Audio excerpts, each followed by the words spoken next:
Chen Fan, a student at Jiangyuan City's second middle school, found himself in a predicament after a vivid dream. In an unexpected twist, he mistook his homeroom teacher for a eunuch during class. To his astonishment, upon waking up, he realized he had been transported to an alternate world of superhumans. In the classroom of the senior year superhuman class, the homeroom teacher, Yang Songgang, was lecturing on a century of modern history of the Dragon Kingdom. Suddenly, a peculiar laugh erupted from the back of the classroom. Hee hee. So white. All eyes turned to the last row by the window. There, a boy lay with his face turned, eyes closed, wearing a mischievous grin, his mouth slightly open, as if he might drool at any moment. Chen Fan must be having a spring dream. The students whispered among themselves, only to be interrupted by Yang Songgang's stern shout from the podium. Yang Songgang stormed over to Chen Fan, ready to wake him, but was caught off guard as Chen Fan grabbed his arm. "Don't leave, my concubine. Let me cherish you, so smooth," he murmured, while groping Yang Songgang's hand. Yang Songgang's face turned dark as he forcefully pulled away. Chen Fan jolted awake, instinctively slamming the desk and shouting, "How dare you? Take him out and execute him, huh?" He blinked and blurted out, "Yang Gonggong." Huh. The classroom erupted with laughter, students doubling over.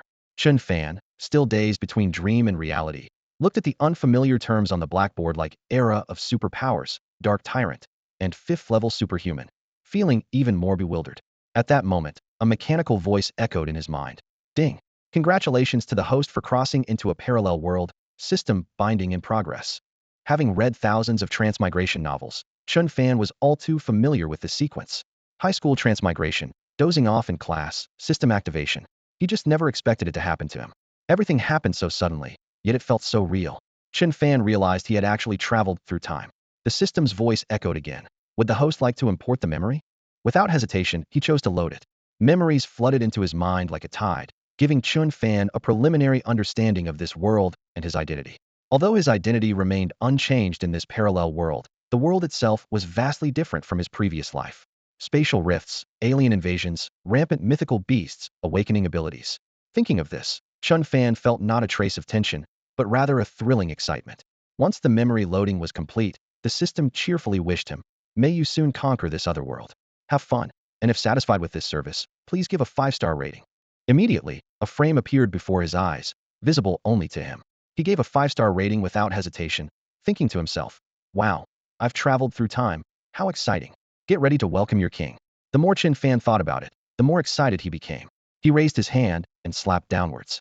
At that moment, Ma Ziaha, who was focused on the blackboard, suddenly flinched, his face turning red and beads of sweat forming on his forehead, showing a painful expression as he turned his head, eyes nearly bulging out.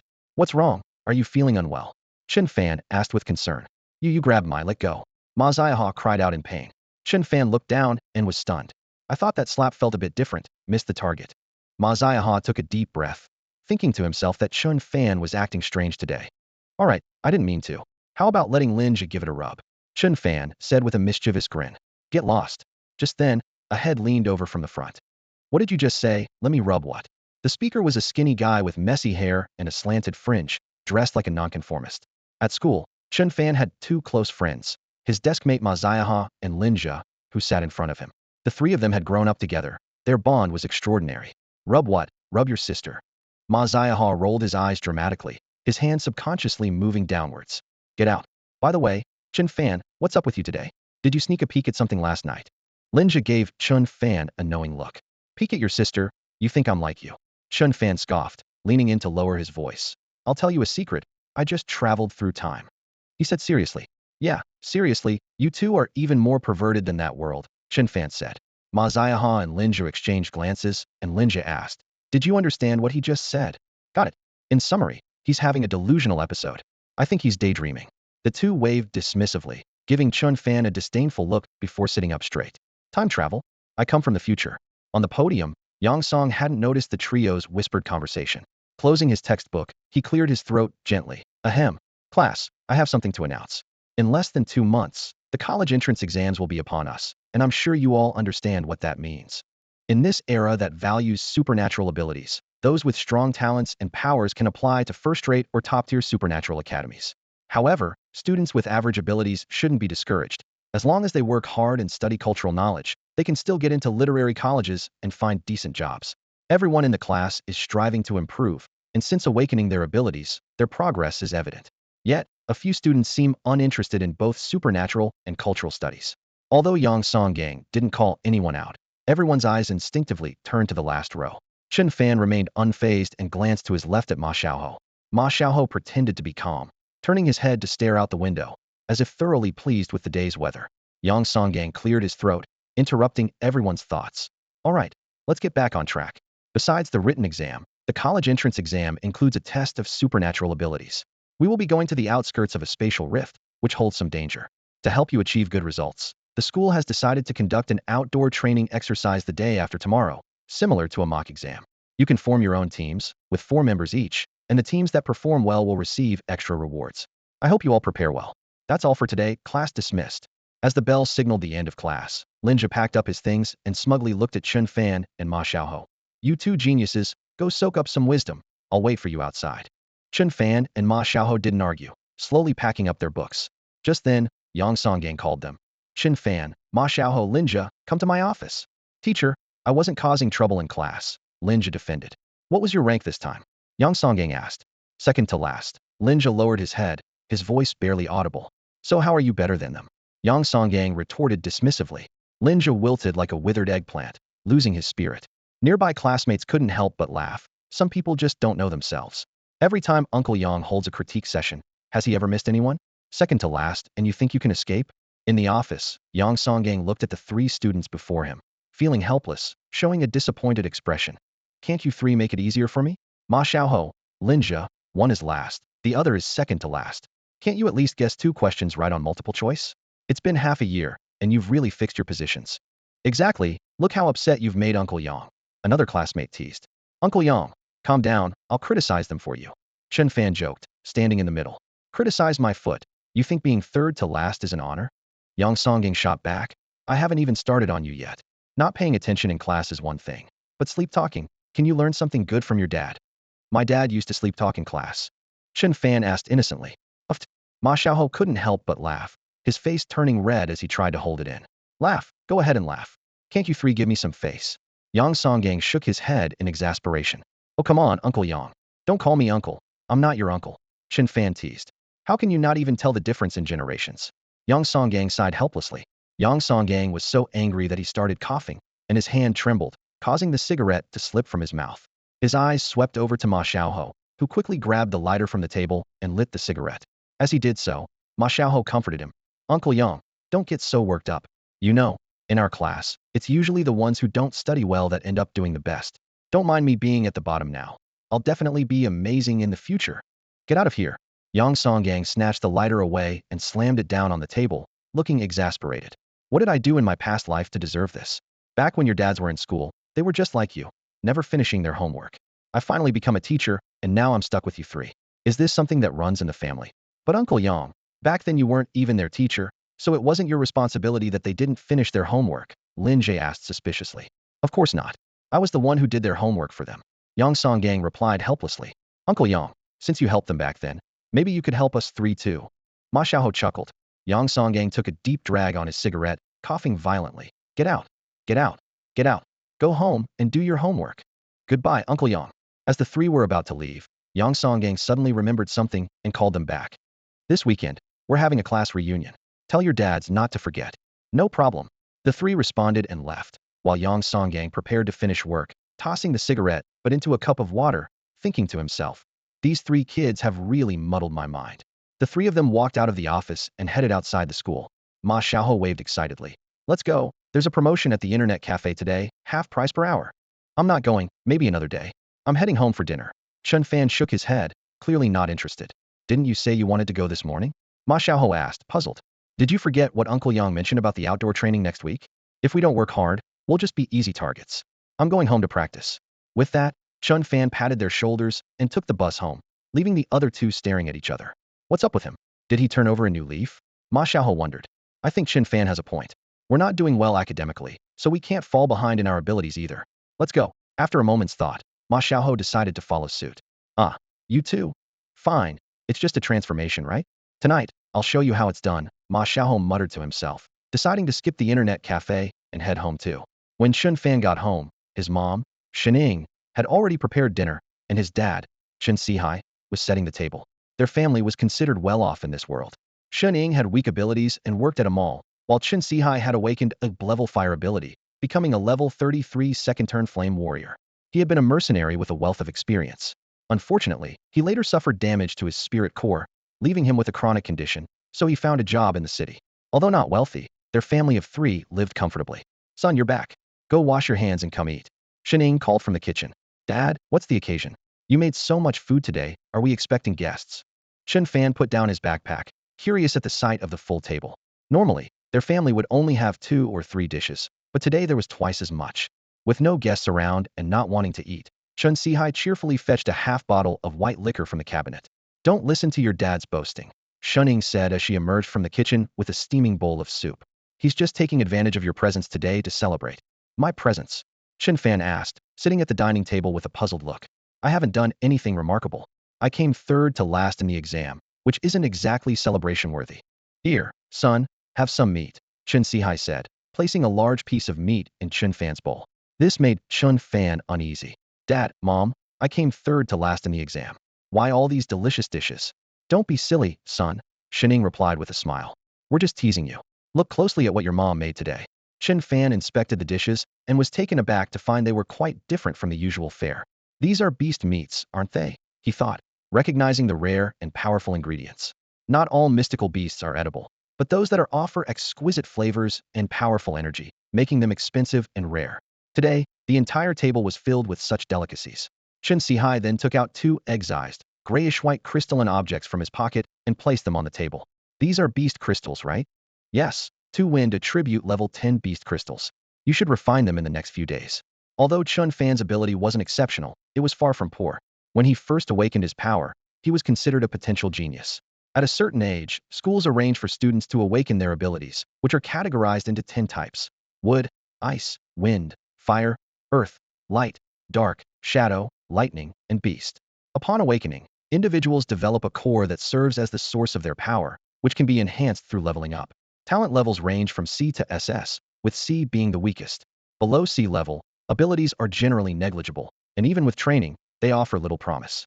Typically, a person only develops 1 ability core, but Chen Fan had 3: wind, fire, and lightning. Although their levels were modest, wind at B level and the others at C level. Having 3 ability cores theoretically provides more potential than a single core, but it requires significant resources for development. This is why institutions prefer investing in a single S or a level student rather than someone like Chen Fan, whose strongest core is only B level. Initially, Chen Fan didn't intend to pursue the path of abilities, following his mother's wishes. The life of a mercenary was dangerous and had left him with chronic injuries. However, due to his poor academic performance, he had little choice but to apply to an ability academy. Chen Fan understood the reasoning behind it. In the past, his growth might have seemed ordinary, but now he had the system. If he didn't elevate his 3-element abilities to S level, wouldn't he be wasting this opportunity? He silently encouraged himself. Son, you need to work hard. These 2 demon crystals are enough to push your wind element core to the first transformation. Later, I'll figure out a way to get more from the demon beast nests. As long as you can reach level 15 before the college entrance exams, your chances of getting into a top-tier academy will greatly increase. Stay put and be honest with yourself about your health, Shen Ying interjected immediately, giving Chen Sihai a stern look. Although Chen Sihai had some health issues, he could still handle ordinary demon beasts. Shen Ying didn't want him to take any more risks.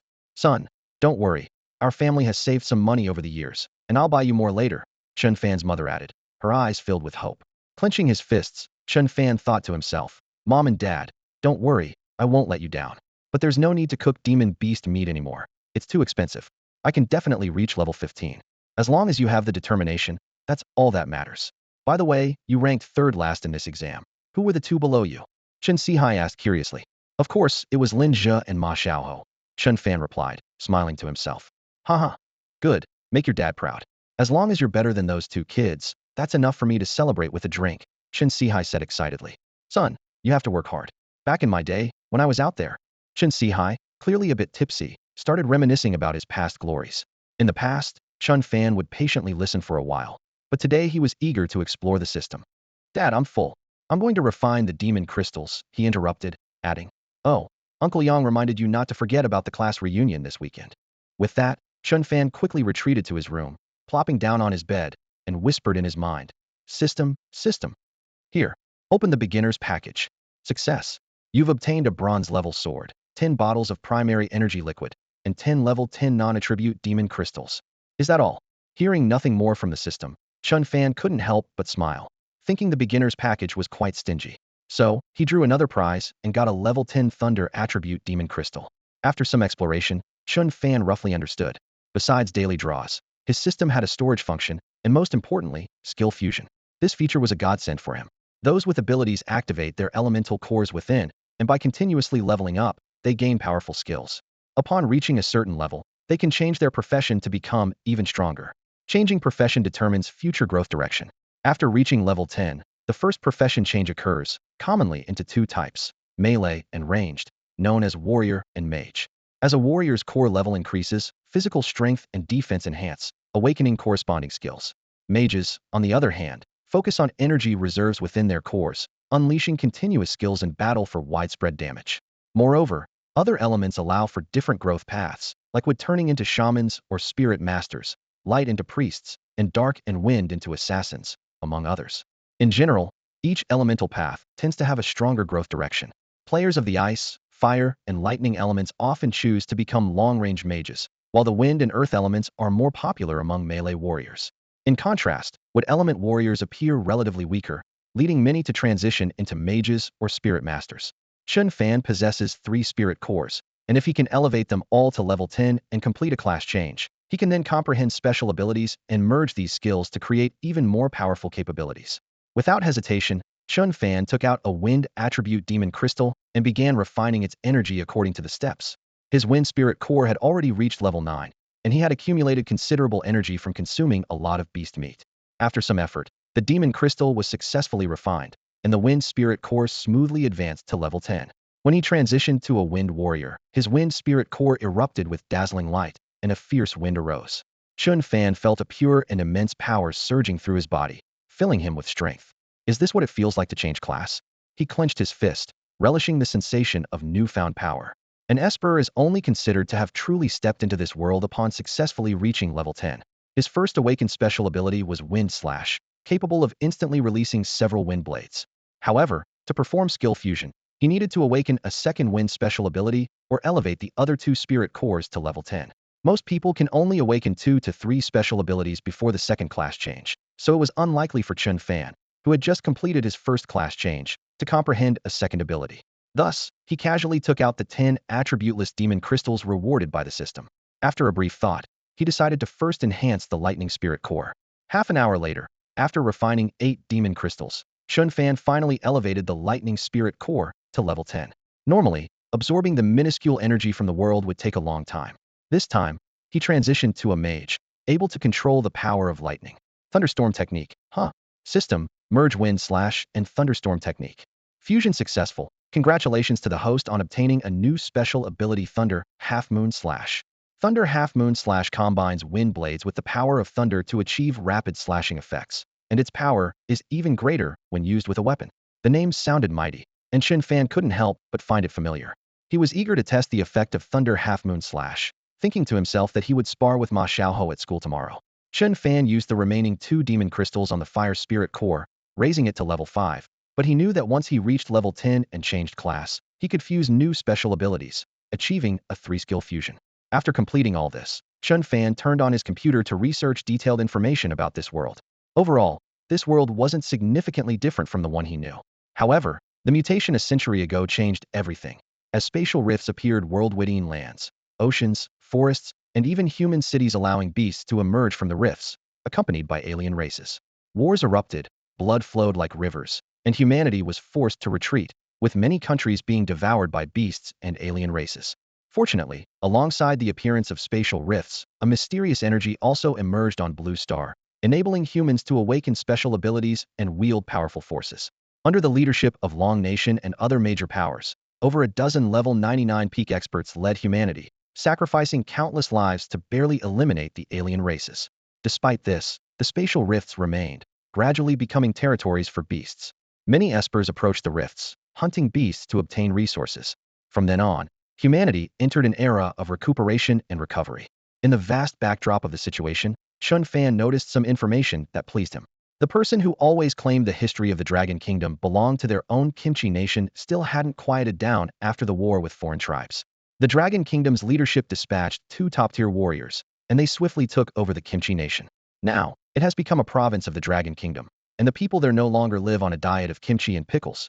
As for the Sakura nation, though things were relatively good for a while, they're not doing so well now. Spatial rifts have appeared, bringing monsters, and two of the four Sakura islands have become playgrounds for these beasts, leaving the Sakura nation struggling to survive on the remaining two islands. As he was lost in these thoughts, his phone rang. It was a message from a friend named Li Yuming. They met on a social app called Mo Liao, where Chen Fan's username is Yan Hua Yilong. He responded to some of her deep, meaningful posts with poetry, and they found many common interests, leading them to become friends on the app, often exchanging messages. Li Yuming, Yanhua, what are you up to? She asked. I'm writing poetry, Chen Fan replied. Oh, could I have a look? Li Yuming asked eagerly. It's not polished yet. I'll send it to you in a few days. By the way, where have you been?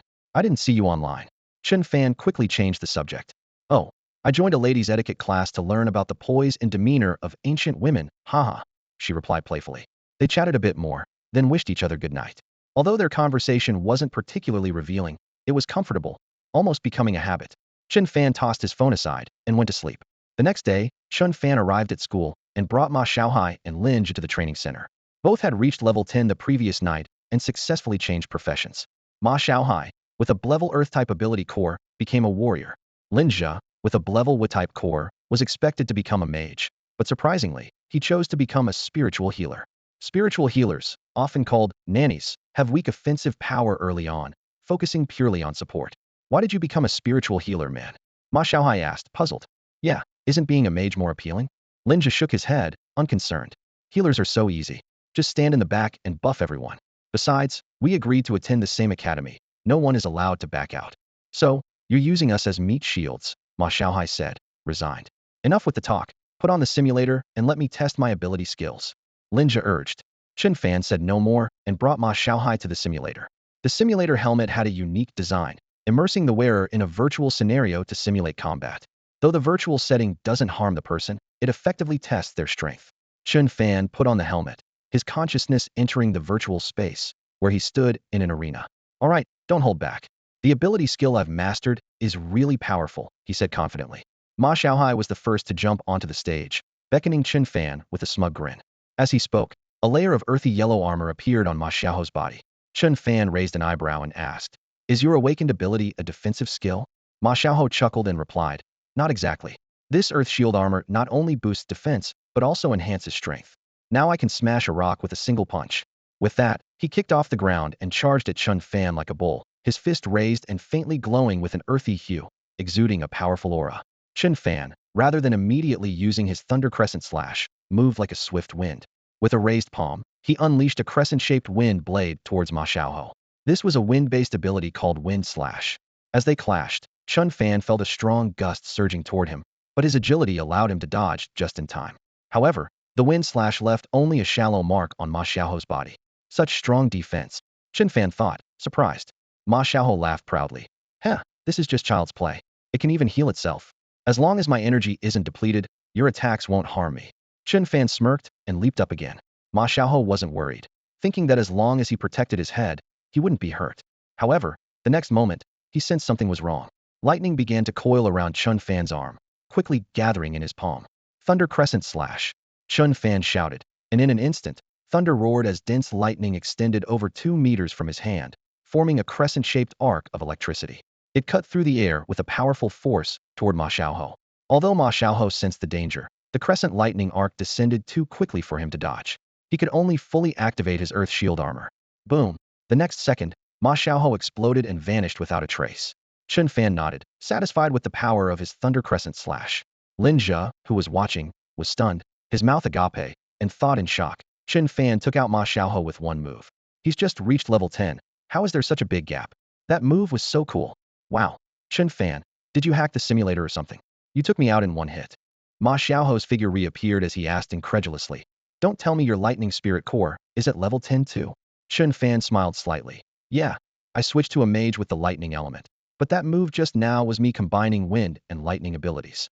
Ma Xiaohai exclaimed. Abilities can be combined? That's amazing. That move could probably even take down someone over level 10. Chen Fan shook his head. I haven't tested that. By the way, doesn't the simulator allow you to simulate beasts? You should give it a try. Linja reminded him. Chen Fan's eyes lit up, and he used the simulator to summon an 11th level Ironhide demon boar. Within minutes, the level 15 Ironhide demon boar on the arena was shattered into pieces. Below the stage, Ma Xiaohai and Linja were dumbfounded, their mouths agape as if they could fit an egg inside. Whoa, that's insane. A level 15 Ironhide demon boar taken out in one hit. Ma Xiaohai's face twitched with disbelief as he stared at the scene before him. Although the Ironhide demon boar's attack power was relatively low, its defense was formidable. Typically, it was nearly impossible for someone of the same level to take it down in a single blow. Linja was equally astonished, his eyes fixed on Chen Fan as if he were witnessing a monster. Try again, they both egged on, urging Chen Fan to challenge a higher level. Chen Fan shook his head, knowing that even taking down the level 15 boar had been somewhat strenuous for him. He estimated his limit was probably around level 17 or 18. Nonetheless, he was satisfied with the outcome, as it was still a one-hit kill. Removing the simulator, Chen Fan suddenly remembered that they had an outdoor training session scheduled for the next day. Uncle Yang had mentioned forming groups of 4, and they were still one person short. Initially, he thought of recruiting a healer, but Linja had already switched roles, so any fighter would do. As he pondered this, Linja shrugged, indicating they already had someone. You found someone? Who? Chen Fan inquired. It's me, came a cool voice from the entrance of the training hall. Chen Fan turned to look and immediately rolled his eyes, a wry smile tugging at his lips. When Linja mentioned finding someone, Chen Fan had a bad feeling, and it turned out he was right. The newcomer was a young woman, dressed in form-fitting jeans and a white hoodie, giving her a tall and slender appearance. Her oval face featured a delicate nose and soft lips, with long black hair casually draped over her shoulders. Beneath her wispy bangs were a pair of aloof and proud eyes, exuding a subtle cold elegance. Her name was Lin Xianxue, the school's genius beauty, and an class light ability user. She also happened to be Linja's sister. The two were fraternal twins, with Lin Xianxue inheriting all of their mother's beauty, perhaps even surpassing it, while Linja fell slightly short. According to the playful banter between Chen Fan and Ma Xiaohai, Linja only inherited a third of the looks. Originally, Chen Fan's trio included 4 members, with Lin Xianxue being the 4th. The 4 of them had grown up playing together, but as they matured, for reasons unknown, Chen Fan and Lin Xianxue seemed to become rivals, always bickering whenever they met, neither willing to back down. During their arguments, Ma Xiaohai and Lin Zhe could only watch helplessly, unable to intervene. No wonder it's cloudy today, the she-dragon is back, Chen Fan teased deliberately. Chen Gooden, haven't seen you in a few days, and you're itching for trouble again? Bring it on, I'm not afraid. But just so you know, I don't agree with you joining our team, Lin Xianxue retorted provocatively. What does your agreement matter? As long as these two agree, it's settled, Lin Xianxue replied indifferently. Who agreed? Howsy did you agree? Chen Fan countered. This is between you two. I'm not taking sides with either the she-dragon or Lin Xianxue, Ma Xiaohai said, winking vigorously at Linja. Oh right, I just asked if you needed to use the restroom, Linja chimed in. Yeah, I could use a break, Chen Fan replied. Let's go? The two of them walked out, arm in arm. Chen Fan thought to himself. These two guys. Looks like they don't listen to you either. Lin Xianxue noticed Chen Fan's defeated expression and smiled smugly, as if she had just won a victory, then turned and left. As soon as she was gone, Ma Xiaohao and Linja came back. Aren't you two supposed to be holding it in? Chen Fan teased, raising an eyebrow. Holding it in for what? Who dares to offend you? Ma Xiaohao retorted, a cunning glint in his eyes. I'm just curious. Why do you two start bickering the moment you meet? You were childhood friends. Remember those days playing house? Who's childhood friends with her? Don't joke around. Yoming is way better, so gentle. Linja interjected. Speaking of Yoming, I remember now. You said she's a student too. Where does she go to school? Got any pictures? Let us see. Ma Xiaohao instantly turned gossip hungry. No. Chen Fan denied immediately. Then why are you smiling? You haven't even seen a picture. She might be a real eyesore. Ma Xiaohao continued to taunt. What do you know? We're connected on a higher level. We don't need those worldly things. Chen Fan replied dismissively. By the way, Linja, didn't your sister go for an exchange program? Did she come back just for this training? Even though we're in the same class, why does she insist on being in our team? Ma Xiaohao asked curiously. Isn't it obvious? She's worried about our lack of strength, afraid there might be danger. It's our first time in the wild, after all. Linja explained. No way, she's worried about you. I don't need her concern. Chen Fan waved him off and turned to head back to the classroom. The three of them walked out together, arms around each other, and as they approached the classroom, a student from the neighboring class came out. Well, if it isn't the 3 big shots from class 1. I heard your class only has you 3 who haven't transitioned yet. Don't wet your pants if you run into a monster during training, huh? The student, Zhou Xiaoyang from class 2, had a history of minor conflicts with Chen Fan and his friends, but ever since he awakened a great ability, his popularity soared, and he became quite smug. After saying that, he walked off proudly towards the restroom. Chen Fan, seeing his irritating demeanor, glanced around and had an idea. Shall we? Let's do it, hee hee. Ma Xiaohao and Lin Jia immediately understood, grinning mischievously. As Zhou Xiaoyang entered the restroom and unzipped, Chen Fan and Lin Jia followed him in, standing on either side like guards. Hey, Yang, your kidneys seem pretty good, Chen Fan remarked with a squint and a smile. What do you two want? Looking for a fight? Wait till I'm done, and we'll take it outside. Zhou Xiaoyang smirked, confident that he could handle both of them now. Why talk about fighting? We're classmates, we're bound to see each other often. Why always think about fighting? Chen Fan casually draped an arm over Zhou Xiaoyang's shoulder. Don't touch me. Are you trying to mess with me again? Zhou Xiaoyang looked at them warily, especially at Chen Fan, feeling a bit apprehensive. Oh, I see. You're trying to scare me into peeing on my shoes, but I caught on, didn't I? Zhou Xiaoyang assumed he had figured them out. Of course not. We're switching things up today. Chen Fan said with a grin. What? Zhou Xiaoyang hadn't fully processed it when he suddenly heard a sound behind him, and his pants were abruptly yanked up with force. As three figures rushed out of the bathroom, a barrage of curses followed. Bastards, stop right there. Ma Xiaohai's voice echoed through the air, and soon after, a flushed Zhou Xiaoyang emerged, hurriedly fastening his belt as he chased after the trio. Upon closer inspection, a large wet patch was visible on his pants. He had sensed something was amiss with Chen Fan and Lin Jia in the bathroom, suspecting they were up to no good. Zhou Xiaoyang thought he had figured out their plan, but overlooked one person, Ma Xiaohai. No wonder Chen Fan had been so chummy, it was all to block his view. While they were talking, Ma Xiaohai had stealthily adjusted his pants from behind. He hadn't wet his hands or shoes, but his pants were soaked. Zhou Xiaoyang's face was a mix of red and purple, wishing he could grow an extra pair of legs. Bastards, stop. He was closing in on the classroom door when Yang Songgang happened to walk by with his textbooks, eyebrows raised at the commotion. These three must be causing trouble for another classmate again. Chen Fan, you two stop right there. Yang Songgang called out to the three about to dash into the classroom, quickly approaching them. Mr. Yang. Chen Fan's eyes darted as he realized they were caught in the act. Although their families were close with Yang Songgang and usually called him uncle, in school, especially during class, he was addressed as teacher. What are you three up to this time? Chen Fan, explain. Before Chen Fan could speak, Zhou Xiaoyang caught up with them. Yang Songgang shot a disapproving glance at the group, then turned to Zhou Xiaoyang. Zhou Xiaoyang, what happened? You bastards. Zhou Xiaoyang, still seething with anger, blurted out. Yang Songgang's expression instantly darkened. What did you say? Oh, Mr. Yang, I'm sorry, I didn't mean you, I meant those three. Zhou Xiaoyang gritted his teeth, pointing at them. They set me up. Zhou Xiaoyang, don't accuse us without proof. We're known as model students. Ma Xiaohai retorted immediately. Quiet, Yang Songgang reprimanded softly, his gaze sweeping over Zhou Xiaoyang, noticing the wet patch on his pants and piecing together what might have happened from their dash from the bathroom. Which one of you did it? Chen Fan, was it you? No, Mr. Yang. Why do you always suspect me first, as if it's always my fault? Chen Fan protested, pouting. Humph, you said it yourself, every time. You're the one with the ideas. Do you think those two could pull this off without you? Ma Xiaohai and Lin Jia chimed in defensively. Sir, it really wasn't me this time. He did it to himself. We just assisted a little, Ma Xiaohai argued. You think Zhou Xiaoyang is foolish enough to wet himself? Explain this, assistance did. Zhou Xiaoyang's face reddened further, about to expose their misdeeds, when he noticed several heads poking out of classroom windows and some students stepping outside to see what was happening. Despite the crowd, Zhou Xiaoyang didn't say much. He glared at the three with resentment, spat out a threat, and hurriedly left.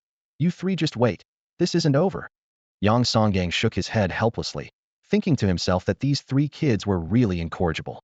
He couldn't help but say, can't you three focus on something productive and put your energy into studying? Teacher, it really wasn't our fault this time. Zhou Xiaoyang insulted us first, Chen Fan defended. Yeah, he's the one who started it. He said we were weak and would wet our pants if we encountered a monster during the wilderness training. He's looking down on us, Ma Xiaohao chimed in, exaggerating the story with enthusiasm. Yang Songgang was so agitated that he almost wanted to throw his shoe at them. Goodness, why don't you drag the principal into this too? So should I praise you for that? Not exactly.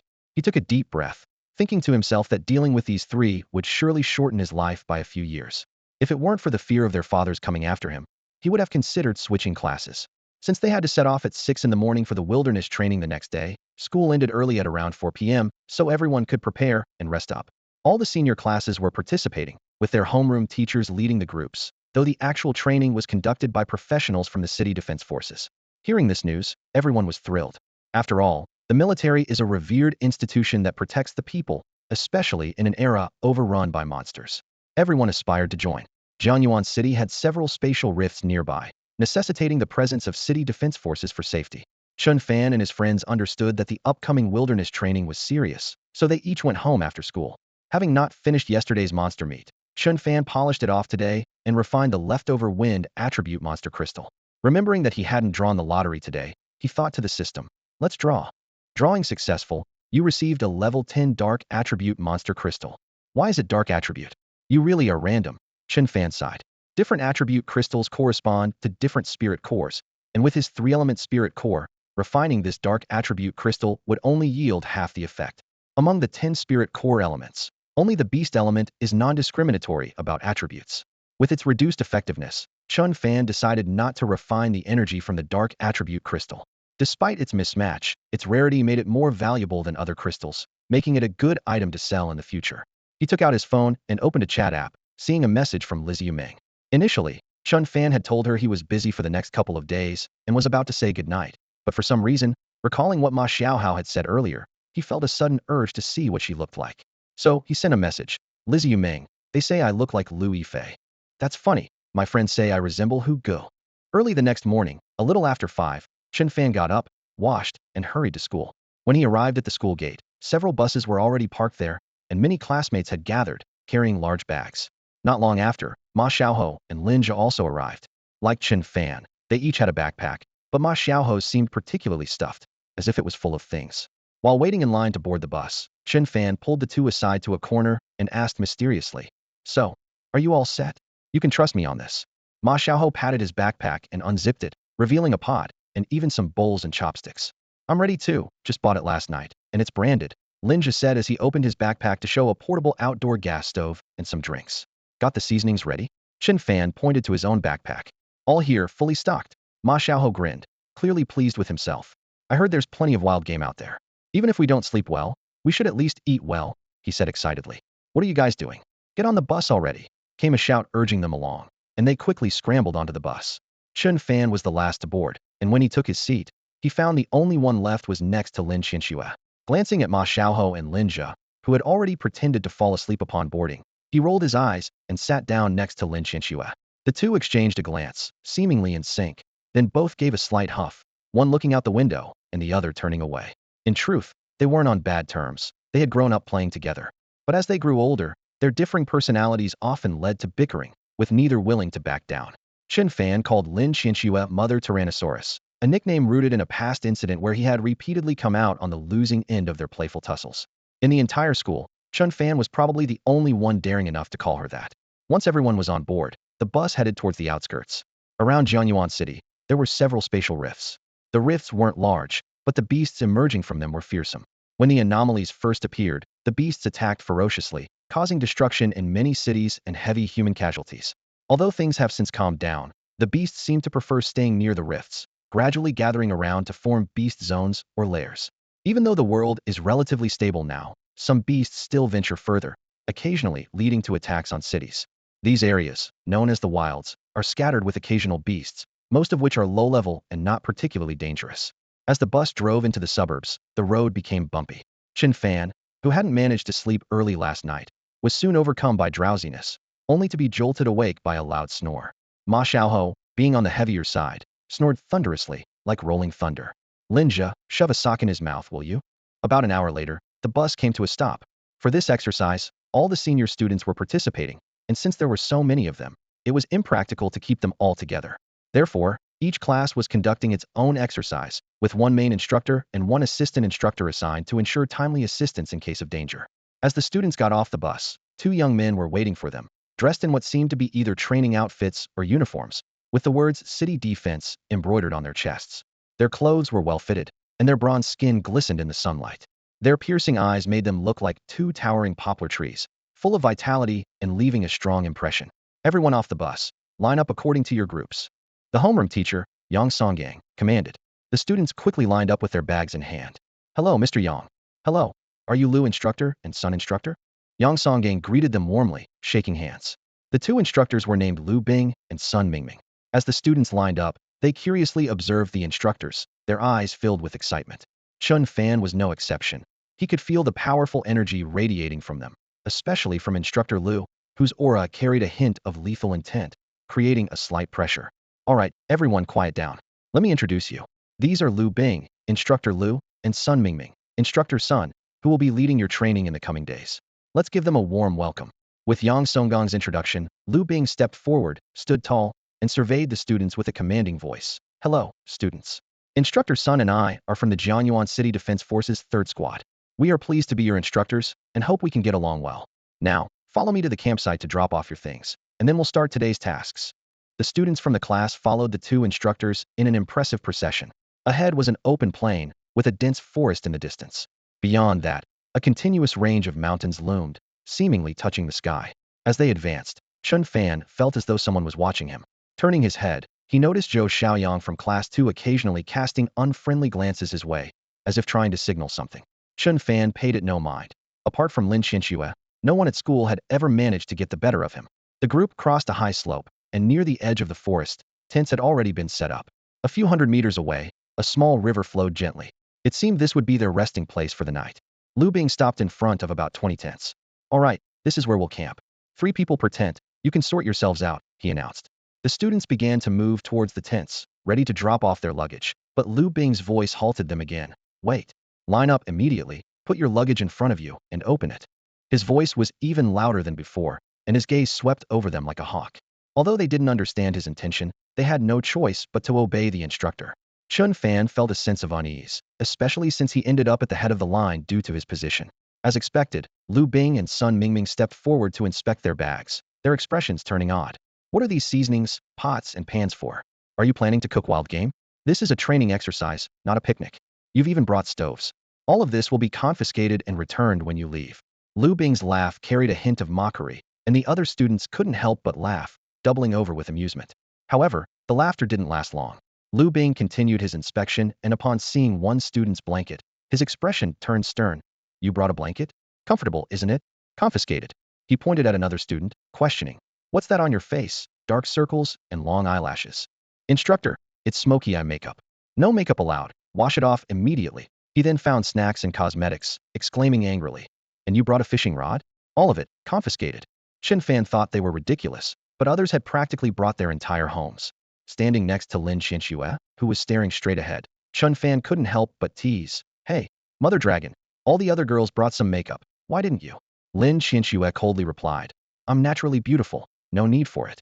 Unlike some people who brought half the kitchen just to have it confiscated. Her eyes gleamed with a hint of schadenfreude. Liu Bing continued his round, his expression darkening further. What's this, a romance guide? Did you come here to date? All of it, confiscated. Yang Songgang, standing nearby, was also frustrated. I told you all to travel light, not to bring unnecessary things. And yet here you are with all this nonsense. He sternly added, let me remind you, this is a training exercise. If you can't handle this environment, how will you handle the harsher conditions of a beast's lair? Got it. Yes, sir. The students responded in unison. Though they were dissatisfied, they didn't dare to disobey. Liu Bing gave them 10 minutes to sort out the tents and store the remaining luggage, then gather in their respective teams, promising to brief them on their next tasks. Being part of the city defense forces and having experienced countless battles, Liu Bing's presence was intimidating, prompting the students to act swiftly. Soon, everyone had settled into their tents. However, seeing the empty interiors, not even a blade of grass, many students grumbled privately. After storing their luggage, everyone assembled according to their teams. With over 60 students in the class, they were divided into 16 teams of 4, as per the regulations. To boost everyone's enthusiasm and morale, Liu Bing looked around at the students from left to right and said loudly, shout out your team name. You go first. His gaze landed on Chen Fan. At that moment, Chen Fan, caught up in the atmosphere, straightened up and responded loudly. We are the dazzling team. I'm dazzling. Ma Xiaoho followed quickly. I'm team. Linja was about to shout his team name, but suddenly realized what he was supposed to say. He hesitated for a moment before being pressured by Lin Xianxue's threatening gaze to say, I'm the rest. Though Lin Xianxue usually maintained an icy demeanor, she couldn't help but blush, secretly regretting teaming up with these classmates. She shot a glare at Chen Fan, feeling displeased. Yang Song stood aside, rubbing his forehead with an expression of helplessness. Why did I end up with these troublemakers? He cleared his throat to interrupt the commotion. Just the team name is fine. Nothing else. Next. The students began reporting their team names. We are the victory team. We are the invincible team. We are the flower picking squad. Lu Bing listened to each team name with great restraint, thinking to himself, if this were under my command, I'd have stepped in by now. Then, Lu Bing began assigning today's task, hunt the beasts. He pointed to an area spanning several miles, which had already been scouted. There were quite a few beasts there, with the highest level being just over 10, making it possible to escape if necessary. For the students' safety, each team was given a detection wristband, which not only recorded points but also sent out a signal in case of danger. Once everything was set, everyone excitedly set off. Mr. Yang, what's that student's name? Lu Bing pointed ahead. His name is Chen Fan. He's quite mischievous and interesting, Coach Lu said with a smile. Why don't you take him to the city defense? Lu Bing shook his head in resignation. As the task began, the students, like wild horses let loose, charged into the forest, ran towards the wilderness, or headed for more distant places. Chen Fan and his group chose one side of the forest. Ma Xiaoho caught up from behind and asked, why are you wearing the wristband? Chen Fan confidently replied, I'm the team leader, of course, I wear it. Ma Xiaoho was dissatisfied. Why are you the team leader? Chen Fan justified. You were last, Linja second to last, and I was third to last. My grades are the best, so I'm the team leader. He said this without a hint of embarrassment. Well, that makes sense. You're the leader, so I'm the deputy leader. Ma Xiaoho nodded in agreement. Linja interjected. No, it's fine for him to be the leader, but how do you become the deputy leader when you're last? He blurted out, then added, who's older between us? You are, Linja replied without thinking. Well then, I'm older, so I'm the deputy leader, Ma Xiaoho said smugly. Do you two even care about face? One moment comparing grades, the next comparing age? What's the point? Lin Xinxue, walking at the back, listened silently to their argument. She joined this group mainly out of concern that their first time outdoors might be dangerous, as this wasn't an exam where scores mattered. There were too many teams in the forest, not just from their class, but also from class 2. Chen Fan spotted a barren hill in the distance and led his team in that direction. After an unknown amount of time, finally, at the edge of the forest near a small mountain, they discovered beasts. Both supernatural beings and mythical beasts need to absorb energy from the world around them. This energy comes from countless spatial rifts, so the closer you are to a rift, the more abundant the energy. In the wild, energy is sparse, and powerful mythical beasts rarely appear. Chen Fan and his group walked through the forest for some time before finally discovering traces of mythical beasts near a hill. At the base of the hill, there was a cave entrance, about as tall as a person. The interior of the cave was pitch black, making it impossible to see inside. Scattered around the entrance were rocks, weeds, and some beast droppings and bones. The group could sense an unusual energy fluctuation around the entrance, clearly indicating the presence of a mythical beast. Should we go in and take a look? Chen Fan asked, staring at the cave entrance and pondering to himself. Ma Xiaoho, looking fearless, was about to step forward but then hesitated. Shall we go in together? This should be the iron-skinned demon pig's lair, Lin Xinxue suggested, pointing at the droppings on the ground. Although the iron-skinned demon pig is a mythical beast, it's similar to a domestic pig, lazy and fond of cool places. It usually doesn't come out at this time, so someone needs to lure it out.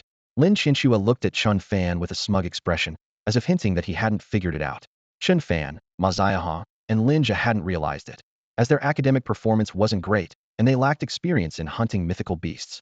Ma Xiaoho joked, since you know so much, why don't you lead the way, Miss Lin? Chen Fan said with a smile. Lin Xinxue had ins-level talent and was valued by the school. Recently, she had been sent to train with other talented students from different cities in a mythical beast's lair. Why don't you go? Aren't you a man? Lin Xinxue retorted, with a hint of dissatisfaction in her voice. Fine, I'll go, alright. Knowing it's an iron-skinned demon pig's lair, there's nothing to worry about. Ma Xiaoho quickly interjected, seeing the two were about to argue. Just be careful, alright? You're the perfect one to go in. Chen Fan reminded him with a laugh. Oh, so you planned this all along, didn't you? Ma Xiaoho rolled his eyes at Chen Fan, then turned his attention to the cave entrance. Xinxue, are you sure it's an iron-skinned demon pig inside? He asked. Lin Xinxue rolled her eyes and replied, I'm not clairvoyant. How could I possibly see inside? She suddenly felt something was off. What did you just call me? Who's your schwer? How about Tyrannosaurus Rex? Looks like you're itching for trouble. Chen Fan didn't respond, and Lin Xinxue, seeing his serious expression, decided not to argue further. Xiao Zhe is a spirit master, and you're a wind warrior. Among us, only Xiao Hao is an earth warrior with strong defense. Don't worry, nothing will happen, she reassured him. Ma Xiaoho rubbed his palms together vigorously, and a suit of earth-colored armor appeared on his body. Gathering his courage, he ventured into the cave. As they were speaking, a sudden buzzing sound echoed from the cave, and the ground trembled slightly. The vibrations intensified with a few grunting noises that resembled pig calls. Chen Fan's eyes were sharp as lightning, and he saw a shadowy figure, completely black, rushing out. He immediately shouted, "It's the Ironhide Demon Pig, attack!" Lin Qinshue's eyes glinted with cold light, and with a flick of her jade-like fingers, a beam of light shot towards the shadow. The shadow suddenly fell to the ground, dodging the attack, and a voice cursed. "Damn it! Aim properly. It's me." Ma Xiaohao stood up, cursing as he did. Chen Fan's forehead was lined with black lines, as the shadow had moved too quickly for him to see clearly in his tense state. It was too dark, and Ma Xiaohao was covered in black mud as if he had fallen into a mud pit and crawled out. If it weren't for his bright white teeth, Chen Fan wouldn't have recognized him. Lin Qinshue's cheeks flushed slightly as she gave Chen Fan a reproachful glare. "What are you yelling for?" But before they could say more, several shadows emerged behind Ma Xiaohao. The Ironhide demon pigs were much larger than regular pigs, their bodies encased in what seemed like black iron, hard as steel. Beneath their massive pig heads were two tusks resembling black iron. Disturbed from their sleep, they charged out aggressively, 5 or 6 of them in total. Lin Qinshuo raised her delicate hand, and, with a soft shout, energy surged as she waved her hand. Several pale golden streaks of light, like falling meteors, descended upon the Ironhide demon pigs. Although these creatures were only around level 11 or 12, Lin Qinshuo was a level 12, first-turn light mage with inscrade talent, her power far surpassing others of the same level. The golden rain fell like blades flashing with cold light, and despite the Ironhide demon pigs' strong defenses, they were struck by the golden light, their skin split open, blood flowing, and internal organs scattered. Even from a distance, the pungent stench of blood was overwhelming. Ma Xiaohao, panting, saw that most of the Ironhide demon pigs had been killed, but one was charging at him. Fueled by battle spirit, he gritted his teeth and, with a shout, charged forward, fists swinging. During their earlier simulator battles, Chen Fan hadn't felt much, but now, seeing Ma Xiaohao in action, he was like a fierce tiger, his punches raining down like a storm as he clashed with the Ironhide demon pig, the thuds echoing intensely. Lin Qinshuo, having dealt with the other Ironhide demon pigs, refrained from further action. She glanced at Chen Fan, who was watching, seemingly realizing something. "Hey, I'm here to train with you, and you're just standing there watching, making me do all the work. Next time, handle it yourself." Lin Qinshuo pouted slightly, previously having encountered demon beasts. This time she wanted Chen Fan and the others to gain experience. Meanwhile, Ma Xiaohao and the Ironhide demon pig were still locked in combat, the creature more ferocious due to its fallen companions. "Damn, this guy's skin is as tough as mine. Linja, give me a boost." Ma Xiaohao panted. On it, Linja's fingers danced, sending a green orb of light accurately towards the Ironhide demon pig. "Damn it! Are your eyes in your backside? Where are you aiming?" Linja's voice was particularly exasperated amidst the battle. Linja cast a green healing orb onto the Ironhide demon pig, and the atmosphere instantly froze. Ma Xiaohao's cursing came to an abrupt halt, and even Chen Fan and Lin Qinshuo were stunned, their eyes fixated on him. It was a mistake, a blunder, considering it was his first time and he hadn't aimed properly.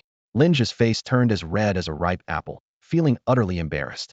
Ma Xiaohao was frustrated. Lin Qinshuo's ability had nearly hit him earlier, and he barely dodged it in time.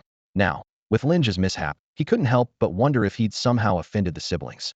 The Ironhide demon pig was furious over its comrade's death, but after Ma Xiaohao's relentless attacks, it was on the verge of exhaustion.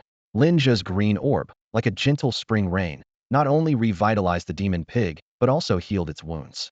The once weary demon pig was now full of vigor, charging at Ma Xiaohao with a foul wind. If it collided with him, even in his earth shield armor, he would get hurt. Fortunately, Linja's second use of his ability landed accurately on Ma Xiaohao. After a fierce struggle, they finally defeated the Ironhide demon pig. Ma Xiaohao plopped down on the ground, leaning against the pig's corpse, panting heavily. Chen Fan walked over, gave him a thumbs up, and exclaimed, "Wow, Xiaohao, that Ironhide demon pig was probably level 12, yet it was no match for you. Impressive, truly impressive." Lin Qinshuo and Linja nodded in agreement, showering him with praise. Flattered, Ma Xiaohao was about to boast when he suddenly realized something and sprang up. "Wait a minute. Are you three trying to distract me? Your aim was so off. You must have mistaken me for the demon pig." Chen Fan was about to deny it, but Ma Xiaohao advanced on him, causing him to quickly cover his nose. "Ugh, did you roll in pig dung? You stink." Ma Xiaohao retorted. "How did you know?" Chen Fan exclaimed. "Oh my gosh. Get away, you big oaf." It turned out Ma Xiaohao had slipped into a muddy pit mixed with pig dung while escaping from the cave, causing him to smell terrible. Linja interrupted their bickering. "Alright, enough. Let's see if these demon pigs have any demon crystals inside." The instructor said we could keep any crystals and materials we find. They opened up the demon pig's belly, but were disappointed to find no demon crystals. Ironhide demon pigs were among the lowest tier of demon beasts, making it difficult for them to form crystals. Afterward, They found a stream to help Ma Xiaohou clean up, then continued to explore other areas in search of demon beasts. Exiting the forest, they soon encountered a group of flame chickens. These creatures might be called chickens, but they resemble small ostriches with their long necks stretching over half a meter. Their feathers are a fiery reddish-brown, reminiscent of blazing flames. Their beaks are sharp and pointed, like iron pincers, and a bite would surely take a chunk of flesh. Despite being only slightly above level 10 among the beasts, flame chickens have a remarkable ability to reproduce, often appearing in large flocks. The meat of these level 10 flame chickens is tender and delicious, much sought after in the market, attracting hunters who specifically target them for profit. At this moment, a group of people is facing a flock of 40 to 50 flame chickens. Although most of them are only at level 6, 7, or 8, their sheer numbers pose a significant challenge for Chen Fan and Ma Xiaohou. Chen Fan and Ma Xiaohou have plunged into the midst of the flock, while Linja has found a safe spot to provide assistance, occasionally launching bursts of green light. Lin Qianxue observes from a distance, showing no intention of joining the fray. Chen Fan moves like the wind, incredibly agile, with wind blades swirling in his palms, slashing at a flame chicken's neck like a scimitar. Ma Xiaohou, on the other hand, employs a different style, charging through with force like a tank. However, the overwhelming number of flame chickens makes it difficult for the two to fend them off. Cluck, cluck. This is too much. There are too many chickens for us to handle. Ma Xiaohou shouted. Before Chen Fan could respond, a clear voice rang out. Do you need my help? Lin Qianxue, noticing their struggle, smiled slightly, especially at the sight of Chen Fan dodging the attacks, her eyes showing a hint of satisfaction. Yes, we do. Ma Xiaohou quickly replied. Lin Qianxue's eyes curved like crescent moons, her face full of playful smiles, shedding some of her usual aloofness.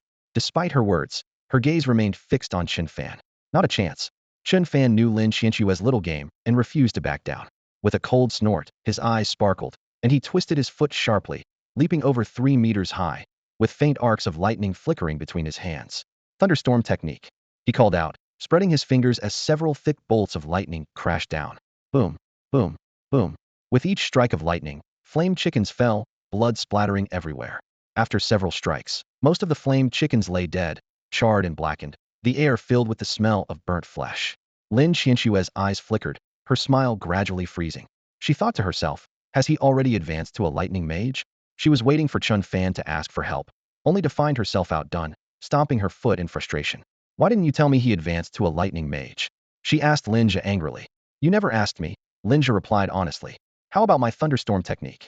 After dealing with the flock, leaving the remaining few to Ma Xiaohou, Chen Fan dusted off his hands and nodded at Lin Qianxue. It's just okay. Lin Qianxue was about to say something when her expression suddenly changed, and she cried out. Watch out. Her eyes fixed on something behind Chen Fan, her face turning pale. Chen Fan immediately sensed danger and turned around sharply. Darn, the Chicken King. Chen Fan was just about to brag to Lin Qianxue when he suddenly felt a tremor. Turning around, he saw a creature twice the size of the previous flame chickens. Its bright red comb glistened in the sunlight, and its sharp claws scratched the ground as it charged at him. Before it even got close, the Chicken King opened its mouth and spewed a scorching flame directly at Chen Fan.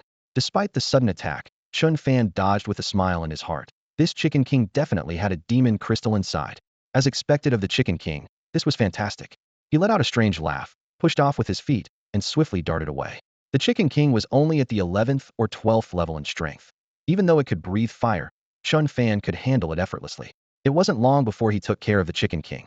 Opening its belly, Chen Fan extracted a fiery red crystal, grinning from ear to ear.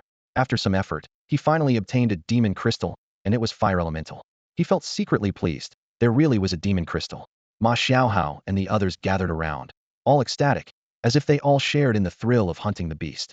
Chen Fan glanced around, cleared his throat, and nonchalantly said, This demon crystal is fire attributed, perfectly matching my fire element core, so I'll use it first. I'll share others with you when we find different attributes. Ma Xiaohou grumbled. Boss, you've got wind, fire, and thunder cores, and we only have one each.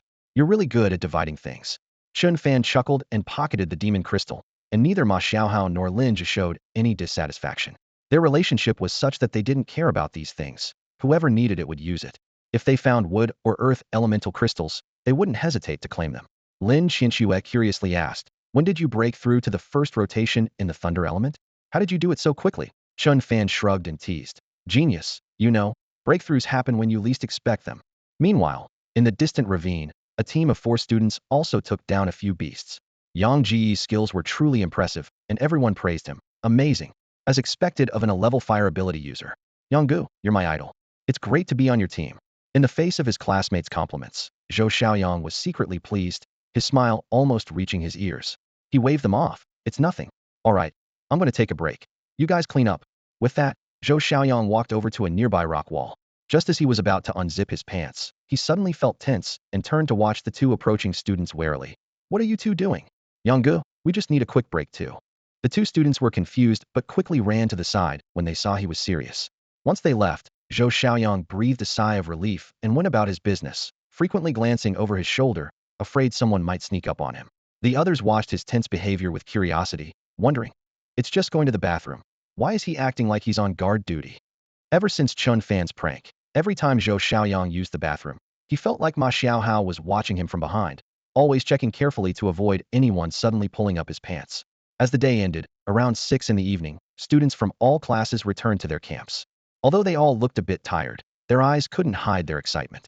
Chen Fan and his group had returned, having hunted down beasts today and earned over 600 points, making them one of the top teams among a dozen others. After their encounter with the fiery chickens, they hadn't found many more beasts. However, they did manage to acquire a fire element monster crystal. Dinner's ready, dinner's ready. As the group resting inside the tent heard the shout from outside, they came out one by one. As soon as they stepped out, they were met with a crowd of students, mixed with voices of complaint. Sir, is this all we get after a day's hard work? Just one pack of compressed biscuits? Who is that enough for? One student complained. Yeah, I've expelled more than I've eaten, another chimed in. All right, do you think this is a picnic with everything prepared for you? Mr. Yang and I have the same rations as you. This isn't school, and after you graduate, you'll often face situations like this. Can't handle it already. Instructor Liu Bing responded coldly, with a hint of disdain in his voice. Drink a bottle of water, eat a pack of biscuits, and if it's not enough, figure something out yourself. Looking at the group of disgruntled students, Liu Bing's lips curled slightly, as if secretly pleased. Well, it's better than nothing. Let's go see if there are any fish in the river over there that we can catch. Some students took their biscuits back to the tent, while others ran to the river to catch fish. Chen Fan looked at Ma Xiaohao and asked, what should we do? Don't rush. Wait until everyone falls asleep tonight. A sly glint flashed in Chen Fan's eyes. You've hidden everything well, right? Don't worry, it's all sorted, Ma Xiaohao nodded, then asked, by the way, where's Lin Zhe? The two turned around and realized Lin Zhe had wandered off to chat with other classmates. Lin Zhe approached a fellow student and smiled. Hey, want me to use my ability to help you recover a bit? It won't cure hunger, but it can relieve some fatigue. 200 per session, what do you say? When night fell, everyone had initially thought of having a bonfire party, but with their stomachs not full and exhausted from a day of traveling and beast hunting, they retreated to their tents by 8 or 9 o'clock. Let's go inside for a bit and wait until they fall asleep. The three waited quietly, and soon the camp was filled with the sounds of snoring and stomachs growling. To avoid being noticed, Chen Fan and his two companions waited until almost 11 before starting their mission. In the tent, the three figures moved stealthily like mice. Sure, there's a noise, Chen Fan whispered, crouching down and looking around cautiously. Ma Xiaohao blushed and leaned in, whispering, sorry, I just farted. Chen Fan shook his head helplessly. Lin Zhe, have you figured out where the instructor keeps the stuff? Be careful not to get caught. We'll wait for you in the woods up ahead. Lin Zhe gave them an okay sign and headed in another direction. Chen Fan and Ma Xiaohao waited at the edge of the woods, and soon Lin Zhe joined them, carrying several backpacks. The three exchanged looks and couldn't help but grin mischievously. Finally, we can have a feast tonight. It was past 11 at night, with the moon shining brightly and a thin veil of mist covering the barren land. The forest, however, was dark and gloomy due to the thick foliage. Ma Xiaohao, where did you hide the stuff? You didn't forget, did you? During the day, when they encountered a flock of flamed chickens, Chen Fan had slain the Chicken King, snagging a large piece of chicken meat, and gathered some wild vegetables and mushrooms. They had planned to bring over pots and pans tonight to enjoy a delicious wild feast.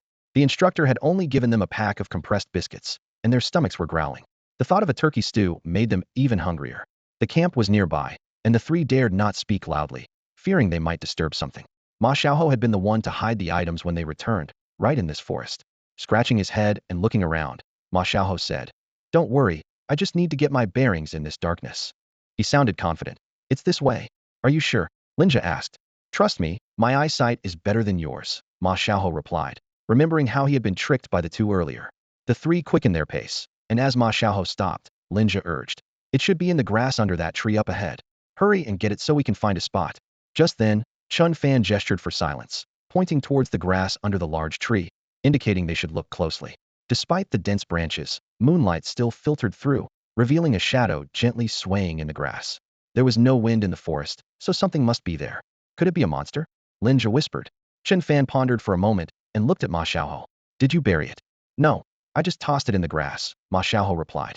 Chen Fan sighed in relief. That makes sense. The instructor said there are no monsters in this area. It's quite safe. But the smell of the flamed chicken meat must have attracted something. Maybe an iron-skinned demon boar. Iron-skinned demon boar? Damn, if it's eating my chicken, I'm gonna bash it. Ma Xiaohou grinned, pulling a large iron pot from his bag and stealthily approached. Hey you. Chen Fan wanted to stop him, but Ma Xiaohou seemed not to hear and continued forward. Chen Fan thought, if it really is a monster, there's no point in shouting. Besides, Ma Xiaohou's strength should be enough to knock out an iron-skinned demon boar without causing much commotion. So, Chen Fan and Linja crouched down, patiently waiting. They were at least 10 meters apart. Before long, Chen Fan saw Ma Xiaohou reach the edge of the grass. In the next second, Ma Xiaohou suddenly sprang up, swinging the iron pot down hard. Chen Fan and Linja heard a muffled groan and couldn't help but smile. Got it. But just then, a flash of cold light appeared in the grass, like a glowing mirror, and a black shadow pounced on Ma Xiaohou, pinning him to the ground. In the fleeting glow, Chen Fan suddenly saw a figure, his face changing dramatically. Oh no, that's a person. Quick, let's help, he exclaimed, sprinting forward. Wait for me. Linja followed closely behind. Don't hit, it's me, Ma Xiaohou, instructor. Lu Bing had Ma Xiaohou pinned to the ground, his fist poised to strike, but paused upon hearing the voice. He looked closely and couldn't help but twitch his eye. Turning around quickly, he saw two more figures running towards him. Why is it you guys? Lu Bing looked at them, recognizing the familiar group. Oh, it's Instructor Lu. We thought. It's all a misunderstanding. Chen Fan felt a bit dazed, initially mistaking him for a steel-skinned demon pig, only to realize it was a person, their instructor no less. Why are you out here in the middle of the night instead of at the camp? Don't tell me you're here for a midnight snack like us. Instructor, what are you doing here? Lu Bing began to speak, but suddenly felt a chill below, noticing Chen Fan and the other's eyes shifting down, their expressions peculiar. So pale. Ma Xiaohou, standing behind Lu Bing, blurted out. Damn, even Lu Bing, usually stern-faced during the day, couldn't help but blush, quickly pulling up his pants. I just came here for a quick break. What are you doing here in the middle of the night? Lu Bing's gaze darkened, scrutinizing them. Now that the tension had eased, Chen Fan and the others noticed a rather unpleasant smell in the air. Well, what a coincidence. We just came for the same reason, and we'll head back after we're done. Lu Bing eyed them suspiciously but seemed to decide against further questioning due to the awkwardness of the situation, nodding after a glance. All right, finish up and head back to camp quickly. This place is relatively safe, but stray beasts might wander by. No problem. And don't mention this to anyone. Lu Bing felt rather embarrassed, being a level 35 second turn ice warrior, yet caught off guard by a student. He had been too relaxed earlier. As Lu Bing left, the three of them let out a sigh of relief and quickly covered their noses. It's so smelly. Chen Fan, I told you your eyesight's bad. How could you mistake a person for a demon pig? Ma Xiaohou couldn't help but tease. Damn, it was too dark to see clearly. You all thought it was a demon pig too. Enough talk, it was this patch of grass. It's been fertilized all right. Ma Xiaohou squinted and then looked further. No, it's that patch of grass over there. Yeah right, like your eyesight is any better, you got it wrong too. They hurried ahead and found their stash in the grass chicken and various wild game. Then they returned to grab their backpacks, planning to head to the river beyond the woods. Oh man, luckily the instructor didn't notice I used a frying pan to attack him. Otherwise he wouldn't have believed we were just taking a break. Linja suddenly said. But what if he's waiting for us back at camp? Whatever, if we get caught, we get caught. No big deal. Let's go to the river. Chen Fan waved his hand, ready to head towards the river. Ma Xiaohou took a few steps and then stopped abruptly. What now? Did you notice? Instructor Lu didn't seem to wipe himself? Instructor Lu is just like us. He only had a pack of compressed biscuits, so there's nothing in his stomach to digest. Ma Xiaohou was rambling on, and Chen Fan couldn't help but give him a nudge with his foot, frowning. What are you always thinking about? We're about to have a feast, so can you not focus on this stuff? Let's hurry up, I'm starving. The three of them jogged to the riverbank, chopped up the chicken, and cleaned it along with various wild game. They filled a big pot with water, took out a camping gas stove, and found a relatively hidden spot to start a fire. Chen Fan pulled out a block of authentic Datsuan hot pot base from his bag and added it to the pot, along with some seasonings. The three of them prepared some dipping sauce, each holding a bowl, and sat around the pot, quietly waiting for it to boil. Lin just suddenly suggested, Chen Fan, should we invite my sister over? Chen Fan had a moment of realization. Although he often bickered with Lin Qianxua, their relationship wasn't bad. When they were younger, the four of them would sneak into unfinished buildings to roast sweet potatoes. However, Lin Xianxue was in a tent with other female classmates, so it was awkward to call her over. Just as they were talking, Ma Xiaohao suddenly shivered, his eyes wide open, almost dropping his bowl. White. White. A woman in white. Before Chen Fan and Lin Jia could react, a familiar voice chimed in. Ghost, my foot. Lin Xianxue approached them with a smile, saying, make some room. Wearing white at night. Aren't you afraid of being spotted? Her tone was teasing. I like it. How did you know we were here? Chen Fan pouted. Lin Xianxue took the bowl and chopsticks, her eyes twinkling and a slight smile on her lips. You really think I didn't notice your little antics during the day?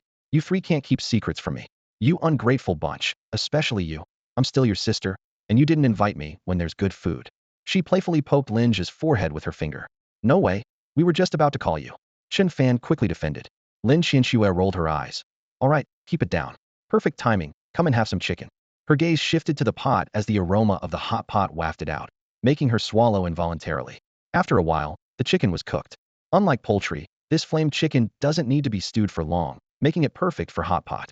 They quickly added the ingredients and opened drinks, ready to dig in. Just then, a coughing sound came from behind, startling the four of them.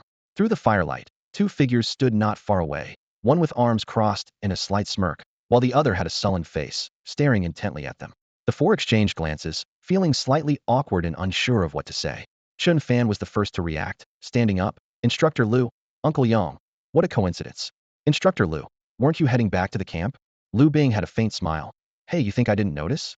Just now, that kid Ma Xiaohao sneaked my stuff. It was the iron pot, right? He said with a chuckle. Figured it out, huh? Just in time to join us. You must be starving too. Chen Fan smiled back. Although Yang Jingang looked stern, his eyes kept darting towards the pot. Instructor Liu shook his head. Eat? You guys never let me relax, do you? While everyone else is resting in the camp, you guys sneak out here in the middle of the night for a private cookout. What if something happens when you're this far out? I was worried you wouldn't stay put, so I came out to check on you. Yang Jingang scolded sternly as he stepped forward. Uncle Yang, didn't Instructor Liu say this place is very safe? Besides, if we want to eat, we have to do it ourselves. Liu Bing was startled but continued. I did say if you're hungry, figure it out, but I didn't mean for you to steal the pot. He had a point, but this place isn't entirely risk-free. Still, you guys are smart, and having a little food is no big deal. Liu Bing didn't mention anything about Chen Fan and the others taking the pot. Seeing this, Chen Fan quickly stepped forward. Oh, Uncle Yang, it's just this once. We promise not to run off again. The food's already cooked. Let's eat together. Yang Songgang didn't speak, but looked over at Liu Bing. Their eyes met, and though no words were exchanged, they understood each other. No need to mention it. Just enjoy the meal. Seeing this, Ma Xiaohou and the others quickly made room. Come on, Instructor Liu, have a drink. Chen Fan opened a can and handed it over.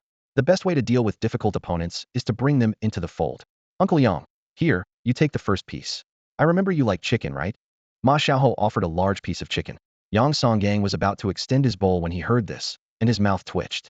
Whether he liked it or not, Chen Fan and the others turned red, holding back laughter, while Lin Xianxue glared at Ma Xiaohou. Why can't you keep your mouth shut? Ma Xiaohou replied unconcerned. Don't you know about being polite? Uncle Yang likes chicken. I meant Uncle Yang likes chicken, that's all. Then what kind of chicken does Uncle Yang like? Yang Songgong's face turned red and white as he quickly received the bowl, while Liu Bing chuckled. These kids are quite amusing. At the end of the meal, Chen Fan filled another bowl for Liu Bing to take to Instructor Sunday. Witnessing this, Liu Bing couldn't help but see Chen Fan in a new light. The kid knows how to handle things. After eating and drinking their fill, they prepared to return to the camp. Liu Bing and Yang Songgang deliberately kept some distance from the group. Seeing the two following from afar, Ma Xiaohou sidled up to Chen Fan. Chen Fan, why didn't the instructors make us bring the pot back when you told me to hide it? As he spoke, Lin Xianxue and her brother also looked over, seemingly puzzled.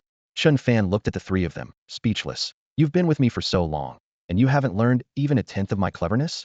If we take the pot back, what would they eat tomorrow night? By the time they returned to camp, it was nearly 2 in the morning.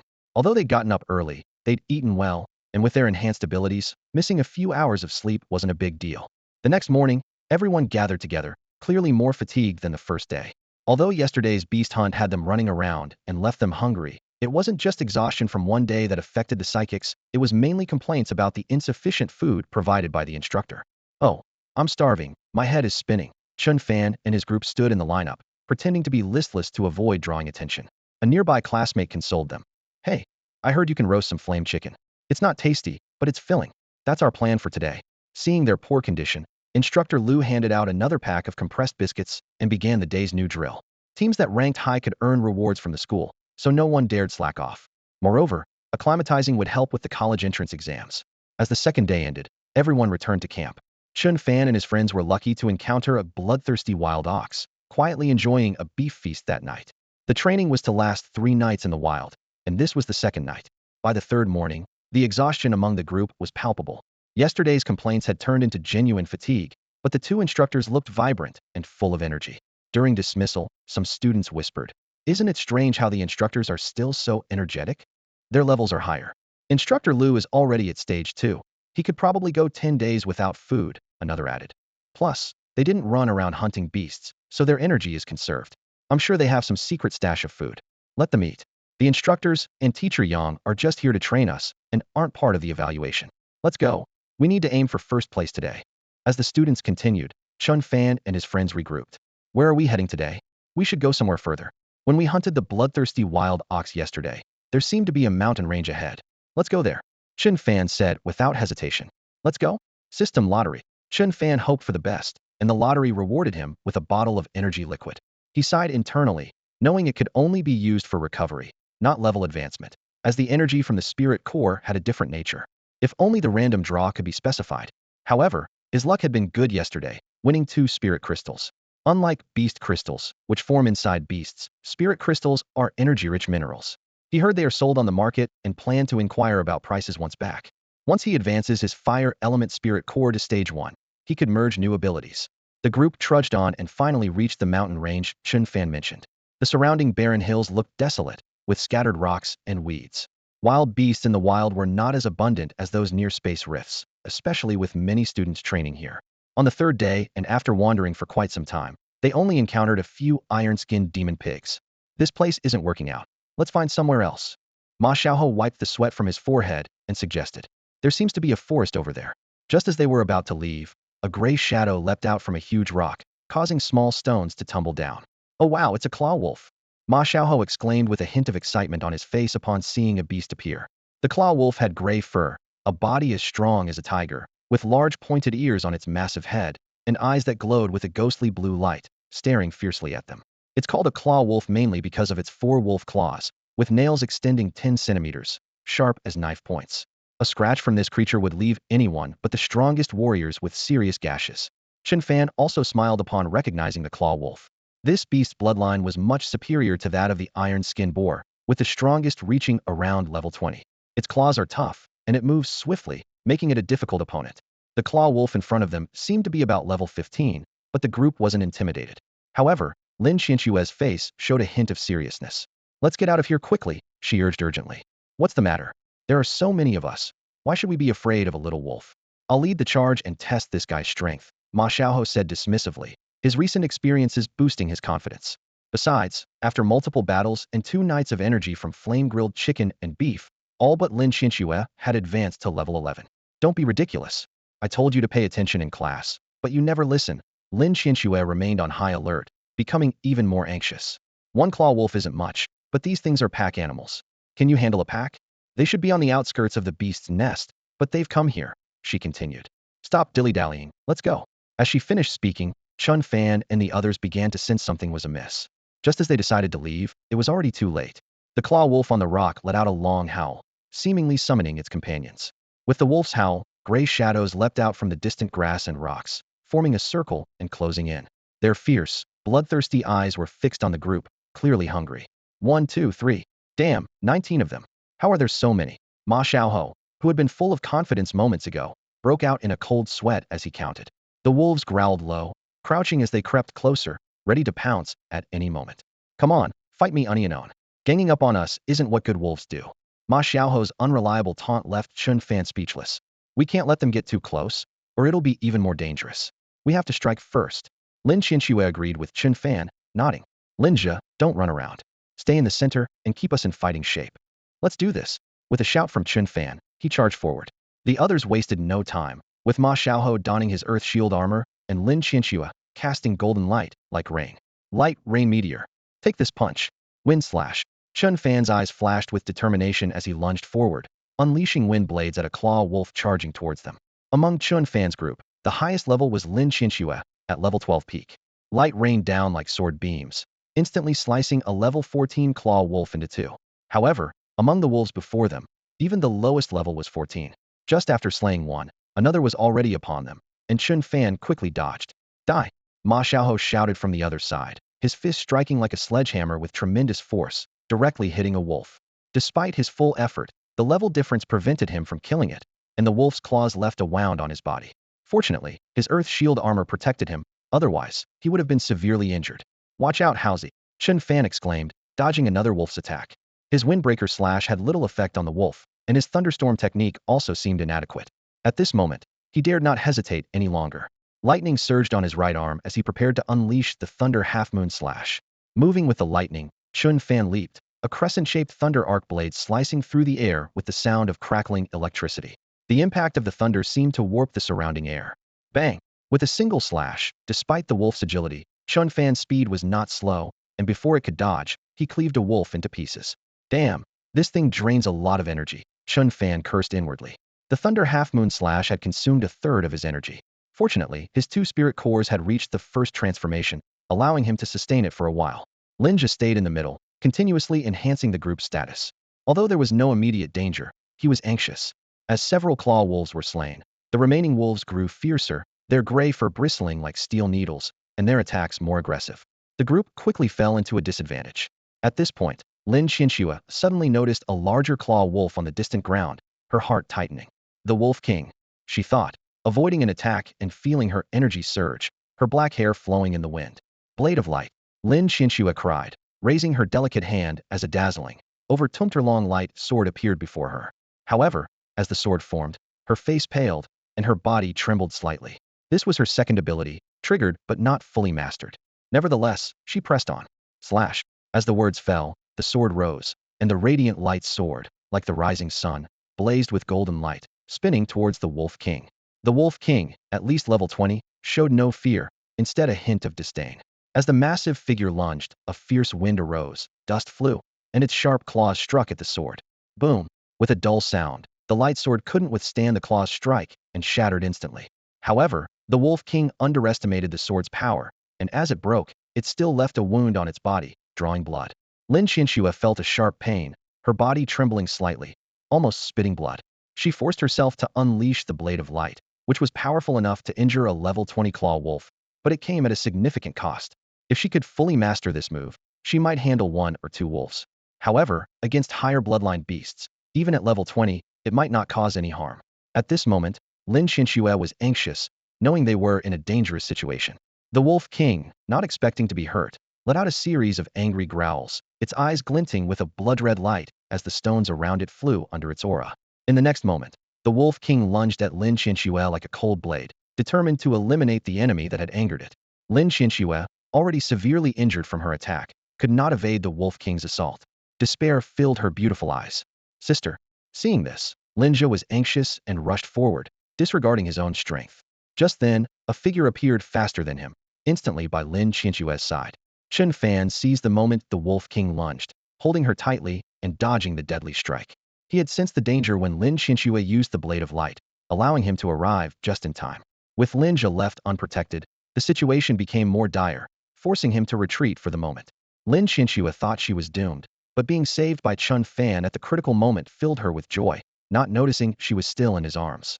Chen Fan, you're so reckless. It was so dangerous. Do you not care about your life?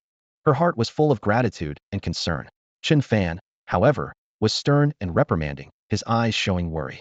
Seeing his concern, Lin Qianxue felt a strange sensation, realizing he wasn't so annoying after all.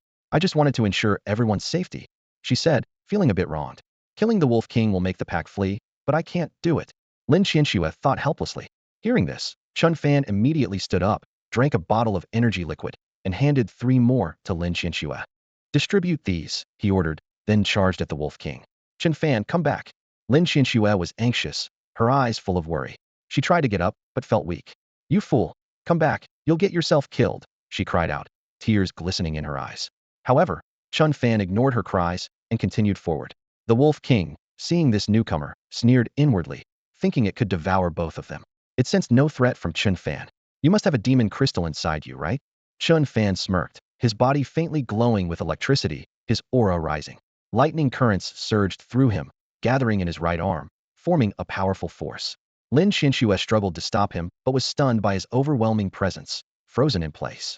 In Lin Qianxue's understanding, Chen Fan's mastery of wind and lightning elements had reached the first transformation stage, with wind at level 11 and lightning at level 10. Clearly, he was stronger than Ma Xiaohao, and she didn't think Ma Xiaohao could surpass her. Although he had 3 elements, his initial talent in spirit cores was too low. However, at this moment, Lin Qianxue couldn't believe her eyes and was stunned. As the lightning surged around Chen Fan, his aura rose, surrounded by electricity like a deity wielding thunder, and the terrifying aura left her in awe. When did Chen Fan become so powerful? Chen Fan was unaware of Lin Qianxue's thoughts. He understood that defeating the Wolf King was key to resolving the crisis, and there must be a demon crystal inside the Wolf King that needed to be dealt with first. At this point, Chen Fan had mobilized all the energy from his 3 spirit cores. Without giving his all, he wasn't confident he could kill the Wolf King. The Wolf King sensed Chen Fan's rising momentum, and a hint of caution flickered in its blood-red eyes, but as the king of wolves, it naturally wouldn't retreat. Its front paws dug deep into the soil, its gray fur bristling like steel needles, and a violent aura erupted from its body. Thunder half-moon slash. Chen Fan muttered, his right arm crackling with lightning. He swung fiercely, a massive 4-meter-long blade of lightning mixed with a fierce wind, slashing toward the Wolf King. Howl! The Wolf King roared angrily, its claws tense, whipping up blades of wind as it leaped into the air. Bang! The dull sound of impact and the roar of thunder filled their ears, causing even the pack of claw wolves to pause their attack. The wolf pack howled in unison, seemingly cheering for their king. However, as the terrifying lightning exploded, enveloping the Wolf King like a web of lightning, the blinding light made it difficult to look directly. In the background, a low, mournful sound seemed to echo. Lin Qianxue and the others looked up, seeing the lightning around Chen Fan dissipate. On the massive body of the Wolf King, a deep wound, exposing bone, stretched from part of its neck to its throat, with the surrounding fur singed and charred, blood gushing as the Wolf King staggered and fell into a pool of blood. Cough, cough. Chen Fan coughed twice, his face slightly pale, appearing somewhat exhausted. Luckily, Lin Qianxue had already injured the Wolf King earlier. Otherwise, he wouldn't have been completely confident in defeating it so easily. Lin Qianxue's eyes widened in disbelief, staring at the Wolf King's corpse. She hadn't expected Chen Fan's aura to be so powerful, and now she was shocked that the Wolf King was killed in just one encounter, dead beyond doubt. The terrifying lightning was awe-inspiring. What kind of ability was this? Was it the second lightning ability Chen Fan had mastered? How could it be so terrifying? That scoundrel, he actually hid this from me. Realizing this, Lin Qianxue bit her lip gently, clenched her fist, and looked at Chen Fan's back with a mixture of resentment and admiration. It was done. With his energy nearly depleted, Chen Fan quickly took out a bottle of energy liquid to replenish himself, just in case. Then, he turned to face the others. The Wolf King was dead, and the remaining gray wolves were no longer a threat. They didn't dare to act rashly. Just as Chen Fan was about to suggest extracting the demon crystal from the Wolf King's body, he realized something was amiss. Ma Xiaohao and the other 2 also gathered together, sensing that something was off. Chen Fan remembered Lin Qianxue had mentioned that once the Wolf King was killed, the pack would disperse on their own. Yet, the situation before them was different. Although the wolves were shocked and mournful at the Wolf King's death, their blood-red eyes soon widened, their fur standing on end, as they began to converge towards Chen Fan. What the hell is happening? Chen Fan shouted to Lin Qianxue. I thought that's how it worked. When the leader of a pack beast is killed, they should retreat. Why do they all seem to be attacking you? Lin Qianxue was at a loss, her face turning red. Tell me about it. Chen Fan thought bitterly. He had given the 3 of them energy liquids earlier, so if the wolves didn't retreat, they could hold them off for a while. Once he recovered, the combined strength of the 4 of them should be enough to escape. However, if the wolves only targeted him, that was a problem. Even if he fully recovered, facing a dozen or so sharp-clawed gray wolves was daunting. Once back, he would need to convert a fire elemental core and merge it with a powerful area attack ability to avoid such predicaments in the future. But that was for later. Right now, he had to solve the immediate crisis. Taking a deep breath, Chen Fan quickly made a decision. I'll distract them, and you guys head back to the camp. I'll meet up with you later.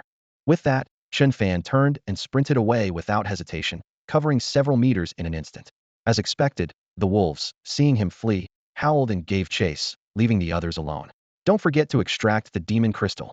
Chen Fan called out as he ran further away, still thinking about retrieving the crystal from the Wolf King's body. Seriously, this can't be happening. Ma Xiaohao was worried as he saw the wolves chasing only Chen Fan. Hey, can't we use the wristband to call for help? Chen Fan, use the wristband. Ma Xiaohao suddenly remembered and shouted urgently. However, Chen Fan was already too far to hear. Quick, pack up, we need to follow him. Lin Qianxue urged. No one dared to delay. Although Chen Fan had told them to return to the camp, they wouldn't abandon him. Ma Xiaohua quickly extracted the demon crystal, and they all hurried after Chen Fan. In a dense forest, Chen Fan's legs moved like oars, running frantically. He wished he could grow a few more legs. Luckily, as a wind element warrior, he was faster than others, or the swift wolves would have caught up to him by now. He didn't dare to be careless. Seeing the wolves closely on his tail, unable to widen the gap, he quickly drank another bottle of energy liquid. Damn, this is costing me a fortune. In the heart of the forest, Zhou Xiaoyang was leading his classmates through, still discussing their recent gains when they noticed some movement ahead. Focusing, they saw Chen Fan's figure. Chen Fan. Zhou Xiaoyang also spotted him, a sly smile curling his lips. Finally, a chance for payback. Stop him. Today I'm going to strip him down to his underwear. Zhou Xiaoyang excitedly rolled up his sleeves, ordering his companions to act. However, the next moment, he saw the pack of sharp-clawed gray wolves racing towards them, kicking up a storm. The sight nearly scared them out of their wits. Zhou Xiaoyang had never managed to get the better of Chen Fan and his friends, so he harbored thoughts of revenge. Now, having run into Chen Fan, Zhou Xiaoyang wasn't about to let the opportunity slip away. However, seeing the wolf pack sweeping towards them like a storm, he froze in shock. Brother Yang, it's wolves, a whole pack. A nearby student stammered, his legs trembling. Brother Yang. Ah, run. Zhou Xiaoyang snapped back to reality, shouted for everyone to flee, and yelled, quick, quick, up the trees. Although they weren't afraid of a single clawed gray wolf, facing a pack left them without the will to fight. Realizing the wolves were swift and agile, they hurriedly climbed the trees. Damn, give me a hand. Pull me up. One student tried to climb, but was too slow. By the time those in the trees reached to help, it was too late. As the wolves closed in, the student felt the pungent smell of the beasts, his legs shaking uncontrollably, and closed his eyes in despair. It's over. He thought the wolves would surely attack, but only felt the ground shake as their sound faded away. After a moment, he opened his eyes to find the wolves had passed by, leaving him ecstatic and collapsing to the ground, panting heavily. No one noticed the wet patch on his leg. Huh? What's going on? The wolves didn't attack you. Another student remarked in surprise. Brother Yang. It seems these clawed gray wolves were chasing after Chen Fan. They jumped down and looked into the distance, but Chen Fan and the wolves were nowhere in sight. Zhou Xiaoyang was puzzled too. Clawed gray wolves, although low-level beasts, were known to be bloodthirsty and aggressive, preferring to live in packs, and many ability users avoided them. Normally, they wouldn't spare humans, yet they ignored the ones right in front of them. Though Zhou Xiaoyang didn't understand why, he felt a sense of amusement and satisfaction thinking the wolves were after Chen Fan. Brother Yang, should we go help him? A student asked. Help him? Not a chance. He's probably getting what's coming to him for all his misdeeds. Let's go, leave him be. Zhou Xiaoyang was about to leave with his group when he suddenly paused. Wait, the direction Chen Fan was running is towards our camp. It was unclear how long had passed, but Chen Fan was still running. He had hoped to outrun the wolves and catch a break, but these beasts gave him no respite. Far from shaking them off, they were closing in. He regretted running in the first place. With Lin Xinxue and the others, he might have held them off a bit. Damn, you guys really don't get tired, do you? Chen Fan glanced back, seeing the lead clawed gray wolf only about 10 meters behind. Soon, the trees and underbrush thinned, and the area brightened. He looked up and realized he was about to exit the forest.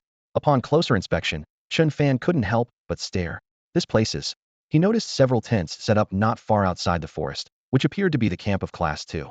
He was puzzled about how he ended up here. In his frantic escape from the wolf pack, he had taken so many twists and turns, only to find himself back near the camp. An opportunity arose. Initially intending to change direction again, Chen Fan realized that although the students were away exploring, the instructors were still in the camp. Moreover, Class 1's camp was nearby as well. With the instructor's strength, they could surely handle the wolf pack alone. With this in mind, Chen Fan looked back with a smile. Those wolves were in for a surprise.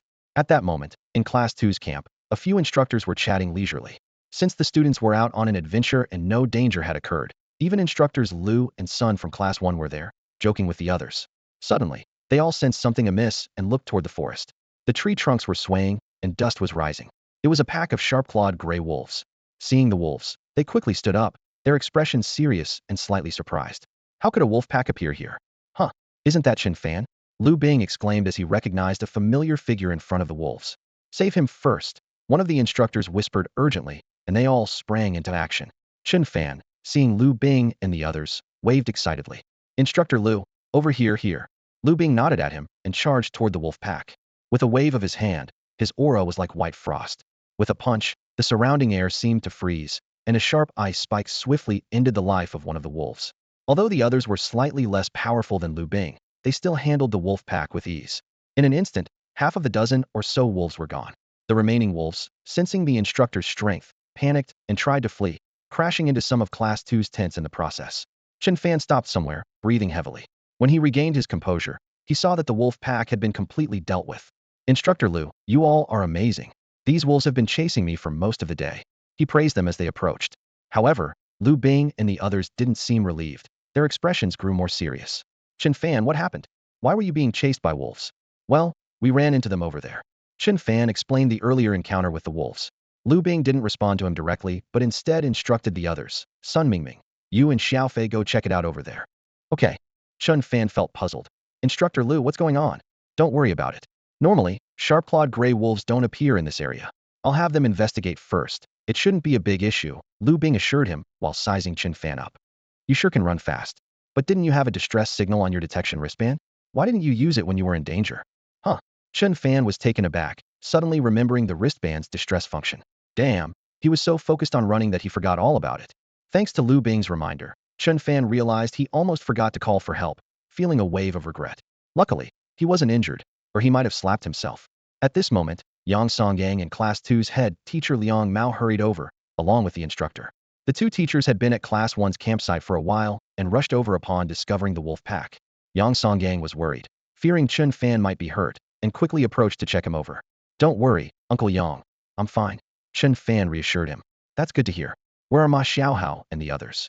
Yang Songyang asked. They should be back soon. Chen Fan replied, feeling a sense of relief. Taking advantage of Yang Songyang's brief departure, he quickly asked Liu Bing a question, worried that the latter might bring up his lack of attention in class. By the way, Instructor Liu, why did the wolf pack continue to chase us even after the Wolf King was dead? Chen Fan asked curiously. Liu Bing smiled and explained, many pack-dwelling beasts have leaders, and just because the leader dies doesn't mean the pack will scatter. Especially with beasts like the claw wolves, the leader's death can provoke their ferocity. They think whoever killed their leader might become the new one. How did you manage to kill the Wolf King? Liu Bing was astonished, knowing that although Chen Fan was a tri-element ability user and stronger than his peers, it was still unrealistic for him to kill the Wolf King alone. Hee, we worked well together. Chen Fan smiled slightly, feeling secretly proud. Liu Bing nodded, seemingly without suspicion, considering that Lin Qianxue was also in Chen Fan's team. With their combined efforts, Chen Fan ultimately killed the Wolf King, prompting the wolf pack's pursuit. Then why did the wolf pack flee when they saw the instructors? Chen Fan continued to ask. What do you think? They're fierce, but not stupid. They can tell the difference between danger and certain death, Liu Bing explained with a smile. After a long while, Ma Xiaohao and the others finally returned to the camp. After Chen Fan left, they couldn't rest easy and followed him, but the wolf pack was too fast. Coupled with Chen Fan zigzagging, they almost lost him. Fortunately, with the scent, they didn't lose track. Seeing Chen Fan unharmed, they all breathed a sigh of relief, their faces showing delight. By now it was afternoon. Having encountered the Claw Wolves and killed the Wolf King, their team's score exceeded 2,000 points. Securing first place seemed inevitable, so they didn't venture out again. Here you go. Ma Xiaohao handed 2 transparent glowing demon crystals to Chen Fan, smiling. They're way to tribute, so only you can use them. 2 of them. Lin Jia rolled his eyes, thinking that Chen Fan mentioned Liu Bing and the others had killed those Claw Wolves and found 2 demon crystals. Although the points weren't added to the team's score, the demon crystals were given to Chen Fan. Yesterday, Chen Fan got an Earth Attribute Demon Crystal and gave it to Ma Xiaohao. Through this training, Chen Fan acquired 5 demon crystals, Ma Xiaohao got 1, while Lin Qianxue and Lin Jia got none. As for Wood Attribute Demon Beasts, they'd probably have to look near the nests, and Light Attribute Demon Crystals were even rarer. It's unheard of for such low-level beasts to lack a light attribute. However, the most important thing is that everyone made it back safely. Chen Fan felt relieved and turned to Lin Jia, saying, Hey, when we have some time, let's go to a beast lair. I'll get you some Wood Attribute Beast Crystals then. Hearing this, Lin Jia's mood lifted, and a sly smile appeared on his face. Deal. You two getting stronger benefits me too. How so? Chen Fan asked curiously. The stronger you are, the better you can protect me, Lin Jia replied with a cheeky wink. Is that why you became a spirit shifter? You really treat us like laborers. Chen Fan laughed helplessly. Exactly, I just stand behind and buff you guys. It's easy, Lin Jia said confidently, clearly trusting his abilities. At that moment, Chen Fan noticed someone staring at him. He turned around and met Lin Qianxue's beautiful eyes. Although she had previously injured herself using her abilities, with Lin Jia's healing and the energy liquid Chen Fan provided, she looked healthy and vibrant again. I've heard from those two that you've managed to fuse your abilities. Lin Qianxue's voice was filled with astonishment. She wasn't unfamiliar with skill fusion. Though rare, some talented individuals had achieved it over the past century, typically requiring a second transformation at least. However, fusing two different types of abilities was something she had never heard of before. No wonder you could defeat the Wolf King, Lin Qianxue remarked. How about that? Impressive, right? Chen Fan said, pretending to be profound. Impressive, my foot. Lin Qianxue scoffed, though her eyes softened. Thank you for saving me today. Without you, I wouldn't have made it back. Surprised by her gentle gratitude, Chen Fan thought to himself, wow, when did the fierce dragon become so gentle? Then, he dashed off like a rabbit. You jerk, itching for trouble again? Don't run. Lin Qianxue chased after him, lightening the mood instantly. Just then, Ma Xiaohou and Lin Jia joined in their playful chase, and Ma Xiaohou suddenly shared some heart-wrenching news with Chen Fan. What? The energy liquid costs 10,000 per bottle. Chen Fan's face fell immediately, feeling a pang in his heart.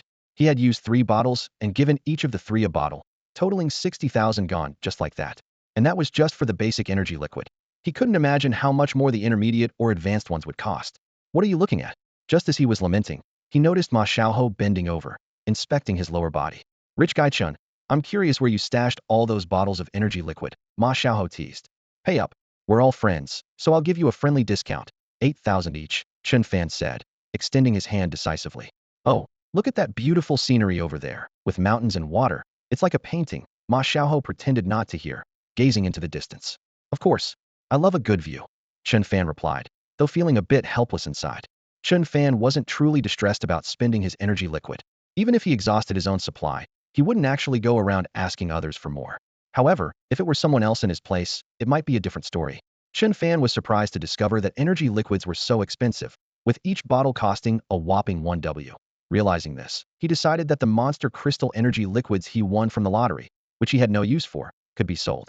This idea had already taken root in his mind as it would allow him to exchange them for the attribute monster crystals he needed and earn some money for his household. Why not take advantage of it? By evening, students were gradually returning to camp. Today was the last day. They would stay one more night and wouldn't go out hunting monsters the next morning. Instead, the instructors would share some insights, and by noon, they would head back to the city. So, it was time to tally up the points. As expected, Chen Fan's team ranked first, not just among their group, but across all classes. Besides the 2 spiritual crystals that every student would receive, the first-place team would get additional rewards, which would be distributed back at school. When everyone learned that Chen Fan's team had taken down a Wolf King, they were both envious and unsurprised. No one believed it was Chen Fan who did it, but rather Lin Qianxue. As the only S-level ability user in second high school, and a light type at that, Lin Qianxue's prowess was unquestionable. Due to Chen Fan's earlier arrangements, Lin Qianxue and the others didn't reveal the details of the encounter. Around 7, the 2 instructors who went to investigate returned. Since it was unlikely for the clawed gray wolves to appear nearby, Liu Bing and the others didn't let their guard down. Instructor Sun reported that the wolf pack's appearance was probably just an accident, likely straying from the edge of a monster lair. Being the last night, the instructors organized a bonfire party for the students, providing a hearty meal. After some lively festivities, everyone returned to their tents to rest. The night was uneventful for Class 1, but Class 2 didn't have such peace. Because Chen Fan had led the wolf pack in their direction earlier that day, many tents were destroyed, leaving over half of Class 2 without a place to sleep. However, embracing a spirit of resilience, the students were accustomed to such occurrences when entering monster lairs. Led by the instructors, they took it as an early experience of roughing it. No one complained about sleeping without tents. Some gathered dry grass, while others climbed trees to sleep. Yet, in the latter half of the night, a sudden thunderstorm unleashed heavy rain upon them. The next morning, the instructors imparted some knowledge, and after noon, they organized the students' return trip. As everyone gathered in front of the buses, Chen Fan was chatting with Ma Xiaohou when he caught sight of the Class 2 students, giving him a shock. Many were glaring at him with faces full of resentment, as if they wanted to devour him. Lin Jia approached to explain that it was because the wolves he attracted had destroyed their tents, leaving many students soaked like drowned rats while trying to sleep. Chen Fan, however, wasn't particularly bothered by it. Hey, what's up with Zhou Xiaoyang and that other student? They're limping. Did they get injured hunting monsters? Chen Fan casually asked, noticing Zhou Xiaoyang glaring at him with a look full of resentment, seemingly injured. Hee. Yeah, I did get hurt, but it's nothing serious, just a little fall. And it wasn't because of a beast, but because of you. Lin Jia chuckled. Because of me? Chen Fan asked, puzzled. Yeah, last night during the thunderstorm, a big tree got struck by lightning. Zhou Xiaoyang and another classmate were sleeping under it, and it fell right on them. Most of the students in Class 2 consider you a public enemy now, Lin Jia teased. Once everyone gathered, They boarded the bus and headed back to the city. On the bus, everyone was sprawled out, exhausted. After returning to school, Chen Fan and his team received their first place reward, 5 spirit crystals and a bottle of basic energy liquid. When Chen Fan got home, it was just in time for dinner. He chatted with his parents and briefly mentioned the field training.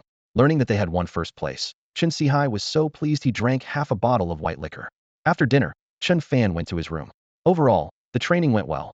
He got quite a few beast crystals and the school reward. The spirit crystals he had were enough to upgrade his fire element core. But after the hectic days, Chen Fan was too tired to refine the crystals and fell asleep until noon the next day. It was the weekend, so there was no school. Only his mom was home, as his dad, Chen High, had gone to a class reunion. Before he could think of what to do, Ma Xiaoho texted, inviting him and Lin Zhi to hang out. The three of them wandered around the city center, and before they knew it, it was evening. Wow, is this what they call an ice cream assassin? $68 for one. That's ridiculously expensive, like a few days' worth of my pocket money, Ma Xiaoho exclaimed, grimacing at the ice cream prices. What are you getting? Chen Fan asked casually while fiddling at the entrance. Old school popsicles. Ma Xiaoho replied. Where are they? Let me find them. Ma Xiaoho started searching. Hey, are you buying or not? If not, don't rummage around. The supermarket owner snapped as Ma Xiaoho rifled through the freezer. We're buying. Who said we're not? It's just that you buried the cheap ones at the bottom, Ma Xiaoho said while pulling out 3 old popsicles. Ugh, you must be from the suburbs. The owner muttered disdainfully, clearly audible to Chen Fan and Lin Zhi who were nearby on their phones. Lin Zhi was about to retort, but Chen Fan stopped him. $3, scan it yourself. Ma Xiaoho paid and handed out the popsicles, ready to leave, but Chen Fan approached the counter. Do you have Hua brand cigarettes and mousy liquor here? Chen Fan asked. Of course, right here. Are you buying? The owner replied. Yeah, give me 10 cartons of cigarettes and 5 boxes of mousy, Chen Fan said without hesitation. Initially, the owner was indifferent, but hearing Chen Fan's order, he perked up. Seeing the 3 together, he was a bit skeptical. Do you have it or not? Money's not an issue, Chen Fan emphasized, waving his phone in front of the owner. Though the owner didn't see clearly, he didn't dwell on it, and suddenly became all smiles, a complete turnaround from before. Yes, yes, yes, I'll get it for you, he said, hurrying to the corner of the storage area.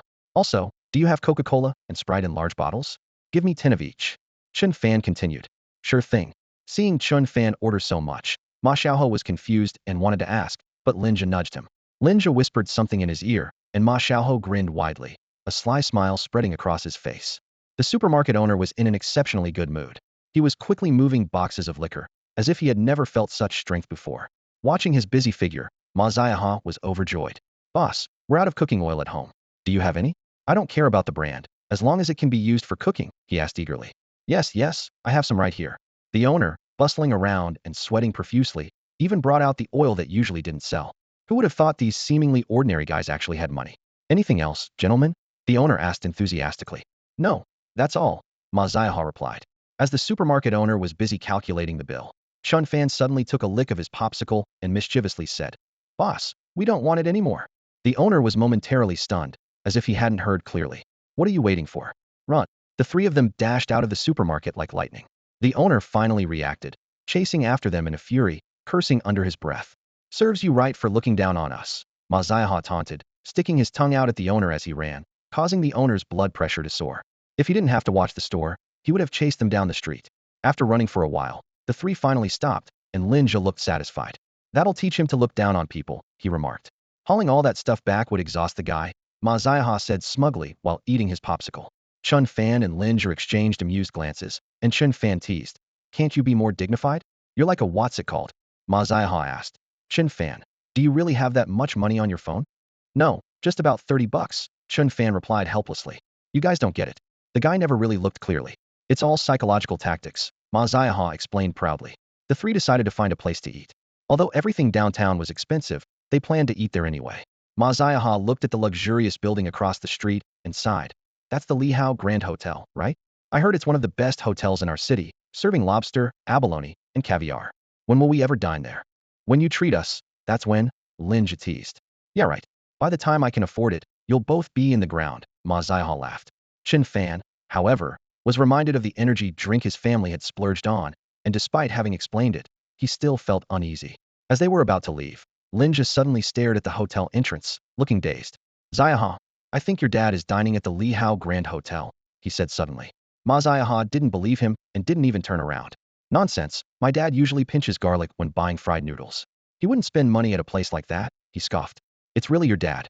And not just your dad, my dad is there too. And Chen Fan, your dad is also there. Lin's words made the other two turn around and look towards the hotel entrance across the street.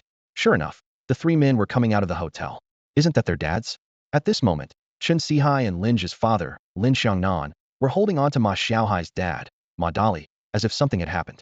Chen Fan suddenly remembered that today was their father's class reunion, and he'd heard that a wealthy classmate was treating them to a meal.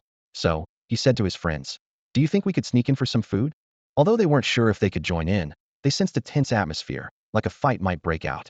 So, Chen Fan took the lead and walked across the street. At the hotel entrance, three middle-aged men were in a heated argument.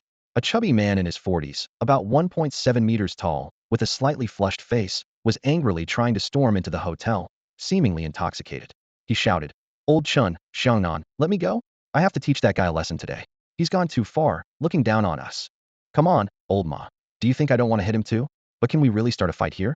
There are so many people around. Don't be impulsive." Chen Sihai, while holding on to Ma Dali, tried to persuade him. His own face didn't look too good either, suppressing his anger.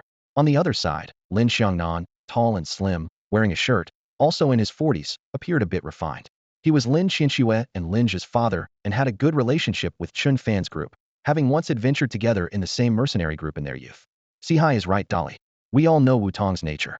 He's always been pretentious since school. If it weren't for the people around, I would have taught him a lesson long ago, but this isn't the place. Let's deal with it later." Lin Xiangnan added his perspective. Ma Dali calmed down a bit, but the anger on his face remained. "Dad, what's going on? Why are you all so upset?" Chen Fan and his friends ran over, catching Ma Dali's complaints. Chen Sihai turned around, a slight smile appearing on his face. "Son, what are you doing here?" "Xiaohai, you're here too." The younger ones quickly greeted them. "Uncle Ma, Uncle Lin." Chen Fan couldn't help but ask, "Dad, what happened? Wasn't today your class reunion? Why does it look like you were about to fight?" Seeing the state of the three men, it seemed they'd encountered something unpleasant. "Don't even mention it. If it were a fight, that would be better. We came for a meal and ended up with a stomach full of anger. Didn't you see your Uncle Ma almost explode?" Chen Sihai briefly explained the situation. They originally didn't plan to enter the hotel and decided to head home instead. Though not detailed, Chen Fan understood that the three had indeed been bullied. The class reunion this time was hosted by someone named Wu Tong. Chen Fan had heard his father mention Wu Tong when he was young and had met him twice. Wu Tong was a classmate of Chen Sihai and others, and during school, they had some minor conflicts, but nothing that amounted to real animosity. After graduation, everyone went their separate ways, and when they occasionally met at reunions, they were all quite casual and didn't pay much attention to each other's personalities.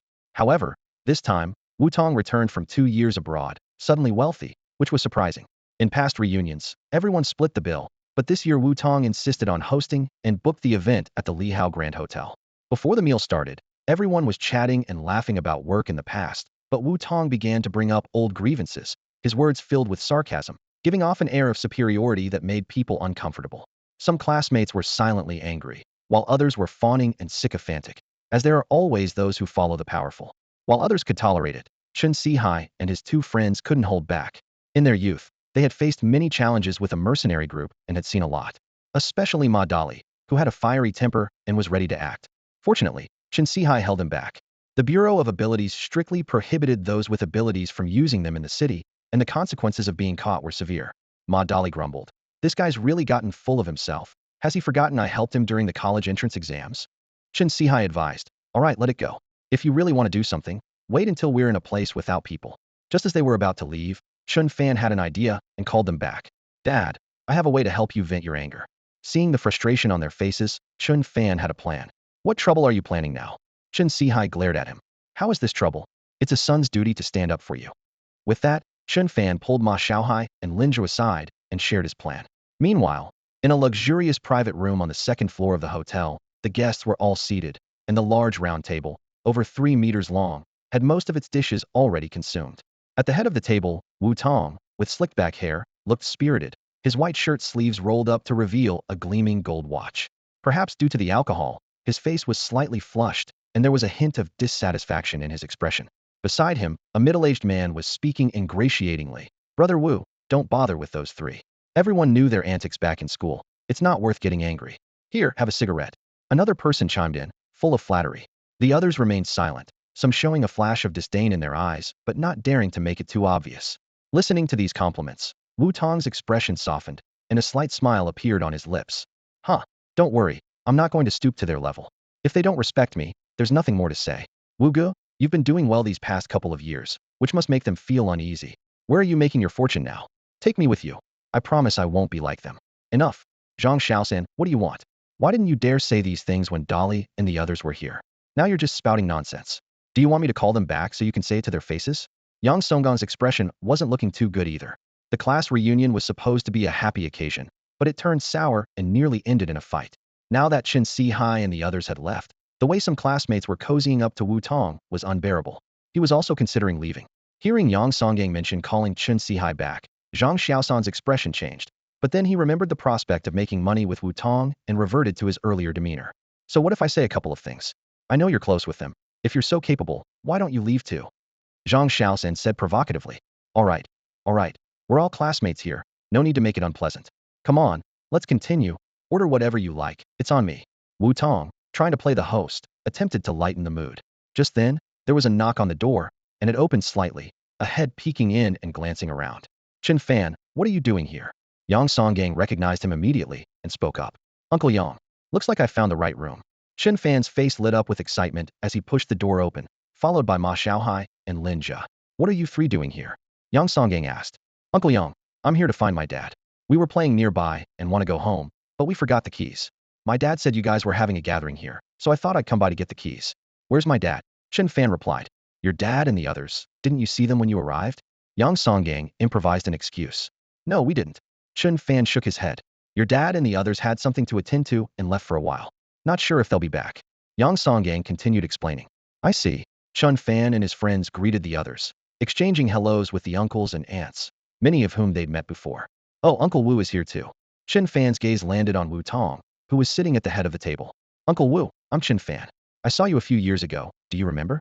Before Wu Tong could respond, Chen Fan walked over, behaving very politely. You're Chen Hi's son, right? I remember. Wu Tong replied with a smile. Yes, Uncle Wu. My dad often talks about you. Chen Fan flattered him. Oh, what does your dad say about me? Wu Tong asked curiously. Of course, he praises you, saying you're a person of good character and very capable. Among all the classmates, you're the most accomplished, Uncle Wu. Chen Fan showered him with compliments, watching Wu Tong's smile grow wider. Yang Songgong's eye twitched, sensing something was off. Knowing Chen High, he thought, even with a knife to his throat, he wouldn't say such things. At first, Yang Songgong genuinely thought that Chen Fan and his two friends were there to find someone, but he quickly sensed something was off. Watching Chen Fan shower Wu Tong with flattery, Yang Songgong knew exactly what was going on. Among all his classmates, he was closest to Chen High and a few others, and he knew their personalities and temperaments inside out. Plus, he was currently the homeroom teacher for Chen Fan, Ma Xiaohai, and Lin Jia. These three boys were full of mischief, even more so than their fathers. Especially Chen Fan, with his endless chatter, Yang Songgong realized that Wu Tong might be in for some trouble. Naturally, he wouldn't say anything, but he was curious about what Chen Fan and his friends would do next. Chen Fan lavished compliments on Wu Tong, while Ma Xiaohai and Lin Jia greeted him politely, like well-behaved children. Although their praise wasn't as intense as Chen Fan's, it was filled with admiration, as their fathers had mentioned how impressive Uncle Wu was. Wu Tong seemed a bit skeptical of Ma Xiaohai's words, squinting his eyes as he asked, Praise, huh? My dad isn't one to express himself in front of others, and he cares about appearances, so he wouldn't say anything directly, but at home, he often talks about you. Uncle Wu, is that watch made of gold? How much did it cost? Ma Xiaohai asked, feigning naivety and almost leaning in. Wu Tong laughed heartily. Not much, just a few thousand. Uncle Wu is really capable. Ma Xiaohai and Lin Jia exclaimed in unison. Zhang Xiaosan chimed in. Wu, it seems like Ma Dali and the others actually respect you. They're just too shy to get closer. Not at all. There's no need to get closer or anything. We're all classmates, Wu Tong replied, feeling quite pleased. He didn't expect these kids to be so sensible and flattering. Whether their words were true or not, Chen High and the others didn't get along with him, but if they knew how their kids behaved, it might just drive them crazy. The more he thought about it, the more content Wu Tong felt. All right, Uncle Wu, since our dads aren't here, we'll go find somewhere to eat, Chen Fan said as his eyes glanced at the dishes on the table. Wu Tong gestured for them to sit down. Since you're here, join us for a meal. Your dads might come back any moment. No problem. Since you call me Uncle Wu, it's just a meal. Sit down and order whatever you like, Wu Tong said with a smile. Chen Fan, delighted like a boy visiting the city for the first time, pulled Ma Xiaohai and Lin Jia to sit down, then called the waiter over. Looking at the menu, Chen Fan lightly pressed his lips together, his expression changing as if he was about to cry. What's wrong? Wu Tong asked with concern. Nothing, Uncle Wu. It's just that seeing these lobsters and abalone reminds me of my mom. Thinking about how my mom has worked hard her entire life and never tasted such things, I can't help but feel a pang of sadness. Beside me, Ma Xiaoho and Lin Jia lower their heads, trembling slightly, their faces flushed. Seizing a moment when no one is looking, Ma Xiaoho pinches Lin Jia's thigh hard. Lin Jia grimaces in pain, holding back a cry, thinking to himself, "Why are you pinching me?" I'm afraid I'll burst out laughing. Annoyed, Lin Jia wonders, "Why don't you pinch yourself?" But then he shrugs it off, thinking it's just lobster and abalone. He suggests, "How about this, if you want to try it? Why don't you each take a portion home for your family to taste?" Wu Tong hears this and can't help but smirk, taking the opportunity to both tease and show off his wealth and generosity. He thinks to himself that these kids came just at the right time.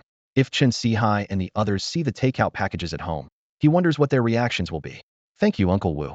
Chen Fan immediately responds and continues, "Could you please pack 3 Australian lobsters, 2 king crabs, and, let's see? Yes, that'll do, 3 portions in total, 1 for each of us." Hearing what Chen Fan wants to pack, everyone around shudders, their eyes filled with disbelief. Is this kid packing or stocking up? So many. Just the 3 of them are taking 9 Australian lobsters, while the whole group barely ate a few. Wu Tong's expression changes slightly, his eye twitching, but he doesn't say anything. He doesn't care about these things and is more interested in how Chen High and the others will feel when they get home. All right, once that's packed, let me see what I'll eat. I'll have a white truffle foie gras omelette. What about you two, he asks. I want caviar pasta. Lin Jia immediately replies. I'll have crab roe fried rice, with extra crab roe. Ma Xiaoho adds. Everyone's minds are racing, tempted by the food, yet unable to bring themselves to speak up. Yang Songgang observes Chen Fan and his friends acting unusually well-behaved, unlike their usual selves. As the food cart arrives, Yang Songgang notices a sly glint in Chen Fan's eyes, sensing that this is far from over. This is the white truffle foie gras omelette, the caviar pasta, and the crab roe fried rice. The waiter announces as he places each dish on the table, preparing to grate some white truffle over Chen Fan's omelette. But before he can, Chen Fan takes it directly. Chen Fan, full of confidence, took over the server's job without hesitation and said enthusiastically, I got this. Before the server could react, Chen Fan's hands moved swiftly, and with a quick snap, the whole white truffle turned into fragments. His speed was faster than the server's tools. The server was stunned, dropping the grater onto the table, eyes wide in disbelief. Everyone else was equally astonished, their eyes nearly popping out. The atmosphere in the room froze instantly. Although no one had ever tasted white truffle, they all knew its value. Just a sprinkle was enough for a foie gras omelette. But Chen Fan used the entire truffle, which must have cost a fortune. Wu Tong's face turned pale instantly, his pupils dilated, and his body tensed. He felt a rush of blood to his head, his blood pressure rising. He thought to himself, does it really have to be grated? Chen Fan, noticing the server's bewilderment, asked with a puzzled expression, what's the matter? Does it have to be that way? The server quickly came to his senses, turning around hastily. Sir, He intended to serve the next guest, and was about to pour caviar into noodles, when he turned back to see Ma Xiaohao dumping an entire can of caviar into his bowl, stirring it with chopsticks. Wu Tong's blood pressure spiked again, his breathing became labored, and his eyes reddened as he gripped the tablecloth tightly, almost tearing it. Ma Xiaohao, unfazed, took a bite of his mixed noodles and nearly spat it out. Chen Fan, is yours any good? Mine is really awful. Though his voice was low, everyone in the room heard it, their expressions increasingly odd. Wu Tong nearly choked on his own anger, thinking, awful? Do you know how much that can of caviar costs? At least tens of thousands. Wu Tong tried to calm himself, thinking that another 100,000 wouldn't be an issue, at least giving him the leverage to mock Chen High and others next time.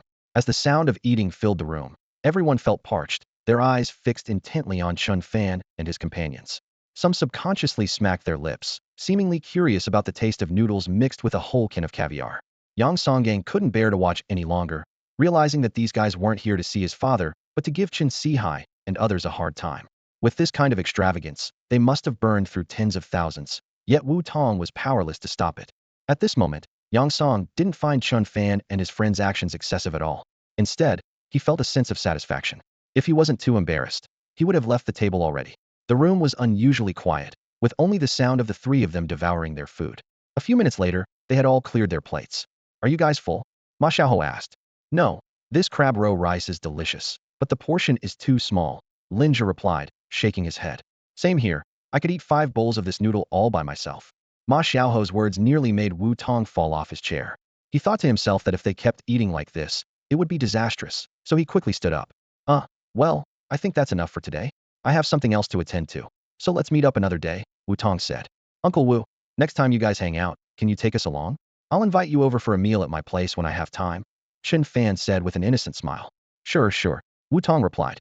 Since the host was leaving, everyone exchanged a few polite words and got ready to leave as well. At the front desk, as they prepared to settle the bill, Chen Fan and his friends grabbed their packed lobsters and quickly left after saying goodbye. Zhang Xiaosen rushed over from behind, trying to ingratiate himself with Wu Tong. Brother Wu, let's go sing later. It's on me. I know a great nightclub, hee hee. Miss, how much is the total for the Tianzi suite? Wu Tong asked. Sir, your total consumption today is 1,218,360, the cashier replied with a smile. Over 210,000? That's manageable. Wu Tong breathed a sigh of relief. Although it exceeded the budget by tens of thousands, it wasn't too big of a problem. Charge it to my card, Wu Tong said confidently. Sir, it's not 210,000. It's 1,210,000. The cashier's smile remained. What? Wu Tong was stunned, his eyes wide with disbelief. 1,210,000? That's impossible. How did you calculate that? It can't be that much. Sir, the white truffle and foie gras omelette you ordered was made with the world's finest Albo white truffles from Italy, each costing 300,000. The caviar was top-notch Almas caviar, at 360,000 a tin. But that's only 700,000, Wu Tong thought to himself. You also ordered crab roe fried rice using the roe from a level 70 Demon King crab, valued at 450,000. Oh, and here's the bill for your review. The bill handed over by the cashier left Wu Tong completely numb, unable to process it.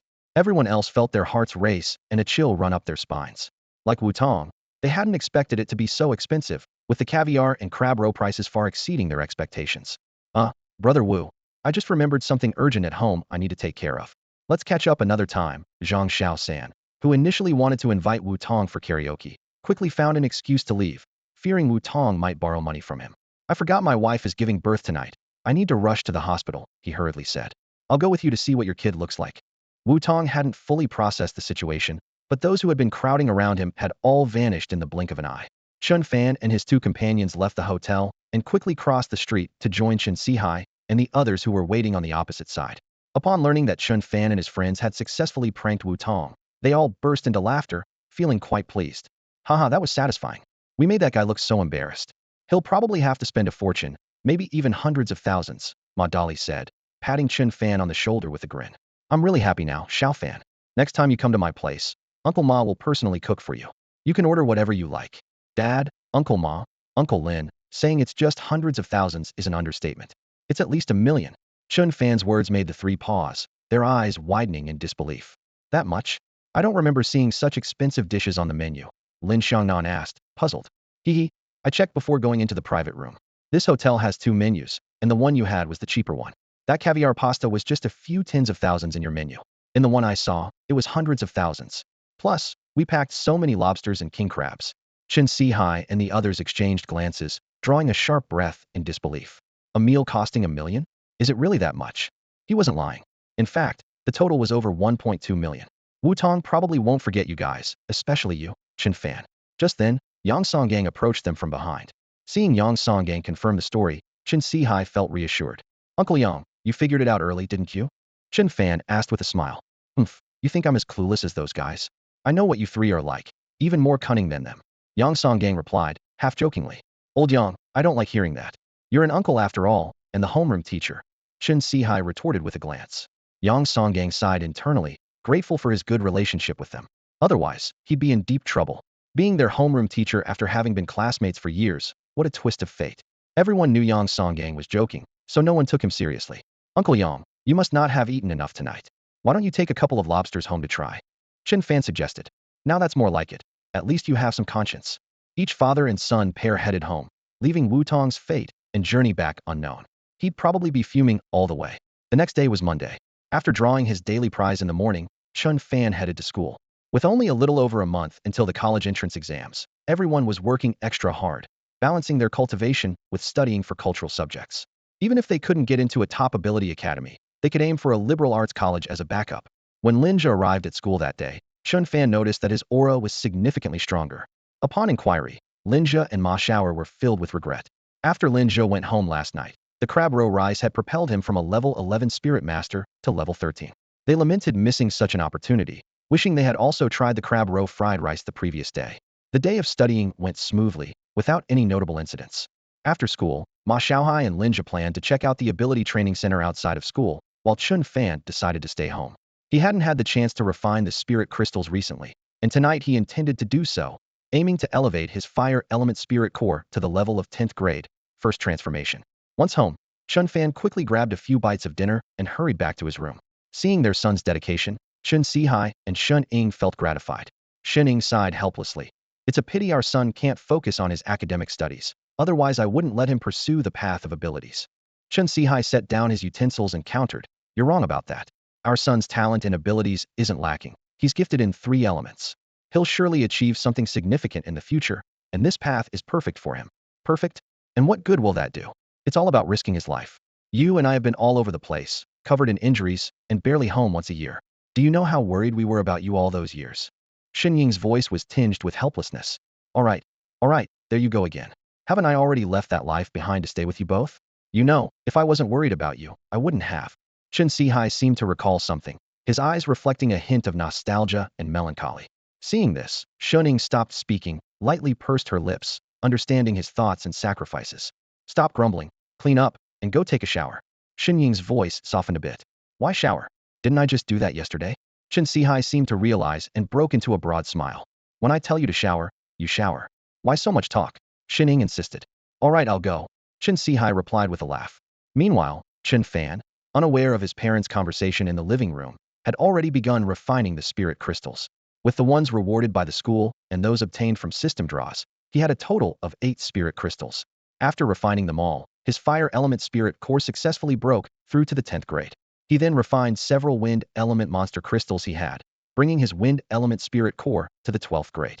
Should I go for warrior or mage? Sitting on his bed, Chen Fan pondered. Ultimately, he decided to convert his fire element to mage. Congratulations to the host for successfully becoming a first-tier fire mage, awakening the ability fire spell. The system's voice echoed in his mind. Merge Gale Slash and Fire Spell. He felt a stir and initiated the fusion. After a successful fusion, the host acquired a new ability, Wind and Fire Fury. Wind and Fire Fury, driven by wind and controlled by fire, creating an endless sea of flames. Wind and Fire Fury. A smile appeared on Chen Fan's lips as he finally obtained a group attack ability. If he had mastered Wind and Fire Fury last time, he wouldn't have been chased by the Claw Wolf. Then he merged Thunderstorm and Fire Spell, resulting in a new ability, Thunder and Fire Dual Draw. This is a single target ranged ability, more powerful than Wind and Fire Fury, but with slightly longer casting time and less agility. System, merge the 3 element skills. He issued another command. After a successful fusion, the host acquired a new ability, Storm Flame Palm. Storm Flame Palm, utilizing wind to drive the power of thunder and fire, delivers a powerful strike, fierce and formidable, with awe-inspiring might. Phew, the light in Chen Fan's eyes grew brighter. After converting his fire element spirit core, he gained so many abilities. While others might have just 1, he had 4, each stronger than the last. Chen Fan had mastered 3 ordinary abilities, and after fusion, his total abilities increased to 4, making a total of 7. In comparison, others at this stage could have at most 2 abilities, but he had several times more, which was undoubtedly an advantage. Chen Fan was pleased but then pondered a question. System, can I fuse the skills again after merging them? He had once used his Thunder Half-Moon Slash to kill a wounded level 20 Wolf King Clawgrey Wolf with a powerful strike, showcasing its strength. If he could combine Thunder Half-Moon Slash with skills like Wind and Fire, the power would be unimaginable. However, the system replied that it was not possible at the moment. Chen Fan felt a bit disappointed, but, on second thought, realized that his current skills were sufficient to handle the challenges he faced. Moreover, his level was still quite low, and the energy reserves in his spirit core were limited. With his current energy, he might only be able to use the Tri-Element fusion skill, Wind Thunder Flame Palm, a few times. If he fused even more powerful skills, it might be too much to sustain. It was already 11 o'clock at night. He planned to take a shower and go to sleep, but his phone received several messages from his online friend, Li Xiaoming. Chen Fan had been focused on skill fusion and hadn't noticed the phone's notifications. Yanhua, are you there? I'm feeling so down today. I feel really inadequate, Li Xiaoming messaged. Not yet. I was practicing just now and lost track of time. What happened? Why are you doubting yourself? Chen Fan replied. It's not a big deal, just feeling the gap between people is too wide. You're so hardworking. I want to be as diligent as you. Come on, don't be upset. Of course, there are differences between people. What we need to do is face those differences, right? Don't be arrogant in victory or discouraged in defeat. Just be yourself, and everything will gradually get better. After hearing you say that, I feel much better. You're right. I need to stay humble and work harder. I won't lose to others again. I'm going to sleep now. You should rest early too. It's great to have you. Good night. Good night. Chen Fan looked at the last message and the shy emoji she sent, feeling a slight stir in his heart. TCH, what was he thinking? She was just an online friend he confided in. Even if he had thoughts, Ma Xiaoho was right. He should ask for a photo first. Time to shower and sleep. The next day, Chen Fan arrived at school and, upon entering the classroom, noticed that most of his classmates were not at their desks. Instead, they were gathered at the back of the room, talking animatedly. Damn, that was too much. Why didn't you all gang up on him yesterday? He was so arrogant. If I had been there, I'd have beaten him down. Listening to their indignant voices, Chen Fan felt a bit confused and thought, what happened? What's going on with them? He looked over at Lin Xianxue, who was sitting in the front row, her head down, engrossed in her phone, and with a slightly indifferent expression on her face. Why aren't you happy either? It seems like, didn't you check your phone last night? Lin Xianxue, noticing Chen Fan's arrival, opened the class group chat and pointed at her phone screen. Chen Fan took out his phone and opened the class group chat, his brows furrowing slightly. Lin Xianxue watched him from the side, her eyes reflecting a mix of emotions as she recalled the events of last night. If Chen Fan had been there, things might not have turned out this way. She knew that with Chen Fan's personality, he would never stand by and do nothing. Since witnessing his abilities last time, Lin Xianxue realized that Chen Fan's skills were even above hers, though he never boasted about it. Wow, why are there so many messages? Chen Fan exclaimed, shocked by the number of messages in the group chat. Among the hundreds of messages, most were complaints and accusations against another school. Eventually, the class teacher intervened, and the chat gradually calmed down. Chen Fan scrolled up and opened a video. In the footage, a boy and a girl stood on a platform.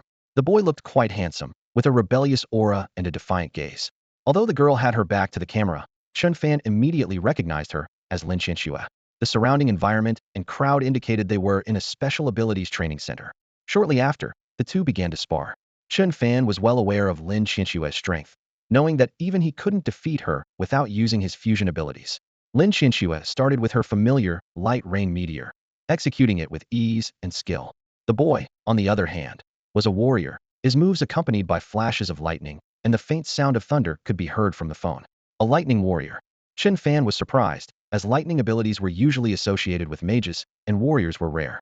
After all, lightning mages have extremely powerful area attacks in later stages, making them formidable as they grow. Chen Fan understood that the boy must have a significant reason for choosing to become a lightning warrior. As the video played, it became clear that Lin Xianxue had leveled up to 13, and the boy was also at level 13. Initially, the boy's attacks were powerful, surrounded by lightning, but he struggled to approach Lin Xianxue amidst her agile, light rain meteor. At this point, Chen Fan noticed a familiar earth-colored armor appearing on the boy. Earth shield armor. He knows earth shield armor. Chen Fan was shocked, realizing that the combination of lightning and earth abilities significantly boosted the boy's strength. Earth warriors are known for their tough defense and exceptional power, and the earth shield armor further enhanced his defensive capabilities. In the ensuing battle, the boy relied on the earth shield armor's strong defense to withstand an attack from Lin Xianxue. A mage's physical attributes are generally inferior to a warrior's, and once in close combat, the outcome was predictable. As Chen Fan had anticipated, Lin Xianxue was ultimately defeated. After watching the video, Chen Fan turned to Lin Xianxue and asked, "Who's this guy?" "Someone from Yizhong." In the video, although Lin Xianxue lost, he didn't notice anything unusual. It seemed like a normal sparring match, and winning or losing didn't matter, especially since Lin Xianxue wasn't hurt. He thought to himself that he shouldn't be outraged just because the opponent was from another school. Yes, that's Park Junsheng, the dual-core genius from Yizhong. His earth element talent is only Clevel, but his lightning element is Slevel, Lin Xianxue replied, clenching her fist as if she remembered something. I remember Yizhong has 2 Slevel geniuses, and he's one of them, Lin Xianxue continued. Really? How come you don't know him? Chen Fan shrugged, seeming indifferent. I just know Yizhong has 2 geniuses. Lin Xianxue rolled her eyes in exasperation. Even if you lost, people shouldn't be so angry, right? Is there something else going on? Did you even finish watching the video? Lin Xianxue pressed. Yeah, I did, Chen Fan replied. Didn't you hear what he said? Lin Xianxue asked, dissatisfied. I honestly didn't pay attention, Chen Fan admitted, quickly replaying the video and turning up the volume. In the video, Park Junsheng didn't say much, but his final words were arrogantly spoken. What the heck is he mumbling about? Chen Fan muttered, feeling like the words sounded familiar. Why do I feel like this is a language from the Kimchi country? He said to himself. What Kimchi country? It's Kimchi province now, part of our Long country territory, Lin Xianxue corrected him. Oh, that's why his name sounds so unique. With the surname Park, there are people from the Kimchi province in Jiangyuan city. Now I get it, Chen Fan realized. Many parts there have been taken over by monsters, so some people migrated here. Now we're all one family. As long as these folks mend their ways, there's nothing much to worry about. But this kid does seem a bit cocky, Chen Fan thought. Although he didn't have a favorable impression of the kimchi country in his previous world, since it's now conquered here, he wouldn't bully them for no reason. Do you know what Sarajii means? Lin Xianxue asked. What does it mean? Chen Fan was curious. It means trash or waste, Lin Xianxue explained. What? That punk called you trash. Chen Fan's eyes widened in disbelief. Why are you shouting?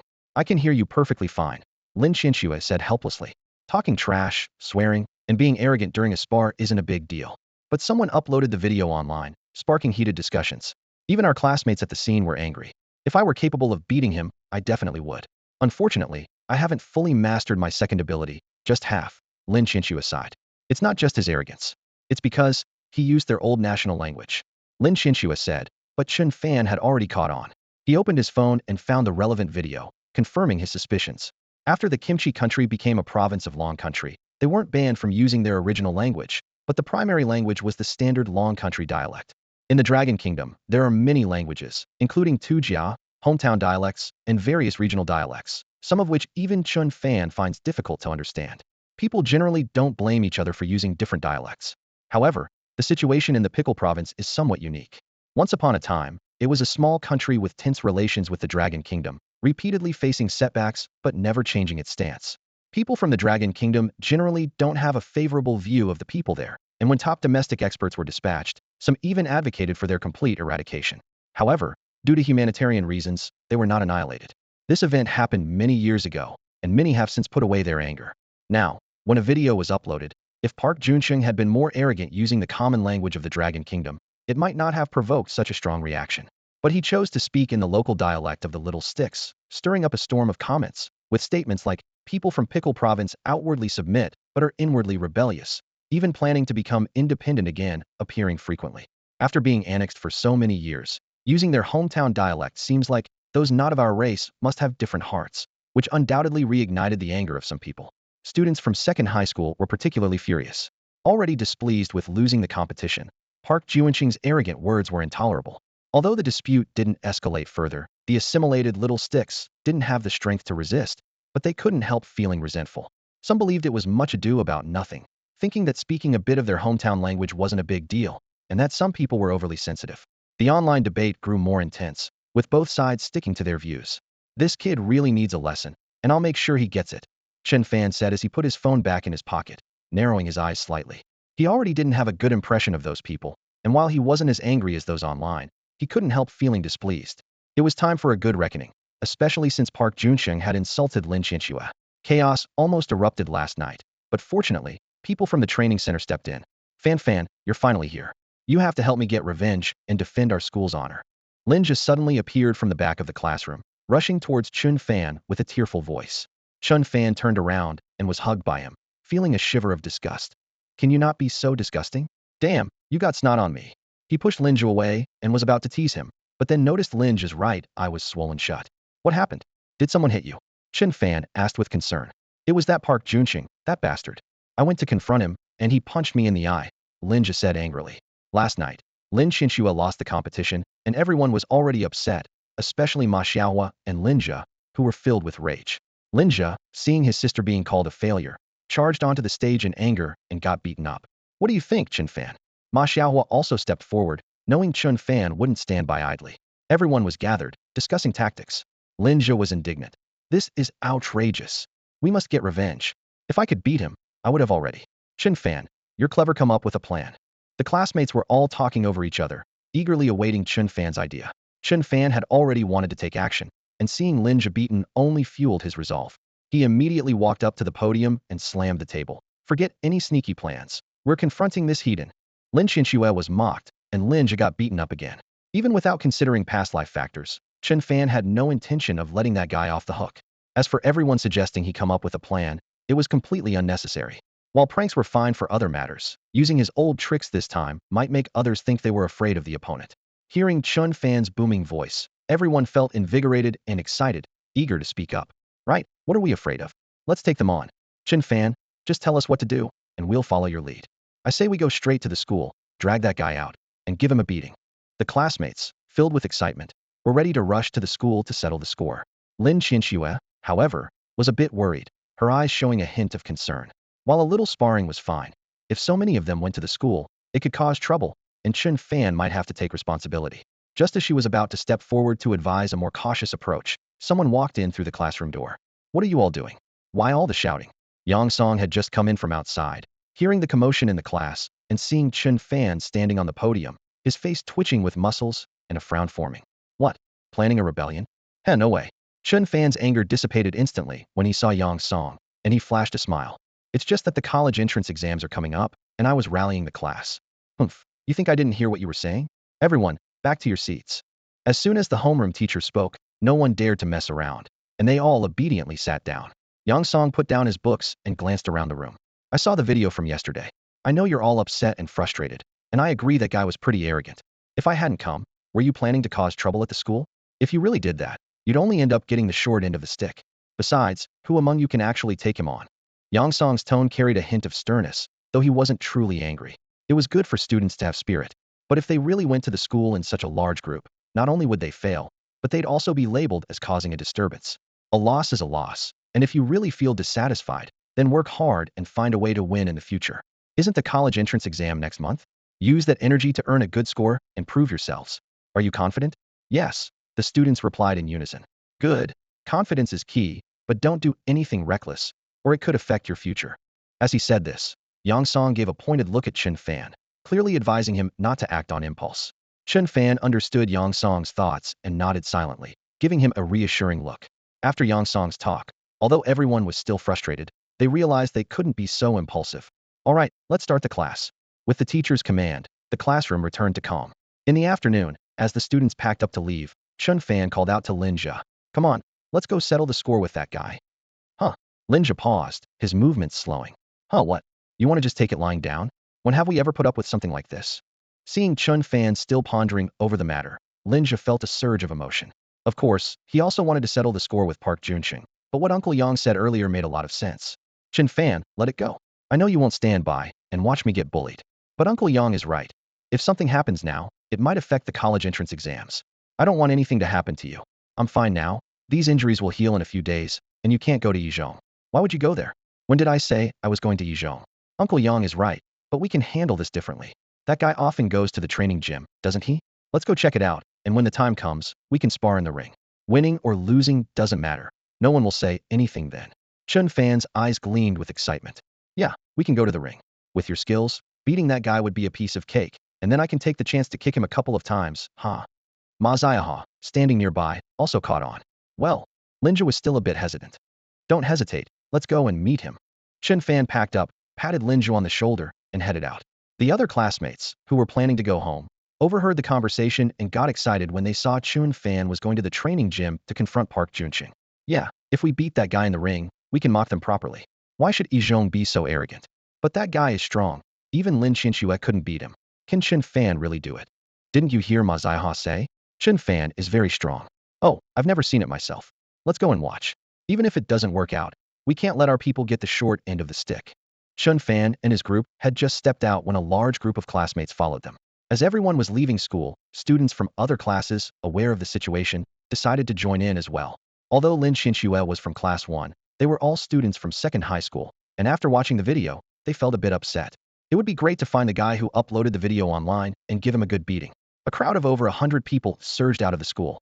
In the teacher's office of the administration building, Yang Song had just finished his work, looking a bit tired as he stretched. The homeroom teacher of class 2 walked in with some books. Yang Song knew the other teacher had classes in the afternoon and quickly stood up. Old Liang, have our students been dismissed? Yang Song had planned to talk to Chen Fan and the others after school about not being so impulsive, but he got too busy in the afternoon and forgot. Yes, they're dismissed. But I have to say, Old Yang, ever since they came back from the drill, your class has shown great team spirit. They even wait for each other after school and leave together. What? They all leave together? Hearing this, Yang Song didn't feel relieved. Instead, he had a sense of foreboding. Yeah, that's something I need to learn from you, Liang Mao said while filling his cup. Learn my foot. Why are you in such a hurry? Turning his head, Liang Mao saw Yang Song dash out like a gust of wind. Simulators designed specifically for student training are ubiquitous within the school. However, despite the convenience they offer, Many still yearn for the genuine experience of physical contact and the thrill of a real fight. As a result, ability training centers have emerged, offering affordable services that attract numerous students and even ability users from outside who visit during their leisure time. Near the second high school, there's a training facility, but due to the crowd last night, Ma Xiaoho and his friends opted for another one. This training center is strategically located between the first and second high schools, making it a convenient midpoint. When Chen Fan and his group arrived, a considerable line had already formed for tickets. The ticket seller, taken aback by the large crowd, worried about potential trouble and discreetly contacted the manager while continuing to sell tickets. Within a minute, the manager, Zhao Jin, accompanied by 2 staff members, arrived with a sense of apprehension, fearing the worst. However, upon recognizing familiar faces, he relaxed and greeted them with a smile. "Oh, it's you guys again. How's everything? Is your eye okay now?" "It's nothing serious, Brother Zhao. Thanks for yesterday," Linja replied politely, feeling grateful. As the manager, Zhao Jin frequently patrolled the facility and was present during Lin Qianxue and Park Juncheng's sparring match the previous day. If he hadn't intervened in time, more students from the second high school would have been injured, not just Linja. "No big deal, it's my duty. Honestly, I find that kid a bit too arrogant myself." Zhao Jin, around 25 or 26, enjoyed chatting with the energetic students. Just as he was about to engage in further conversation, he noticed the large group behind them, causing his heart rate to quicken. "Are all these people from your school?" he inquired. "Yeah, Brother Zhao. Has that kid Park Junqing shown up?" Linja asked. "He has, but you all." Zhao Jin eyed the large group behind them uneasily, wondering if they were here to settle scores after yesterday's incident. "Linja, you guys can't have a brawl here. It could lead to trouble. Injuries aside, if your school's authorities come looking, I might be out of a job." "Don't worry, we're not here for a brawl. Let's go inside." Chen Fan interrupted Linja and led the way, with everyone quickly following suit. Watching them file in, Zhao Jin remained uneasy, noting that the unfamiliar face who spoke seemed to be the leader of the group. "Let's go take a look ourselves. Lao Liu, tell those who went for lunch to hurry back and keep an eye out for any trouble," Zhao Jin instructed. As Chen Fan entered the venue, he was met with a lively buzz of activity. The arena was bustling, with people practicing on a dozen or so platforms. Private rooms lined the sides, adding to the vibrant atmosphere. "There, on that platform." Ma Xiaoho pointed excitedly.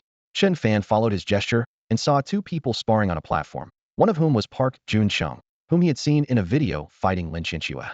Chen Fan's eyes flickered as he glanced back. Earlier, he hadn't expected so many people to show up, but since everyone insisted on coming, he couldn't stop them. So he asked Lin Qianxue to keep an eye on everyone, just in case things got heated with the students from Yizhong and turned into a brawl. Lin Qianxue couldn't help but feel a bit worried and asked, "How confident are you?" She knew Chen Fan's abilities, but still felt uneasy. "Against him, I don't need to think about that," Chen Fan said confidently before heading straight to the ring. The venue was packed with spectators, naturally drawing attention from others. "Take this." Bang. On the stage, a contestant threw a punch, and the opponent, instead of dodging, ended up with a nosebleed and seemed unaware. "What's wrong with you?" "Dodge," someone taunted nearby. "Look over there, which group is this? Are they here to cause trouble?" Aren't those the students from yesterday? With so many people, they must be here for revenge." Students these days are really passionate, ready to fight at a moment's notice. "It reminds me of when I used to take on a whole street by myself," a spectator reminisced. Just then, another student yelled, "Damn it! You made my nose bleed. Who told you not to dodge? Stop dawdling, let's go check it out." Everyone's eyes turned to the stage, anticipating some action. The students from Yizhong also noticed Ma Xiaohao and his group, and seeing so many people, their guard went up immediately. "Aren't those the guys from yesterday? What's his name, Ma something Zhe?" "Oh right, Ma Xiaohao," one student said. "They came prepared. Should we call for backup?" "No need. With so many people, it's a good chance to practice." On the stage, Park Junsong looked at the crowd without a hint of fear, instead smiling and cracking his knuckles. "Exactly. Even Lin Qianxue isn't a match for Chenggu. These guys are nothing. Get ready to film. Capture Cheng Ji's prowess," said one of the Yizhong students. Although there were only about a dozen of them, with Park Junsong present, no one was really afraid. In fact, they were excited. "Hey, Ma Xiaohao, are you guys here to get beaten again?" The student who had sparred with Park Junsong earlier smugly looked at Ma Xiaohao and his group. "Shut your mouth, or I'll beat the crap out of you," Ma Xiaohao retorted without backing down. "Come on, just you, a little brank, look at your fat self. I'll take you on with one hand, won't even blink." "You?" Ma Xiaohao was furious, clenching his fists and about to charge forward, but Chen Fan stopped him. "So you're a tough fighter, huh? 1 against 10. Chen Fan said, looking at the student on the stage with a smile. "Humph, with guys like you, even 20 wouldn't matter. I'd still take you down one by one." The student, still full of arrogance, had completely fallen into Chen Fan's trap. Ignoring him, Chen Fan turned to Ma Xiaohao and the others. Did you hear that? This great hero from Yizhong said, he can take on 20 of you. What are you waiting for? Go. With Chen Fan's command, Ma Xiaohao and Linja immediately caught on, rubbing their hands together with mischievous grins. Seriously, someone actually made such a request. Let's fulfill it. Over a dozen students rushed onto the stage. Seeing a crowd suddenly rush over, the student who had been boasting at Yizhong couldn't help but twitch at the corners of his eyes and took 2 steps back. What do they want? Didn't you say one of you could take on 20 of us? Well, here we are, ready to oblige. Ma Xiaohao smirked, shaking his fist. You guys. The Yizhong student was left speechless. He had only been bragging without expecting this group to actually show up. I was just bluffing, and you guys actually came. Damn, you think you're tough? Get him. Ma Xiaohao couldn't hold back any longer, swinging his fist as big as a sandbag, and the others followed suit, quickly surrounding the opponent. Damn, you're serious. Don't hit the face. Other Yizhong students, who initially wanted to help, hesitated as more students from Erzhong were watching them closely. What are you trying to do? You gotta have some sportsmanship, don't ruin the sparring. If it weren't for the numbers, these few would have already started cursing and fighting. Is this what you call sparring? Boss, should we step in? It's getting heated. Not far away, Zhao Jin and a few others were observing the situation. Seeing the fight break out, one of his men asked, let's wait and see. It's not too serious yet. Zhao Jin crossed his arms, his gaze falling on Chen Fan with interest. This kid is quite intriguing. Suddenly, a figure dashed forward. Pu Junqing was already rushing over, but was stopped before he could get close. Move aside. You think I'll just move because you said so? I have my pride. Chen Fan looked at him calmly. You're that little stick from Yizhong, Pu Junqing, right? Did you hit Linja's eye? So what if I did? Pu Junqing sneered, realizing the situation, anger flashing in his eyes. What did you just call me? Little stick, don't like it? How about calling you trash instead? Hearing himself insulted, Pu Junqing's pupil shrank, and a cold light flickered as he scrutinized Chen Fan. So, you're here for revenge? Not revenge, just a friendly spar, right? With me?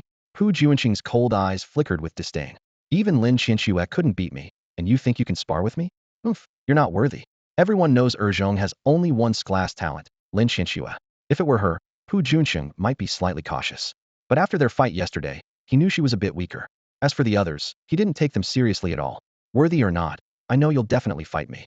Chen Fan said confidently. Why? Because I called you little stick. Right, little stick? Uffed. Below the stage, Lin Qianxue's usually indifferent eyes showed a hint of tension.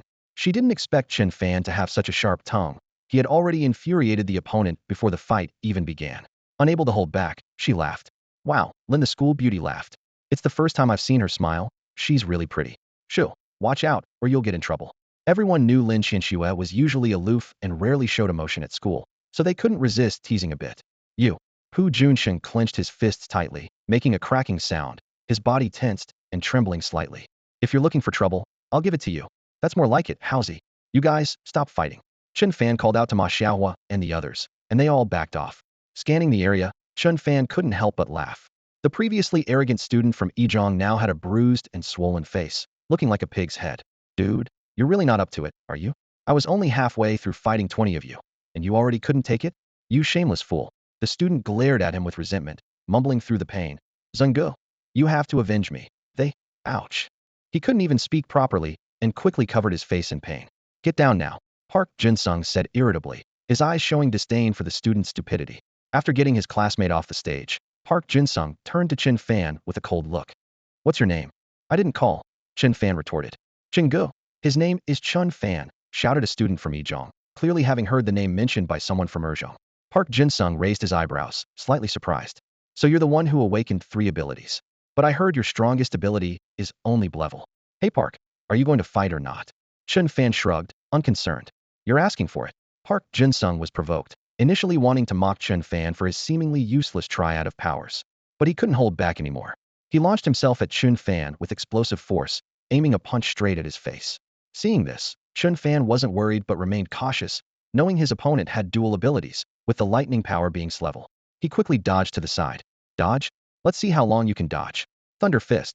Park Jinsung moved with agility, his arms swinging like a white crane's wings, gathering lightning power in his right hand. With a roar, his fist unleashed terrifying energy, crackling with electricity that seemed ready to explode, causing the surrounding space to tremble. This punch, charged with immense force and lightning, was aimed at Chen Fan. He didn't believe Chen Fan would dare face it heat-in, and even if he dodged, he would surely be caught in the storm's aura, making escape impossible. Witnessing Park Jinsung using his ability, Chen Fan's eye sharpened. He initially planned to use a fusion skill, but changed his mind. He shifted slightly, his body coiling like a beast, and charged forward with a powerful punch. The audience was stunned, their hearts in their throats. Chen Fan's decision not to dodge or use his abilities seemed reckless, relying only on his physical strength against Park Jun-sung's Thunder Fist. Lin Qianxue and the others were anxious, unsure what Chen Fan was thinking. They had seen his powerful Thunder Crescent Slash defeat the Claw Wolf King. Why wasn't he using it now? Everyone was astonished, especially Park Jin-seong. He hadn't expected Chen Fan to withstand his Thunder Fist. A cold smile appeared on his lips as he thought to himself. A mere ant trying to shake a tree, how ridiculous. Bang! Their fists collided instantly, accompanied by the crackle of lightning, producing a dull thud. Chen Fan's body trembled slightly, seemingly struggling to control his strength.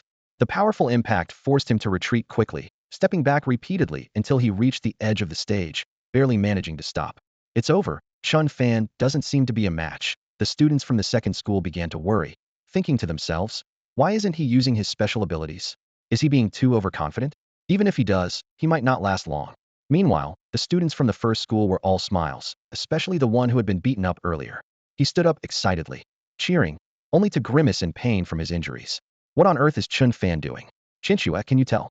Ma Xiaohou wondered, knowing Chen Fan's true strength, but not understanding why he took the punch he'd. Lin Qianxue's eyes sparkled as she kept her gaze on Chen Fan. She seemed to have guessed something. If I'm not mistaken, he's testing his physical strength. Testing his physical strength? Ma Xiaohou asked in surprise. Yes. It's possible his fire core has reached a significant level. Lin Qianxue's eyes shone brightly. While others might not notice anything unusual, she could detect a difference. Park Jin-seong's punch was hard to withstand for anyone at the same level, and Chen Fan, being on stage, could better sense his opponent's strength. Without absolute confidence, Chen Fan wouldn't be so reckless. Trying to withstand it? Your right arm should be useless by now, what a joke. Park Jin-seong wore a smug expression. Useless? I feel just fine. Chen Fan casually lifted his right arm and waved it, showing no signs of injury. Seeing Chen Fan unharmed, Park Jin-seong squinted in disbelief. He couldn't believe Chen Fan had taken his Thunder Fist unscathed. Even though he hadn't used his full strength, it wasn't something easily endured. How is this possible? Park Jin-seong was shocked. Nothing is impossible, but your strength is indeed impressive. Chen Fan's voice was calm, his eyes more serious. He had been testing his physical strength. Clearly, even though his 3 elemental cores had all reached level 10, with the wind element at level 12, the enhancements in body strength from the lightning and fire elements still lagged behind. Park Jin-seong, being a dual-element warrior with inscribed lightning element, would have been a challenge to face at full power. Fortunately, with the fire element also reaching level 10, the combined strength of Chen Fan's 3 elemental cores was not weak. Otherwise, that punch would have been more than just a numb arm. Park Jin-seong might be arrogant, but his strength was undeniable. To defeat him, Chen Fan would have to use a fusion technique. Pu Junqing was no fool. Like Lin Qianxue, he quickly realized something, and his eyes burned with intensity.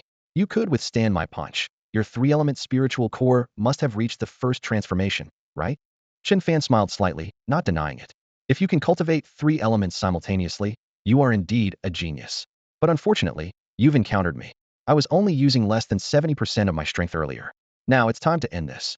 With a sinister grin, before finishing his words, Pu Junqing darted forward, hands crackling with lightning, ready to unleash his strongest attack.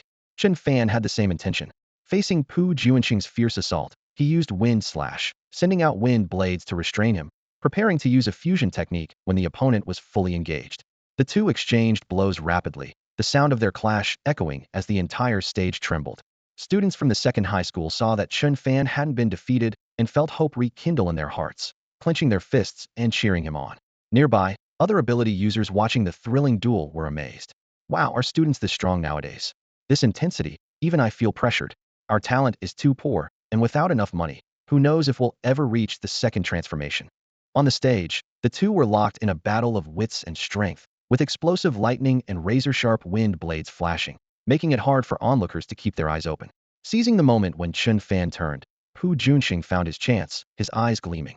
His right arm erupted with lightning, his fist like a massive thunderball, hurtling towards Chen Fan. Now's the time. Chen Fan felt the powerful aura, like a storm of lightning and thunder. He had planned to attack when Pu Junqing couldn't dodge, and now was the perfect opportunity. Thunder Crescent Slash. With a roar, Chen Fan seemed like a super scion radiating lightning, as terrifying electric currents gathered, forming a crescent-shaped lightning blade. The surge of lightning seemed to drain the air, and with immense power, he slashed fiercely. Everyone below the stage widened their eyes, feeling the overwhelming force, a chill running through them, as if the giant lightning blade was about to fall on their heads. At this moment, the thunderball Pu Junsheng had gathered was child's play compared to the giant lightning blade, completely incomparable. What? As Pu Junsheng struck, he was shocked by the scene before him, his eyes widening, his scalp tingling. It wasn't just the 3-meter-long lightning but the immense power it contained, a sense of danger rising within him. He had no chance to dodge now, but reacted swiftly, forcibly detonating the thunderball in his hand, as an earthy yellow armor materialized on his body. Bang! With the thunderball's explosion, a shock wave burst forth, but the giant lightning blade continued to fall. The impact didn't pose much of an obstacle, offering Pu Junsheng a moment's respite, but not enough to fully escape. As the giant blade descended, the earth shield armor on Pu Junsheng shattered. Ugh! He felt a violent shock to his internal organs, spat out blood, and his body was sent flying, crashing heavily to the ground. On the arena, as the two fighters clashed, brilliant lightning almost covered the entire field. Amidst the chaos, the crowd could faintly hear the cracking sound of the stage breaking apart. When the lightning subsided, everyone gasped in shock, their spines tingling. Park Junsheng lay on the ground, propping himself up with one hand, blood seeping from the corner of his mouth, his face pale, and the earthen armor on his body dimming and gradually dissipating. Opposite him stood Chen Fan, his posture tall and unwavering, exuding an air of determination. At this moment, it was clear to everyone who the victor was. The more this became evident, the more stunned the crowd was, staring blankly at the scene. Initially, aside from Lin Qianxue and a few others, no one believed Chen Fan could truly win. It was merely their hope that he might hold his own. No one expected Chen Fan to win so decisively. And that terrifying lightning blade, what kind of extraordinary ability was that? Although there were lightning mages in the class, none had ever heard of such a powerful skill. People couldn't help but compare their own abilities to Chen Fan's, feeling as if they were mere saplings next to a towering tree. Could Chen Fan have already mastered a second-level ability? It seemed impossible. Wow, I feel like Chen Fan has gotten a lot stronger. Even I might struggle against him now, Ma Xiaohai remarked seriously, looking at Chen Fan on the stage. This statement immediately drew the attention of surrounding classmates, a mix of surprise and admiration. Ma Xiaohai, or Brother Ma, could you really stand up to Chen Fan? What level of strength do you possess? I doubt I could withstand even half a move from Chen Fan. How well could you fare against him? Everyone watched Ma Xiaohai eagerly, desperate to know the answer. It turned out this dashing trio had been hiding their true strength all along. Well, it's about 3070, Ma Xiaohai said, feigning maturity and composure. 3070? You mean you're 30, and Chen Fan is 70? That's impressive enough. Besides Chen Fan and Lin Qianxue, you're probably the strongest in our class. No, in our entire school. Brother Ma, we'll need your guidance in the future. The crowd was excited. Even if they weren't strong themselves, they were classmates with those who were. They could at least boast about knowing some geniuses. However, Lin Qianxue and Lin Zhe paid no attention to Ma Xiaohai, clearly aware he was exaggerating. Sure enough, Ma Xiaohai looked at the crowd surrounding him and grinned. No, you've misunderstood. I meant he'd knock me out in 3 punches, and I'd be out for 7 days. Oh, so you're just bragging. Honestly, if I had half of Chen Fan's strength, I wouldn't have gotten into trouble yesterday. Who can compare to this monster? Ma Xiaohai rolled his eyes dramatically. Students from Yizhong were already stunned by Chen Fan's invincible stance. Seeing the injured Park Junsheng, they wanted to help but didn't dare, fearing Chen Fan might turn on them. On the stage, Park Junsheng struggled to support himself, his previously defiant expression now full of fear. He was terrified not just of being defeated by Chen Fan, but also of the arena itself. From Chen Fan's calm demeanor, it was clear he had held back, but Park Junsheng had no idea by how much. However, he knew that if they were in the wild, or if the two of them were mortal enemies, he would have already been in pieces. I lost. You're really strong, Park Junsheng admitted, taking a deep breath, his tone filled with reluctance and unwillingness, unable to meet Chen Fan's eyes. Chen Fan gave a cold smile. Do you even need to say that? He had no fondness for this group from Korea, and given their previous arrogance, his words were naturally blunt.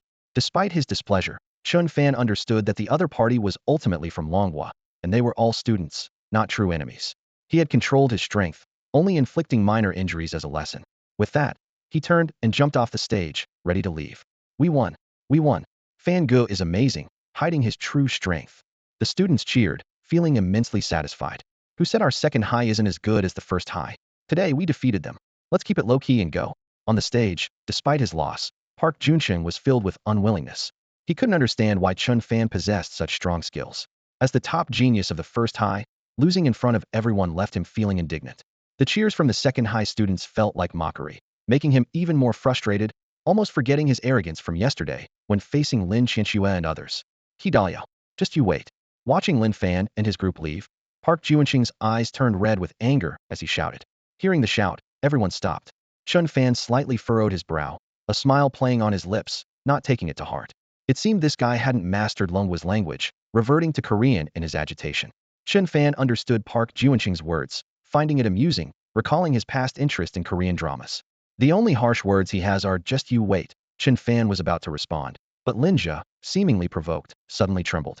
Damn, that kid must be cursing again. Let's beat him up.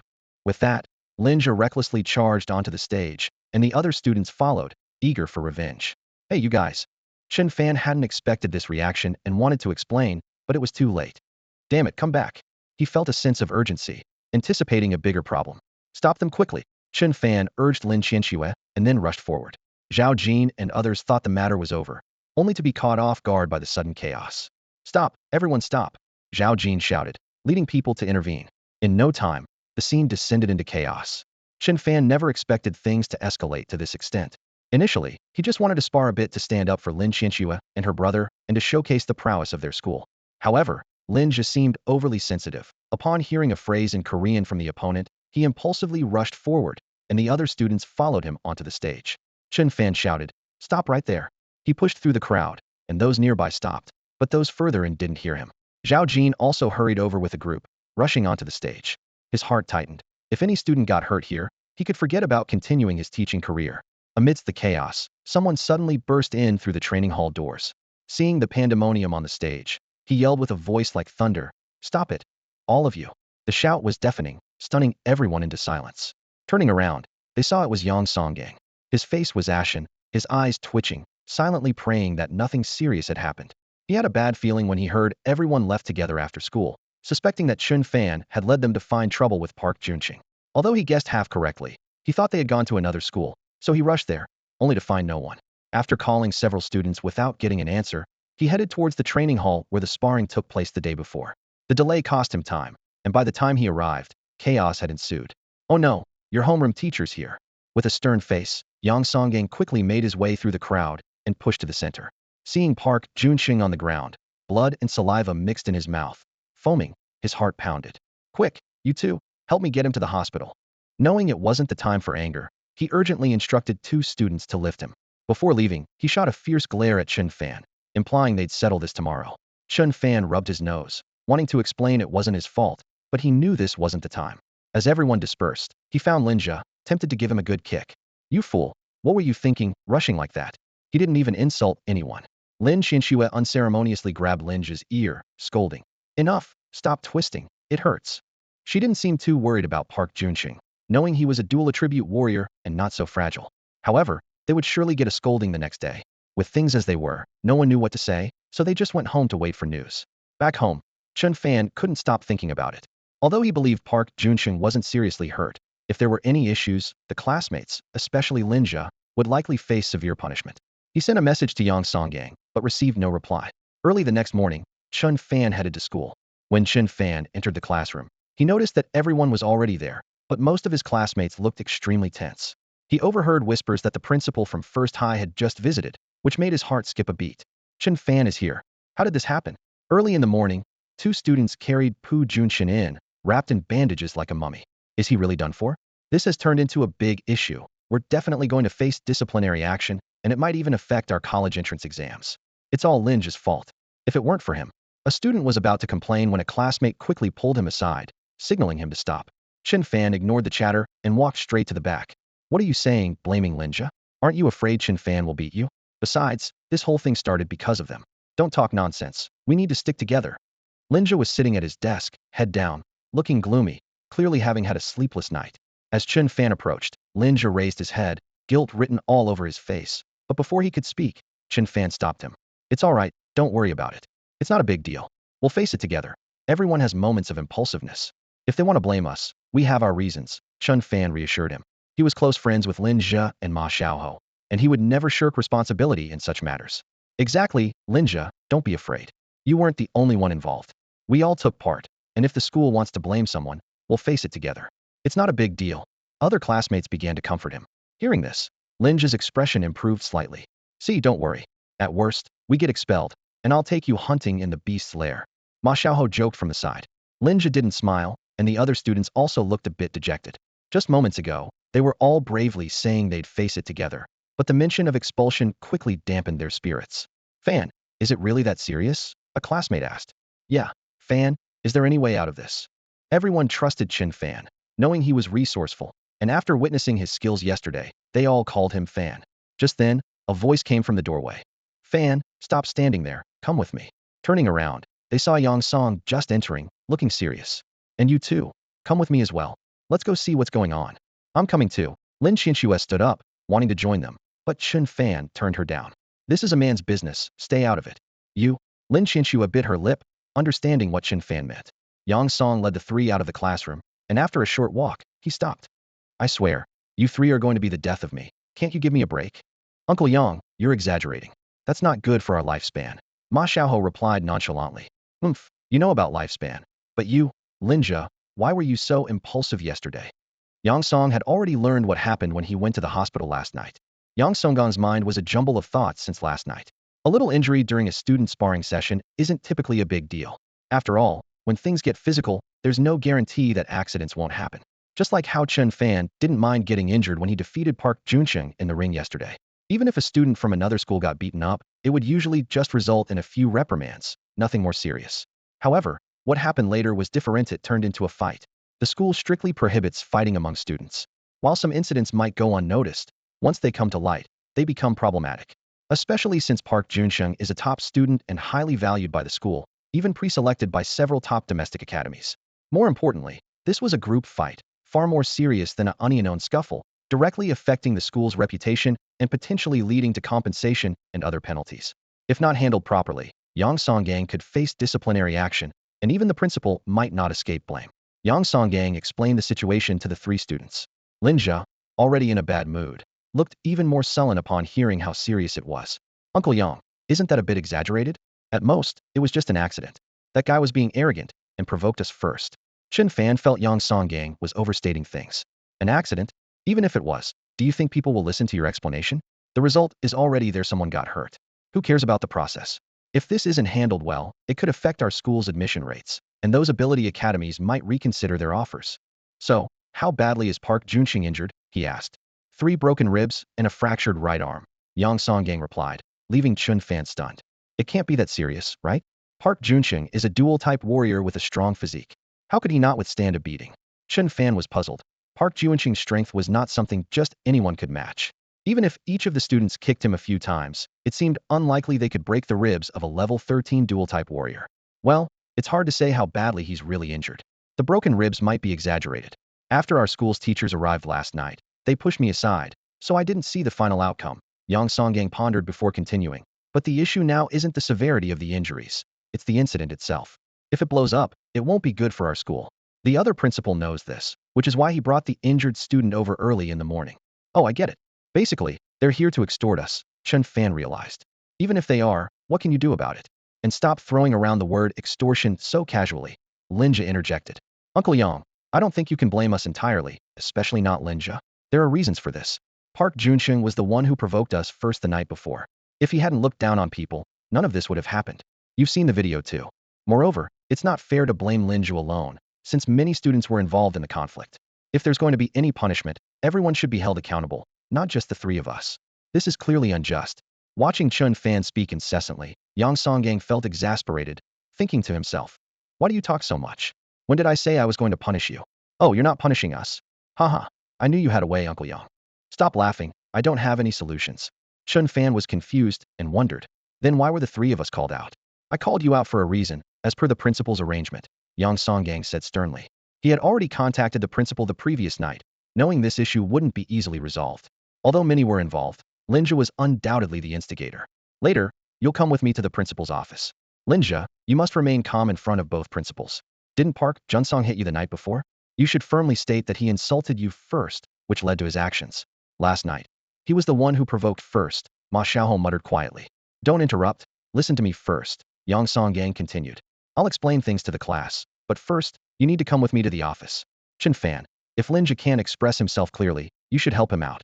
If there aren't any major issues, we'll try to keep this quiet and just cover their medical expenses. Don't worry, Uncle Yang. With me here, Nothing will go wrong, Chen Fan said confidently.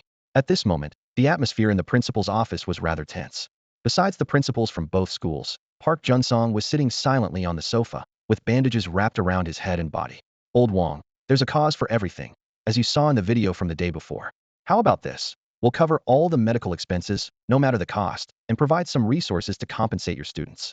Also, I heard your school is organizing an event soon, so we'll offer 500 bottles of energy drink and 100 level 10 demon crystals as support from our school, Zhou Yuantong, the principal of the second school, said politely with a smile.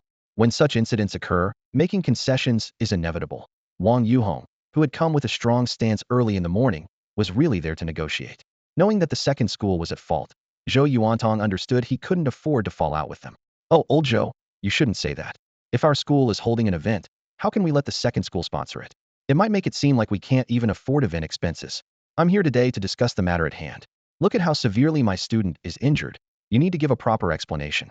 Compensation for the student is necessary, but what about the students who were involved? I just want your stance on this. In fact, Wang Yuhong didn't want to escalate the situation, given their long acquaintance. You understand, right? Zhou Yuantong thought to himself, cursing the cunning old fox, feeling his offer was still inadequate. Those students will definitely face criticism and disciplinary actions, he assured. And how do you plan to discipline them? Wang Yuhong pressed further. Zhou Yuantong looked at Wang Yuhong, who maintained a calm demeanor, and frowned slightly. While punishment was necessary, with only a month left until the college entrance exams, which could determine the future of countless students, some matters needed to be handled with discretion. Zhou understood that Wang wasn't truly interested in the punishment itself. Despite Wang's repeated mentions of punishment, he was subtly implying that what he had been offered was insufficient and unsatisfactory. Wang Yuhong was careful with his words, never stating things directly. If what he received wasn't enough, he'd keep bringing up the issue, knowing full well that if it escalated, it would be No.2 High school that would suffer the consequences. Zhou knew he had to protect the school's reputation and avoid any repercussions from higher authorities. He couldn't impose overly harsh penalties on so many students at this critical time. If Wang was satisfied, he would report it as just a minor conflict between students from two schools. If not, well, Wang's intentions were clear. At this thought, Wang Yuhong stood up, his expression turning somewhat gloomy. You know the exams are approaching. Park Junxing is a top student at our No.1 High school, a prodigy. Not only is he valued by higher-ups, but several top colleges have already contacted me about him. Now, with this incident and all his injuries, how am I supposed to explain this to those in charge or to his parents? All right, don't get upset, Zhou Yuantong said, pushing a piece of paper across the table. It listed 1,500 bottles of energy liquid and 300 demon crystals as compensation, quite a generous offer that Zhou had given with gritted teeth. Wang glanced at it, his expression unchanged. Old Zhou, if you don't believe me, we can have the hospital examine the injuries. You've ruined the future of a gifted student. Zhou almost choked on his words, his face turning red with suppressed anger, which he quickly reined in, his expression fluctuating. He hadn't expected Wang to still be unsatisfied. What exactly do you want then? Just say it. Zhou sighed inwardly, realizing that this wasn't just about bleeding them dry. It was about completely draining No.2 High school. He had to resolve this issue before it reached the higher-ups. On one hand, the group fight was a serious matter. On the other, Park Junxing was a prodigy whose future success would impact both the school and the colleges. Even if Wang was just posturing, he was adamant that this incident had destroyed Park's future, leaving Zhou powerless.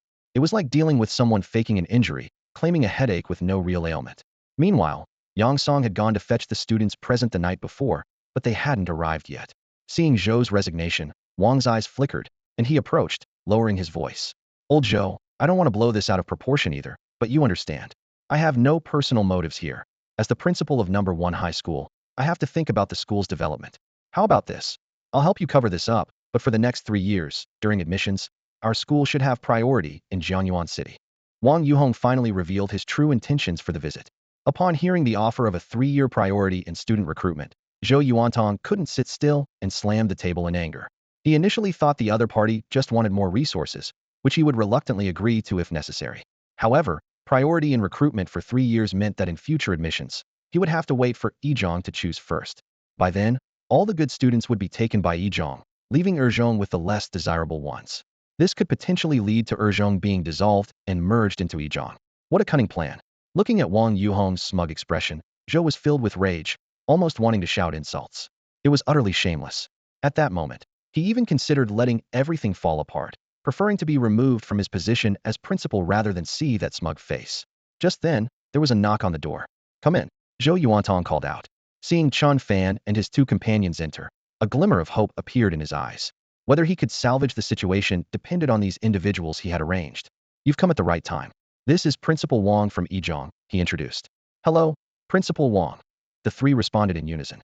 However, as soon as they entered, they heard a muffled sound coming from the room. Looking down, they saw Park Jin-sung on the sofa, glaring at them with resentment, his mouth wrapped in gauze, unable to speak. Old Joe, what's going on here? Did you arrange for some student representatives to apologize? Chen Fan asked. If we really need to apologize, let's solve the immediate problem first, Zhou Yuantong said with a slight smile, sitting across from them. Just as he was about to take out his phone to begin his explanation, a strange noise echoed in the room. He looked over and saw Lin Zhe standing next to Chen Fan, looking dazed, his eyes askew, drooling, and his hands trembling like chicken claws. Zhou Yuantong's heart tightened. What happened to this kid? His plan was to follow Yang Song's instructions, starting with the events of 2 nights ago. Lin Zhe had confronted Park Jin-sung due to his provocations and was beaten up for no reason. There was even a video online of Park insulting people, though the footage of Lin Zhe being hit wasn't captured. Zhou intended to argue that the other party started the fight, but now Lin Zhe was in this state, leaving Zhou quite bewildered. Before he could ask, Chen Fan had already led Lin Zhe to the desk, looking aggrieved, tears about to fall. Principal, even if you didn't call us, we would have come to find you. You must stand up for us. No, for Lin Zhe, Chen Fan said, his expression increasingly pitiful. What exactly happened? What's wrong with him? Zhou Yuantong asked. It's all because of the people from Yizhong. The night before last, Lin Zhe went to the ability training center and encountered some people from Yizhong. They looked down on us from Yizhong and insulted him. Lin Zhe confronted them, and they beat him up. Yesterday, Lin Zhe complained of a headache, and later he turned into this. He must have injured his brain. Principal, Lin Zhe has become a fool. Chen Fan explained, tears streaming down his face. Zhou Yuantong was actually unsure about his own idea. After all, a brawl was a serious matter, and even if the other party had provoked them first, it didn't change certain facts. But he had to give it a try. Losing some resources was better than agreeing to the absurd conditions proposed by Wang Yuhong. Zhou was just taking a gamble, hoping that if the issue reached the higher-ups, their school would at least have a say in it. However, he didn't expect that Chen Fan and the others wouldn't follow the plan he had given to Yang Songgang. Had they turned into fools? Zhou Yuantong was a bit confused, as this wasn't what he had anticipated. Fortunately, he was quick-witted. Seeing Lin Zhe's dazed look and Chen Fan's aggrieved expression, he immediately understood. Right. Wang Yuhong, you old fox, if you can put on a show, so can I. Events from the day before yesterday surely happened before those from yesterday. How had he not thought of this earlier? He wasn't sure if it was Yang Songgang or those boys who came up with this idea, but he would praise them later. What? It's that serious? Zhou Yuantong exclaimed, standing up abruptly. Yes, Principal, we didn't expect it to be like this either. He was fine in the morning, but by the afternoon, he was like this, even eating grass. I was so upset last night that I went to the training hall to confront the students from the other school. Lin Zhe must have been triggered when he saw those who bullied him and rushed forward. We were afraid something might happen, so we all rushed in to pull him back, to stop him from going berserk. Principal, Lin Zhe is such a good person, always uniting with classmates and studying hard. How could he end up like this? Chen Fan spoke passionately, wiping tears from his eyes. Ma Xiaoho, standing at the back, quickly dabbed some saliva at the corner of his eyes and ran up. Principal, we just met Teacher Yang. He said Principal Wang from the other school is here, accusing us of fighting. We're innocent. Their people beat Lin Zhe into this state. You have to stand up for us. Unbelievable. Why didn't you tell me earlier? Principal Wang, I didn't expect your students to be so ruthless. You must give me an explanation. Zhou Yuantong's eyes widened in anger, fully embodying the role. Wang Yuhong, who was initially very smug, now twitched at the corners of his mouth, looking bewildered. He hadn't expected the situation to turn around like this. Becoming a fool. How could he believe that? But before he could react, Lin Zhe, who was standing nearby, staggered forward with a foolish grin. Baby, big baby. Daddy hugs, he said, throwing himself into Wang Yuhong's arms, drooling onto his hair and down his cheeks. Chen Fan and the others struggled to hold back their laughter. Others might pretend to be fools, but this guy didn't seem to be acting. Lin Zhe, stop it. This isn't your son, this is Principal Wang. He's here to stand up for you today. Chen Fan tried to pull Lin Zhe back, but Lin Zhe held on tightly. Son, baby, give a kiss. Wang Yuhong shuddered, leaping from his seat to the side. Feeling something slide down his face, he wiped it with his hand, only to see Lin Zhe's drool, his expression turning as dark as coal, nearly making him vomit. The performance by Chen Fan and Ma Xiaohao was truly remarkable, and with Lin Zhe's seamless cooperation, they turned a brawl into a scene of peacemaking. Wang Yuhong frowned, gradually grasping the truth of the situation, but he hadn't anticipated that their acting skills would surpass his own. As he swiftly pondered his next move, Park Jin-sung, seated on the sofa, could no longer hold back. He tore off the bandage from his mouth, stood up, and angrily pointed at Chen Fan, exclaiming, "Nonsense! He's an esper. I barely used any force. How could he have become an idiot?" Park Jin-sung's voice was filled with rage as he recalled being beaten and kicked by a group the previous day, fueling his anger. By now, he had lost control of his emotions, and everyone around was staring at him in astonishment. Wang Yuhong's brow furrowed deeply, his expression darkening. Meanwhile, Zhou Yuantong looked on with an amused expression, remaining silent. "Oh, I heard your arm was broken, yet now it seems perfectly fine. You claim you're not injured, but you're wrapped in all those bandage. What's the game here?" Chen Fan said as if suddenly enlightened. Only then did Park Jin-sung realize that in his agitated state, he had overlooked the details, inwardly cursing. "Damn, I've been tricked." He glanced at Wang Yuhong, aware that he had messed up. Wang Yuhong's face showed a mix of emotions, and he remained silent. Zhou Yuantong, however, chuckled. "Old Wang, I guess you were too anxious to notice how things have escalated." He didn't directly expose Wang Yuhong, but a cold glint flashed in Wang Yuhong's eyes as he snorted. "All right, don't think I don't know.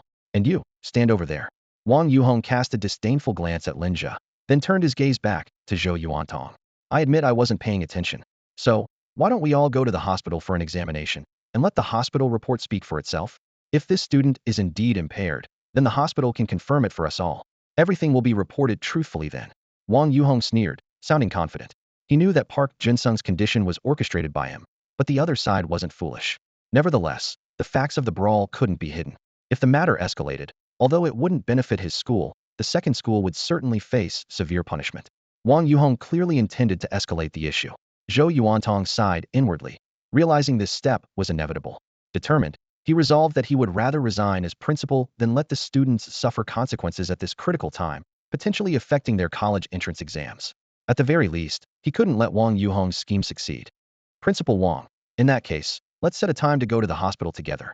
I believe the video from yesterday is already online, and everyone has seen it.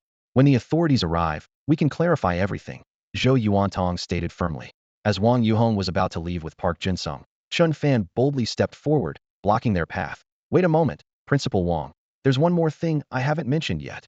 Zhou Yuantong watched as Wang Yuhong was about to leave, feeling helpless and sighing to himself. The video had already been uploaded online, and even if the local authorities didn't report it, higher-ups would eventually find out and likely contact him soon. He initially thought he could offer some resources to persuade Wang Yuhong to change his story, considering that the student's actions, though impulsive, didn't result in any real harm and could be overlooked. However, Wang Yuhong's demands were too excessive for Zhou Yuantong to agree to. As the principal of No.2 High School, he had invested so much effort over the years and couldn't bear to see the school decline. At this moment, Chen Fan and his group were acting out a scene, exposing some of the opponent's tactics. Zhou Yuantong hoped Wang Yuhong would lower his demands in exchange for resource compensation. Yet, Wang Yuhong was furious and determined to escalate the situation, leaving Zhou Yuantong speechless. Just as Wang Yuhong was about to leave, Chen Fan stepped forward, causing Zhou Yuantong to tense up. "Did this kid have another idea?" "Principal Wang, please wait. There's something I haven't mentioned yet," Chen Fan said, stepping forward to stop them. "What do you want to say? Don't tell me he's really lost it." Wang Yuhong sneered. "Of course not. Our little tricks can't fool someone like you, Principal Wang. But perhaps you should hear my analysis of the situation first," Chen Fan replied with a slight smile, exuding confidence. Wang Yuhong's eyes flickered as he huffed and sat back on the sofa. "Go on, let's see what you have to say. It started the night before last. I'm sure you've seen the video. It was a normal exchange, but this kid insulted others. Would you tolerate that if it were you, Principal Wang?" Chen Fan continued. "That's why last night's incident happened. If that kid hadn't spoken harshly, none of this would have occurred. Young people are passionate and sometimes impulsive. Think about it. Principal Wang, when you were in school, wasn't it common for students to have conflicts? You insulted us first, and we retaliated, though we admit it was impulsive. Those involved can cover some medical expenses, but there's no need to delve deeper, don't you think?" Park Junsheng, standing aside, was fuming at Chen Fan's repeated derogatory term but held back to avoid being tricked again. "Humph, you're quite eloquent. But do you think reckless words are comparable to a group fight?" Wang Yuhong seemed unconvinced by Chen Fan's reasoning. "So you're determined to go down the path of mutual destruction?" Chen Fan, seeing that Wang Yuhong wasn't backing down, decided to be blunt. He didn't want to have an unpleasant confrontation with the principal, but for Lin Jia's sake, he had no choice. "Mutual destruction? It's your No.2 High School that's at risk here," Wang Yuhong coldly responded. "That's not necessarily the case. Since you've seen the video, Principal Wang, you must have heard him speak in his native language," Chen Fan retorted provocatively. "Humph, he's from the Kimchi province. What's wrong with speaking his hometown language?" Wang Yuhong frowned. clearly displeased with Chen Fan's implication. There's nothing wrong with it, but why use his native language to insult someone? He seems to speak Longwa's common language quite well. Chen Fan continued to counter, and the tension in the room grew. Both Wang Yuhong and Zhou Yuantong were perplexed by Chen Fan's words, filled with doubt and confusion. Chen Fan didn't mean anything else. He just wanted to express some thoughts as a citizen of Long Country. He looked at Principal Wang, thinking that perhaps he wasn't very familiar with the internet, especially Douyin. So he took out his phone, opened Douyin, and found the video from the previous night of Lin Qinshue's sparring with Park Junxiang. With a smile, he said, "I won't read the comments aloud to avoid being accused of disrupting unity." As he slowly scrolled through the comment section, Zhou Yuantong also leaned over. In the comments, the majority of the netizens' angry remarks were startling. Some accused people from the Kimchi province of having ulterior motives, looking down on Long Country citizens, and even questioned whether they truly considered themselves part of Long Country. After all, how could they use the Kimchi language to say such humiliating things? Park Junxiang's arrogance was evident, but whether he truly looked down on others, or if it was due to his talent or other reasons, no one could say for sure. Some comments were even more intense, escalating to higher levels of discourse. Is that all? So what? Kimchi province is also part of Long Country. What do these comments represent? Wang Yuhong scoffed at this. Principal Wang, you're mistaken. Language can be a deadly weapon. Chen Fan continued his analysis. Once online bullying forms and labels someone, do you think their future path will be easy? And now, with constant comments under the Bureau of Abilities account, do you think the Bureau will intervene? After all, it's only been about 10 or 20 years since Kimchi province became a province, so inevitably. I've said too much. This isn't my opinion. I'm just reading what the netizens wrote. I'm a youth who believes in unity, love, and justice. Chen Fan shifted the topic and continued. Principal Wang, I know your students are certainly patriotic. Oh, there's a term called heat. The more heated the argument, the higher the heat. You can even buy heat to make more people aware of this issue. By then. So, Principal Wang, you still have time to remedy this. Otherwise, if something really happens, even if your student is exceptionally talented, I'm afraid. Chen Fan spoke with a hint of a smile. He understood the power of the internet well. No matter what kind of person you are, once online, the truth can be distorted. He had seen too many such incidents in his previous life, with some even leading to suicide due to the terrifying power of online bullying. Of course, he wasn't concerned about Park Junxiang's future. The most important part was his last statement. The implication was that if this matter must escalate, those buying heat and fueling the situation might not just be other netizens, but also Chen Fan himself. Sure enough, after hearing Chen Fan's analysis, both Wang Yuhong and Zhou Yuantong's expressions turned serious, and even Park Junxiang's face changed, contemplating his future. Although he was arrogant, even now as a Long Country citizen, he still felt the Kimchi blood running through his veins was the most noble. This mindset was undoubtedly instilled by his elders, who were always stubborn. Now, after hearing Chen Fan's analysis, Park Junxiang imagined himself walking down the street one day, possibly being stabbed. Meanwhile, Ma Xiaohai and Lin Zhu exchanged glances, marveling at how Chen Fan's words could persuade even a ghost, let alone a person. After Chen Fan finished speaking, the room fell silent, the atmosphere heavy. Wang Yuhong's face turned suddenly pale, an unease creeping into his heart. As the principal of Yizhong High School, he wasn't often online, but he understood the implications of what Chen Fan had mentioned. Being a native of the Dragon Kingdom, Wang Yuhong naturally held no different views. Regardless of his personal character, his patriotism was unwavering. However, he was also aware of the historical grievances between Pao Kai Province and the Dragon Kingdom, especially the period when Pao Kai became a province, which filled him with complex emotions. As a Dragon Kingdom native, he had once felt proud of Pao Kai Province's achievements and hoped to nurture outstanding talents to serve the nation. But as Chen Fan reminded him, it had only been 20 years since Pao Kai's submission, and past grievances made it hard to trust. The Dragon Kingdom people didn't have a favorable impression of Pao Kai. In the past, he might not have thought much about it, but the comments he just saw, especially those under the Abilities Bureau, made him uneasy. Even though nothing had happened yet, the fermenting opinions might lead to an investigation by the Abilities Bureau. Even if there was no wrongdoing, the school might still be affected to quell public anger.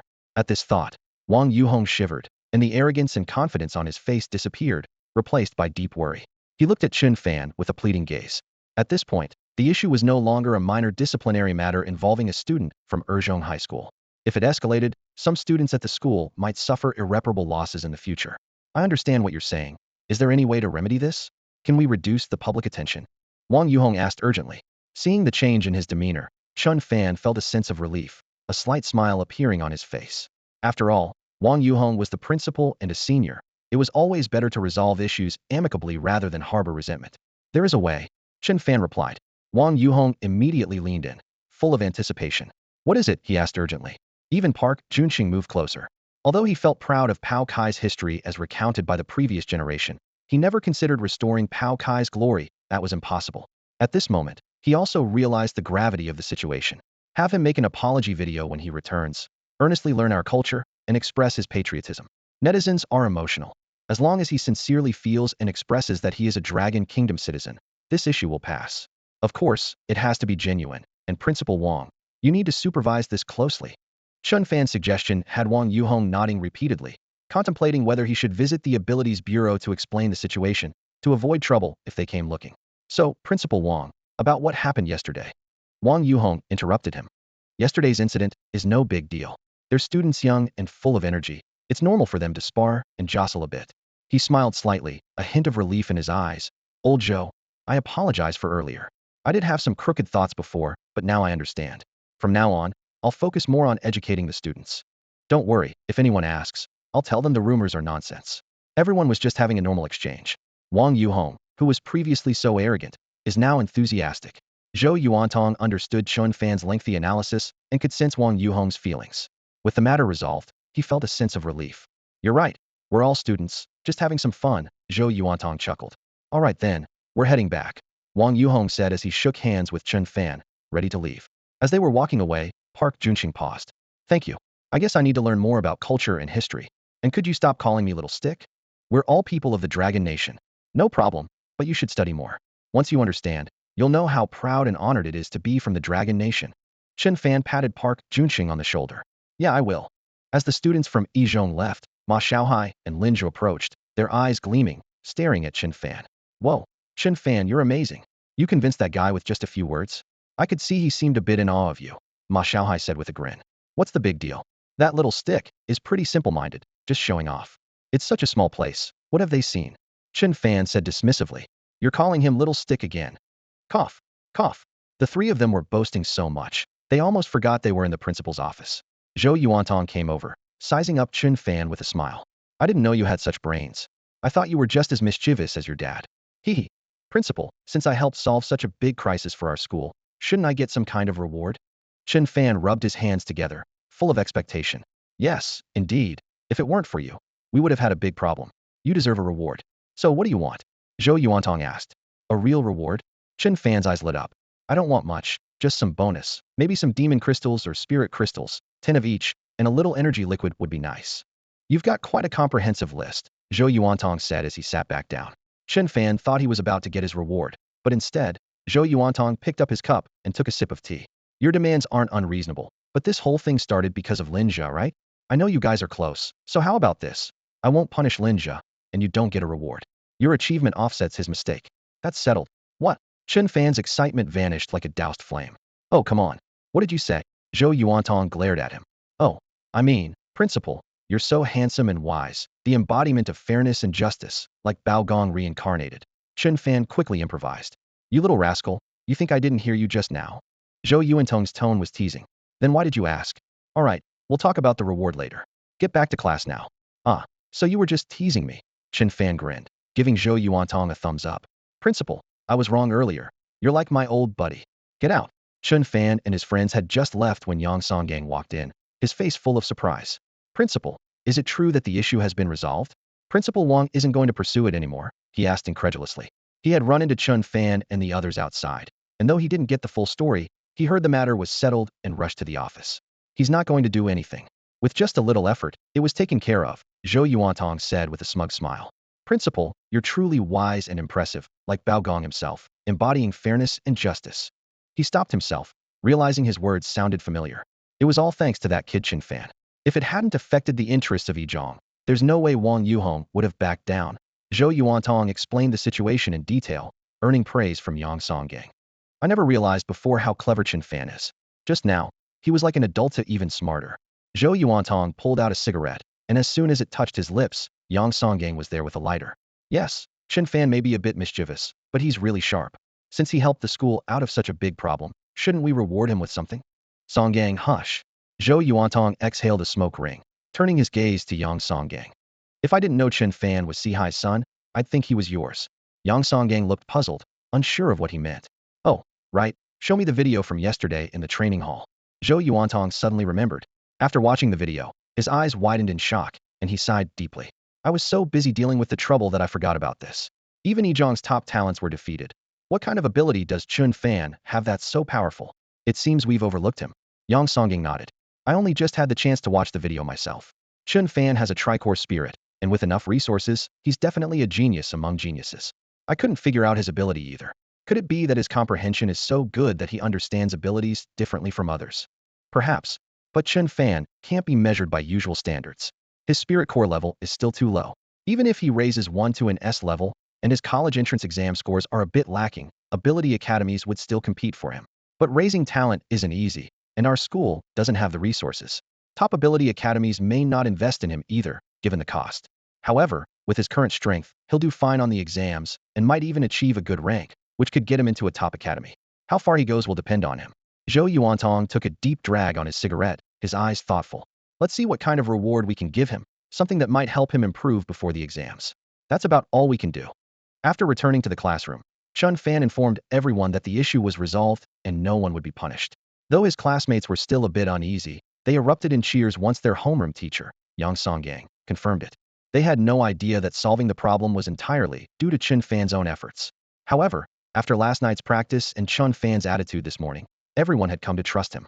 After school, Yang Song just brought a reward to Chen Fan 30 spirit crystals. The energy contained in spirit crystals is the same as the energy in the world, universal and without attributes, which Chen Fan could use to enhance any spirit core. When he got home in the evening, he refined all these spirit crystals. Among Chen Fan's 3 spirit cores, only the wind attribute was level, and since it was his most talented core, it brought the most significant benefits. He decided to use all the energy on the wind attribute, successfully breaking through to level 15. After all, raising all 3 cores simultaneously required too many resources and was too slow. Another reason was that some of the system's functions were not yet unlocked and required his level to reach a certain point. Only one spirit core needed to reach that level. As he was going to sleep, Chen Fan suddenly remembered he hadn't done the lottery today. So he said to the system, "Draw the lottery." The draw was successful, and he obtained a formula for a primary energy liquid. Hearing this reward, Chen Fan was momentarily stunned, then pouted. "Come on, system, can't you give me some practical rewards? I mean, you've already hacked the game. Why not just give me the finished product?" While he was complaining, Chen Fan reconsidered and thought the formula might actually be good. The system's main function was skill fusion for now, and what other features it might unlock in the future was unknown. According to the system, he needed to level up. With skills already fused, one lottery draw a day was too few. With the energy liquid formula, he could make some himself, worth 10,000 per bottle. If he mastered it, wouldn't money just flow in like water? With this thought, Chen Fan became interested and quickly opened the system to check the formula. It not only listed the materials needed for the primary energy liquid, but also detailed the refining process. He wondered to himself, do I have the talent to refine energy liquid? He then thought of Ma Xiaohou and Lin Jia. Right, even if he didn't have the talent, he still had the 2 of them. As the saying goes, 3 heads are better than 1, right? Hopefully, if he didn't have the talent and they did, he could just be the hands-off boss. Dreaming of getting rich, Chen Fan drifted into sleep. He dreamed of the 3 of them refining energy liquid, making a fortune, earning their first pot of gold, becoming stronger and stronger, and eventually becoming energy liquid tycoons. The next day, Chen Fan shared this idea with Ma Xiaohou and Lin Jia. Both of them agreed, thinking that with money, they could buy the cultivation resources they needed. Ma Xiaohou chuckled. "So we're going to get rich soon? Oh, you won't be able to call me Xiaohou anymore. You'll have to call me Brother Ma." "No, President Ma." Ma Xiaohou straightened his back, lifted his chin, and pretended to tuck a large wallet under his arm as he strutted around. "Secretary Lin, give your boss a back massage. Get lost. If you're President Ma, then I'm CEO Lin." Lin Jia mimicked him playfully. Seeing the 2 of them, Chen Fan couldn't help but smile, feeling incredibly content. With the system, he was destined to stand at the top of the world, and with these 2 brothers by his side, he'd never be lonely. "Hey, Chen Fan, you said you have an energy liquid formula. Where did you get it?" The 2 came back, full of curiosity. Chen Fan gave a mysterious smile. "Well, I had a dream last night, and in it, an old sage." Near the city center of Jiangyuan City, beside a certain park, stands a clean and tidy compound. In the center of the compound is a 5- or 6-story office building, with a few low-rise buildings and bungalows behind it. This is the headquarters of the Bureau of Abilities. With the emergence of spatial rifts, people with special abilities have risen, prompting the Dragon Nation to establish a Bureau of Abilities in each city. Their role is to manage and restrict these individuals, maintain public order, and handle various affairs. The Bureau's main task is to oversee those with significant powers to prevent them from causing chaos. Essentially, the city defense forces handle external threats, while the Bureau manages internal matters. At this moment, in an office within the building, sits the director, Sun Shuxing, a man in his 50s. His face is square-shaped with bushy eyebrows, wrinkled, and slightly balding. Standing before his desk is a man in his 30s named Qin Jinghui.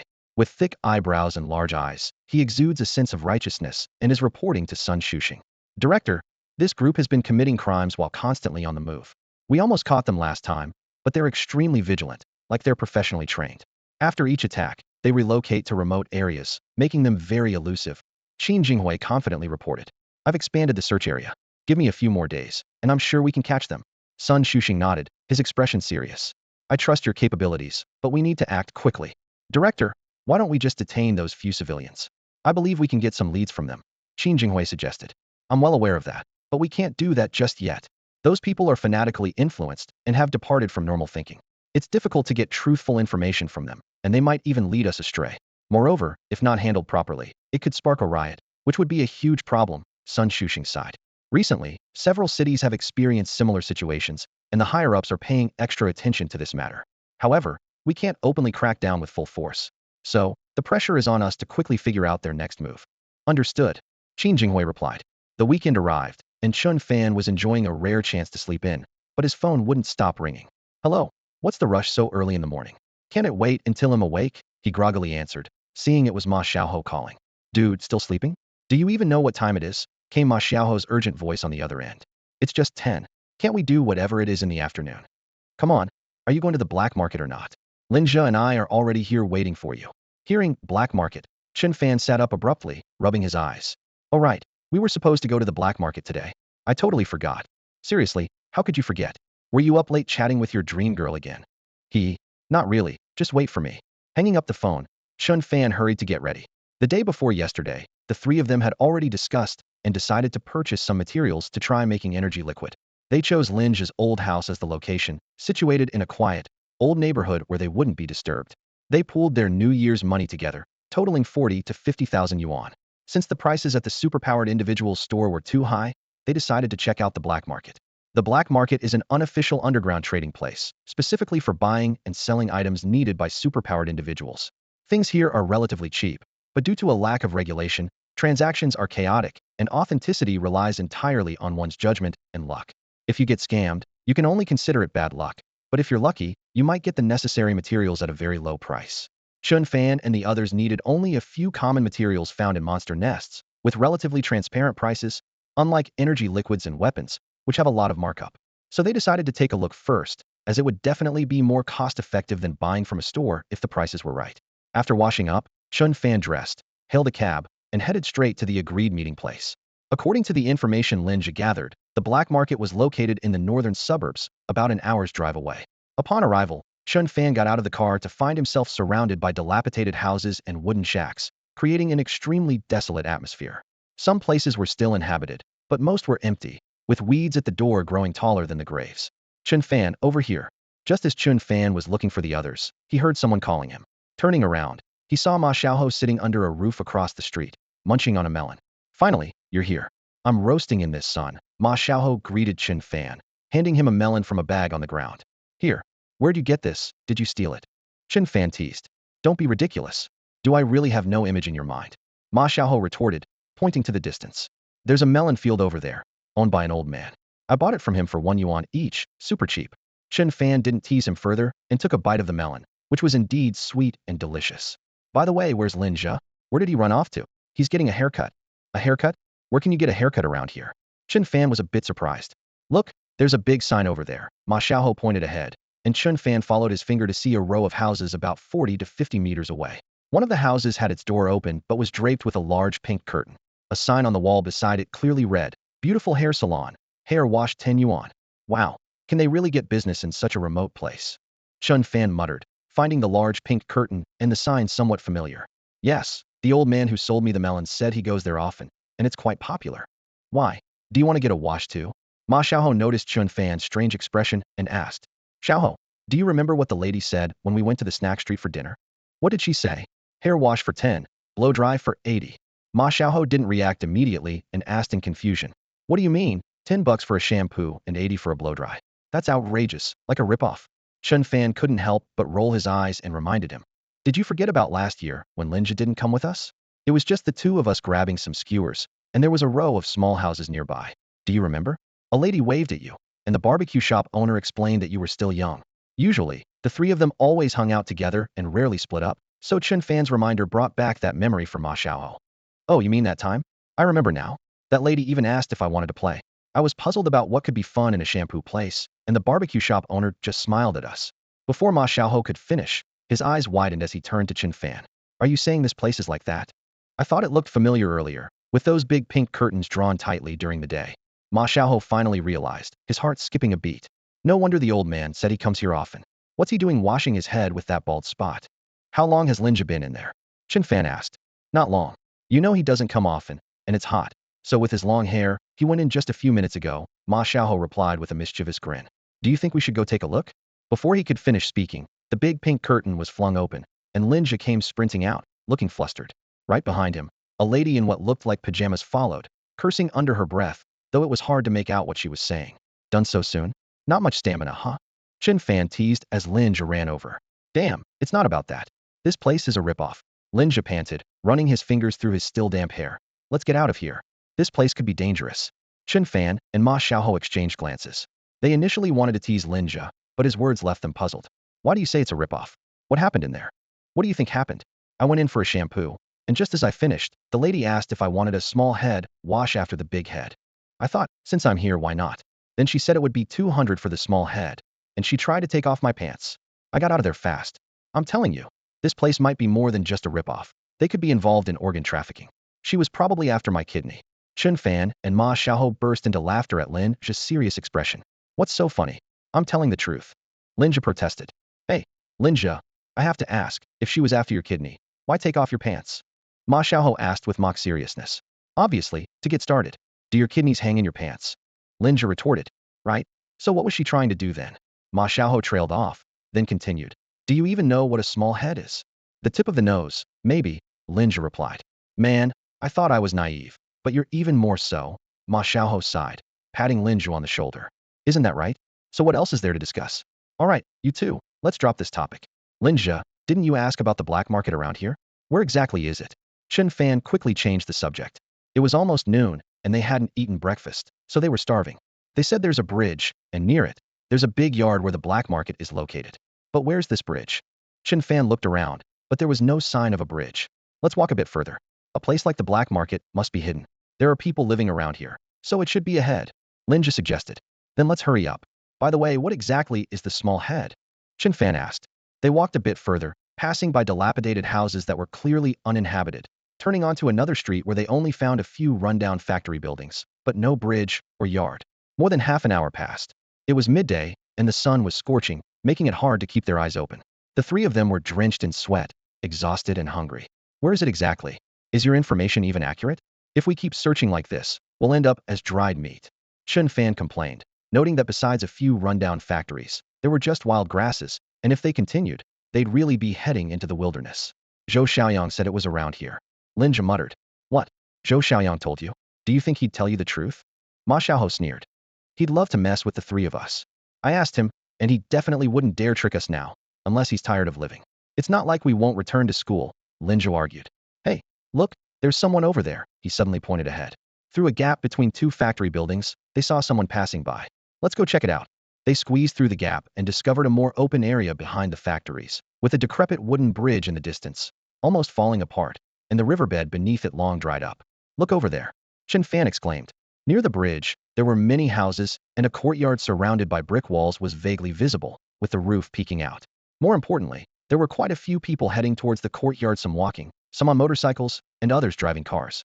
These people had come from another road, which is why they hadn't been noticed earlier. There's a bridge and a courtyard, and lots of people driving into the yard. This must be the place, the three of them thought with relief. See, I told you I wasn't lying. These people are definitely heading to the black market, Linja said excitedly. Then what are we waiting for? Let's get over there. It's too hot to bear, Chen Fan urged. Having found the place, they didn't waste any more time and headed towards the courtyard, blending into the crowd. Inside the courtyard, Chen Fan noticed many cars parked on both sides, and ahead was a row of houses, some windows sealed off, covered as if with black cloth, making them look pitch dark. Everyone was lined up, moving forward in an orderly fashion. Look, there are people on the roof, like they're patrolling, Ma Xiaohou pointed out. What's so strange about that? They're probably just making sure no one causes trouble, Linja replied. Looking up, several burly men were pacing back and forth on the roof, their gazes sweeping around. Chen Fan squinted slightly, feeling something was off. It wasn't the people on the roof, but rather the entire courtyard exuded a strange atmosphere, hard to describe. As the crowd continued to move forward, Chen Fan suddenly realized what that strange feeling was. Silence. It was too silent. Chen Fan had never set foot in the black market before, so he felt unfamiliar and uneasy with the scene before him. The sight made him feel uneasy, and the silence around him was stifling. Despite being surrounded by hundreds of people, there wasn't a single person speaking, not even in hushed tones. He couldn't help but wonder, are you sure this is the black market? It doesn't really seem like it to me. Ma Xiaohao and his friends were unconcerned. Ma Xiaohao wiped the sweat from his forehead and explained, brother, just look at this weather. It's so hot you could fry an egg on the sidewalk. Who's got the energy to chat? He was naturally a bit overweight and sensitive to heat, and after the journey there, his back was already soaked. That's right, there's a bridge outside, and next to it, a big courtyard. Zhou Xiaoyang said it's inside the courtyard. Let's get this over with quickly. I'm starving, Ma Xiaohao said urgently. Hey, why don't we ask someone around here to figure out what's going on? He turned to greet a middle-aged man behind them. Uncle, is this the black market? This is the Sanctuary of Shadows. The middle-aged man replied slowly, with a hint of reverence and fervor in his eyes. Ma Xiaohao didn't notice his tone. I asked, and this is definitely the black market. Ma Xiaohao said confidently. Chen Fan remained doubtful, wondering if this really was the black market. Why had everyone up ahead stopped? Was it like an auction where everyone was waiting for it to start? The guy said Sanctuary of Shadows. Isn't that just the black market? Ma Xiaohao continued to mumble. What's the Sanctuary of Shadows? Chen Fan asked, intrigued. That's what the guy I asked said. The black market is just a black market, an underground trading place. It's definitely not something that sees the light of day, hence a Sanctuary of Shadows, right? Chen Fan didn't respond, his doubts growing stronger. At that moment, the crowd ahead began to part, forming two lines. Through the gap, they finally saw the scene in front of them. About 20 to 30 meters away, there was a large table set up at the very front of the room. In the center of the table stood a black stone statue, over a meter tall, resembling a human figure but grotesquely distorted. Its head bore a pair of horns, and its face was menacing, silently threatening those around it. Though just a statue, its gaze in that moment made hearts race. Ma Xiaohao craned his neck and whispered, Hey, why does the statue look so familiar? Chen Fan nodded, frowning slightly as if trying to recall something. I feel the same way, like I've seen it somewhere before. At this moment, Linja joined them, his eyes gleaming with excitement. Doesn't this statue look just like the dark tyrant from our textbooks? Linja's words struck Chen Fan like a hammer. His heart skipped a beat, and his face changed dramatically.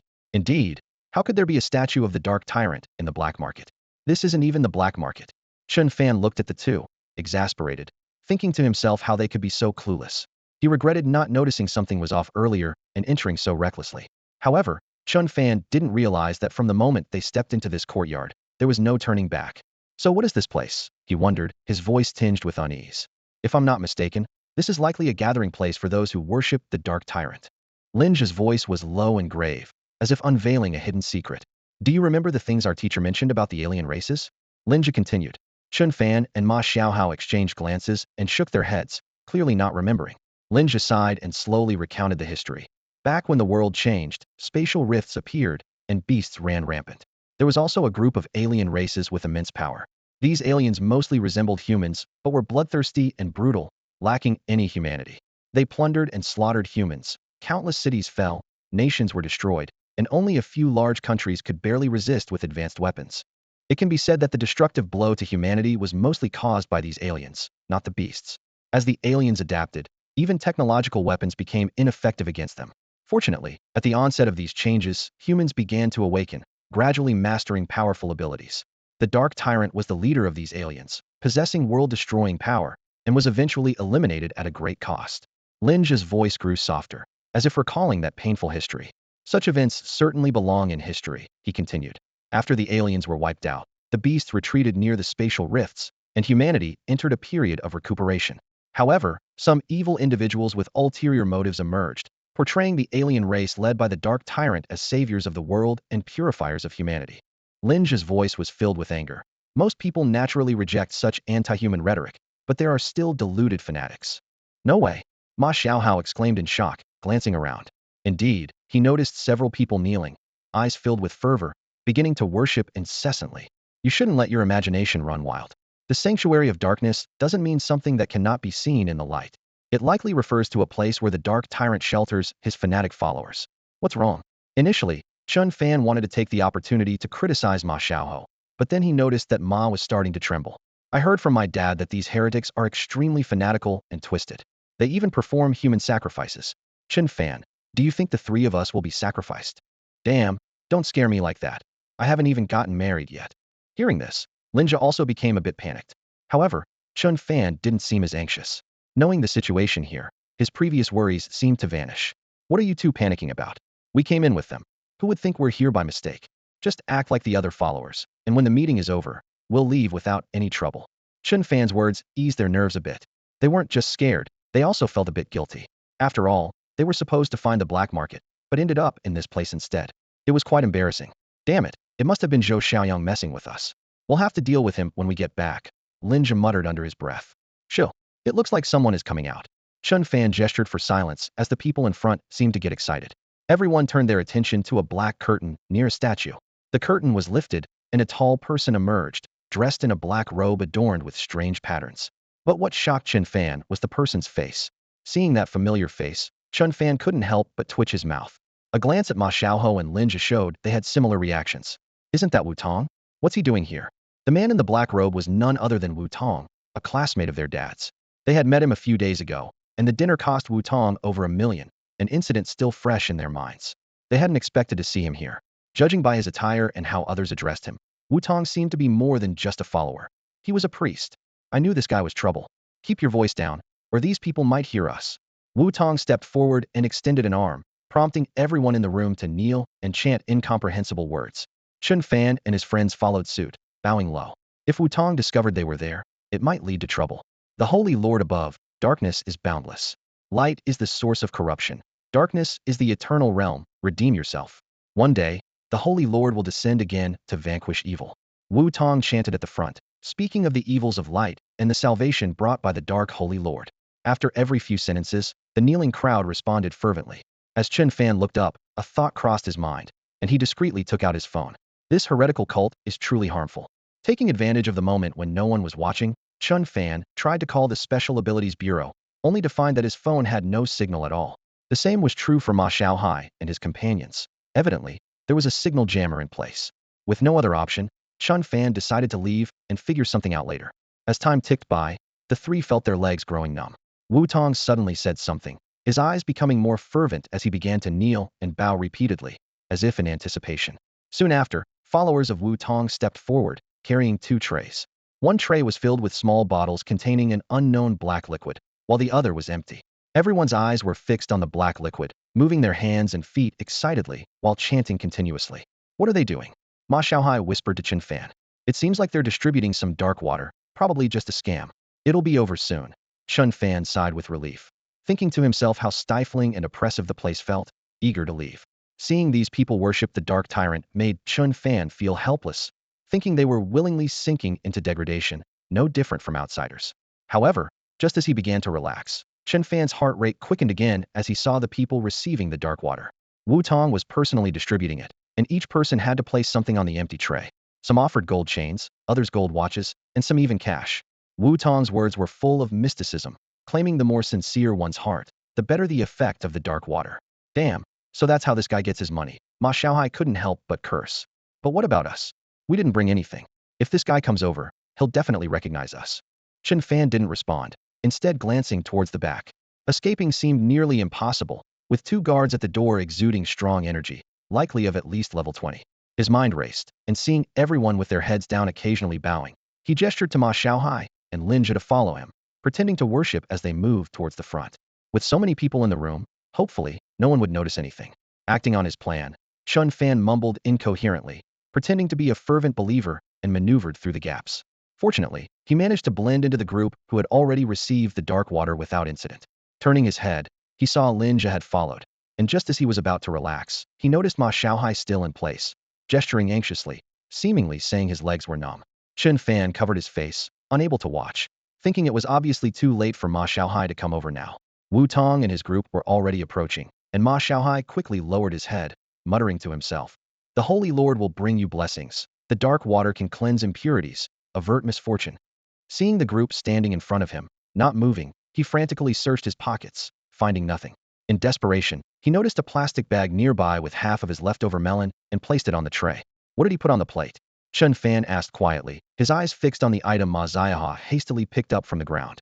It looked like the melon they had bought earlier. What an idiot, he thought, fiddling with such things at a time like this. Couldn't he just hand over the phone? Chen Fan felt helpless, thinking it was obvious they had been noticed. He reached into his pocket and was surprised to pull out 2 phones, feeling a wave of embarrassment.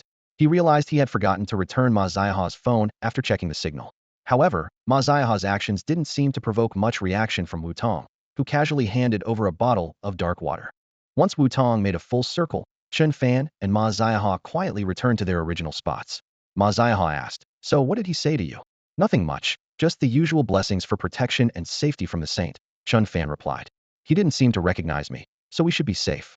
Ma Xiaohai was intrigued by the bottle of dark water, and as he twisted off the cap, a pungent smell hit his nose. Meanwhile, Chen Fan was deep in thought, his brow furrowed. "I have a feeling it's not that simple," he murmured. "I agree something's off. They're probably after money."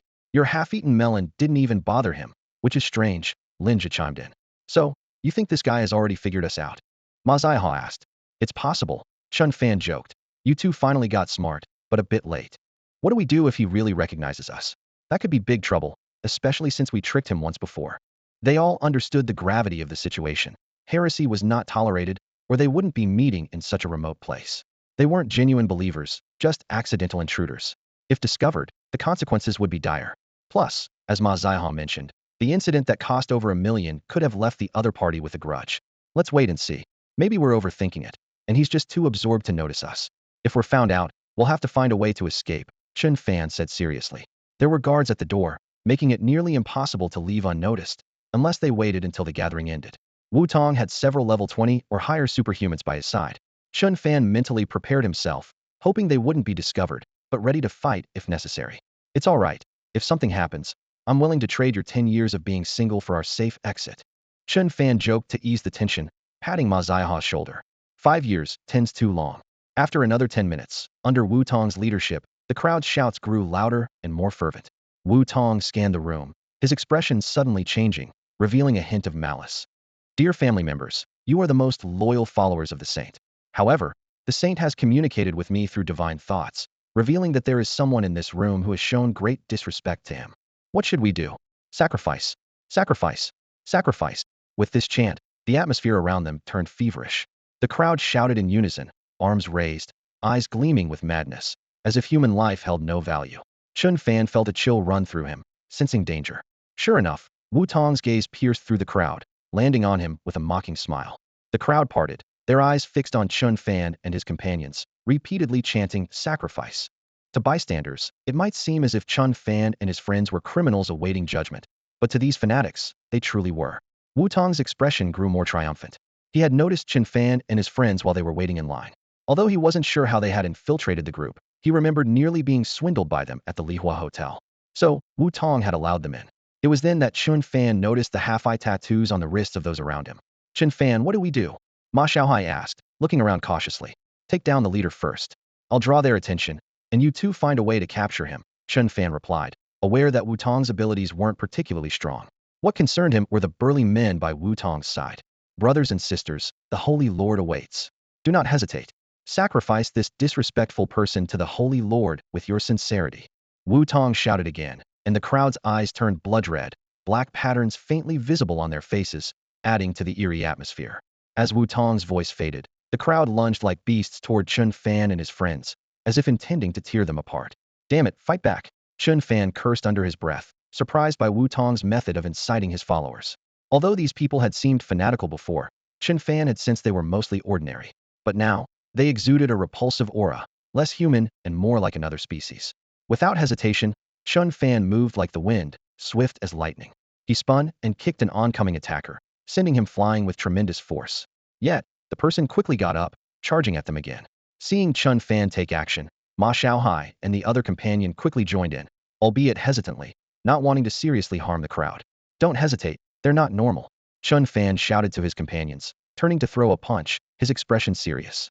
He could feel a power within these people, but it wasn't particularly strong, relying mainly on their frenzy. The trio's training in the wilderness, hunting beasts, had given them some combat experience and coordination. Despite the crowd's numbers, they managed to keep them at bay for now. Watching from the sidelines, Wu Tong saw that Chen Fan and his friends were holding off the hundreds of attackers. He waved his hand, and two of the burly men beside him immediately rushed forward. Chen Fan didn't use his supernatural abilities against the fervent followers, knowing that the real adversary was not among them and aiming to conserve his energy. As he saw two strong men charging at him, his eyes gleamed with determination, and he thought to himself, perfect timing. With a low shout, lightning surged along his arm, forming a crescent arc of electricity that he swung at one of the men with thunderous force. The two men were level 20 power users. Normally, they would have time to react, but they underestimated Chen Fan, seeing him as just an inexperienced youth. However, the thunderous crescent strike descended upon them, and one of the men couldn't evade in time, not even having a chance to defend himself before being engulfed by the lightning. He was sent flying, crashing heavily to the ground, with a deep wound on his chest that exposed bone, blood gushing out, nearly causing him to faint from the pain. With one strike, he was incapacitated.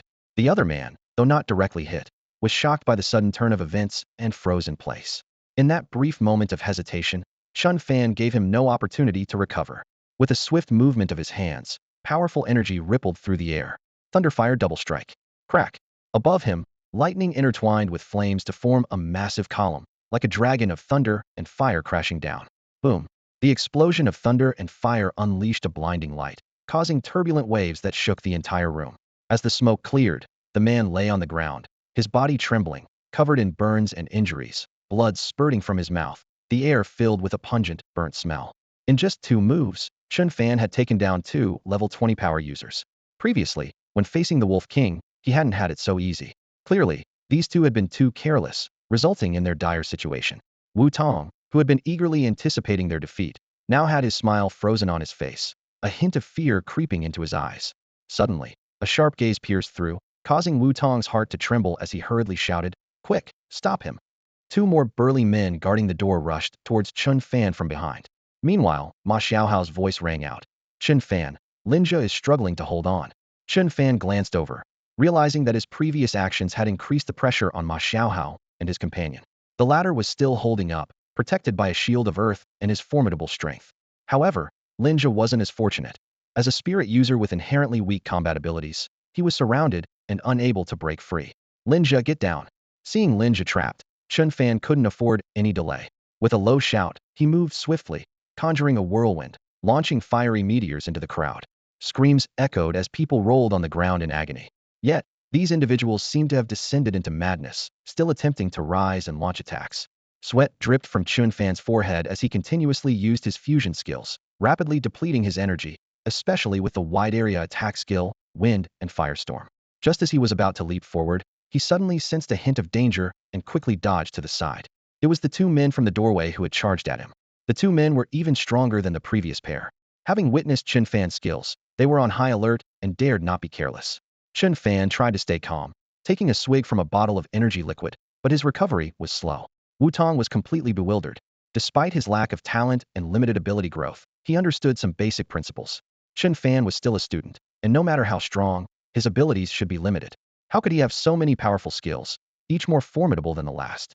"Quick, kill him!" Wu Tong shouted at his subordinates. The 2 burly men didn't speak, but their eyes were fierce, and energy surged through them as they prepared to kill Chen Fan. Perhaps learning from their companions' mistakes, they unleashed their abilities right away. Ice shattered and a hurricane roared, sweeping towards Chen Fan. Just as the dazzling array of attacks seemed about to engulf him, a bronze-colored longsword appeared in his hand, gleaming coldly. With swift, slicing motions, it cut through the air, neutralizing the attacks instantly. "Watch out, it's a bronze-level weapon." No one expected Chen Fan to have such a formidable weapon on him. This bronze longsword wasn't a traditional weapon. It was forged from special materials, capable of withstanding the power of an ability user. Weapons are ranked from bronze, silver, gold, epic, to legendary. Even the lowest, bronze level, is costly. This bronze longsword was one of Chen Fan's trump cards, and given the dire situation, he had no choice but to use it. These people were like madmen, and if he didn't take them down, they wouldn't stop. A chill settled in Chen Fan's heart. Thunder Half Moon Slash. With the bronze longsword enhancing his power, The thunder half-moon slash became even more potent, the sword humming and crackling with electricity. Just as he was about to strike, the room's door suddenly burst open, and someone rushed in. Hurry, the Ability Bureau is here. The two men were startled, thinking only of escape. However, Chen Fan wouldn't let them slip away. Lightning surged along the bronze sword, forming a massive 5 or 6 meter blade, raging wildly. The two men, now intent on fleeing, could only dodge and defend against Chen Fan's fierce attacks. In the midst of this delay, a scream echoed from outside, likely from the person who had just warned them, now under attack by the Ability Bureau. Chen Fan saw several figures rush in, one heading straight for the two men. Relieved, Chen Fan suddenly remembered something and spun around, only to find Wu Tong, who had been standing by the statue, was gone. He must have slipped out the back door. After a quick word with Ma Xiaohao, Chen Fan hurriedly pushed aside the curtain and gave chase. He crossed a room and opened a door to find a stretch of wilderness. Wu Tong was getting into a car, ready to escape. Scoundrel, where do you think you're going? Chen Fan sprinted like the wind. Though he couldn't catch up to a speeding car, it hadn't picked up speed yet. He deftly flung several wind blades, bursting the tires. Panicked, Wu Tong had no choice but to flee on foot. As soon as he exited the car, a shadow descended from above, pouncing on him and unleashing a flurry of blows. The courtyard was bustling with people. Around 30 individuals in black and dark green uniforms had efficiently taken control of the scene. They stood tall and disciplined, exuding a distinct aura, marking them as members of the Bureau of Special Abilities. With their arrival, Wu Tong and his group had no chance of escape and were forced to come out of the building, squatting in the center of the courtyard. Ma Xiaohao and Lin Jia mimicked their gestures, resembling two little soldiers. Soon, a few more people approached from one side of the courtyard. Leading them was Chen Fan, followed by two Bureau members who were supporting a man covered in dust, disheveled, and bloodied, his face unrecognizable. Earlier, when Chen Fan saw Wu Tong trying to escape, he relentlessly pursued and beat him up. If the Bureau members hadn't arrived in time to intervene, the consequences would have been dire. Chen Fan, over here. Ma Xiaohao shouted, waving his arm. Are you too hurt? Chen Fan asked with concern. Ma Xiaohao was fine, his thick skin and the protective earth shield keeping him safe. However, Lin Jia had suffered minor injuries, his face scratched as if by a cat, his clothes torn, and some bloody marks on his skin. You almost look like a beggar now, Chen Fan teased upon seeing his condition. Lin Jia, however, looked gloomy and wasn't pleased. I'm starting to regret becoming a spirit master. I have no attack power and just drag you guys down. Inside the building, the fanatic followers had rushed at him, but luckily, his agility allowed him to avoid more serious injuries. Come on, no need to say that between us. Once you learn an attack ability, you'll be fine. Besides, you've got the two of us. Heal yourself quickly, or Uncle Lin will scold you when you get home. Chen Fan reassured him, knowing Lin Jia was more sensitive and thoughtful than the carefree Ma Xiaohao. This incident served as a small lesson, making them more cautious in the future. At that moment, a middle-aged man in his 30s approached. Chen Fan, let me introduce you. This is Captain Chen from the Bureau of Special Abilities, a level 35 second-tier Hurricane Warrior, Ma Xiaohao said. Hello, Captain Chen. You must be Chen Fan. I've heard about you, truly a young hero. We owe it to you this time. Otherwise, Wu Tong and his gang would have escaped again, Qin Jinghui said with a smile, his eyes full of admiration. They had been monitoring Wu Tong's group for a while and had followed a member to this location. To avoid alerting them, they had observed in secret until Qin Jinghui led his team in. Unexpectedly, Chen Fan and his friends had infiltrated the followers. In other words, if it weren't for them holding Wu Tong's group back, they would have slipped away once more. This is something we should all do. Combating evil is everyone's responsibility. Ma Xiaohao looked pleased with himself, rubbing his hands together as he joked. Hey, Captain Chen, since we've done such a great job, do we get a reward? Maybe a TV interview. Howsy, what are you talking about? We're doing this to rid the community of harm and uphold justice. How can we expect a reward? Chen Fan replied sternly, with a hint of a lesson in his tone, though anyone with ears could tell they were in cahoots. Qin Jinghui just smiled slightly, not exposing the act. Well said. If only everyone could have such high awareness as you. But you've indeed done a great job this time, so there will definitely be a reward. They'll report it to the director when I get back, Qin Jinghui said, making the three of them smile. The Bureau of Supernatural Abilities rewards should be quite substantial. Haha, good lad. I knew I wasn't wrong about you. You've got guts. At that moment, a hearty laugh came from a young man with a tall stature and sharp features. Chen Fan's eyes lit up at the sight. Instructor Liu, you're here too. Liu Bing, the City Defense Force instructor who had previously been in charge of their outdoor training, patted Chen Fan on the shoulder, a look of appreciation in his eyes. Surprised to see me? You've given me another pleasant surprise. The Bureau of Supernatural Abilities and the City Defense Forces often collaborated, and Liu Bing was acquainted with Qin Jinghui. The two were shocked upon entering the room earlier. From Ma Xiaohao, They learned that Chen Fan had single-handedly severely injured two level 20 ability users, showing strength that rivaled their own team members. After chatting for a while, Chen Fan turned his gaze to the fanatical followers. They seemed to have regained their senses, no longer as crazed as before. Qin Jinghui explained that their madness was caused by drinking the dark water, an evil potion developed by a cult. It gave ordinary people immense strength, but also drove them temporarily insane and caused severe bodily harm. These individuals would be taken to a specialized facility for rehabilitation until they recognized the cult's evil and reformed. Qin Jinghui didn't elaborate on the cult, and Chen Fan understood that the Bureau wouldn't divulge details to a regular citizen like him, so he didn't ask further. Once the vehicles arrived and took everyone away, Qin Jinghui brought Chen Fan and his friends back to the city. After a day of chaos, although they didn't find the black market, they accidentally stumbled upon a cult gathering. Exhausted and hungry, the three of them grabbed a quick meal and then went home to rest. That evening, Chen Fan chatted briefly with Li Xiaoming, intending to ask for a photo, but fell asleep from exhaustion. The next morning, students began filing into the campus. One of them, wearing headphones, sang as he walked. Ho ho ha hey. Use the nunchucks. Ho ho ha hey. I'm the best in the world. As he sang, Zhou Xiaoyang suddenly felt something was off, like someone was staring at him intently, causing goosebumps to rise. He turned around abruptly and saw three faces he wished he would never see even in his dreams, his pupils gradually widening.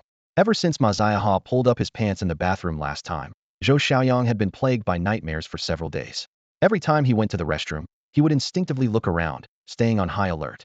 He initially planned to find an opportunity to teach Chen Fan and his friends a lesson, but after the incident at the Supernatural Training Center, where even a genius like Park Junsung was easily defeated by Chen Fan, the thought of revenge seemed too daunting. Last night, he reached level 13 in his cultivation, and he was in high spirits, humming a tune with his headphones on the next morning. However, when he turned around due to a feeling of unease, he was confronted by the three faces he least wanted to see: Chen Fan and his two companions, who wore sinister smiles. Zhou Xiaoyang, your singing is terrible, Ma Ziahe said with a grin. What? What do you want? Zhou Xiaoyang trembled all over, instinctively grabbing his waistband. Look at you, come on over, Ma Ziahe said, reaching out to grab Zhou Xiaoyang's collar. Zhou Xiaoyang tried to dodge, but Chen Fan and another person had already pinned his arms. What do you want from me? Help, murder, Zhou Xiaoyang shouted in panic, his voice trembling. The three exchanged glances, and Chen Fan felt a headache coming on, thinking how much Zhou exaggerated. Just as he was about to cover Zhou Xiaoyang's mouth to stop him from screaming, Ma Ziahe acted faster, swiftly stuffing something into Zhou's mouth. Zhou Xiaoyang could only whimper helplessly, his expression terrified, tears welling up in his eyes. What is this? My sock, Ma Ziahe exclaimed in surprise. Sock? Chen Fan was bewildered, not even noticing when Ma Ziahe had taken it off. His movements were so quick. Just as he was about to say something else, a pungent odor hit his nose, contorting his face. Enough, let's go over there. The three of them dragged Zhou Xiaoyang towards a small grove behind the restroom. Passers-by witnessed the scene but chose not to intervene, knowing these individuals had a history of conflict. Zhou Xiaoyang, haven't you learned your lesson yet? How many times have you suffered at their hands? And yet you still provoke these three troublemakers.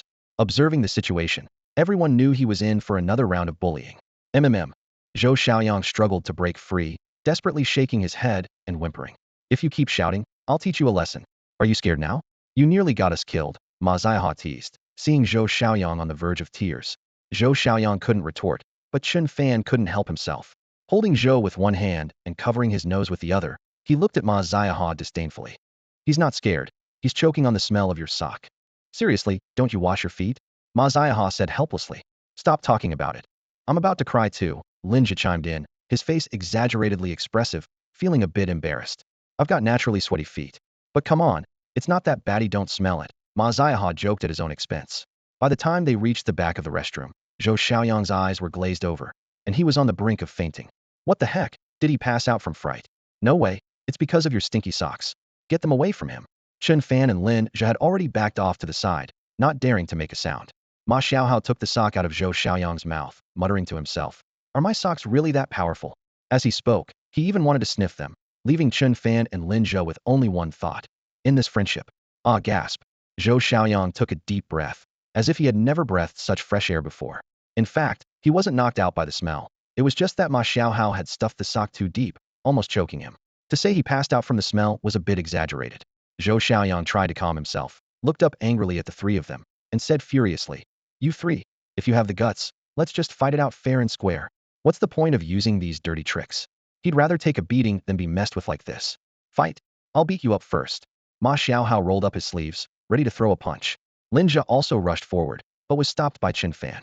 Wait a minute. Chen Fan shouted. Why wait? If this guy hadn't set us up, we wouldn't have gone to that place and almost not made it back. Exactly. Let me at least land a couple of punches. Linja was the most furious since he was the one who asked Zhou Xiaoyang for information. Zhou Xiaoyang was puzzled by their words. What do you mean? How did I set you up? Still playing dumb? You told us. Chen Fan stepped forward, blocking Ma Xiaohao's arm, and put a hand on Zhou Xiaoyang's shoulder. Yang, it's not like we're looking for trouble with you. But you weren't being cool, man. Can you really joke about something like this? As he spoke, Chen Fan rolled up Zhou Xiaoyang's sleeve to see if he was with those cultists. A tattoo. Wait, is that Peppa Pig? A grown man with a Peppa Pig tattoo. Zhou Xiaoyang quickly pulled his hand back, his face turning red. What does it matter to you what I tattoo? What are you guys even talking about? Don't know? Linja asked you about the black market location, right? You were the one who told him. Chen Fan said simply, and Zhou Xiaoyang understood. Yeah, I told him. The black market's by the North Bridge, under the North Street Bridge. There's a big yard, and that's where it is. Did you guys get scammed or beaten up there? What's that got to do with me? North Bridge? Not the northern suburbs. Zhou Xiaoyang was a bit confused. Dude, in the middle of nowhere like the northern suburbs, how could there be a black market? Did it move? That's not really my problem. Chen Fan raised an eyebrow. They actually wanted to see if Zhou Xiaoyang might be a cultist who deliberately sent them into danger. But now it seemed he wasn't lying, and he didn't have any cult tattoos on his wrist, so they could pretty much rule it out. Northern suburbs? North Bridge? So that means. The next second, Chen Fan and Ma Xiaohao both looked at Linja. Chen Fan's thoughts were quite straightforward. If Zhou Xiaoyang was just trying to mess with them, then it wasn't a big deal at most. They'd just vent a little. But if he was truly like those fanatical followers, that would be a different story. The answer Chen Fan received, however, was somewhat unexpected. Judging by Zhou Xiaoyang's demeanor, it seemed he wasn't lying. Linja might have misheard, confusing Beijiao with Beijiao. As for the rumor about a wooden bridge courtyard in Beijiao, it was purely coincidental. Looking back, Linja's face appeared a bit unnatural. Thankfully, he reacted quickly, looking up at the sky and murmuring to himself, the weather is really nice today, not too cold or hot, truly a pleasant autumn day. As he walked, he marveled at the weather, seemingly unaware that Chen Fan and the others were watching him. When he reached the corner, he swiftly turned and left. Damn, it was a huge misunderstanding all along. Linja, this guy, Ma Xiaohua muttered to himself, grinning. Chen Fan glanced at him, signaling him to stop talking. Chen Fan then smiled warmly at Zhou Xiaoyang, saying, Yang, we came to see you today mainly to connect with you. After all, we're all classmates. The college entrance exams are approaching. How's your preparation going? With his friendly demeanor, one might think they were very close friends. I don't need to say it. I know you're the most hard-working in our school. Keep it up, I believe in you. Chen Fan made a fist gesture of encouragement to Zhou Xiaoyang, gave Ma Xiaohua a glance, and then turned to leave. Zhou Xiaoyang, don't let us down, study hard. Ma Xiaohua added, pretending to be mature, patting Zhou Xiaoyang on the shoulder before quickly following Chen Fan and disappearing around the corner. Zhou Xiaoyang was left a bit bewildered. Work hard? Do I need you to tell me that? He thought about Linja's abrupt departure, vaguely guessing the truth. It must have been these guys who misheard, went to Beijiao, didn't find the black market, and came back to confront him. Realizing this, Zhou Xiaoyang felt a surge of anger and frustration. Not only did he go to the wrong place, but he was also metaphorically stuffed with dirty socks, and the worst part was, they didn't even apologize. It was infuriating. Back in the classroom, Chen Fan and Ma Xiaohua couldn't help but tease Linja a bit more. You used to have bad eyesight, and now you can't hear either, Ma Xiaohua joked with a mischievous grin, as the three of them often bantered with each other. Go cool off somewhere else, or next time we're dealing with monsters, I'll boost your opponent's stats. Linja responded helplessly. With only a month left until the college entrance exams, the tension in their studies was palpable. Everyone was trying to prepare for both possibilities. If they didn't pass the ability test, at least they could aim for a good score in the cultural exam. However, Chen Fan and his friends weren't interested in the cultural exams. Their goal was the ability academy, and they aimed for nothing less than the top tier. Previously, this might have seemed unlikely, but circumstances had changed. The ability test would take place near the monster lairs, allowing team efforts, though the average score would count. With Chen Fan's current strength and the seamless teamwork among the three of them, getting into a first-rate supernatural abilities academy shouldn't be an issue. However, gaining admission to a top-tier academy remains uncertain. On the surface, Ma Xiaohou and Linja seem carefree, but their dedication has noticeably increased, as evidenced by their frequent visits to the Supernatural Training Center. They are well aware that Chen Fan won't abandon them, and they don't want to fall too far behind. Although reaching Chen Fan's level is nearly impossible, they strive not to be a burden. Currently, they are close to reaching level 13. As for the academic exams, Yang Songong's words hit the mark. Getting into a good liberal arts college is almost out of the question. It's fine if they can't excel academically, as long as they don't disrupt other students. After school in the afternoon, the three of them took a cab straight to Beiqiao. Despite the similar name to Beijiao, the direction is entirely different, and Beiqiao isn't far from the city center. Upon reaching their destination, they found several alleys beneath the overpass, one of which was particularly spacious, leading to a large courtyard. Within the courtyard stood a pavilion-like building bustling with people coming and going. As they entered, they were surrounded by the sounds of vendors calling out, with stalls lined up selling a wide array of goods. To the uninitiated, it might seem like a large farmer's market. In reality, this black market wasn't the shady underground trading place they might have imagined. Instead, it served as a hub for supernatural ability users, minimizing disturbances to ordinary residents. Visiting the black market for the first time, the trio was filled with curiosity. They casually browsed the stalls, finding beast meat, beast materials, various ores, spiritual herbs, and even finished weapons and beast crystal energy liquids. The authenticity of the products depended entirely on one's discernment and luck. Their goal this time was to purchase materials for crafting energy liquids. Energy liquids are essential for supernatural ability users to replenish their internal energy, especially for those frequently venturing into beast lairs. They are vital for emergency energy restoration. Energy liquids come in several grades: basic, intermediate, advanced, and even premium. However, in a smaller market like theirs, most available products are basic energy liquids, with a price tag of 10,000 per bottle at supernatural ability shops. The two most crucial factors for energy liquids are the formula and the pharmacist. Different formulas yield varying effects. While some formulas are sold on the black market, they typically produce energy liquids with less than half or even a third of the effectiveness of those sold in stores, due to their complexity. High-quality formulas are usually held by major pharmaceutical companies and sold through stores. For instance, the renowned Chen Pharmaceutical Group in Jiangyuan City supplies nearly all the energy liquids found in supernatural ability stores. Chen Fan wasn't sure about the effectiveness of his formula, but he trusted that the system-provided formula wouldn't be inferior. Moreover, the choice of a pharmacist is critical. A skilled pharmacist can ensure quality and efficiency, and they must be a supernatural ability user to channel their internal energy, making it a role that ordinary people cannot fulfill. While Chen Fan was looking for material stalls, Ma Xiaohou stopped at one of the stalls. Chen Fan was getting a bit impatient. As long as any one of the three of them had even a hint of talent in pharmaceuticals, this venture would be a success. Even if they didn't, as long as they could produce slowly or with less quality, it would still be self-sufficient and more economical than buying from a store. As he walked, Chen Fan looked back to find Ma Xiaohou and Linja missing. Scanning the area, he saw them squeezed into a bustling stall. These two guys really weren't in any rush. Chen Fan smirked and felt a bit curious himself about what was being sold at the stall that attracted so many people, so he joined the crowd. Come and take a look. Authentic bloodthirsty bull whips, all above level 10, 3,000 each, tenfold compensation for fakes. Want to be a real man? Bull whips to strengthen the body, enhance vitality, with numerous benefits. Eat it and you'll be full of energy, a groom every night, entering the bridal chamber daily. What you eat is what you boost. Come and see, 3,000 each. The stall owner, a burly man in his 30s with stubble, wearing a tank top that showed off his muscles, exuded a rugged aura while shouting energetically with a bullwhip in hand. Initially, Chen Fan didn't know what these dried items were, but upon seeing the thick bullwhips, almost as thick as a child's arm, he instantly understood. He didn't expect such things to be sold. The onlookers were all men, their eyes gleaming. Seeing Ma Xiaohou among them, seemingly interested, Chen Fan rolled his eyes. What's the point for someone without a girlfriend? Boss, does this stuff really work? I can only last 30 minutes now. If I eat this, can I double the time? Said a young man in his 20s. Chen Fan almost burst out laughing.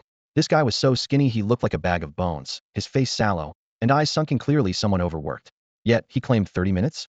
Before the owner could respond, the surrounding crowd burst into laughter. Hey brother, looking at you, you don't seem like 30 minutes, more like 30 seconds, huh? Wow, you're really boasting. If you can last 30 minutes, I can go for 3 hours. A big guy grinned and said. What? Big brother, share your secrets. The skinny young man, embarrassed by the teasing, turned red. Already weak, he wanted to improve his stamina, but the teasing was too much. Damn it, what's wrong with 30 minutes? Just because you can't doesn't mean others can't. If you don't believe me, find someone to test it. Trying to scam your way? Go home and try the wall first. The surrounding laughter continued. Gentlemen, calm down. Brother, I'm not exaggerating. This stuff is definitely a powerful supplement, guaranteed to make you full of life. Nightly revelry is no dream, hee. The owner chuckled, his face full of stubble and muscles making him appear intimidating. Boss, is this stuff really that effective? At this point, another voice spoke up, and Chen Fan saw it was Ma Xiaohou. Could he really be thinking of buying a couple to try? Of course, as a seasoned businessman, I wouldn't deceive anyone. Hey there, you look pretty strong. Eat this, and I guarantee you'll be full of energy. How many would you like? No, no, boss, you might have misunderstood me. I meant, will eating this really make you that big?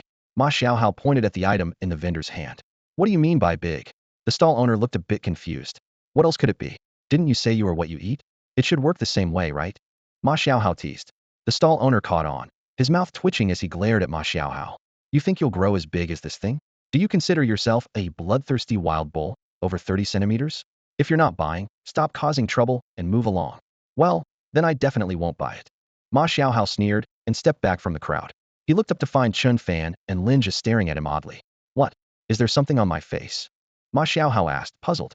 Wow. Chen Fan shook his head, looking at Ma Xiaohao. I mean, Xiaohao, what are you thinking? Eating to grow as big as that? Have you even held a girl's hand yet? Why buy that stuff? What is there to enhance? Heh, do I even need to ask? He must have tried it secretly, right? Didn't quite work out, did it? How many minutes? Lin just smirked mischievously. Get lost, you're the one who tried it. Can't I just prepare in advance? Ma Xiaohao retorted. Listening to their banter, Chen Fan shook his head repeatedly, thinking, how did a pure person like me end up with these two?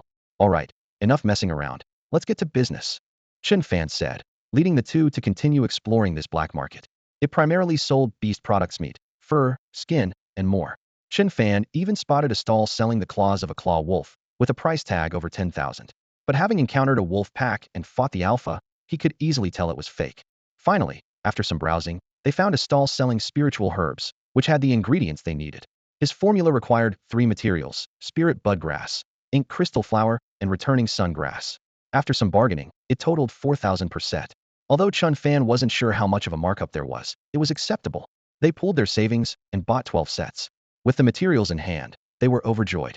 It was too late to start brewing today, so they found a street food stall at the night market to celebrate the upcoming pharmaceutical endeavor. Linja, you should treat us this time, right? Otherwise, we wouldn't have stumbled into that cult's lair. Chen Fan, don't you agree? Ma Xiaohao teased. Yeah, you've got a point. We should at least get a meal out of it. The two of them chimed in, and Linja readily agreed, grinning widely. That's no problem at all. Order whatever you want. Linja said generously. Boss, 30 lamb skewers, 10 kidneys, 10 oysters, and Ma Xiaohao unhesitatingly ordered a large spread. Soon, the table was filled with various barbecues, and the three of them dug in with gusto, devouring everything in sight. After eating their fill, it was time to settle the bill. However, as they did, a sly look appeared in Linja's eyes. Did you guys have enough to eat? It's exactly 400. Who's paying? The restaurant owner placed the bill on the table, smiling warmly. Ma Xiaohao patted his stomach, feeling a bit stuffed. He assumed Linja would settle the bill. But to his surprise, Linja shrugged with a mischievous grin. Honestly, I'm out of cash, so this meal? Chen Fan and Ma Xiaohao exchanged glances, and Ma Xiaohao exclaimed. Come on, you can't just bail on us like that. Hurry up. Linja shrugged again, placing a few small bills on the table. I'm not kidding. See for yourself. I've only got about 10 bucks left, and I spent everything on materials. It's not that I don't want to pay, I just don't have enough. Linja's joke left the two looking serious. Ma Xiaohao complained. Then why did you let us order so much? You should have said something earlier. Linja grinned, knowing well that when it comes to meals, whoever has money pays. Seeing their reluctance, he added, let's settle the bill and leave. Next time, when I have money, I'll treat you to something nice. The two didn't respond but exchanged a look, each checking their pockets. Together, they barely managed to gather 50 bucks. Linja's eyes widened with a sense of dread. Your money went on materials, so I guess mine didn't count. Chen Fan rolled his eyes, feeling awkward that they couldn't even scrape together a few hundred after buying materials. Boss, could you cut us some slack? Chen Fan asked tentatively. The restaurant owner glanced at him, then at the 40 bucks they had. 40? That's what you call cutting slack. Come on, I'm busy here. If you can't, then just use your card. The three exchanged helpless looks. Chen Fan suddenly looked up and asked the owner seriously. How about if we wash dishes? The owner's expression darkened, clearly about to lose his temper. Chen Fan quickly stalled him, while the owner kept an eye on them, worried they'd run off. What do we do? My parents are asleep at this hour, Ma Xiaohao whispered. Chen Fan suddenly remembered something. Linja, isn't your place nearby? Not too far, I can go get some, Linja said, about to get up, but Chen Fan stopped him. That's not what I meant. Your sister's probably still up, right? She stays up late training. But you want her to pay? No way. She'd love to see us in trouble, especially you two, Linja said helplessly. You're missing the point. Just tell her I'll treat her to some skewers. She'll definitely come. Chen Fan said confidently. Linja shook his head. No way you go. If you two ditch, I'll be in trouble. Watch and learn, Chen Fan said, unfazed, pulling out his phone and dialing Lin Qianxua's number. Hey, Qianxua. Yes, we're right near your place. It's been a while since we last got together, and I wanted to invite you out for some late-night snacks. Why would I trick you? I also have something to discuss with you. Done. Chen Fan hung up the phone and called the owner to add some skewers. 10 to 20 minutes later, Lin Qianxue arrived. Seeing the three of them there, she didn't think much of it. Come on, Qianxue, have some skewers while they're hot, Chen Fan said warmly. Lin Qianxue's eyes sparkled, but she felt suspicious inside. Just leave it there. Something's off with you, she said casually, picking up a skewer and taking small bites. What do you mean off? Am I really that bad in your eyes? Chen Fan teased. Pretty much. You called me out and treated me to a late-night snack, so you must need something from me, right? Otherwise, you wouldn't be so attentive, Lin Qianxue said knowingly, giving Chen Fan a smug look, fully aware of his personality. He usually called her Mother Dragon, but now he was using her name, which was unusual. There is something, actually, Chen Fan admitted with a laugh. Go ahead, but I might not help you. It depends on your sincerity, humph. Just for a late-night snack, I won't be satisfied, Lin Qianxue said, seizing the opportunity to hold it over Chen Fan, thinking she needed to get the upper hand this time. By the way, once you're done eating, don't forget to settle the bill, Chen Fan said with a grin before sprinting off into the distance. Hey, wait for me, Ma Xiaohai shouted as he chased after Chen Fan, leaving Lin Qianxue stunned for a moment before realizing what had happened. Jerk, don't let me see you at school tomorrow. Lin Qianxue fumed, her face flushed with anger, realizing Chen Fan had called her out to pay the bill. She glared at Linja beside her, feeling displeased. Really, Linja? Are you teaming up with them to trick your sister? Linja hurried to explain. No way. If anyone dares to bully my sister, I'd fight them for sure. What if it's Chen Fan? Linja hesitated, his eyes darting as he leaned closer. Sis, honestly, I think you and Chen Fan would make a good match. How about? Ouch, sis, it hurts. Linja's words were cut off as Lin Qianxue twisted his ear. Stop talking nonsense. Who would match with that rascal? All he does is bully me. Next time you talk nonsense, I'll twist your ear off, Lin Qianxue said angrily. Her cheeks flushed as she inadvertently glanced in the direction Chen Fan had gone. Let's go home, she said, turning away. Aren't you eating? Linja asked. Eat what? I'm already full of anger because of you guys. Can't you even afford a meal? Where's the money? Lin Qianxue grumbled. Chen Fan told us not to say.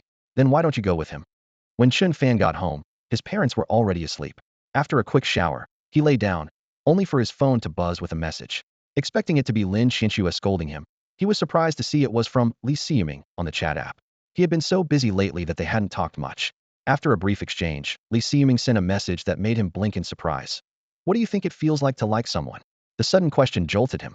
Why would she ask that? Nothing, just came to mind, Li Siyuming replied, making Chen Fan's heart skip. Could she like him? The thought gave him a thrill. But as he considered it, he realized that although they were friends online and occasionally chatted, they had never discussed anything romantic, mostly sharing hobbies or poetry. Could she have fallen for his charm through the screen? He shook his head, thinking, what am I thinking? Then Li Siyuming sent another message. Do you like someone? Or have a girl you're close with? Chen Fan was taken aback. He felt comfortable with Li Siyuming, even curious about her appearance. But to say he liked her felt premature. Perhaps there was just a hint of attraction. He replied casually. Not really. Yet, for some reason, an image of someone else flashed in his mind. Damn, why am I thinking of her? Unable to resist, Chen Fan messaged Lin Qianxue. Thanks for tonight. I'll treat you to a late-night snack next time. Lin Qianxue's response was swift and to the point. Get lost. Chen Fan couldn't help but grin, thinking to himself that Li Siyuming was much gentler. However, he didn't dwell on romantic matters, and, remembering he forgot to draw a lottery today, quickly called on the system. System draw. Draw successful. You received bronze-level explosive gloves. The system announced, and Chen Fan was delighted. Another bronze-level weapon. It was his best draw in days. Although he had a bronze sword for self-defense, the gloves weren't quite his style, but he could save them for Ma Xiaohai. The next day, Chen Fan went to class as usual. In the afternoon, Yang Song asked him and two others to go to the principal's office. Inside, not only was Principal Zhou Yuantong there, but also a familiar face, the captain of the Ability Bureau, Qin Jinghui. Seeing him, Chen Fan and his friends were excited. This must be a reward delivery. Captain Qin, you're too kind.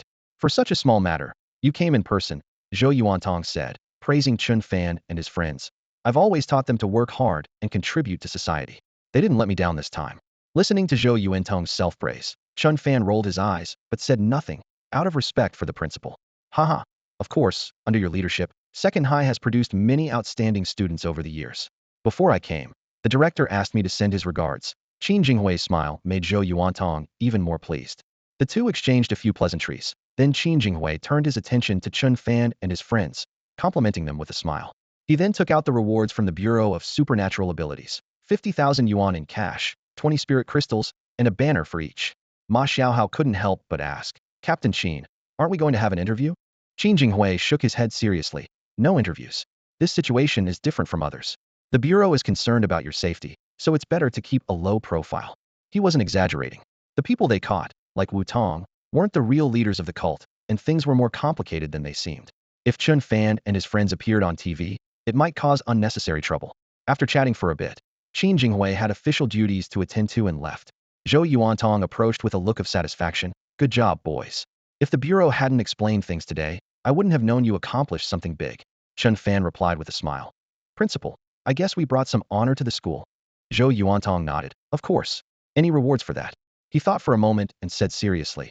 As a reward, I officially commend you on behalf of the school. Well done. Keep up the good work, but always be mindful of your safety.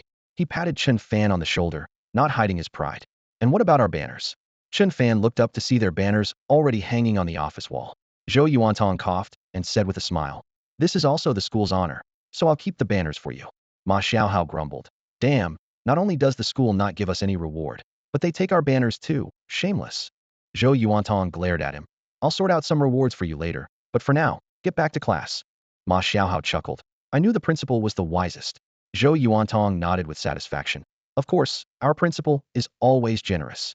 After the three left, Zhou Yuantong took out his phone, stood in front of the banners, and took a selfie, posting it on social media with the caption, teaching and nurturing, never forgetting the original intention. After school, Chen Fan and his friends deposited the money and, without time to celebrate, headed to Linge's former residence. It was an old neighborhood, not a big place, but enough for their needs. We have the materials, but how do we refine this stuff? In the living room, Ma Xiaohao and Linge looked at Lin Fan in confusion, with materials and bottles of energy liquid spread across the table. Lin Fan confidently said, I've been preparing for this. Here's the formula. Memorize it quickly. I'm going to tear it up. Eagerly, the three began refining. The first step was to melt the materials into liquid using energy, then combine the liquids in the right proportions, and finally, remove impurities with technique. Chen Fan tried it once, managing the first two steps, but struggled with the final step of removing impurities, ultimately failing. Just as he was about to speak, a thunderous sound erupted nearby. Turning his head, he saw that Ma Xiaohao had failed during the second step, and the exploding liquid splattered all over his face, leaving him in a mess. Damn, be careful, Chen Fan exclaimed, but before he could finish, his eyelids began twitching, and a tense atmosphere quickly filled the room. While wiping his face, Ma Xiaohao grumbled, clearly dissatisfied. This is just disgusting, he muttered, thinking to himself that his talent seemed even worse than Chen Fan's. At that moment, his attention was drawn to Linge nearby. Although both he and Chen Fan had failed, Linge had already moved on to the stage of removing impurities from the liquid. After half an hour of effort, the murky liquid was finally purified, emitting a wave of pure energy. Wow, it worked! Linge exclaimed excitedly as he carefully poured the energy liquid into two separate bottles, wiping the sweat from his forehead with a sigh of relief. Haha, I did it. How about you two? Do you even need to ask? We failed, Ma Xiaohao responded helplessly, though he couldn't help feeling a pang of envy at Linge's success. You really have a knack for this. You succeeded on your first try, he said, unable to resist picking up another set of materials to try again. Don't man. Chen Fan quickly stopped him. We don't have many materials left. Let's save them for later. Saying that, he took one of the energy liquids Linge had made and drank it, quietly sensing its effects. How is it? Great. It works just like the energy liquid I used to give you guys. Linge replied happily. Among the three, Linge was clearly the most delighted. Previously, he had felt like a burden, but now that he could successfully produce energy liquid, he finally had something to be proud of. Although he was still a bit inexperienced and his timing and technique needed improvement, he managed to successfully make 2 more batches. By the time it was past 10, the trio headed home. This place had become their secret spot for making energy liquids, a place they visited every night after school. Since only Linge was making them, it wasn't until the third night that they finished processing all the remaining materials. His efficiency improved significantly, reducing the time from nearly an hour to just 20 minutes. Excluding the 2 batches wasted by Chen Fan and Ma Xiaohao and the bottle they drank, they had 19 bottles left. Finally, the 3 of them had a small disagreement over pricing. I say let's go with 9,500, just a bit cheaper than the ability shop, Ma Xiaohao suggested. 9,500 is too high. If it's only a 500 difference, people might as well go to the ability shop, Chen Fan considered, suggesting. Let's start at 8,800. We'll try it out tomorrow. They had already chosen a location, deciding against the black market. Buying materials there and then selling energy liquids at the same place could attract unwanted attention. So, the 3 decided to set up a stall near their usual night market spot. Linge would handle production, Ma Xiaohou would advertise and sell, and Chen Fan would manage the money. At 8,800 per bottle, 19 bottles make over 16,000. If we hadn't wasted any, we could have earned at least 13 or 14,000. This stuff is really profitable, Ma Xiaohou said excitedly.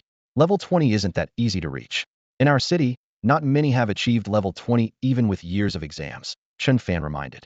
All right, let's head home and get ready for tomorrow's stall. By the time he got home, it was already late, and his parents had asked why he was coming back so late every day. Chen Fan told Chen Sihai that he went to the ability training center, which made Chen Sihai very pleased. For now, Chen Fan wanted to keep the energy liquid making process a secret. Although he considered involving his parents to expand the business, he had his concerns. The formula for the energy liquid was crucial, and if the operation grew too large, it might attract unwanted attention. Without sufficient strength, they would be vulnerable if danger arose. Chen Fan didn't want to put his parents in jeopardy, so he decided to wait until the time was right to pursue further research. For now, the three of them had enough to use. The next day after school, the three of them headed straight to the night market, laid out a cloth, and set up a small stall. Ma Xiaohou, with his loud voice and excellent speaking skills, was perfect for attracting customers.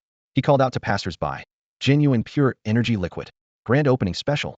Not 10,000, not 9,000, but only 8,800. Take home a full bottle of energy liquid. Hey there, big guy, you look strong and impressive. How about some energy liquid? And you, young lady, you're simply stunning. Why not take 2 bottles? It's a deal you won't regret." Ma Xiaohou's shouts drew a crowd. While most people at the night market were ordinary, there were also some ability users. A burly man approached and said in a deep voice, "Let me see that energy liquid." He took a bottle, opened it, and sniffed it carefully, a glint of approval in his eyes. Good quality. 8,800 a bottle. Cheaper than the store by over 1,000. The price of basic energy liquid in stores was fairly stable, but on the black market, prices fluctuated greatly, and the quality was often dubious. Many people avoided the black market unless they wanted to save money. "I'll take 2 bottles, the burly man said.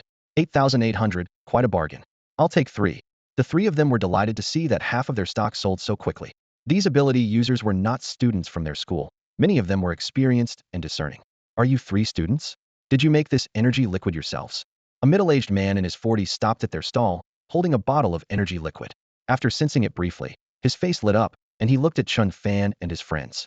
Chen Fan noticed the man's friendly demeanor and scholarly air, with 2 strong individuals behind him exuding powerful energy, stronger than Liu Bing and his group, indicating he was formidable. "How could we make it ourselves? These were given by the school, and we're just exchanging them for some money to buy demon crystals." Chen Fan quickly made up an excuse. The middle-aged man squinted slightly as if pondering something, a faint smile on his lips. "All right then, how many do you have left?" "I'll take them all." He bought the remaining 8 bottles in one go, giving them a meaningful look before leaving. Chen Fan tensed up, realizing his response might have been imprudent and that he should have found a more plausible explanation. Otherwise, if they set up a stall again, who would believe they got so much energy liquid from the school every day? He realized he had been a bit careless. On their first day at the market stall, Chen Fan and his friends tasted success, earning their first substantial profit. After deducting costs, they still had over 110,000 in profit. After some discussion, they decided to return to the black market the following night, using their earnings and the 150,000 reward from the Ability Bureau to purchase more materials. Once they processed these materials into energy liquid and sold it, they anticipated a profit of at least 1 million. They planned to use some of this to buy demon crystals to enhance their abilities before the college entrance exams. If all went well, they were confident of getting into a top-tier ability academy, and perhaps even aiming for the elite ones. The next day, after school, the 3 of them headed back to the North Bridge black market.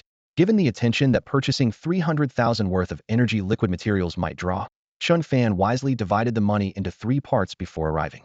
Once in the market, they split up to avoid buying too much from any single stall, which could attract unwanted attention. Although this strategy took extra time, over an hour had passed by the time they regrouped at the market entrance. "How did it go? Did you get everything?" Chen Fan asked as he saw Ma Xiaohao carrying a bag. "Relax, I've got it covered. I managed to get 25 sets in total," Ma Xiaohao replied confidently.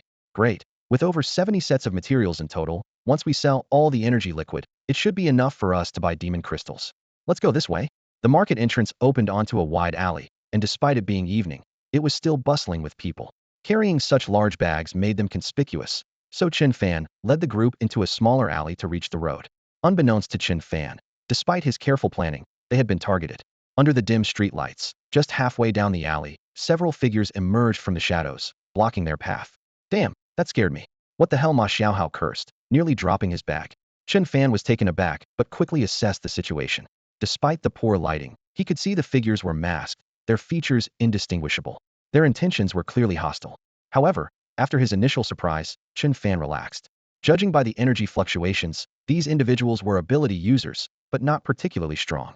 Only one of them seemed slightly stronger than him, comparable to Wu Tong's former associates. Ma Xiaohao and Lin Jia sensed something was wrong and moved closer to Chen Fan. In the dim light, a pair of eyes glinted menacingly, scanning the group before a sinister laugh echoed. Ha ha ha, choosing this alley instead of the main road. Looks like fortune is smiling on me today. Hey, fellas, you get the picture, right? No need to drag this out. I'm a bit short on cash and want to treat myself. Just hand over some money. Don't worry, I'm known for being reasonable. I'm just after your money, not your lives. But if you don't cooperate, who knows what might happen. The masked man speaking seemed to be their leader, his tone becoming more threatening at the end. Ma Xiaohao looked at Chen Fan, silently asking if they should fight. Instead, Chen Fan stepped forward, showing no sign of panic. Sure, big brother, I can get you something good to eat. But I don't have any cash on me. Is a bank transfer okay? Chen Fan said as he pulled out his phone. The big guy was momentarily taken aback. He had expected these youngsters to be defiant, maybe even need a lesson from his men. But to his surprise, they agreed to transfer money so readily. He quickly reassured himself that his commanding presence must have intimidated them. It seemed he had found the right people today. They were transferring money without hesitation, likely a rich kid. With this thought, the big guy's face broke into a smile as he took out his phone too. Of course, go ahead. Without any delay, Chen Fan transferred the money. However, when the big guy saw the amount, his eye twitched. 50? Big brother, why don't you get some skewers and a couple of beers? That's generous enough, right? Or do you want me to add a plate of edamame? Chen Fan chuckled as he spoke. Are you messing with me? Do you have a death wish? The big guy's anger flared, and with a wave of his hand, a few of his men charged forward. Just as Chen Fan was about to fight back, Ma Xiaohao threw a bag of materials to the ground and shouted, "Let me handle this." On closer inspection, Ma Xiaohao had a pair of silver-glinting gloves with small protrusions on his hands. These were the bronze-level explosive gloves Chen Fan had won from the system and given to him yesterday. The opponents didn't seem much stronger than Ma Xiaohao, making it a perfect opportunity to test the gloves' power. Little punks, get down. Ma Xiaohao shouted with excitement, charging forward without hesitation. His punch, aided by the gloves, emitted a bright flash and a surge of energy, lighting up the alley. Being an Earth-type warrior, Ma Xiaohao was already strong, and with the bronze-level gloves, his punch was powerful enough to leave a hole in the wall. Boom! With a burst of light and a muffled thud, the man charging at Ma Xiaohao was sent flying, eyes bulging like a goldfish, and slammed hard against the wall behind him. In almost no time, Ma Xiaohao had taken down each of the big guy's men, leaving them groaning in pain on the ground, clutching their stomachs. That was awesome, just awesome, Ma Xiaohao exclaimed, full of excitement and confidence, even casting a provocative glance at the big guy in charge. The big guy was shocked at how formidable these kids turned out to be. He sensed the energy from Ma Xiaohao's gloves and couldn't help but feel a twinge of greed. Bronze-level weapons. The thought of how much power it could add to him, or the fortune it could fetch if sold, made his eyes glint with desire. As Ma Xiaohao's challenging gaze met his, the big guy's concealed grin showed a hint of teeth. Kid, I really like you, he said, a sharp glint in his eyes as a faint flame seemed to flicker around him. The burly man was after riches, and seeing the bronze-grade weapon on Ma Xiaohai's hand, he was even more thrilled. His henchmen had already stepped aside to avoid any accidents, and the big man didn't hesitate any longer, preparing to strike. A faint glow of fire emanated from his body, energy surging as his hand transformed into a blazing flame, striking towards Ma Xiaohai. Watch out! Chen Fan intended to intervene, but Ma Xiaohai couldn't hold back and charged forward. Though it seemed reckless, he knew that his opponent's level was far superior, and he put all his strength into his attack.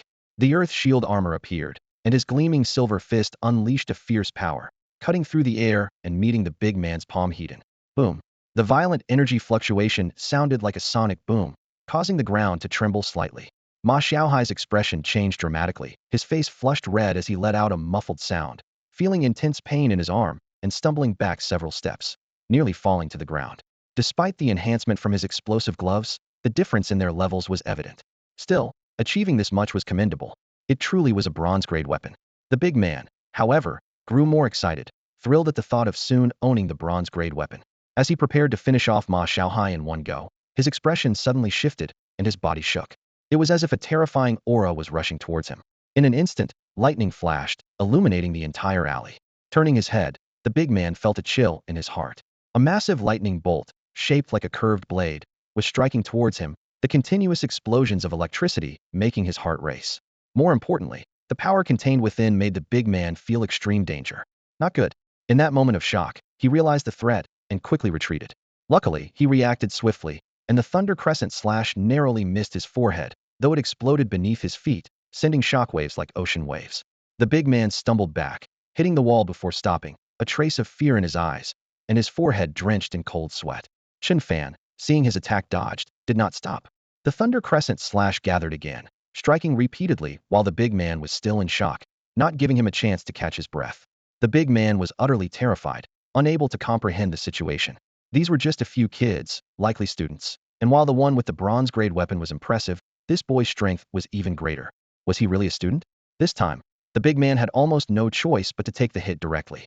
However, even Chen Fan didn't expect the big man's agile move as he suddenly knelt down. "Spare me," the big man's voice trembled. Chen Fan flinched slightly, dispersing the lightning and electric glow with a wave of his hand. The big man breathed a sigh of relief, not because he didn't want to take the hit, but because he knew he couldn't withstand it and had lost the courage to fight back. It was terrifying. Phew. Hey, I must say, you gave in pretty easily. Can't you stand up for yourself a bit more? Chen Fan and his two companions approached, and as Ma Xiaohao mocked the big man, he suddenly pulled off the man's mask, revealing a face almost covered in stubble. The three of them couldn't help but gasp, thinking to themselves, why does this face look so familiar? Ma Xiaohao was the first to react, exclaiming, "Whoa, isn't this the guy who sells ox penises in the black market? What happened? Couldn't sell them anymore, so you turned to robbery." Hu Ming, the big man, was also surprised to see this person and wondered, how did this guy target them?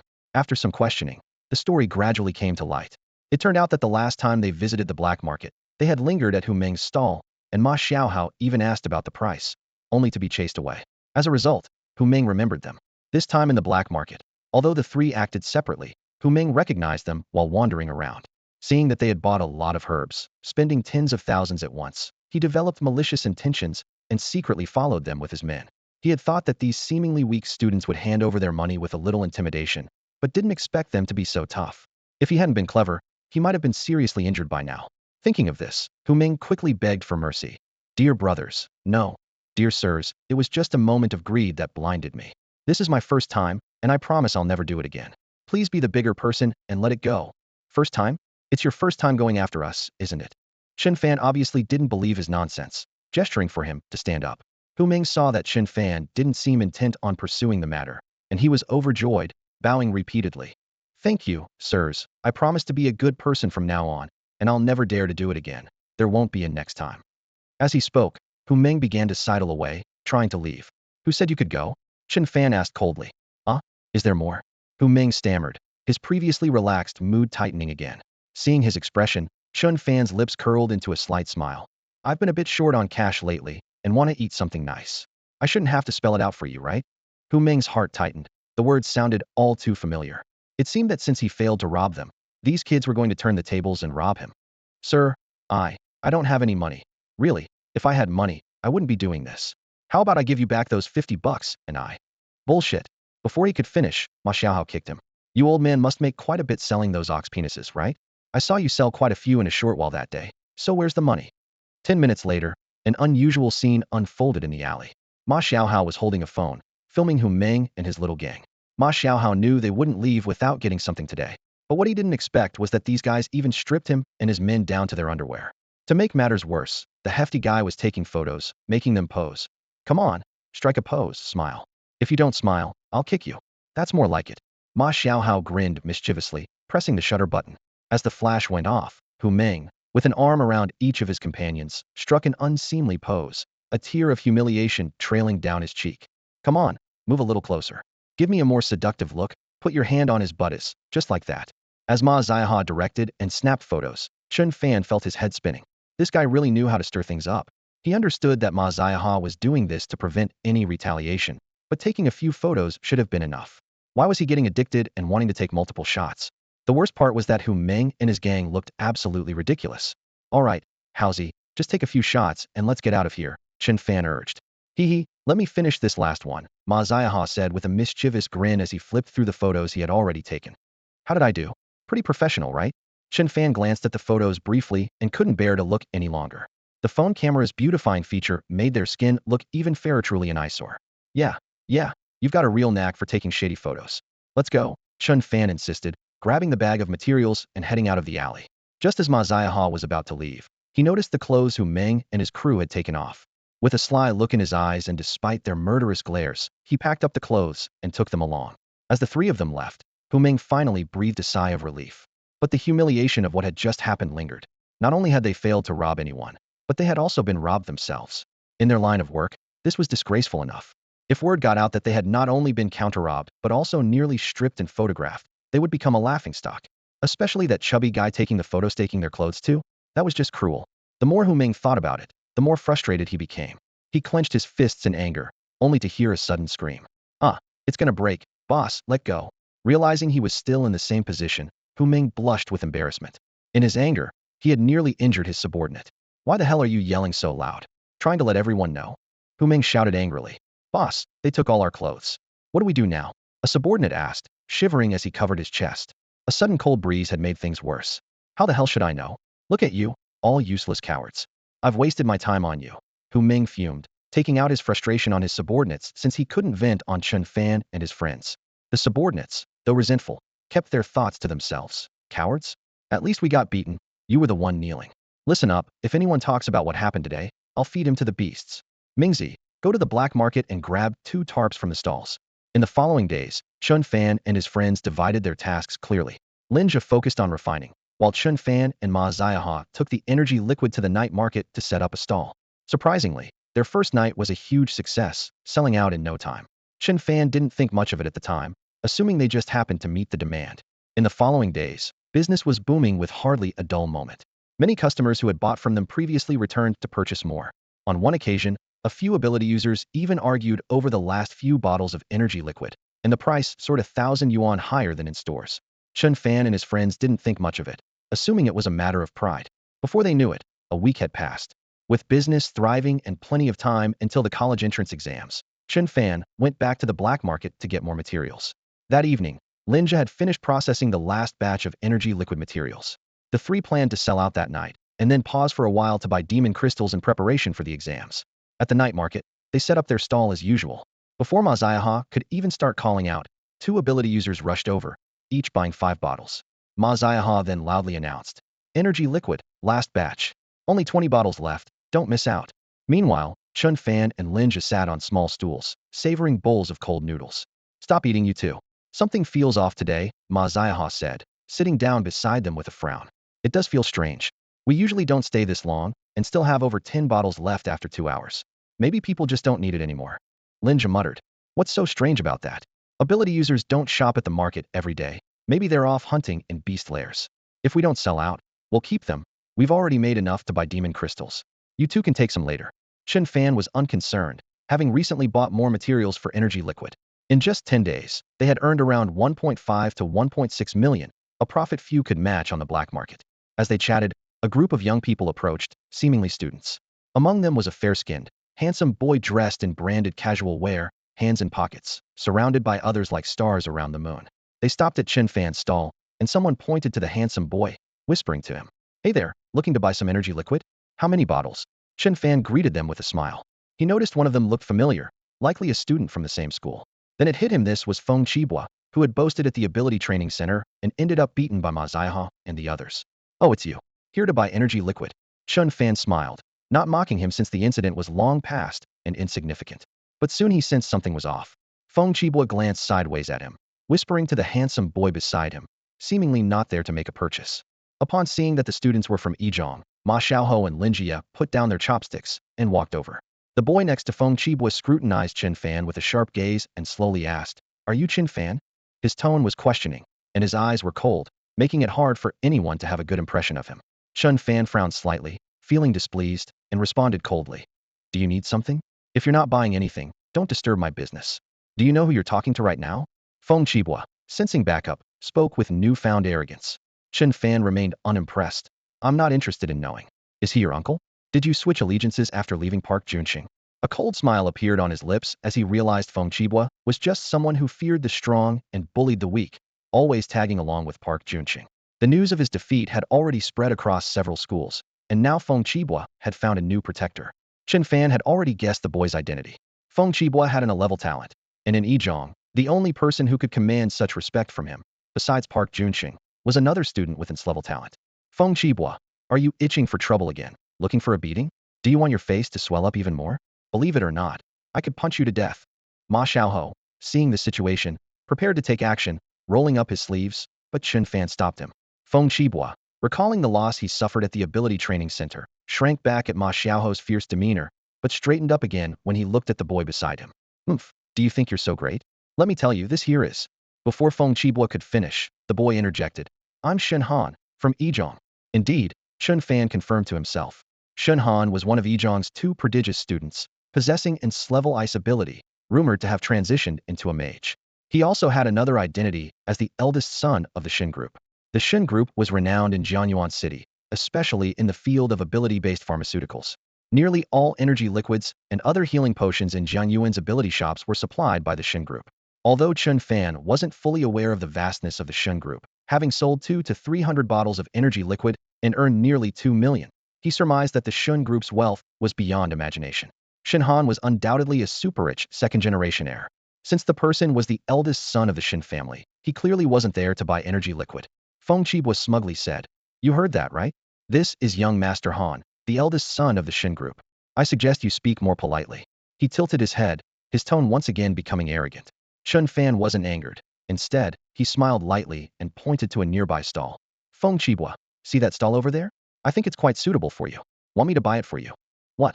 A dog leash? Do you want a thicker one or a thinner one? Ma Xiaoho chimed in, laughing heartily. Thicker, I think the thin one might not hold him. Lin Jie agreed, joining in the laughter. Seeing the three mock him, implying he was nothing more than a dog, Feng Qibua's face flushed with anger, leaving him speechless. In stark contrast, Shen Han seemed unfazed. I've seen the video from the ability training center. You defeated Park Junqing, and your strength is indeed impressive. So did Park Junqing send you? Chen Fan narrowed his eyes, a glint of determination flashing within them. He's not in a position to make me do anything. What I mean is, you're a bit too arrogant. Shen Han's gaze wandered. Although he knew Chen Fan had defeated Park Junqing, he didn't take it to heart. It was a joke to him. Since you're not here to stand up for him, then why does my arrogance concern you? Chen Fan sneered. So what if you're a rich kid? If you really provoke me, you'll still get beaten. Shen Han's pupils narrowed slightly, and a look of displeasure appeared on his face. He wasn't there to defend Park Junqing. In fact, their relationship was average. Both were geniuses from the same school, with rebellious personalities, often competing in secret. However, ever since Park Junqing was defeated by Chen Fan and returned from the second school, he had noticeably become more low-key and less arrogant. This piqued Shen Han's curiosity, prompting him to want to challenge Chen Fan himself. Moreover, Feng Qibua and others kept bragging in his ear, claiming the students from the second school ganged up on them and insulted them. If he could defeat Chen Fan, not only could he prove he was the top genius in Jiangyuan, but he could also win over more support. Why not? However, Chen Fan's dismissive attitude towards him at that moment only fueled Shen Han's displeasure. Throughout his life, both outside and at school, who dared to disregard him like this? He coldly asked, "What are you saying? Look at you with your sour expressions. What? Is your family so poor that you have to set up a stall here? And you dare compare yourselves to me?" Feng Qibua, clearly trying to regain face after being beaten by a dozen people last time and becoming a laughingstock among classmates, kept mocking them, thinking he could do as he pleased with Shen Han around. As soon as the words left his mouth, Ma Xiaohai and Lin Jie charged out of the stall. Damn it, your mouth really needs a beating. Feng Qibua didn't expect Ma Xiaohai to actually make a move. Caught off guard, by the time he reacted, he was already tackled to the ground by the two. Ma Xiaohai raised his hand and slapped Feng Qibua hard across the face. Smack! The crisp sound echoed, and Ma Xiaohai showed no intention of stopping. I told you to watch your mouth. Ah, you. Let go of me if you dare. Feng Qibua felt his face burning, stars dancing before his eyes, as he roared. Still talking, huh? Smack. This scene left Shen Han and the other students from the first school in shock, not expecting the others to act right in front of them. Although the others hesitated, Shen Han's expression had already changed.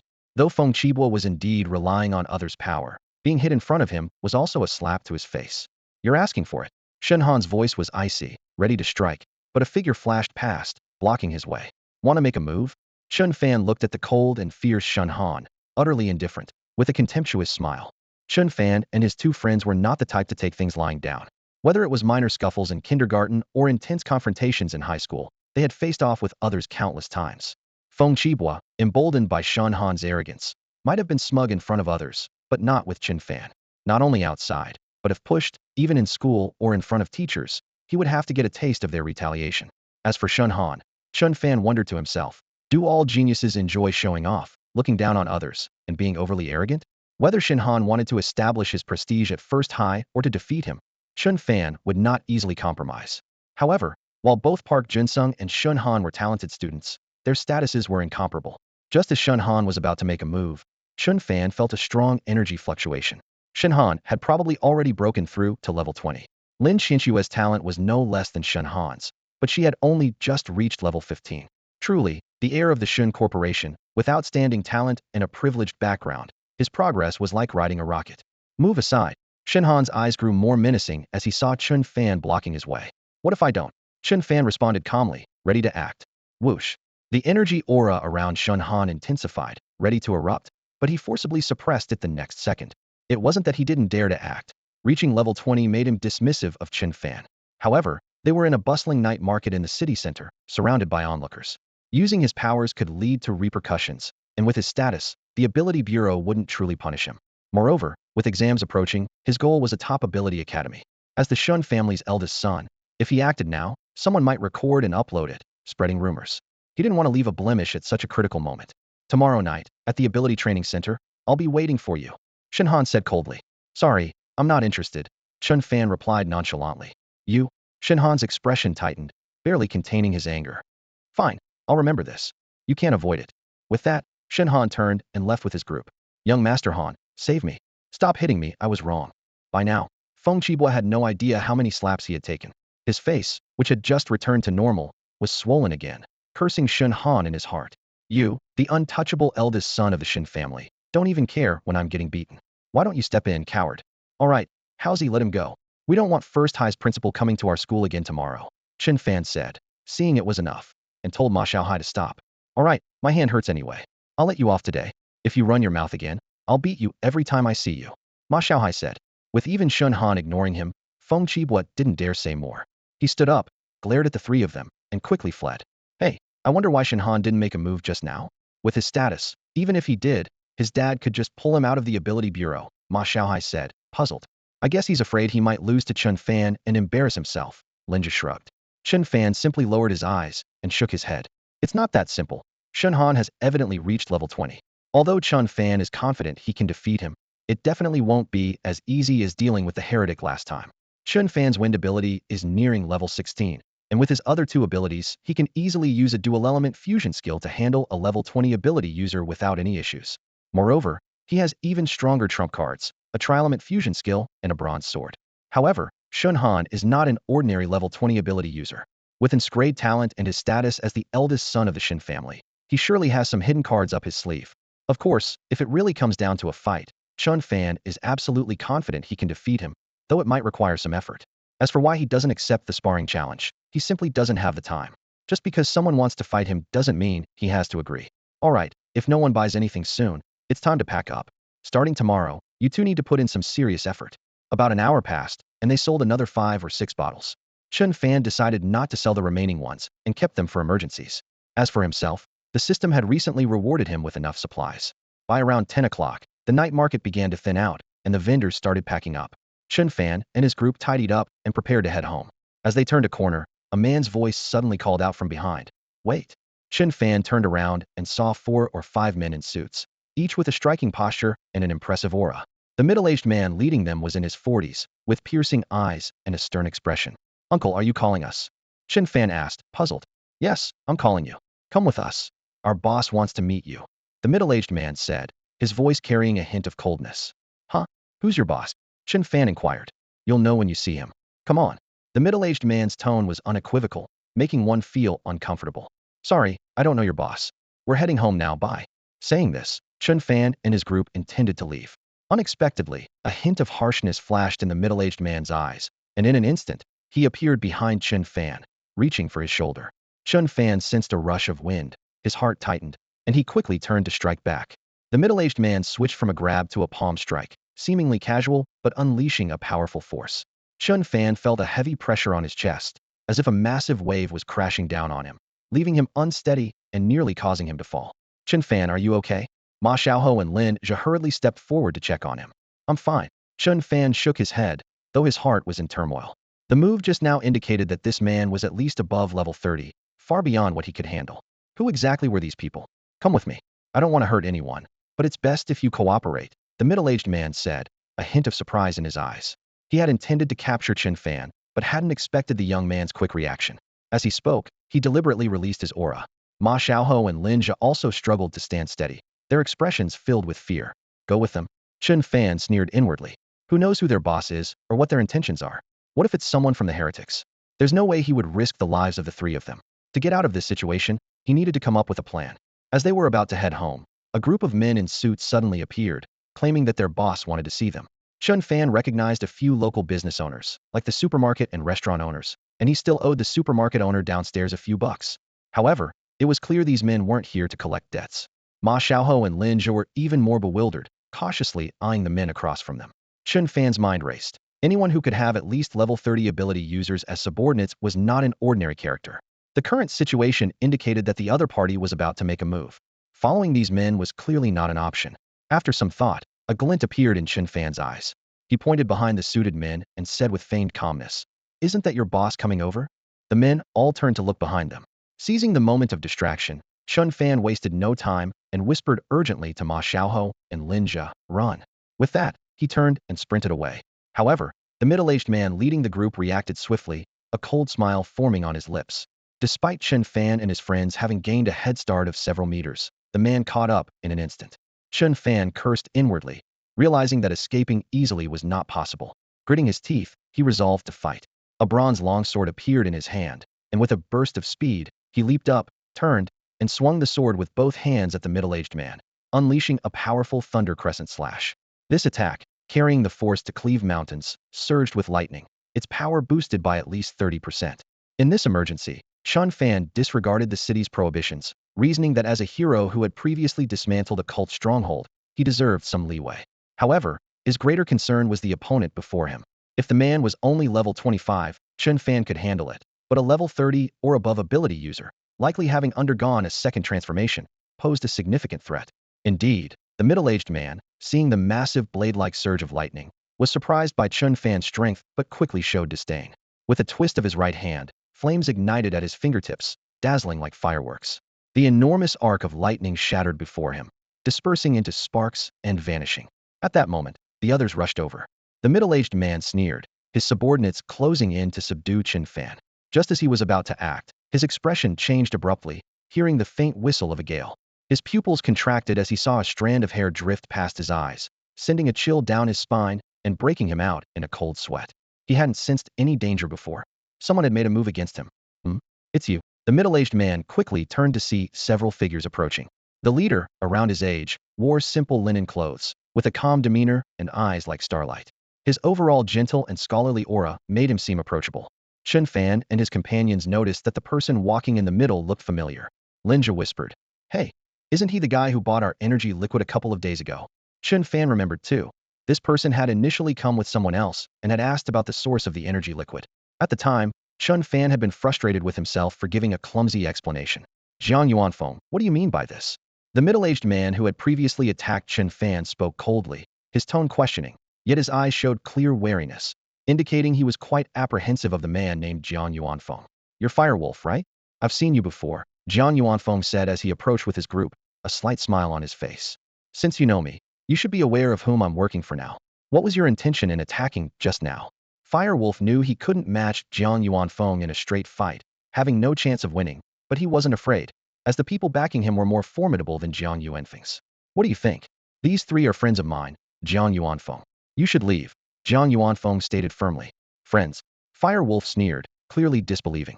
"Why would the leader of the Gale mercenaries befriend a few kids? You're asking for trouble with my boss. Don't risk dragging the whole Gale mercenaries down with you." Firewolf's tone was full of threat. Before Jiangyuan Feng could respond, a burly man beside him couldn't hold back. "Stop spouting nonsense here. Others might fear you, but we don't. Do you believe I won't cripple you right now?" The burly man's voice boomed like thunder, his muscles tense and intimidating. His name was Dashan, Jiang Yuanfeng's right-hand man, towering nearly 2 meters tall and exuding an aura of fear. Firewolf's eye twitched with anger, yet he dared not engage physically. He knew Dashan well, not only for his fiery temper, but also for his superior strength. Listening to the conversation, Chen Fan was taken aback, waves of shock crashing over him. It wasn't fear, but amazement. This seemingly gentle middle-aged man was actually the leader of the Gale mercenaries. The area around Jiangyuan City was riddled with spatial rifts, filled with various chaotic forces. The Gale mercenaries were the top-ranked group in Jiangyuan City, known to all superhumans. It was said that their leader, Jiangyuan was a level 40 superhuman, and some even claimed he was the strongest in the vicinity of Jiangyuan City. He couldn't believe it was him. But why was he protecting them? Along with his shock, Chen Fan was filled with questions. Leaving aside the Gale mercenaries, even Firewolf and his group, who intended to take them, seemed to represent a force stronger than the Gale mercenaries. Yet, as far as he knew, they hadn't provoked any of these outside forces. Two unexpected forces emerged, one aiming to take Chen Fan away while the other sought to protect him. Chen Fan felt utterly bewildered, unable to grasp the truth of the situation. Just as he was about to complete a task, members of the Gale mercenary group intervened, causing Huolang's expression to darken instantly. However, he was powerless. If a fight broke out, Jiangyuan might not step in, but they would likely not be a match for Dashin. Huolang took a deep breath, his eyes sharp, silently vowing to report everything that happened here accurately, thinking to himself, I will report this when the time comes, humph. With that, he waved his hand and left with his men. Although he dared not make a move, Jiangyuan and his group also refrained from acting against him, lest they couldn't back up their threats later. Dashin cursed under his breath, intending to stop them, but Jiangyuan blocked his way. Then, with an even deeper smile, he turned towards Chen Fan and his two companions. How are you doing? Did they scare you? Jiang Yuanfeng's tone was friendly, devoid of any intimidation. Chen Fan shook his head, though his doubts remained unresolved. Despite the apparent lack of malice, he maintained a cautious vigilance. Thank you, Captain Jiang. But, aren't you curious why I stepped in to help? Jiang Yuanfeng looked at the trio, a hint of admiration in his eyes. They remained calm in the face of Huolang and his men, especially Chen Fan, whose courage and decisiveness against formidable foes impressed Jiang Yuanfeng. Chen Fan nodded, looking at Jiang Yuanfeng with a determined gaze, waiting for his response. In fact, I came here specifically for you today. I thought you had left already, but I didn't expect to meet you here. Jiang Yuanfeng's tone carried a hint of surprise. Came for us. Are you here to buy energy liquids, Captain Jiang? Chen Fan asked tentatively. Yes and no, Jiang Yuanfeng replied, pulling out a bottle of energy liquid from his pocket, the very kind Chen Fan and his group had made. Chen Fan's heart tightened, realizing the earlier response had revealed a flaw, but he was prepared. It's not really what it seems. Actually, this energy liquid was crafted by my master, and I secretly made a few to earn some pocket money for things I like. Chen Fan feigned embarrassment, like a mischievous child. Jiang Yuanfeng's eyes lit up with excitement upon hearing this. Young man, where is your master now? Could you introduce me? However, Chen Fan was filled with doubts. An introduction? He had made up the excuse to guard against those with ill intentions, fearing they would discover the source of the energy liquid, seize the formula, or even take Linju away. To cover up, I made up a story that my master is a pharmacist. Judging by Jiang Yuanfeng's reaction, he doesn't seem to be here to seize anything, but rather to make acquaintances. Well, my master is a low-key person, not fond of socializing, and he's currently out of town. His whereabouts are unpredictable, and I'm not sure when he'll return. Upon hearing this, Jiang Yuanfeng appeared slightly disappointed. He asked, do you still have any energy liquid left? Chen Fan shook his head and replied, no, it's all sold out. At this point, Chen Fan still hadn't grasped the situation. If it were someone else, it wouldn't matter, but Jiang Yuanfeng is the head of the Gale mercenary group. Wanting to connect with the pharmacist behind me is understandable. However, why does Jiang Yuanfeng want to buy energy liquid? The city's ability shops have plenty. Is it just to save some money? How could the top-ranked mercenary group in Jiangyuan be so frugal? Brother, let's exchange contact information. If your master returns in the next few days, please let him know that Jiang Yuanfeng wishes to visit and has an important matter to discuss. Jiang Yuanfeng's expression was earnest, with a touch of sincerity in his voice. Sure, but can I ask, Captain Jiang? What's the urgent matter you have with my master? Chen Fan asked curiously. It's no secret, so I don't mind telling you. I urgently need a batch of energy liquids and hope your master can help with the refining, Jiang Yuanfeng explained. Chen Fan was almost in disbelief, thinking to himself, refine energy liquid? There are many shops in Jiangyuan with decent energy liquids. Why does Captain Jiang specifically want my master to refine them? You really don't know? Jiang Yuanfeng was momentarily taken aback before realizing that if Chen Fan knew, he wouldn't sell a bottle of energy liquid for just 8,008. While the energy liquids in ability shops are of good quality, most domestic pharmacists and companies are only at that level. The energy liquid refined by Chen Fan's master, however, is the best among all the primary energy liquids I've seen, with effects at least 30% better than those from the shops, and a much faster recovery rate. Intermediate energy liquid is too hard to come by. Due to some matters, I desperately need the quality of energy liquid your master refines. I believe your master's pharmaceutical skills have reached a master level. Jiang Yuanfeng continued. Brother, how about this? Go back and check if your master left any energy liquid in stock before he left. If there is any, could you spare some? I'm willing to pay 20,000 per bottle, and when your master returns, I'll personally visit with generous gifts to apologize. Jiang Yuanfeng's tone was urgent. How much? 20,000. Before Chen Fan could answer, Ma Xiaohua, standing behind him, was already shocked. The three of them had understood that their energy liquid was much better than what the shop sold, with effects 30% better. Yet, their price was far lower than the market rate. According to Jiang Yuanfeng's offer, 20,000 per bottle means they lost over 10,000 on each bottle. It wasn't just Ma Xiaohua and Lin Jia who were shocked. Even Chen Fan felt the sting of the loss. In his defense, he priced it low because he had never used energy liquid from outside. He had always used the ones rewarded by the system. He thought they were all roughly the same, but it turns out, the recent earnings had put Chen Fan in a good mood, but a conversation with Jiang Yuanfeng hit him like a bolt from the blue, instantly plunging his spirits. The price difference of 20,000 per bottle was simply too large, and the amount they missed out on was more than what they had in hand. Chen Fan thought to himself, had he known earlier, why didn't he compare at the ability store? He couldn't help but complain to the system. Next time there's a situation like this, at least remind me about the formula. Fortunately, he had control over the formula and could produce it anytime. A temporary loss wasn't really a loss, as he could earn it back in the future. Chen Fan initially planned to pause for a while, but since the Gale mercenary group needed it, he could produce another batch. This way, he could earn some money and establish a good relationship with the Gale group, killing two birds with one stone. Moreover, Jiang Yuanfeng had just helped them out of a jam, which was a favor returned. So, Chen Fan added Jiang Yuanfeng's contact information, saying he would check if there was any more energy liquid when he returned. By the way, Captain Jiang, do you know the person who tried to catch us earlier? Chen Fan asked. He understood Jiang Yuanfeng's intentions, but was still unclear about the background of those people, so he took the opportunity to inquire. Jiang Yuanfeng replied, that person is called Fire Wolf, a treacherous individual. He used to be in the mercenary business, but betrayed his captain and left the mercenary world to work for the Shun group as a guard. At this point, a trace of disdain appeared in Jiang Yuanfeng's eyes. He's with the Shun group? Chen Fan was a bit surprised. Damn, so he's with the Shun family. It must have been Shun Han who sent them, definitely trying to get back at us, that bastard. Ma Xiaohai said angrily. Chen Fan's initial reaction was similar to Ma Xiaohai's, but on second thought, the situation seemed more complicated. It might not be what you think. Have you forgotten what the Shun group does? Chen Fan considered another possibility. It seems you've guessed some of it. Jiang Yuanfeng nodded. Firewolf is likely sent by Shun Wanchong, the head of the Shin group. You've been selling energy liquid at the night market, and quite a bit has been distributed. Its effects are much better than the Shun group's energy liquid. It seems they're targeting your master. Chen Fan also pondered that the Shun group primarily deals with energy liquid, and with a superior product on the market, if the formula were discovered, they would certainly investigate and try to obtain it. Shen Wanchong holds significant influence in Jiangyuan City, with connections in both legal and illegal circles. From what I know, his rise to power wasn't exactly clean, so you need to be extra cautious, Jiang Yuanfeng advised. Since your master is temporarily absent, if you need anything, you can contact me. I'll be in the city for a few days. Chen Fan gratefully said, thank you very much, Captain Jiang. Jiang Yuanfeng smiled. Now that we know each other, I'm probably around your father's age. If you don't mind, you can call me Uncle Jiang. He appreciated Chen Fan's performance and quick thinking. How could I mind, Uncle Jiang? Chen Fan responded with a smile.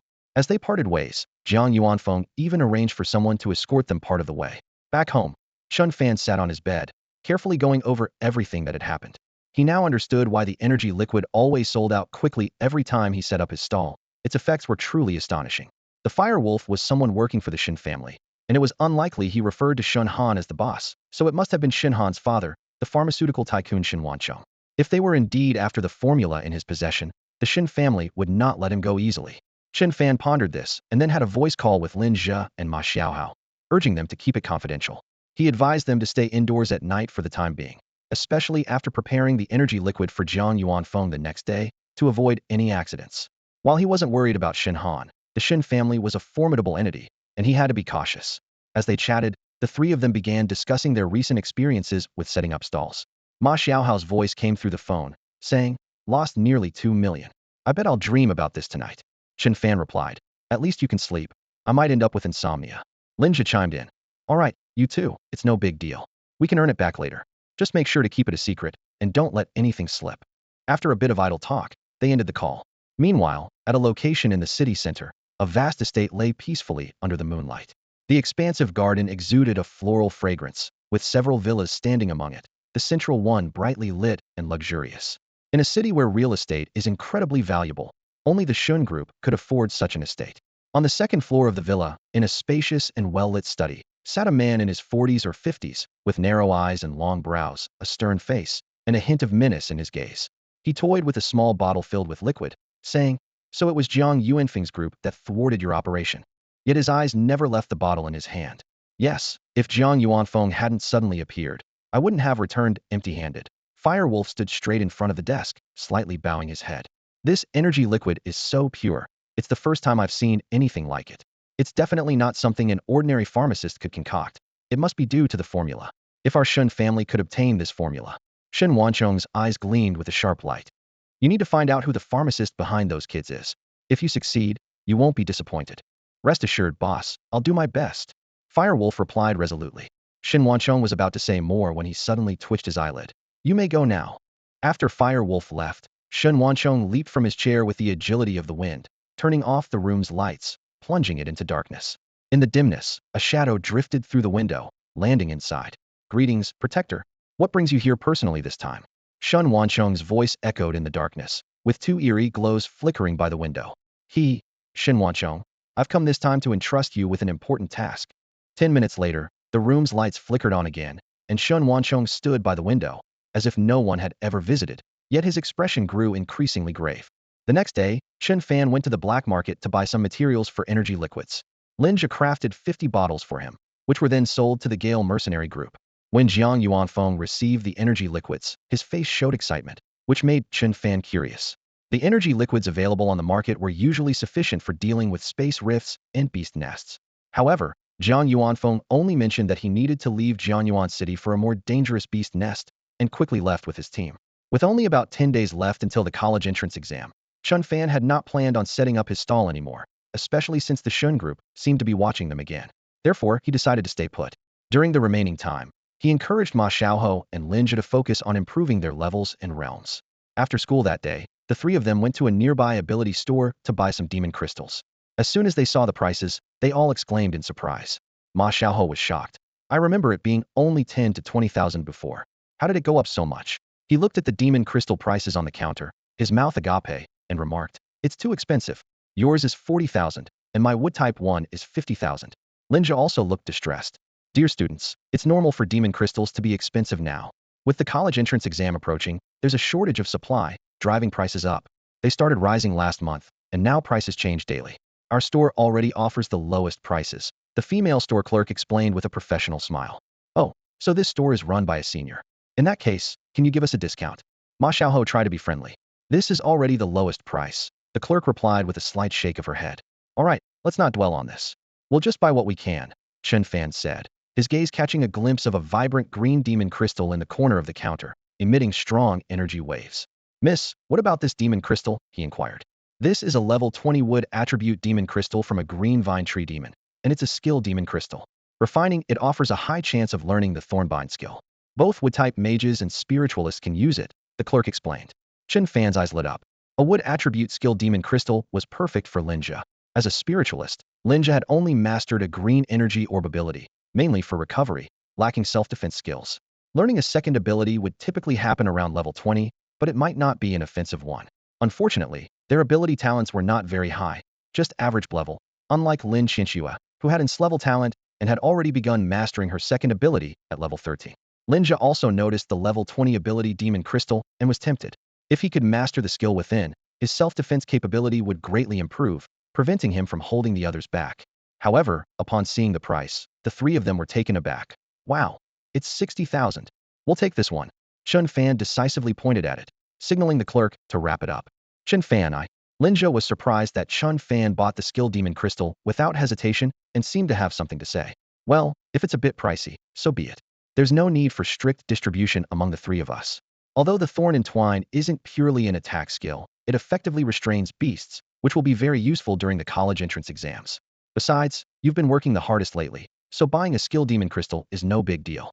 Before Linja could finish, Chen Fan put his hand on Linja's shoulder and said with a smile, "Come on, are you really going to be polite?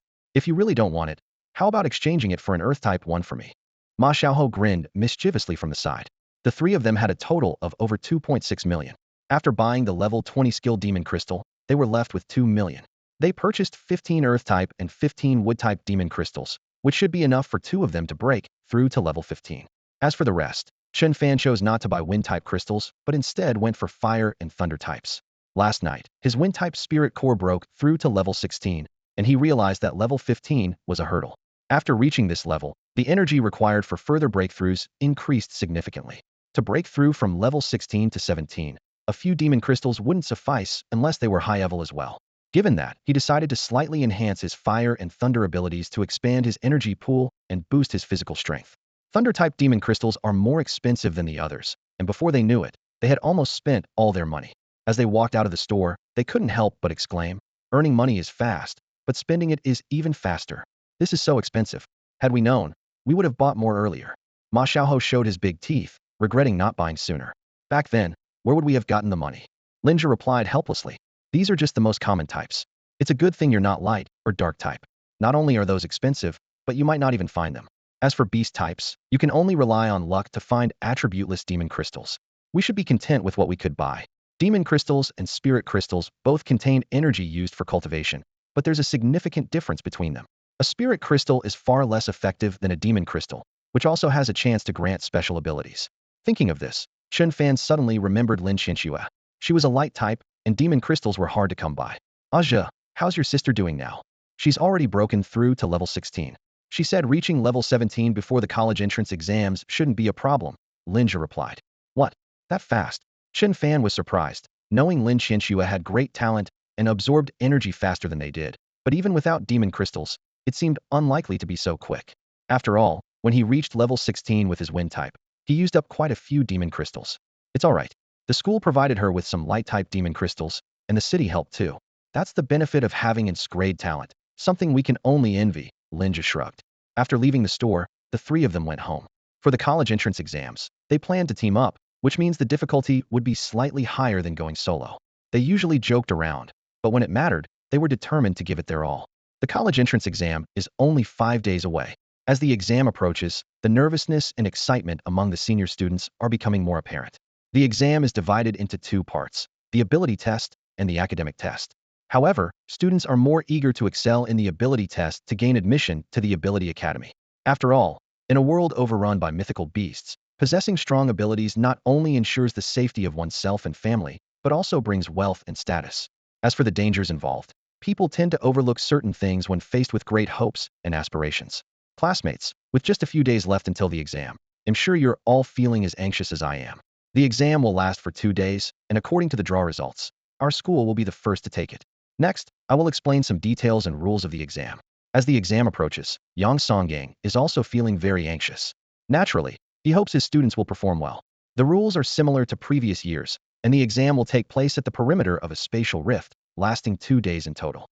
Students can form teams, but cannot use weapons or armor. During the exam, a certain amount of energy liquid will be provided for replenishment. Points will be awarded for hunting different beasts. The reason why exams are held separately at each school is mainly due to a lack of manpower. Students need to go to the perimeter of the spatial rift, where the environment is no simpler than the wild, and danger can arise at any moment. At that time, both the Ability Bureau and the City Defense Forces will send personnel to ensure the safety of the students. Each year, there is still a certain rate of injury and fatality. Due to the large number of students, it's impossible to oversee everyone at once, so the exams must be conducted at different times. Alright, everyone, don't be too nervous. While the exam is important, your lives are more important. Just do your best. Oh, by the way, as per tradition, to alleviate everyone's stress, the principal will lead a party before the exam begins. Those interested in performing can sign up with the class monitor. After school, Chen Fan returned home and refined 2 Thunder Tribute Beast Crystals, successfully advancing his Thunder Core to level 12. At this point, his Wind ability is at level 16, Fire at level 12, and Thunder at level 12. He doesn't expect significant improvement in the coming days, but Chen Fan is confident he can reach the admission score for a first-rate ability academy. As for the top-tier academies, he's not so sure, as this is his first exam and he lacks experience. Who knows what situation he might encounter. Before sleeping, Chen Fan habitually opened his chat app and talked with Li Ziyumeng for a while. Although they had communicated quite a bit before and the atmosphere was pleasant, their conversations mainly revolved around various topics, without delving into personal details, which was more of a mental connection. With the exam approaching, Chen Fan casually asked which city she was in. Li Ziyumeng replied, "I'm in Jiangyuan City, Jiang Province. How about you?" Seeing Jiangyuan City, Chen Fan sat up in surprise, not expecting her to be in Jiangyuan City. It was such a coincidence that he quickly replied, I'm in Jiangyuan City too. Which high school do you attend? Li Yuming answered, second high school. Chen Fan was shocked to realize they were at the same school. Phew. Chen Fan took a deep breath, feeling a rush of nerves and excitement. He never expected that the girl he had been chatting with online, who seemed so intriguing, not only lived in the same city, but also attended the same school. Li Yuming, what a small world indeed. Chen Fan thought to himself that this must be fate. As their conversation deepened, his curiosity grew stronger. Who was this person at his school? He was about to type out a question asking for her name, but hesitated and deleted the message. Who could it be? His mind raced through the gentle girls in his senior year at second high school. His classmate who Lily? Yang Wenyao from class 3. Or, the more he thought about it, the more he wanted to know her true identity, but he just couldn't bring himself to ask her name. What if she wasn't who he imagined? And he ended up disappointed. Oh, why would he be disappointed, anyway? It wasn't like they were dating. Just as his mind was in turmoil, another figure flashed through his mind, but was quickly dismissed. That Mother Trex, who was always at odds with him, gentle? Not a chance. Meanwhile, on the other end of the phone, in a cozy room, a girl with long black hair lay on a soft bed. Her eyes sparkled like stars, and her heart raced as she read the messages on her phone. Her reaction mirrored Chen Fan's. She hadn't expected them to be so close, and she began to think about the boys at school. She wanted to ask his name, but wasn't sure if she should. Just as she hesitated, a new message popped up in the chat. Yan Wailing suggested, how about we meet up? Since we're so connected and classmates, it would be good to support each other. Yuming gently bit her lip and replied with an okay. They agreed on a meeting place without asking each other's names. It wasn't a date, so why the nerves? It was just friends meeting, no need to be nervous. Why was she thinking of that rascal? On the other side, Chen Fan had already gotten out of bed and was pacing. He needed to dress sharply tomorrow. Was it Xiaoli or Xiaoya? Hopefully, it wasn't Xiaohong from class 4, who could eat 8 bowls of rice in one sitting. The next day, Chen Fan put on a casual suit, looking particularly dashing, which left Ma Xiaohou and Linja stunned. Hey, Chen Fan, what's going on? Going on a date? Haha, not exactly a date. Let me tell you. Chen Fan explained last night's events, and both were surprised, not expecting such an outcome. Damn, she's from our school? Which class? What's her name? Ma Xiaohou pressed. I don't know, I didn't ask. You didn't ask? You're leaving it to chance, man. What do you know? The mystery is thrilling. Besides, it's not like I'm going on a date. It's just meeting an online friend who happens to be from the same school. Linja grinned mischievously. If she's pretty, maybe you could make her your girlfriend. If not, just say you're friends. That made sense. Chen Fan responded helplessly. Come on, I'm not like you guys, so superficial. Yeah, right? You just said it was thrilling earlier. We're all guys here, we get it. Chen Fan. Oh, Chen Fan. My dear brother, take me with you, please. I promise I won't cause any trouble. We'll just take a look from afar. We won't disturb you, okay? After school, in the classroom, Chen Fan was about to go meet with Li Yuming, but Ma Xiaohou and Linja insisted on tagging along. They were shaking his arm and nodding their heads, and Chen Fan felt goosebumps all over. Enough already, it's too disgusting. Let me have a good dream tonight, will you? If you don't let me go, I'll just keep bothering you. Faced with Ma Xiaohou's shameless persistence, Chen Fan reluctantly agreed. All right, but you can only watch from a distance, and no interfering. Mission guaranteed. Ma Xiaohou and Linja beamed, even giving a mock salute. Chen Fan planned to meet Yuming at a park a few miles away from school, near a night market. If the meeting wasn't awkward and they got along, they could have a meal together. At the park, Chen Fan led the way, while Ma Xiaohou and Linja acted like two spies, sneaking glances everywhere. What are you doing? Chen Fan asked. Looking for someone. But all I see are the older folks, no young girls around. Ma Xiaohou said, pointing to where some elderly people were dancing. Of course not. We're not there yet, Chen Fan replied, pulling out his phone to check a message. Two heads quickly leaned in. Li Yuming, I'm already at the park pavilion, wearing a white dress. Are you here yet? Chen Fan replied, then turned to Ma Xiaohou and Linja. From now on, keep at least 100 meters away from me. Don't worry, she won't notice us, Linja assured him, standing still as Chen Fan walked ahead. Let's follow him, he. The vast horizon is my love. The flowers bloom under the green hills. The speakers played a song as the elderly danced happily. Chen Fan had never been interested in this before, but today it brought him comfort, and he found himself humming along. Walking past the park's small square and along a stone path, the pavilion came into view. On a bench sat a girl in a white dress, her back to them, her long hair swaying gently in the breeze. Such beautiful hair. Chen Fan's heart raced as he anticipated seeing her face, his mind racing through the girls at school with long black hair. Xiaoli doesn't have hair that long, and that one seems like a blonde. Forget it, let's just go see. Chen Fan quickened his pace, now only 10 meters from the pavilion. As he was about to speak, the girl's silhouette felt strangely familiar. As she turned slightly, Chen Fan was thunderstruck and froze. Oh my god, why is she here? Meanwhile, about 30 or 40 meters away in the bushes, two heads popped up. Aren't we too close? Linja whispered. It's too far. With all this grass in the way, they can't see us. Ma Xiaohao thought as he eagerly took a few steps forward to find a perfect spot to watch. He thought to himself, it's so hot. As he spoke, he twisted open a bottle of drink, took a hearty gulp, and looked toward the pavilion. From the side, he could vaguely see half of the girl's face.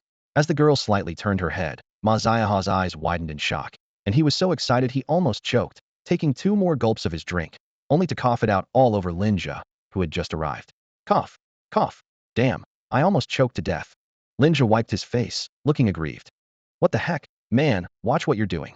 Ma Xiaohao didn't bother to explain, pointing eagerly at the pavilion. Linja, it's your sister. Your sister? No kidding, look. Linja looked up, and upon seeing the figure in the pavilion, his body tensed up, filled with disbelief. Even without seeing her face, I know her better than the other two, Linja thought to himself. It really is my sister.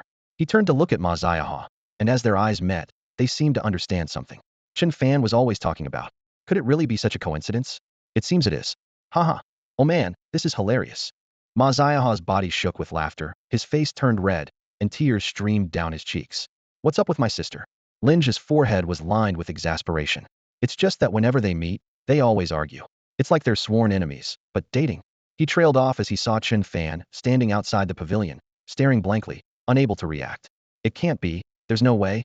It must just be someone who looks similar. Chen Fan tried to convince himself, thinking that he had known Lin Qianxue for so long.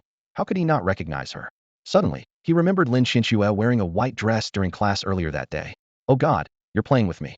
Chen Fan thought, looking for a chance to sneak away before Lin Qianxue noticed him. Just as he lifted his leg, Lin Qianxue seemed to sense something, stood up, and turned around. Their eyes met, and Lin Qianxue raised an eyebrow in surprise. Chen Fan? What are you doing here? You? Before he could finish, Lin Qianxue's eyes narrowed, fixating on Chen Fan's attire, then glanced at her phone messages, visibly trembling. You're Yanhua Yiling? You're Li Ziyuming? They stared at each other, the air around them freezing, the scene seemingly frozen in time. It's you. They both exclaimed simultaneously. Pervert. Lin Qianxue trembled with anger, her face flushed. Who's the pervert? You're the Tyrannosaurus. You pretend to be gentle online to get close to me and win my favor? She accused, thinking to herself. This guy is absolutely shameless. Chen Fan swore that today was the most awkward moment of his life. Although he wasn't there for a blind date, when he saw Lin Qianxue, his heart couldn't help but skip a beat. It wasn't that Lin Qianxue was unattractive. The issue was that they knew each other too well, with personalities thoroughly familiar to each other. Online, they were like two different people compared to reality. So even when Chen Fan learned that Lin Qianxue was also a student at their school, he never expected it to be her. Lin Qianxue was equally surprised. She never imagined that the gentle and caring person online was actually Chen Fan. In an instant, their minds were in chaos. At that moment, when Chen Fan accused her of deliberately approaching him, Lin Qianxue couldn't hold back any longer. Have some dignity. Me, deliberately approach you? How could you even say that? It should be you who approach me on purpose. And you claim to look like Hugo? More like you're a mess. The cool goddess image vanished from Lin Qianxue entirely. Even if I don't look like Hugo, do you think you look like Lu Yifei? More like Lu Momo. Who are you calling Momo? You Momo. Usually, you're like a Trex. Who would have thought you had such a gentle side? Almost fell for it. The two exchanged sharp words, neither willing to back down. Just as Lin Qianxue was about to retort, she glanced to the side, and her face turned furious. You even brought those two along? Chen Fan, you jerk. Just you wait. With that, tears welled up in Lin Qianxue's eyes, and after giving Chen Fan a hard glare, she ran off. Who did I bring? Chen Fan turned and saw two heads peeking out from the bushes not far away. Damn it, didn't I tell you to stay away? Ma Xiaohou came over with a mischievous grin. Chen Fan, you're something else. Who would have thought you two, always bickering, were secretly dating behind our backs? Hee hee. Get lost. Who's dating her? If I knew it was Lin Qianxue, would I have brought you two? No. If I knew it was her, I wouldn't have chatted so well with her. Chen Fan muttered, still trying to wrap his head around it. How could it be Lin Qianxue? Out of all the people online, how did they end up talking? Hee hee. It doesn't matter if it's true or not. Honestly, you two actually make a good pair. How so? Think about it. Childhood friends who know each other well, and Lin Qianxue is the school beauty, admired by so many. Being with her is a win for you. Give it a rest. It's precisely because we know each other. Stop it, or I'll smack you. Ma Xiaohou seemed unsatisfied, continuing his chatter. But there is one thing that's not so great. What's not great? Well, if you two really get together, just imagine, if you were hugging her, wouldn't it feel like hugging Linja? Chen Fan. Linja?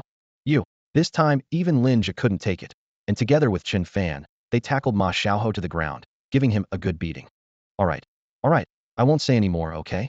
Don't really hit me. I could just kill you, Lin Jia said exasperatedly. What do you mean it feels like hugging him? Alright, stop it, Lin Jia. You should go check on your sister. I noticed earlier that she seemed a bit off, and we don't want anything happening. Send me a message if everything's fine, Chen Fan said, taking a deep breath. Lin Qianxue seemed to have shed tears as she left. Okay, I'll head back now. See you tomorrow. Chen Fan nodded, but he couldn't shake off a feeling of unease. Honestly, I think you two are a good match. After all, why let good things go to waste on outsiders? Ma Ziaha teased. You're still going on about that? Chen Fan kicked at him, but Ma Ziaha easily dodged. Even though he calmed down a bit, Chen Fan's mind was still a whirlwind of anger and disappointment. Just as he was about to head home, his phone rang. It was Park Jinxiang calling. What's up, Park? Chen Fan answered, puzzled. Can we change how you address me? It sounds really awkward. Park Jinxiang replied with a hint of resignation. Half an hour later, Chen Fan and Ma Ziaha arrived at the Abilities Training Center. Park Jinxiang had invited them over for a sparring session, as he had just reached level 17 and was excited about it.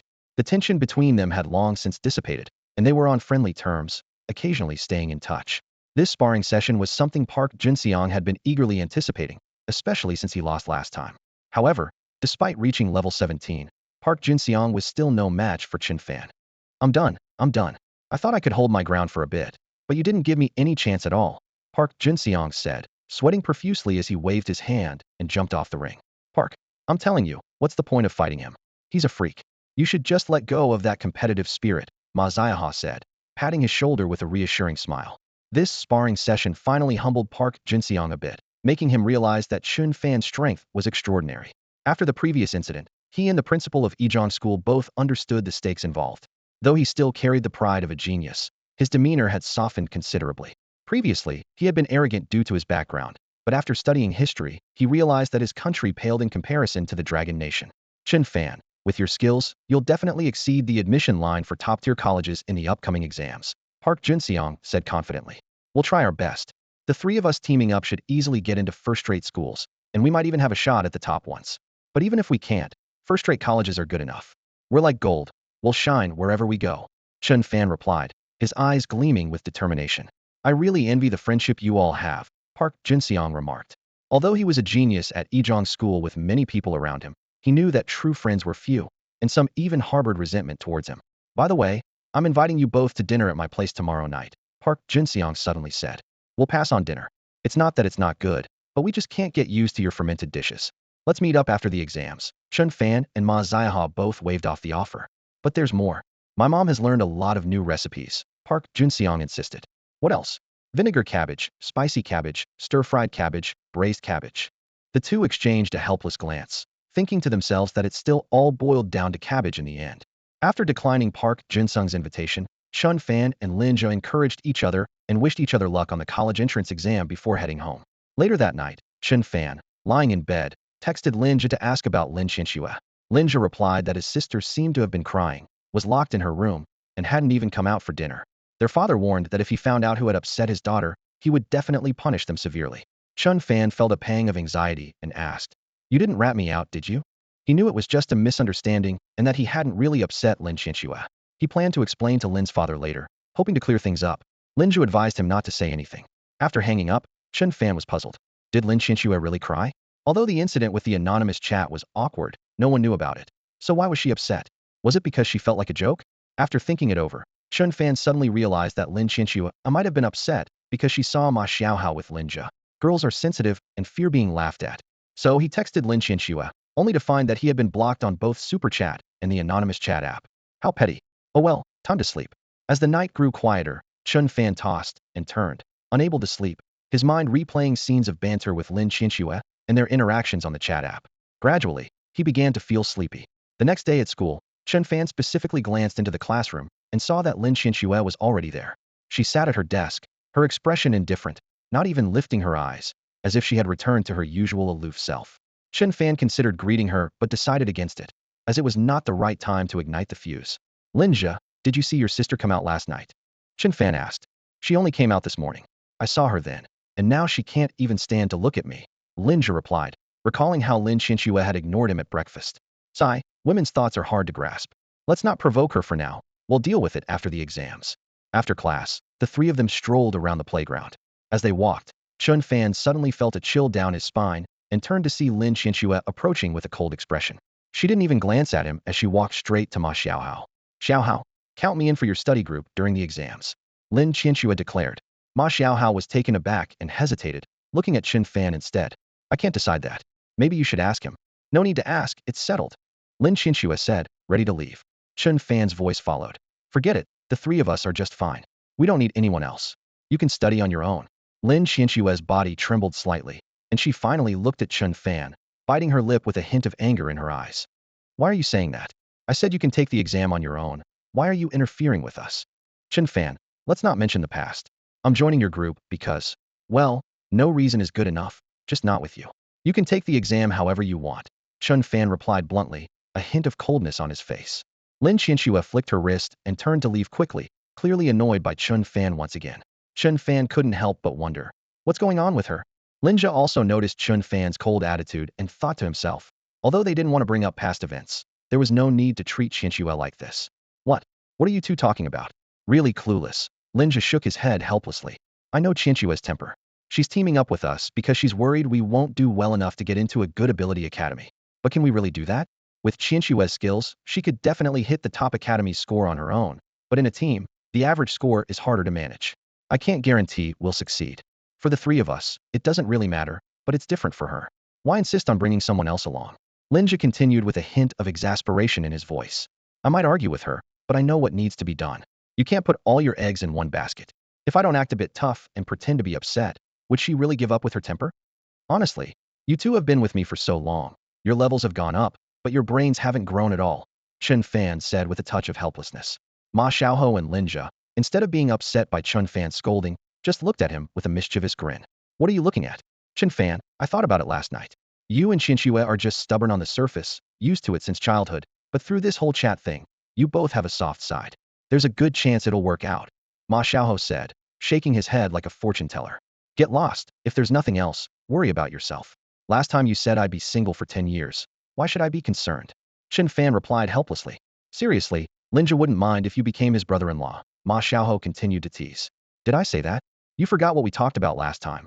Chen Fan, seeing the two of them chattering away, felt overwhelmed and quickly ran back to the classroom. In no time, the college entrance exams were only 2 days away. Today, a party was being held to relieve everyone's stress. At the same time, the admission scores for the major ability academies were announced. Although these academies valued talent, they weren't solely focused on it. As long as you met the score requirement, you could choose freely without being rejected. This gave slightly less talented but hard-working students a chance to enter top academies, though such students were rare. After all, even if you used a lot of spirit crystals and demon crystals to boost your level early on, lacking talent meant weaker abilities, making it hard to get into a top university. This year, the admission line for top ability academies was 800 points. First class was 650, second class was 500, third class. Wow, the admission line for top academies has gone up again. Aren't they afraid of not getting enough students? Why would they be? Isn't it said that there are more A-level and S-level students in the country this year compared to previous years? An increase is inevitable. They just select the best, Linja replied. Let's go, time for the party. Xiaohou, I heard you signed up to perform. What are you planning to do? Chen Fan asked curiously. Haha, it's a secret. Ma Xiaohou replied with a mysterious smile. A few days before the college entrance exams, the school held a customary gathering.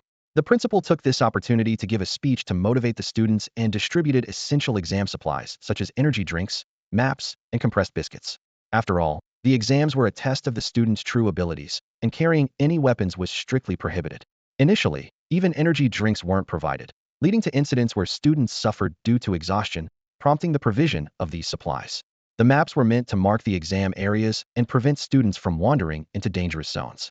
In the auditorium, hundreds of students gathered, with their homeroom teachers and the principal seated at the front. Once everyone was settled, Principal Zhou Yuantong took the stage. With a passionate voice, he addressed the students. Dear students, the annual college entrance exam is upon us. As the principal of No.2 High School, I share your excitement and perhaps feel even more anxious than you do. However, I must tell you that this exam is the first and crucial step in your life journey.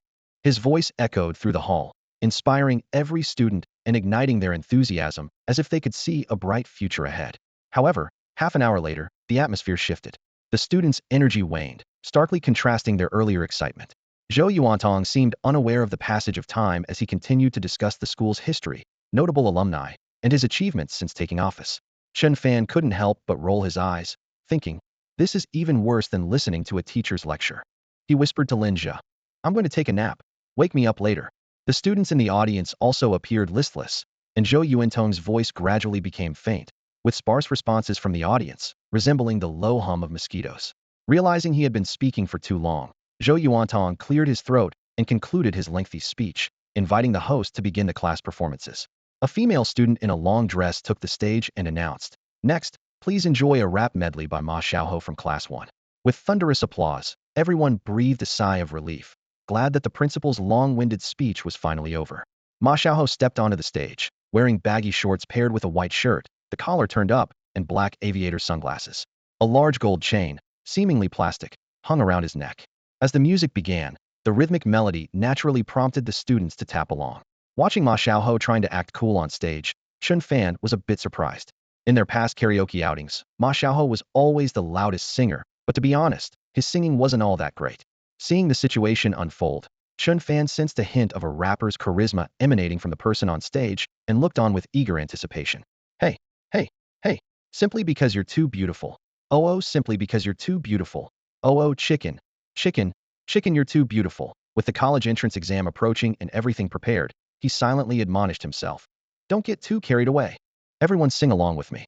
I'm always cramming at the last minute. Cramming at the last minute. This song is all about cramming at the last minute. Cramming at the last minute. Hey, hey, hey.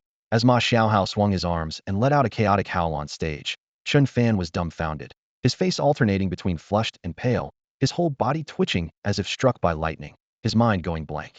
He thought to himself, what exactly am I looking forward to? Beside him, Lin Zhe quickly covered his eyes, unable to watch. Ma Xiaohao had promised them a surprise, but this was more like a shock. Lin Zhe mentally noted. The next time Ma Xiaohao suggests going to karaoke, just slap him. Why? I really don't want to hear this again, it's unbearable. I agree. It wasn't just them. Other classmates couldn't help but burst into laughter. Although the sound on stage was loud and unclear, watching their antics was absolutely hilarious. Despite the terrible singing, it brought everyone some relaxation. At the front, Zhou Yuantong's face was lined with exasperation as he glared at Ma Xiaohao, wishing he could drag him off the stage. Yang Songgang, listen to what he's singing. What does cramming at the last minute even mean? He said it was a mashup. I didn't realize it included this part. Yang Songgang felt embarrassed, thinking to himself, what a raspy voice. I'm docking half a month's bonus from you. Yang Songgang, you old, what did you say? I said the principal is wise. Fortunately, Ma Xiaohao's performance lasted only 3 to 5 minutes and finally ended. He returned to his seat, smugly winking at Chen Fan and Lin Zhe. How was it? Was I cool or what? But neither of them responded, their eyes fixed on a girl from Class 2 dancing. Hey, you two, say something. Ma Xiaohao complained. Huh? Who are you? I don't know you. Ma Xiaohao, honestly, your singing was, well, something. Something? It was just awful. Ma Xiaohao grumbled. I'm cutting ties with you too. I practiced a long time for this. Meanwhile, in a room beneath the Shun Group's pharmaceutical base on the outskirts, several people were discussing matters. How's the preparation coming along? Shen Wanchong asked, swirling the wine in his glass, which under the light resembled fresh blood. By tonight, everything will be ready. He replied calmly. Boss, when do we make our move? Fire Wolf stood respectfully by, having been tasked with acquiring a formula, but was assigned other duties as well. No rush, wait 2 more days. When Shaoan heads to the beast's lair during the chaos, Yule, as night fell, with the college entrance exam just a day away, Chen Fan listened to his parents' encouragement before heading to his room to rest. The exam is here. At 4 in the morning, outside the gates of 2nd High School, hundreds of senior students had already gathered. Led by their teachers, they headed towards the exam's beast lair. Although most of the beasts lurked deep within and were rarely encountered, a tense atmosphere pervaded. After nearly 2 hours of driving, they finally reached their destination. As Chen Fan got off the bus, a strong gust of wind hit him, carrying a soil-like scent mixed with an indescribable heat. The air was thick with energy waves, intensifying as they approached the spatial rift, which explained why the beasts were active there. Rumor had it that some factions established bases near these rifts to better harness the energy. Principal Zhou Yuantong had arrived the night before to ensure everything was in place. Personnel from the Bureau of Supernatural Abilities and the City Defense Force were also present. In the crowd, Chen Fan spotted familiar faces, including Qin Jinghui and Liu Bing. Standing next to the principal were 2 significant figures. One was around 30, muscular and upright like a pine tree, with piercing eyes and an aura of sternness. This was Du Xiaoqing, the City Defense Force Captain Liu Bing had mentioned. The other, in his 50s, with slightly thinning hair and unremarkable attire, exuded an aura of authority. This was Sun Shuxing, the director of the Bureau of Supernatural Abilities. The presence of the director and captain highlighted the city's emphasis on the college entrance exams. The students lined up neatly, and by 7 o'clock, the principal and others took turns giving motivational speeches, officially commencing Second High's exams. As the students advanced toward the beast lair, the personnel from the Bureau of Supernatural Abilities and the City Defense Force took their positions, responsible for the students' safety and rescue. Each student was equipped with a detection wristband, which not only earned points but also had a distress and location function. If in danger, they could send a distress signal, and nearby personnel would immediately respond. Let's go? Haha, this time my goal is a top supernatural abilities academy. Let's do this. The students excitedly rushed toward the lair. Before departing, Lin Qianxue glanced back at Chen Fan, her eyes shimmering, her voice no longer cold. Be careful, all of you. You too, don't lose to us. Chen Fan teased. I won't lose to you. Lin Qianxue retorted before joining the crowd entering the beast lair. Chen Fan watched her leave, a faint, inexplicable smile on his face. That girl, she can be quite adorable sometimes. Who's adorable? Ma Xiaohou asked as he approached curiously. I'm saying you're adorable. Chen Fan joked. Hurry up, everyone's already started. Ma Xiaohou urged. All right, the dashing duo is back in action. Let's go, go, go. Their cheerful laughter echoed in the morning light. Principal Zhou Yuantong watched the trio enter the lair, feeling a sense of satisfaction, smiling as he thought. These three have a great bond. Getting into a top academy shouldn't be a problem. Both Zhou Yuantong and Yang Songyang could see that Chen Fan's abilities were particularly strong. If he were to take the exam alone, not just a top academy, but even the most elite ones wouldn't be out of reach. Handling two at once might be difficult, but dealing with one is manageable. Whether it's first class or top-notch, Yang Songyang felt a tinge of worry. He knew Chen Fan and his friends' personalities well. Whether they were meticulous or not was one thing, but they were certainly bold. He hoped they wouldn't impulsively venture deep into the lair. Each class teacher held a tablet linked to the students' wristbands, allowing them to track movements and monitor score increases in real time. Some students' scores had already started to rise. The beast lair was vast, with enough space even on the outskirts for many students to operate. This area was designated for the college entrance exams by several schools in Jiangyuan, so major mercenary groups or hunter rangers wouldn't intrude, ensuring no shortage of beasts to hunt. In the dense, primeval forest, towering trees blocked out the sun, creating a stifling atmosphere. The frequent presence of beasts filled the air with complex scents, which could become irritating over time. Ma Xiaohou glanced at the slight increase in his score on his wristband and grinned. Seriously, just 1 point? That's stingy. This Ironhide Demon Pig isn't even level 10. How many points do you expect? If they gave out more, everyone could get into a top academy. Chen Fan, while speaking, took out a map to examine it, and the others gathered around. This area is where claw wolves are common, and over here are green vine tree demons. Let's take these down first. The three-person team calculated an average score, so hunting solitary beasts wasn't efficient. It was better to find groups of beasts. The exam lasted from 7 a.m. today until 7 p.m. the next day, totaling 36 hours, so no one dared to slack off as they headed towards the claw wolves' territory. After traversing the forest, they reached a canyon and finally discovered a pack of claw wolves in a rocky, barren mountain. Howling echoed as the wolves, seeing them approach, seemed to think their meal had arrived, their eyes red with frenzy. Ma Xiaohou joined in with a couple of howls, excitement gleaming on his face. Little wolves, the big boss is back. Howsy, you and Linja, go for it. No problem, watch me, Linja, support me. Linja nodded, green lights surging between his hands, converging into a massive green vine that shot up from the ground like an octopus tentacle, ensnaring a claw wolf. This was his special ability, Green Vine Bind, learned from a skilled demon crystal. Take this punch. As the green vine wrapped around the claw wolf, Ma Xiaohou erupted with an earthy yellow glow, transforming into a human tank. He swung his fist at the wolf, whose movements were restricted, unable to escape. Ma Xiaohou's punch landed, shattering the wolf's head into pieces. As Ma Xiaohai shot a sharp-clawed gray wolf in the head, blood and brain matter splattered out. Seeing this, the wolf pack became even more frenzied, like a powder keg ignited, and over 30 gray wolves charged wildly. Chen Fan was not to be outdone. Energy began to ripple around him, and his eyes glimmered with a strange light. With a wave of his hand, wind blades surged forth like rainbows. The wind intertwined with flames, and with a low shout, countless wind blades spread out, accompanied by fireballs the size of human heads, shooting skyward. The wind carried the fireballs, resembling meteors crashing to the ground, exploding continuously on the sharp-clawed gray wolves, the brilliant flames blooming like fireworks, and the heat wave rushing forward. In an instant, a sea of fire formed. The sharp-clawed gray wolves, Even the strongest, only at level 17 or 18, could not withstand such a fierce attack. Terrified, they scattered in all directions. However, most of the wolves were already surrounded by the fire, with fireballs raining down like raindrops, leaving them with barely any space to escape, and they were roasted and bombed to death.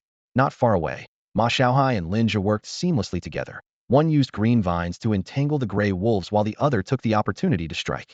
They were in high spirits. At this moment, Ma Xiaohai felt a rush of heat throughout his body, and seeing most of the wolves perish in the fire, he couldn't help but smile with satisfaction. Together, they efficiently took down their enemies, while Chen Fan's attacks surged like a tide.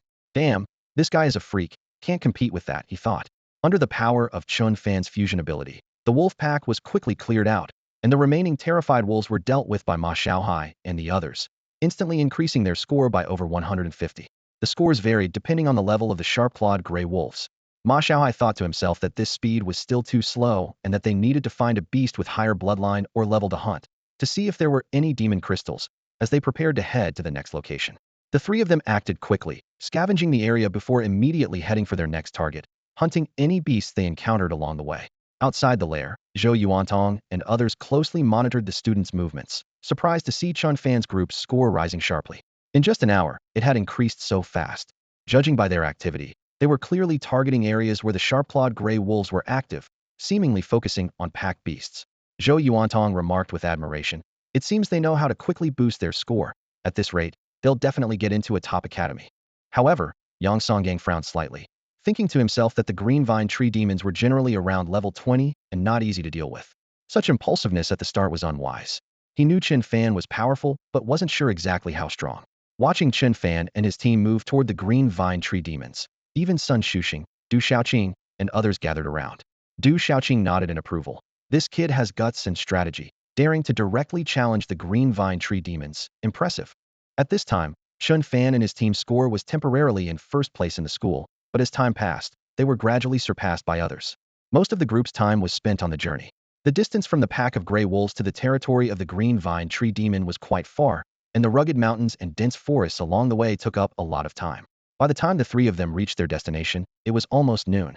This place seemed no different from the primitive forest they had encountered earlier, but stepping inside felt eerily strange. The silence was unsettling, with not a single trace of any beasts. Occasionally, they spotted some bleached bones scattered on the ground. The trees here looked identical, with no distinguishing features. "Can you see anything?" Ma Xiaohou asked as he scanned the area, but found nothing unusual. Chen Fan shook his head. He had only seen these in textbooks. "I say we just burn the whole thing down," Ma Xiaohou suggested. Chen Fan didn't respond, continuing to survey the surroundings. Just then, Ma Xiaohou suddenly shivered, his expression turning odd as he looked at Lin Jie beside him. "Lin Jie, are you doing this on purpose?" "Doing what on purpose?" Lin Jie asked, bewildered. "You touched my butt." Ma Xiaohou shouted. "You're talking nonsense. Why would I be bored enough to touch your butt?" Lin Jie retorted with disdain. "Oh wow, it tickles, you're still at it. I didn't expect you to be this kind of person." Ma Xiaohou laughed uncontrollably as he quickly moved aside. Lin Jie was about to fight back when he caught sight of something out of the corner of his eye. He looked down to find a green vine as thick as an arm, with a pointed tip, trying to weave its way up his pant leg. "Damn, what is this? Get away, it's the green vine tree demon." Ma Xiaohou realized something was wrong too. Following the vine with his gaze, he saw a tree about 10 meters away that seemed ordinary enough. But in the blink of an eye, the gnarled bark of the tree split open into 3 gaps. 2 of them resembled eyes, glowing with an eerie green light like ghostly flames, sending chills down one's spine. Below them was a large mouth filled with sharp teeth resembling steel needles, enough to make one's skin crawl. Ma Xiaohou shouted and dashed forward, trying to pull Lin Jie back. However, the green vine tree demon was faster, its vine wrapping around Lin Jie's leg and pulling him backward. Fortunately, Lin Jie reacted quickly, grabbing Ma Xiaohou's hand, leaving him suspended in midair. It hurts, it hurts." Lin Jie's body was stretched tight between the 2 forces, feeling as though an arm and a leg were being torn from him, the pain excruciating. "Bear with it, Chen Fan." Ma Xiaohou grunted, his face flushed as he braced himself, his legs feeling like they were filled with lead. But his strength seemed no match for the green vine tree demon, as his feet began to slide, leaving marks on the ground, and it was clear he couldn't hold on much longer. Chen Fan, who had been observing the surroundings, heard the commotion and rushed over, his face changing dramatically. Energy gathered in his hands. Wind slash. He unleashed several wind blades shaped like crescent moons toward the vine, but they only left shallow marks without cutting it. "Damn, it's that tough." Chen Fan cursed under his breath, but managed to grab Lin Jie's other arm just in time. With Chen Fan joining the fray, the situation quickly balanced out. Ma Xiaohou breathed a sigh of relief and was about to speak when his eyes widened in shock. The green vine tree demon shook, launching several vines, most of which targeted him and Chen Fan. Damn, is this thing an octopus monster? Hold tight, don't let go. Chen Fan's gaze was sharp as he realized that if all three of them were entangled by the vines, breaking free wouldn't be easy. He quickly let go, leaping high into the air, with lightning crackling around his arm as he slashed at the vine wrapping around Lin Jia. The thunderbolt exploded upon contact with the vine, and a strange sound filled the air, seemingly the tree demon's scream.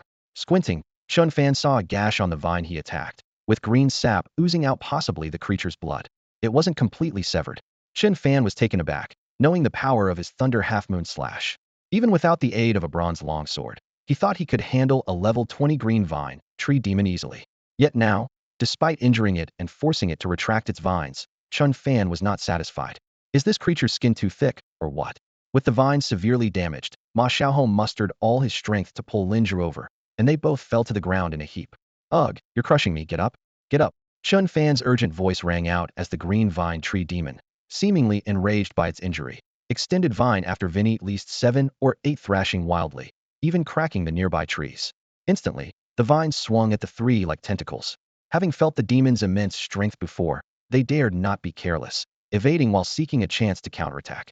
Chen Fan dodged a vine and, in a swift motion, kicked off a giant tree, flipping midair as flames and lightning intertwined, forming a massive pillar that blasted towards the tree demon's core.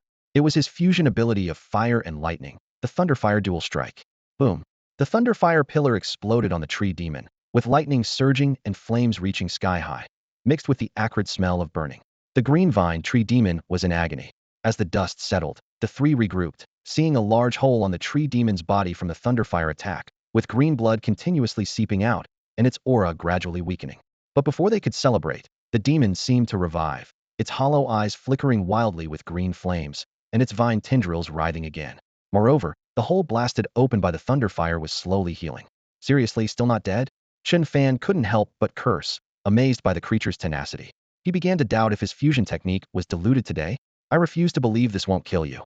You too, cover me, he exclaimed, rushing directly towards the tree demon's core. After a barrage of wild attacks, the creature's aura finally weakened completely, leaving the once thrashing vines shattered on the ground. Phew, finally got rid of it. That thing had an insanely strong life force. Luckily, there was only one, or we would have had to call for backup today. Ma Xiaohou and Lin Jia also stepped forward.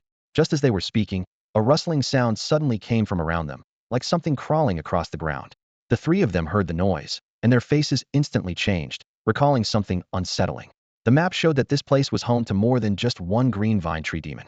Looking back, they saw the ground around them rapidly being overtaken by green vines like a rising tide. In the distance, a tree demon with a gaping maw looked terrifyingly fierce, having approached them without their notice. The green vine tree demon wasn't exactly a plant, but a plant-like beast that could move freely. At least 8 or 9 of these demons surrounded them, with one exuding a stronger presence than the others, sending shivers down their spines. What should they do? Call for help? But wouldn't that nullify their achievements? Chen Fan suppressed his panic, gulped down a bottle of energy liquid, and a fierce wind erupted, flames shooting skyward. During the earlier encounter, he noticed that these green vine tree demons, with their strong defenses, weren't too concerned about fire, but at least it could slow them down a bit. They had to give it their all. Even if they couldn't handle it, they could at least buy time to escape. Meanwhile, outside, Yang Songyang focused intently on Chen Fan and his team. More than an hour had passed, and he noticed they had gone silent after entering the tree demon's territory, causing him to worry. Haven't they made a move yet? Zhou Yuantong frowned slightly, thinking they might have been ensnared by the tree demon. These creatures were tough, and while dealing with a few was manageable, a whole group was indeed challenging. Earlier, Du Xiaoqing had praised Chen Fan's bravery, but now he looked concerned. If they really encountered a large group, it would be hard to manage, and they might have no choice but to call for help. Principal, do you think Chen Fan would call for help given his temperament? Zhou Yuantong was momentarily speechless. Right. Although the green vine tree demon is tricky, it has a fatal weakness: its eyes, the source of its vitality. Perhaps Chen Fan and the others know this. It's all in the textbooks. Yes, but whether those three remembered it is another story. Zhou Yuantong felt a pang of anxiety, knowing that Chen Fan and his friends might not have remembered. Captain Du, please send someone to check on them. We must ensure nothing dangerous happens. All right, I'll have someone nearby head over. Meanwhile, Du Xiaoqing and his team quickly coordinated the rescue, heading towards the green vine tree demon's area. Chen Fan and his friends were indeed in big trouble. They could handle one or two green vine tree demons, but a group was a different story. The tentacles alone numbered over 100. Despite Chen Fan continuously unleashing lightning and fire, escaping was no easy task. Ma Xiaohou and Linja already had several cuts, narrowly avoiding being dragged into the gaping, needle-filled mouths. In the heat of the moment, Chen Fan noticed something as lightning struck a green vine tree demon, and a look of elation spread across his face. He saw a bolt of lightning enter the demon's eye, causing the eerie green flame to scatter and its aura to plummet. Quick, attack their eyes. Chen Fan wasn't too concerned about how fierce the attacks of the green vine tree demons were. The real issue was their incredibly tough skin and remarkable regenerative abilities. Handling one or two might have been manageable, but with over a dozen of them and hundreds of vine-like tendrils, the three of them were forced to fight while retreating, trying to reach a safe zone. At that moment, Chen Fan noticed that the green fire in the eyes of one of the tree demons was struck by lightning, causing it to explode and its energy to rapidly diminish. Realizing something crucial, he urgently shouted to Ma Xiaohou and Linja to target the eyes of the tree demons. With a clear target in mind, Chen Fan no longer hesitated. He sprinted swiftly, using a tree as leverage to flip and dodge several vine attacks, while simultaneously unleashing arrows of lightning towards the eyes of the tree demons. As the green light in those eyes completely extinguished, the tree demon seemed to lose its vitality, withering away lifelessly. Ma Xiaohou realized that the eyes were the weak spot of the tree demons. Despite having his legs entangled by several vines, he gritted his teeth and endured, leaving a long mark on the ground as he was dragged closer. Die, you bastard, he shouted, using all his strength to hammer his fists like iron hammers into the demon's eyes. Meanwhile, Linja dodged attacks while casting healing orbs to restore energy for the other two. With their teamwork, especially Chen Fan's lightning attacks enhanced by the wind attribute spirit core, they swiftly took down most of the tree demons. Soon, the remaining demons were also defeated and exhausted. They all sat on the ground, panting heavily. Damn, we finally did it, Ma Xiaohou exclaimed as he sat down, only to wince in pain and jump back up. During the earlier skirmish, his backside had been struck several times, leaving red welts. Linja, hurry and heal my butt, he said, sticking it out towards Linja. Dude, give me a moment to catch my breath, will you? By the way, Chen Fan, how did you know the eyes were their weak point? Well, Chen Fan replied, I told you guys to pay attention in class, but you never listened. Luckily, I remembered. The two didn't think much of it, retorting, what's there to brag about being third from last? It really shouldn't have been this messy, though. It's our fault for not paying attention in class. Wow, we're really winning big here. That last wave alone gave us almost 500 points, pushing us past the admission score for top-tier academies, Ma Xiaohou exclaimed excitedly, looking at the increased score on his test wristband. However, Chen Fan quickly dampened his spirits. Dude, that's the average score. You think we're above the line? Dream on. Take a quick break, see if there are any demon crystals, and get ready for the next wave. Just as they were tidying up, the sound of rushing wind approached, and several figures headed straight towards them. Whoosh, whoosh, whoosh. Instructor Liu, what brings you here? Chen Fan looked up to see Liu Bing from the City Defense Force, accompanied by two others. Suddenly, he felt a shiver and glanced back at Ma Xiaohou and Linja. Could those two have just sent a distress signal? Judging by their expressions, they seemed a bit puzzled too. Liu Bing hurried over, a hint of concern in his eyes. As he drew closer, he was stunned by the sight of the green vine tree monsters' corpses scattered around. Is it all dealt with? He wondered silently. Earlier, he had received a message that Chen Fan and his group had been within the range of the green vine tree monsters for a long time without coming out, prompting him to rush over. He had to admit, these kids were quite daring. If they had been surrounded by the tree monsters, it wouldn't have been easy to escape. But the scene before him was surprising. Dozens of green vine tree monsters lay dead on the ground, and apart from some minor injuries, Chen Fan and his friends seemed fine. Yes, Chen Fan answered truthfully. Good job, kid. Looks like we worried for nothing, Liu Bing said with relief. He briefly explained the situation and, seeing they were okay, hurried off again.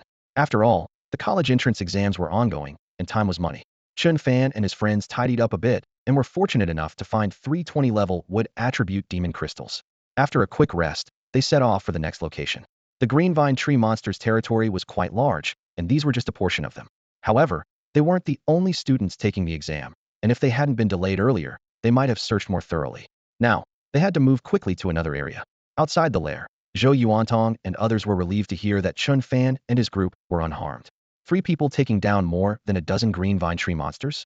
Even with the creature's fatal weaknesses, it wasn't an easy task. These kids were impressive. Zhou Yuantong was full of praise, noting that their scores were nearing 700. At this pace, they should easily surpass 1,000 today, reaching the threshold for a first-rate ability academy. With a bit of luck, they might even aim for a top-tier academy. Yang Songgang also breathed a sigh of relief. If anything had happened to Chen Fan and his friends, Chen Sihai's group would have been after him for sure. Top-tier academy. Zhou Yuantong mused, feeling a surge of excitement.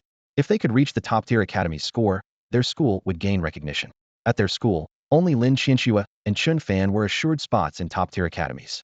Other students with A-level talents needed both luck and skill to reach that score. But Chen Fan chose to team up, and while 3 equally skilled people would be fine, Ma Xiaohou and Lin Zhi's abilities differed significantly, making it challenging to reach the top-tier academy score. Meanwhile, at the edge of the spatial rift, Chen Fan and his friends encountered a group of bloodthirsty wild oxen. These beasts, earth elemental monsters, were known for their great strength and solid defense among low-level bloodline monsters. Their only drawback was their clumsiness. As soon as they spotted the beasts, Ma Xiaohou charged ahead without waiting for Chen Fan's command. Not all cows are the same. When startled, an old ox plowing the field would simply scatter and flee, but the bloodthirsty wild ox in front of them was a beast. Without waiting for Chen Fan to give instructions, Ma Xiaohou couldn't hold back and charged forward. Chen Fan sighed helplessly, thinking to himself, this guy's been provoked again. Lin Zhi shrugged, seemingly unsurprised by the situation. Did I provoke him? Chen Fan wondered, somewhat puzzled.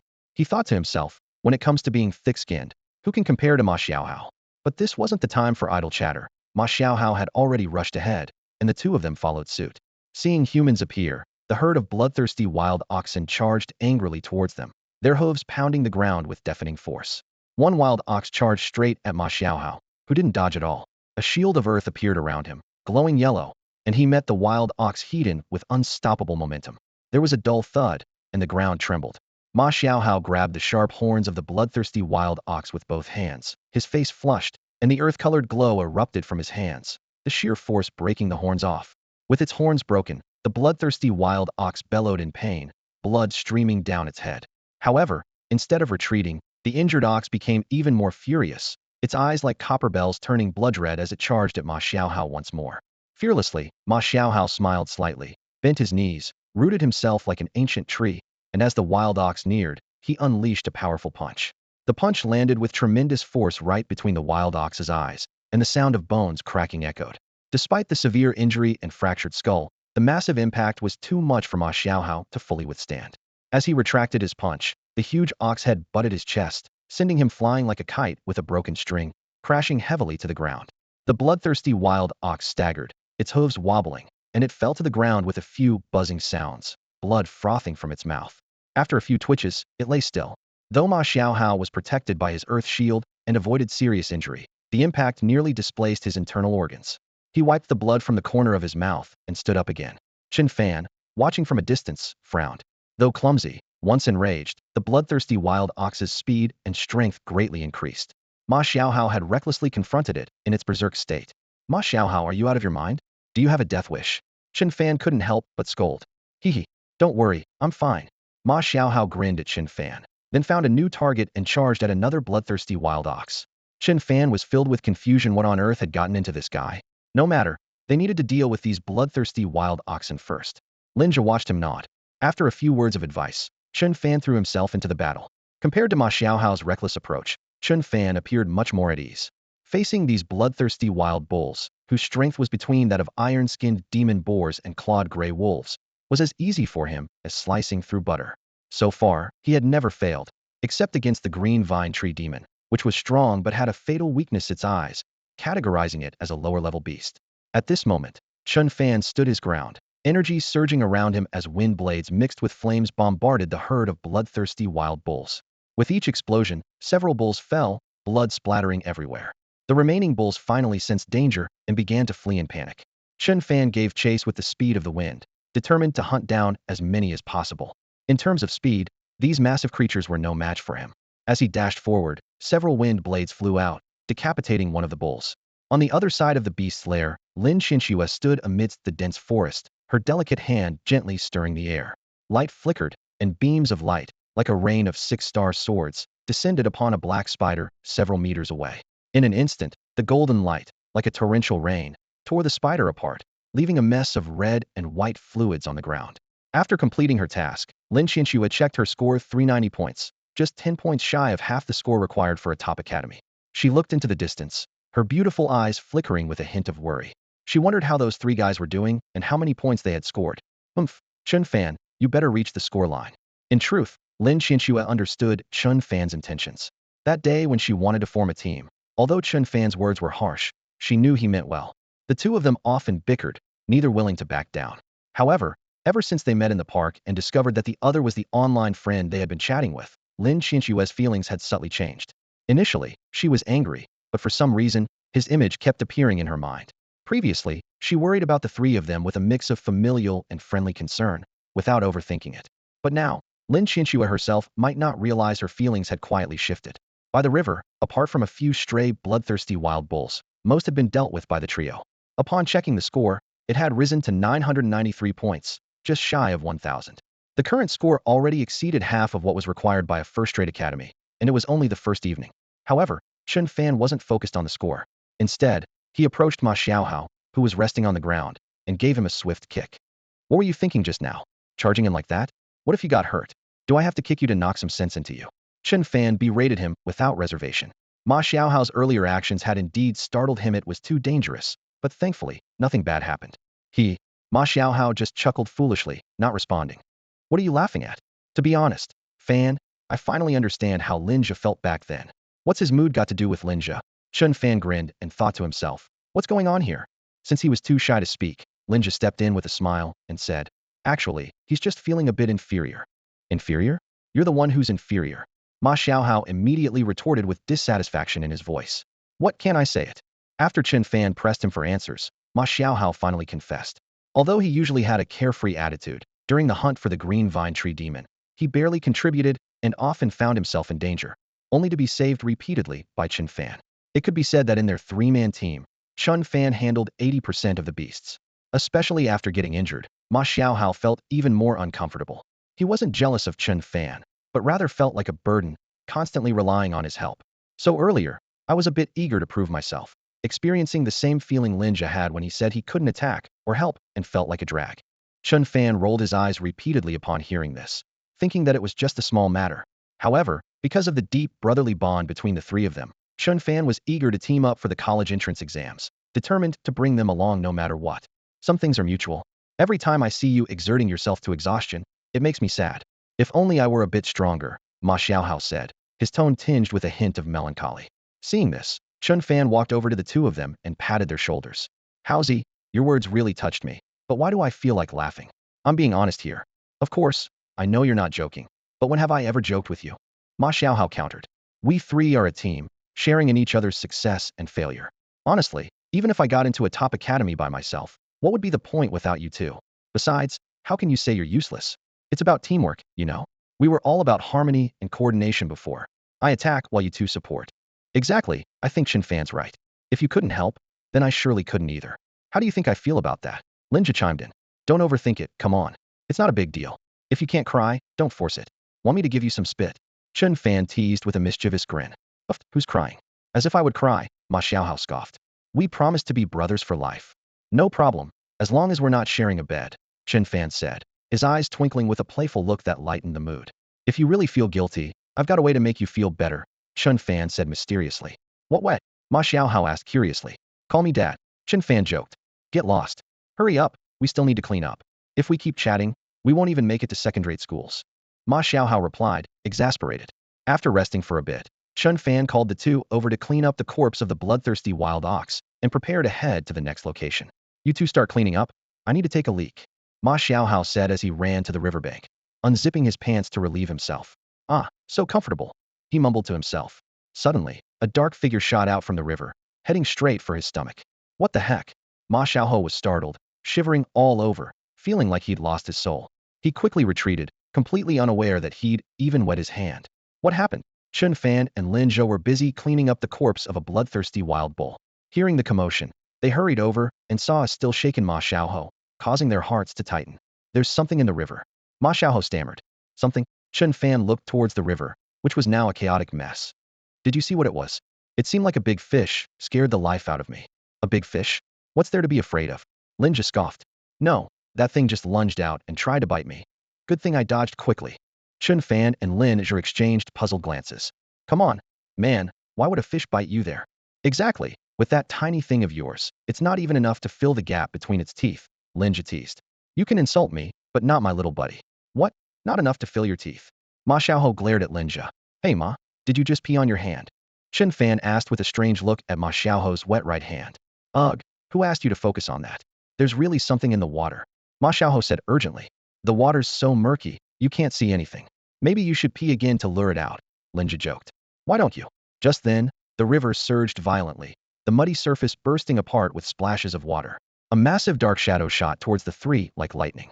Get out of the way. Chen Fan reacted quickly, pulling Ma Xiaohou back. Linja also swiftly moved to the side. Seeing the creature emerging from the water, the three of them gasped. This was no fist hit, was a gigantic python, at least 10 meters long and as thick as a barrel. Its black scales were dotted with silver spots. The python's head resembled a millstone, with bulging eyes that glowed red, and its forehead was covered with disgusting warts. Its crimson tongue flickered in and out, while its blood-red eyes fixed on the three, with a hint of mockery. It's a blackwater silver-scaled python, be careful, Chen Fan warned. Seeing the size of its mouth, Ma Xiaohou felt his heart tighten. It could swallow him whole, let alone his little buddy. The blackwater silver-scaled python is an ice-type beast. It's not venomous, but it can spit icy water to freeze people instantly. It usually stays in cold, dark water, Chen Fan analyzed. The one in front of them seemed not fully matured, likely around level 27. You two support me. Let's take it down. Chen Fan steadied himself, having made a plan. Ma Xiaohou understood Chen Fan's intention, summoned his earth shield, and charged forward. If the blackwater silver-scaled python were a fully matured level 30 beast, Chen Fan wouldn't even consider fighting it. He'd simply turn and leave. However, the python before them was only at level 26 or 27, making it possible to engage in battle. Ma Xiaohou quickly understood Chen Fan's plan and immediately formed a shield of earth, charging at the python. Of course, he wasn't foolish enough to confront the massive level 27 creature Hedon, as it was far more formidable than those bloodthirsty bulls. His aim was merely to draw its attention and distract it. As expected, the python, upon seeing these insignificant humans, did not flee. Instead, it attacked proactively, underestimating its opponents. With a slight flick of its massive tail, it swept toward Ma Xiaohou. Seeing this, Chen Fan quickly lunged forward, energy gathering in his hands as lightning and fire intertwined, crashing down. Simultaneously, a several-meter-long blade of thunder, empowered by a storm's might, descended, causing a cascade of lightning that shattered the air with deafening noise. At the moment Chen Fan attacked, Ma Xiaohou swiftly retreated, dodging the tail strike. The three stood side by side, witnessing the python consumed by lightning, and the next second, shock flashed in their eyes. What? The creature was unharmed? Its defense was even stronger than that of the green vine tree demon. Chen Fan's eyes flickered. He had used both the dual lightning fire technique and the thunder half-moon slash. Although the python's skin was charred and bleeding from the strikes, such injuries were negligible to it. Among beasts of the same level, strength varies. Similar to those with powers, the strength of their spirit cores differs.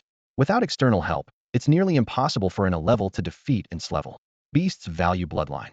Even though Chen Fan had easily slaughtered a group of level 27 bloodthirsty bulls, a level 27 blackwater silver-scaled python was far more formidable. Although Chen Fan's fusion abilities were powerful, his spirit core's innate talent was lacking. The wind element was only level, and even with the addition of the clevel lightning and fire elements, it wasn't enough. This doesn't mean Chen Fan wasn't strong. In this scenario, even an level like Lin Qianxue might not have a viable strategy. Now, although the python hadn't suffered significant damage, the pain enraged it. Its massive body shook violently, hissing, as a layer of silvery mist appeared on its body, spreading frost around it. The three watched in astonishment as the frost froze the grass it touched, causing the surrounding temperature to plummet. This thing is getting angry, cover me. Chen Fan's eyes flashed with determination. Without waiting for the others to react, he dashed forward again. Ma Xiaohou and the other were taken aback. They had originally planned to retreat if the fight seemed unwinnable. But now, with Chen Fan pressing on, unsure of his strategy, they dared not slack off. Linja acted swiftly, his fingertips glowing with a green light. With a wave of his hand, the green light transformed into several vines that shot towards the blackwater silver-scaled python, attempting to entangle it. However, in its fury, the python's aura surged, and with a twist of its body, it shattered the arm-thick vines into pieces with a terrifying blast of air. At this moment, Chen Fan's attack arrived as well, with a flickering thunder half-moon slash. Suddenly, the python opened its massive jaws, releasing a blast of icy mist that froze the very space it passed through, causing the thunderblade to halt and eventually dissipate in the cold vapor. Seeing this, Chen Fan quickly dodged, noticing the wounds on the python's body had been blown open by the thunder and fire. An idea struck him, and he took a deep gulp of energy liquid. With energy surging, he launched another attack, directing columns of thunder and fire at the python's wounds. The Blackwater silver-scaled python was not without intelligence. Realizing Chen Fan's intentions, it continuously exhaled icy vapor, freezing and dispersing the thunder and fire columns. Frustrated, Chen Fan tapped deeper into his energy reserves. The three elemental cores within him glowed brightly, releasing a torrent of power. When one strike failed, he followed with two, then three. In an instant, a thick bolt of lightning crashed down like torrential rain.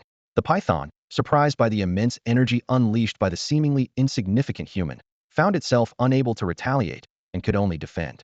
Despite its efforts, several lightning strikes hit its wounds, tearing open flesh and spraying blood, worsening its injuries. The frost surrounding the python visibly weakened, and a hint of fear appeared in its blood-red eyes. Hissing venomously, the python glared at Chen Fan, its massive body writhing as it attempted to retreat into the river. By now, Chen Fan had consumed all the energy liquid provided by the school. Seeing the creature trying to escape, he was about to gather another lightning strike, but noticed the python's wounds had been sealed by frost. "Linja, trap it!" Chen Fan shouted, his mind made up. Without hesitation, he charged forward, channeling all his energy into his right hand. Gradually, his palm transformed, a lightning arc extending to his fingertips, followed by a line of fire and a green glow. These three energies converged in his palm, forming a dazzling, peculiar mark that flickered like a flame, visibly distorting the surrounding space. Responding to Chen Fan's call, Linja activated his energy, and vines grew wildly like tentacles, enveloping the python like a cocoon. Yet, the disparity in strength was too great, and the python quickly broke free. As its head dipped into the water, Chen Fan rushed forward, shouting, "Wind and thunder, fiery palm." He raised his palm and struck the frost-covered wound. Chen Fan had never used the three-element fusion technique, wind, thunder, flame, palm, before. He usually had no opponents that required such a powerful move. If he had been able to use his bronze sword today, he probably wouldn't have been entangled with the Blackwater silver-scaled python for so long. As he delivered the palm strike, the icy frost, despite its strong freezing ability, was no match for the overwhelming power of Chen Fan's attack. The frost shattered instantly, and the force surged into the python's body like a torrent, with lightning, flames, and wind blades wreaking havoc inside. Although the python's outer shell provided some resistance, once the force penetrated its body, it was like a fish on a chopping board, ready to be cut. The huge python's body shook violently, emitting a muffled sound, and finally collapsed on the riverbank, barely alive. It never imagined that its attempt to toy with these three insignificant humans would cost it its life. Ma Xiaohai approached, and, seeing the limp corpse of the Blackwater silver-scaled python, couldn't help but exclaim, "What was that move?" It was incredible. He wanted to say more, but saw Chen Fan breathing heavily, sitting on the ground, looking extremely exhausted. The battle had drained him of a lot of energy, and if it weren't for the energy liquid replenishment, he wouldn't have been able to use the wind thunder flame palm. Linja quickly stepped forward to cast several recovery orbs, helping Chen Fan recover. Meanwhile, Ma Xiaohai eagerly said, "Enough talk. Let's see if there's a demon crystal in its belly." He nodded and swiftly got to work. With the python dead, its skin and flesh were soft, and with the cracks caused by Chen Fan's lightning and flames, blood was flowing out, making it easier to open the belly. Sure enough, not long after, Ma Xiaohai found a crystal-clear ice-element demon crystal inside the python, which was as transparent as ice. A level 27 ice attribute demon crystal was quite valuable, an unexpected bonus. As Linja was resting, he suddenly checked his detection wristband and exclaimed, "What happened?" Chen Fan also glanced at it and noticed their score had increased by 200 points, astonishing him. This creature was really worth it. It made sense. A level 27 Blackwater silver-scaled python, with its noble bloodline, was a dominant presence in the exam. If they hadn't encountered it today, other students would probably have had no choice but to flee. With these 200 points, Chen Fan's total score reached 1193, close to 1200. He thought to himself that if he took it easy tomorrow, reaching 2000 points wouldn't be too big of a problem. Ma Xiaohai excitedly said, "Wow, 200 points for one. If we kill a few more, we could easily surpass the top score." Listening to Ma Xiaohai, Chen Fan shot him a sideways glance. "Aren't you afraid it might bite you next time?" Ma Xiaohai was speechless, understanding that encountering this level 27 python was purely good luck. If another one came along at level 30 or higher, they'd probably only have running away as an option. Besides, these creatures usually dwell deep within the river. "Do you really expect one to swim up here?" The three of them chatted for a while, and initially planned to move on to the next location. However, the encounter with the Blackwater silver-scaled python had delayed them significantly, and now it was completely dark. Since their scores for the first day were already quite high, they decided to rest here and regain some energy. Ma Xiaohou cut a large piece of meat from the python, prepared it, and got ready to roast it. Outside the lair, Zhou Yuantong and others responsible for overseeing the college entrance exam had set up tents. They sat together, keeping an eye on the students' scores from the first day. In the individual assessment, Lin Xianxue was in the lead, having broken the 400-point mark alone, while about 10 other students exceeded 300 points. Zhou Yuantong was pleased to see that 3 students had scored over 380 points. If they continued to perform well the next day, they might reach the scores required for top-tier academies. This not only represented the school's honor, but training students who could enter top-tier academies would bring substantial resource rewards to the school. Sun Shuxing and Du Xiaoqing, though not from the school, were from Jiangyuan City. Having more students from their city enter top-tier academies would be a source of pride for them. Moreover, if 1 or 2 students returned to contribute to their hometown in the future, it would be a significant benefit for the Bureau of Abilities and the city defense forces, producing future pillars of strength. Du Xiaoqing, in particular, as a military officer, hoped to see more and more talented young individuals emerging in the country. As for the students in the team assessments, the score differences were quite pronounced. Chen Fan's team was leading with 993 points, nearly 200 points ahead of the second place. Just as they were about to comment, the screen suddenly shook violently, and their score increased by another 200 points, nearing 1,200. These kids were incredible, treating the lair like their own backyard. This sudden surge in points left Chen Fan's team far ahead, and Zhou Yuantong was first shocked, then overjoyed. With 1,200 points on the first day, if they worked hard the next day, they really had a chance at reaching the scores needed for top-tier academies. Yang Songgang looked on with satisfaction. Beyond the teacher-student relationship, Chen Fan and his group also called him Uncle Yang, so he was naturally pleased with their achievements. At that moment, Yang Songgang suddenly pointed to a corner of the screen and exclaimed, "Principal, look at the data from the detection wristbands." Zhou Yuantong quickly clicked to open it. Earlier, they were busy tallying the students' scores and hadn't paid much attention to Chen Fan's group. Now, looking at the wristband feedback, everyone was stunned. It was a level 27 Blackwater silver-scaled python. My goodness, they actually managed to kill one? Zhou Yuantong was shocked, his voice rising in disbelief, which even attracted the attention of Sun Shuxing and Du Xiaoqing, who were conversing nearby. Both of them looked at the information on the screen and couldn't help but gasp. A level 27 Blackwater silver-scaled python, something even some of their army's warriors couldn't easily defeat, had been taken down by these students? They exchanged glances, speechless for a long time. Yang Songgang and Zhou Yuantong understood Chen Fan and his team's capabilities best. To be blunt, Ma Xiaohou and Lin Zhe were more like bystanders, with only Chen Fan standing out above the other students. Could a low-level trielemental spirit core be this powerful? If it were to be enhanced, what would that mean for the future? Under normal circumstances, the more elemental cores a person awakens, the better. Elemental cores are sources of energy, allowing mastery of powerful abilities while significantly enhancing physical attributes. Chen Fan possesses 3 elemental cores, which means his energy reserves and physical prowess far surpass those with a single core of the same level. However, he's often referred to as a half-genius or a potential genius because his talents across the 3 elemental cores seem somewhat lacking. Although he can improve, cultivating all 3 cores requires an enormous amount of resources, to the point where it cannot be quantified. Therefore, some academies prefer to allocate resources to students with a single S or SS level talent, as it yields quicker results. With unlimited resources, Chen Fan is a genius among geniuses, but without sufficient resources, he is considered less capable than a single-core genius. Zhou Yuantong and others deeply understand this. If Chen Fan can meet the score threshold in this exam and enter a top-tier ability academy, even without full support from the academy, his future achievements wouldn't be too shabby. As night fell and the moonlight bathed the earth, Chen Fan and his 2 companions sat around a campfire, roasting python meat. The sizzling of the oil was particularly enticing in the quiet night. "I can't wait any longer. I'm starving." Ma Xiaohou impatiently took a bite of the roasted python meat. Despite the lack of seasoning, the oil's aroma was still more satisfying than compressed biscuits. All 3 were truly hungry and devoured the meal with little regard for anything else. "I'm done. I can't take it anymore." Ma Xiaohou was the first to finish, leaning back against a rock and rubbing his stomach, suddenly exclaiming, "What's up? You're not going to need the bathroom already, are you?" Chen Fan joked. "You wish. I mean, this python meat is packed with energy. I need to process it," Ma Xiaohou said as he sat down to begin refining the energy. Chen Fan and Lin Zhe also felt the unusual surge within them. The mixed energy started to stir, and a few more bites might make it uncontrollable. "I ate less, so the energy isn't overwhelming yet. You go ahead and refine it. I'll keep watch." Lin Zhe quickly stood up, staying alert to their surroundings. This was a beast's lair, and their cooking could attract other creatures. "All right." Chen Fan didn't hesitate, quickly entering a meditative state to refine the energy. It was indeed worthy of the Blackwater silver-scaled python. The energy contained in the level 27 python meat was far superior to ordinary beasts and even stronger than the beast crystals they had used before.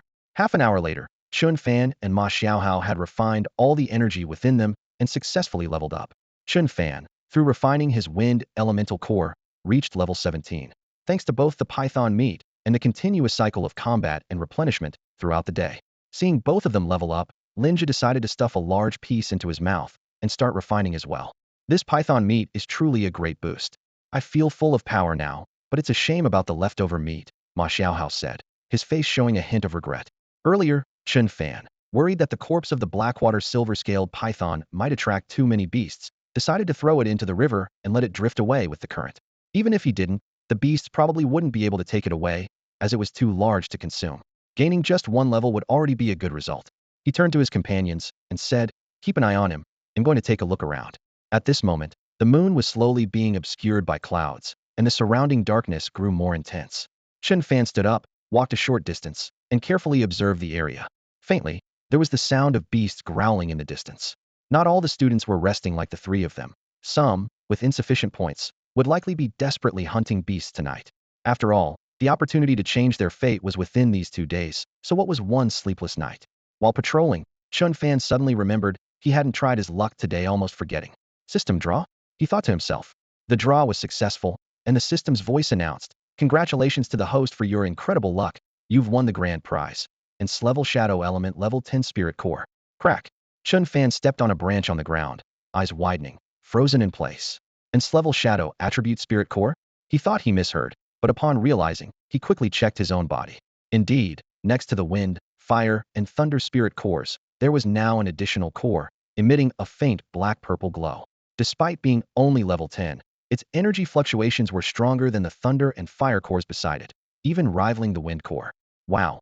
Unbelievable. Chen Fan couldn't help but curse, not out of anger, but sheer joy.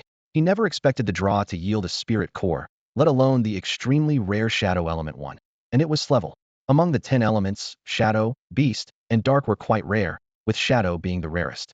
Unlike other elements, the Shadow Element could only transition into an assassin role, with its key traits being shifting positions, elusive, and traceless. Shadow Element assassins have fragile bodies, even weaker than mages, but possess powerful stealth and burst abilities, often killing without being seen. For Chen Fan, he would only gain the advantages of the Shadow Element without inheriting its weaknesses, thanks to his other spirit cores, so he need not worry about physical strength. Shadow Element, straight to level 10, Chen Fan thought to himself, feeling that the system truly showed its worth this time, hoping for more grand prizes in the future. Excited, he didn't forget to switch professions, successfully transitioning to a first-level assassin. With an additional spirit core and a successful profession change, Chen Fan felt his physical strength increase further. He then checked his first-level abilities, Phantom No Trace, which boosts speed and allows a 3-second stealth state during movement, Phantom Formless, which allows him to merge with the surrounding environment while stationary, though unable to hide his presence. These skills are great, haha. Chen Fan grinned broadly. At this moment, Ma Xiaohou and Linja hurried over. The latter had just finished refining and saw Chen Fan standing still in the distance, muttering something, so they rushed over. Seeing their anxious expressions, Chen Fan shook his head.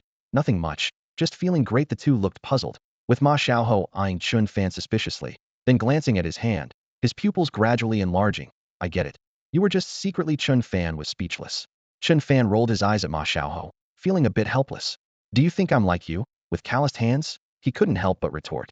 Ma Xiaohou's satisfaction only added to his irritation. With no other choice, Chen Fan decided to take a break and suggested, "All right, let's rest for a bit while we have time. I'll keep watch, and we can set off early in the morning." At this moment, Chen Fan, having just broken through and obtained Inscrayed Shadow Core, was full of energy and not the least bit sleepy. While the other two rested, he jumped onto a large rock nearby to survey the surroundings. The shadow type was different from others, with only one direction for job change, and skills that complemented each other. Having just changed classes, he acquired 2 special abilities.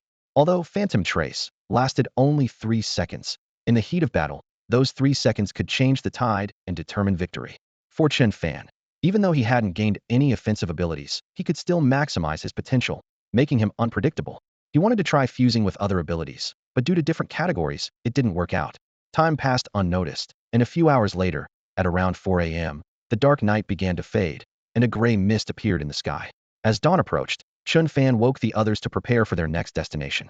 After several maneuvers, the three of them killed every beast they encountered, taking out several beast layers in succession, and their score kept rising.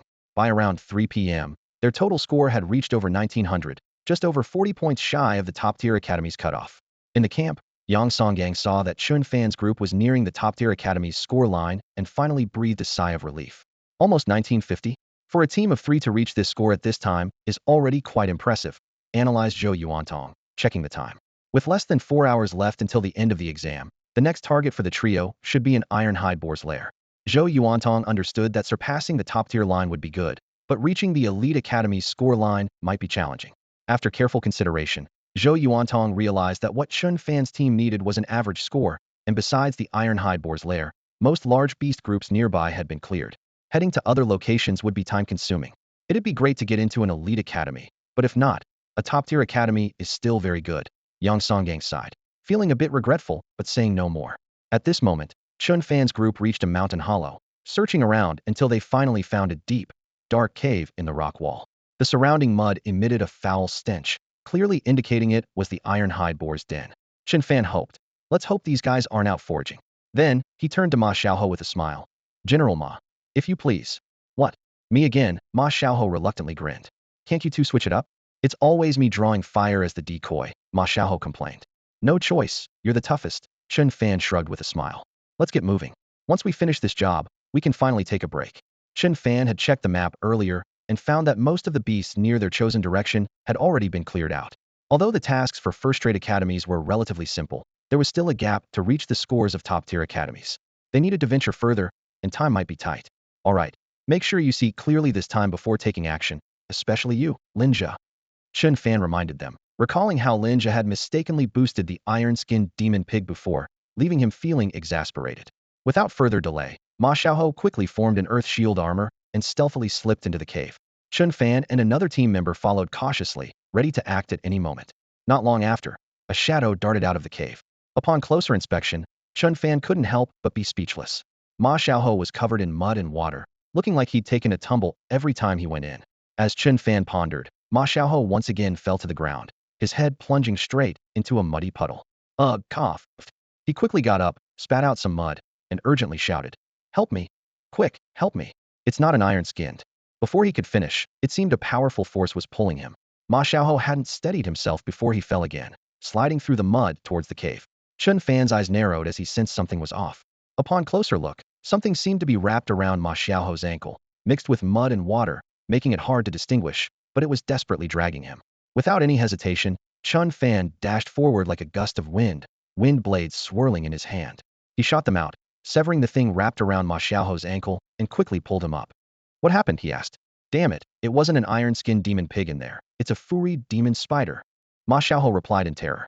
Just then, a bizarre screech came from the cave, and several white, rope-like spider threads shot out. Chen Fan casually unleashed a few wind blades, pulling Ma Xiaoho back to a safe distance. The strange screeching grew louder, red dots flickered at the cave entrance, and black spiders began crawling out. It really is a furry demon spider. Ma Xiaoho stammered. When he entered the cave earlier, he saw it was indeed an iron-skinned demon pig's lair, filled with pig carcasses. Perhaps they were killed by the furry demon spiders, which took over the nest. When Ma Xiaoho went in, he saw some demon spiders feasting on the pig corpses. As they spoke, 3 or 4 dozen furry demon spiders crawled out of the cave. These spiders were enormous, with the smallest being a meter and the largest reaching 2 meters. They moved quickly, their 8 long, sharp legs scraping the ground.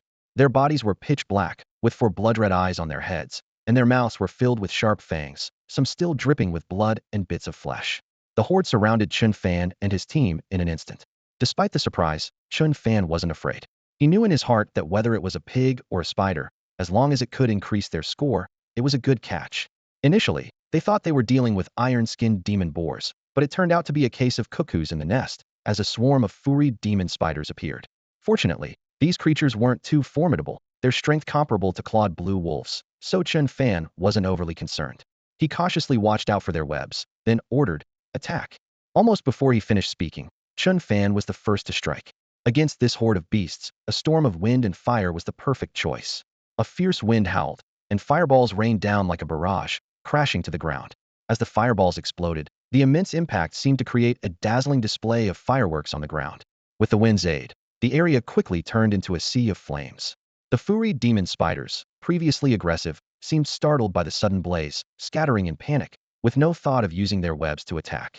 Those unable to flee were engulfed by the fire, crackling like dry wood in a blaze. Against Chen Fan's combined elemental abilities, these ugly creatures stood no chance. The flames seemed to be their nemesis. Ma Xiaohai and Lin Zhe worked in perfect harmony, dealing with the fleeing furry demon spiders. Thorny vines, like the tentacles of an octopus, ensnared the spiders one by one, while Ma Xiaohai swung his fist, as large as a sandbag, to finish them off. Having reached level 16, his strength had greatly increased, and with a single punch, he could smash a spider to bits. In less than half an hour, 34 furry demon spiders were either dead or severely injured, with only a few managing to escape. After a thorough search, all the demon crystals were handed to Lin Zhe, as the spiders were would attribute beasts, and only he could make use of them. That should be enough points, right? With the area cleared, the three regrouped and checked their detection wristbands. Wow, 2303 points. We exceeded it by so much. Ma Xiaohai exclaimed, a flicker of surprise in Chen Fan's eyes as well. Clearing the swarm of furry demon spiders had increased their score by nearly 400 points. Originally, they thought this was the lair of iron-skinned demon boars, and reaching 2,000 points for admission to a top-tier academy seemed feasible. However, with the spiders occupying the area, many of which were level 17 or 18, and one even reaching level 20, hunting just one could earn them over 10 points. In this light, gaining 400 points made sense. However, a new challenge emerged. They initially believed that with their current score, entering a top-tier academy was assured. But now, with 2,303 points, they needed 2,400 points for the most prestigious academies. Just over 2,000 points might not have sparked further ambition, but being only 97 points short of the top-tier threshold made them reconsider. They exchanged glances, clearly pondering the same issue. It was already past 4 o'clock, with over 2 hours until the exam concluded. They had cleared everything in their path, and gaining another 90-plus points seemed nearly impossible. Chen Fan didn't respond immediately, his eyes flickering as he pulled out a map from his pocket. There's one more way, it might just work. Hearing Chen Fan mention a solution, Ma Xiaohai and Lin Zhe immediately leaned in closer. According to the warning lines drawn on the map, the three of them were now not far from the boundary.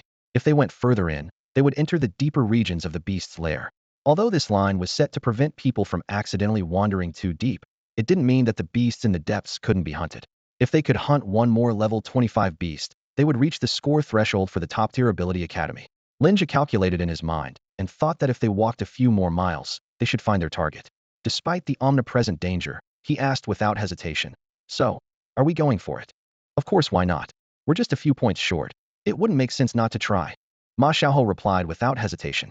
Lin Zhe and the other person also expressed their agreement and decided to set off. Lin Zhe reminded them, you two follow me closely and be careful.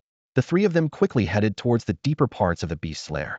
Meanwhile, in just over an hour outside the lair, Chen Fan and his group had scored an impressive 400 points, which no longer surprised Yang Songgang and the others. After all, they had managed to take down formidable foes like the black-water silver-scaled python, so these lower-level beasts posed no threat to them. Watching the continuously climbing score on the screen, Yang Songgang and Zhou Yuantong felt a bit regretful. Although they had exceeded the first-class score line by a lot, they were still just shy of the top-tier score line, which was a bit disappointing. Sigh, just a little more, Zhou Yuantong sighed, then came to terms with it, knowing that the threshold for top-tier academies was high, and even being 1 point short was unacceptable. Yang Songgang focused on the blinking dots on the tablet, zooming in and out with his fingers, thinking to himself, they won't just stop here, will they? Principal, look, they're right at the boundary between the lair's edge and the deeper regions as we've marked. If they've checked the map, I bet Chen Fan and his group. Before Yang Songgang could finish his sentence, he saw the dots on the tablet start moving towards the deeper parts of the beast's lair. Damn, they really are going deeper? Zhou Yuantong's face changed, and he repeatedly scolded. These kids are way too bold. Can they really handle the beasts in the depths? It's simply reckless. What should we do now? Yang Songgang asked. What else can we do? We can't get there in time, and we can't interfere during the exam. Sigh, it's too reckless. Zhou Yuantong shook his head helplessly. Right, check if there are any city defense soldiers nearby. Let Captain Du know, and if necessary, send a couple of people to keep an eye on the area. If danger arises, they can provide timely assistance. That's all we can do. When Du Xiaoqing learned that Chen Fan and his group had gone deeper, his eyes sparkled with interest. Having assisted in exams for many years, he knew that only a handful of students dared to venture into the depths for the sake of points. In his view, Chen Fan and his group's actions were not reckless, but rather commendably courageous. Haha, you don't need to worry so much. Remember the black water silver-scaled python? As long as they don't encounter beasts that are too strong, they should be fine. Hearing Du Xiaoqing's words, Yang Songyang felt a bit more at ease. Now, he just hoped that Chen Fan and his group wouldn't venture too far. Upon learning that Chen Fan's group had ventured deep into the beast's lair, Yang Song and the others watched their screens intently, their expressions tense and unwilling to relax even for a moment. Meanwhile, Chen Fan, accompanied by Ma Xiaohao and Lin Jia, pressed further into the depths. Initially, they planned to advance a few miles, hoping to encounter a level 25 beast to hunt before turning back. However, after nearly 10 miles, they hadn't seen even a trace of a beast, which puzzled the trio. Everyone said the depths of the beast's lair were dangerous, so why was there not even a hair of a beast in sight? Could it be that they knew the college entrance exams were approaching and decided to take a vacation to avoid disturbing them? Ma Xiaohao glanced around, muttering incessantly. Do you guys feel like it's getting hotter? Lin Jia, who had been silent, suddenly spoke up, his face slightly flushed and sweat beading on his forehead. After running for so long, how could it not be hot? Ma Xiaohao retorted. No, it's not from running. I also feel the temperature rising around us. Chen Fan squinted, scanning the area. Why don't I feel it? Ma Xiaohao teased. You're too chubby. Running this far would make you unbearably hot, so of course you don't feel it. Let's go check over there. Chen Fan pointed in a direction, signaling the others to follow. A few minutes later, they stopped, surrounded by barren hills and piles of rocks. Ahead, a valley squeezed between two slopes came into view. I feel it now. It seems hotter here, Ma Xiaohao said, intending to lean against a rock to rest, but quickly moved away when he felt the heat emanating from it. The sun isn't even that strong today. Could there be a volcano here? He wondered aloud. Chen Fan ignored him, touched the rock, and continued forward, having already formed a theory. The deeper they went, the hotter it became. The terrain here was low, not resembling a volcano. Perhaps it was the lair of some fire-type beast. Let's go in and take a look. If there are groups of beasts inside, we'll retreat. For safety, Chen Fan avoided the central path, leading the others to climb a high slope on the side for a quick escape, if necessary. Initially, Chen Fan focused on the valley below, but as he walked, he glanced at the distant, endless mountains and suddenly froze. Atop the peaks, the sky had split open, as if forcibly torn, resembling a narrow slit at the corner of an eye. A chill ran through Chen Fan, as if he'd reached out and touched the depths of hell, a nameless fear welling up within him, causing his body to tremble slightly. What's wrong with you? Ma Xiaohao and Lin Jia noticed Chen Fan's odd behavior and were about to ask when their reactions, more intense than Chen Fan's, overtook them. While Chen Fan managed to stand firm, the other two's legs shook, nearly collapsing, only managing to stay upright by supporting each other, their eyes betraying undeniable fear. Don't look. Sensing their distress, Chen Fan snapped back to reality, quickly averting his gaze and warning them in a low voice. That must be the spatial rift of this place. Unexpectedly, even from such a distance, just a glance gives one such a feeling. Chen Fan took a deep breath and stared at the distorted spatial rift. What they saw was likely just the tip of the iceberg, with much more obscured by the distant mountains. Beasts and ancient alien races had once poured in through these rifts. It is rumored that beyond the rift lies another world, but its specifics remain unknown, as no one has ever truly entered. Let's go, we have important matters to attend to, Chen Fan said as he moved along the hillside, resisting the urge to look up. Fortunately, the valley ahead wasn't too deep. After a short walk, the three of them reached the valley's depths, where the temperature was noticeably higher, and the stones underfoot were fiery red, as if scorched by intense flames. There it is. Ma Xiaohua was the first to notice something unusual. At the valley's end, a massive boulder was ablaze. On closer inspection, it wasn't a flame, but a 3-meter-long giant tiger, the blazing flame tiger. No wonder the temperature here was so high. This was its lair. This blazing flame tiger resembled a regular tiger, but its fiery red fur looked like burning flames, extraordinarily magnificent. It appeared to be in a deep sleep, but even so, its limbs, thick as boulders, and claws, sharp as knives, emitted an intense, scorching aura. It seems our target is in sight, Chen Fan thought with delight. The bloodline of the blazing flame tiger wasn't low, capable of growing to level 30 or 40. He checked his detection wristband and found that this blazing flame tiger was only level 27. Tigers typically occupy a territory alone. Previously, he had slain the Blackwater silver-scaled python. Now his wind element had broken through to level 17, and he had awakened the shadow element core, greatly enhancing his strength. Handling this blazing flame tiger was within his capabilities. The only concern was avoiding injury from its fiery aura. This time, Chen Fan didn't need Ma Xiaohua to draw fire for him. He only needed Lin Jia to briefly restrain the beast during the battle and boost his status. Just as the three finalized their plan and prepared to quietly approach while the blazing flame tiger slept, the tiger seemed to sense them. It lifted its fiery eyes and had already discovered them. Immediately, the blazing flame tiger stood up, revealing its full form to the three. Not only was it 3 meters long, but when it stood, its fur rolled with a searing aura almost 2 meters high, making it appear exceptionally formidable and imposing. Roar! Roar! The blazing flame tiger let out low growls, its tiger eyes, like copper bells, showing a hint of mockery. It seemed to say, I, the great king, am just hungry, and you little shrimps have conveniently delivered yourselves. Ma Xiaohua whispered. Chen Fan, can you be any more outrageous?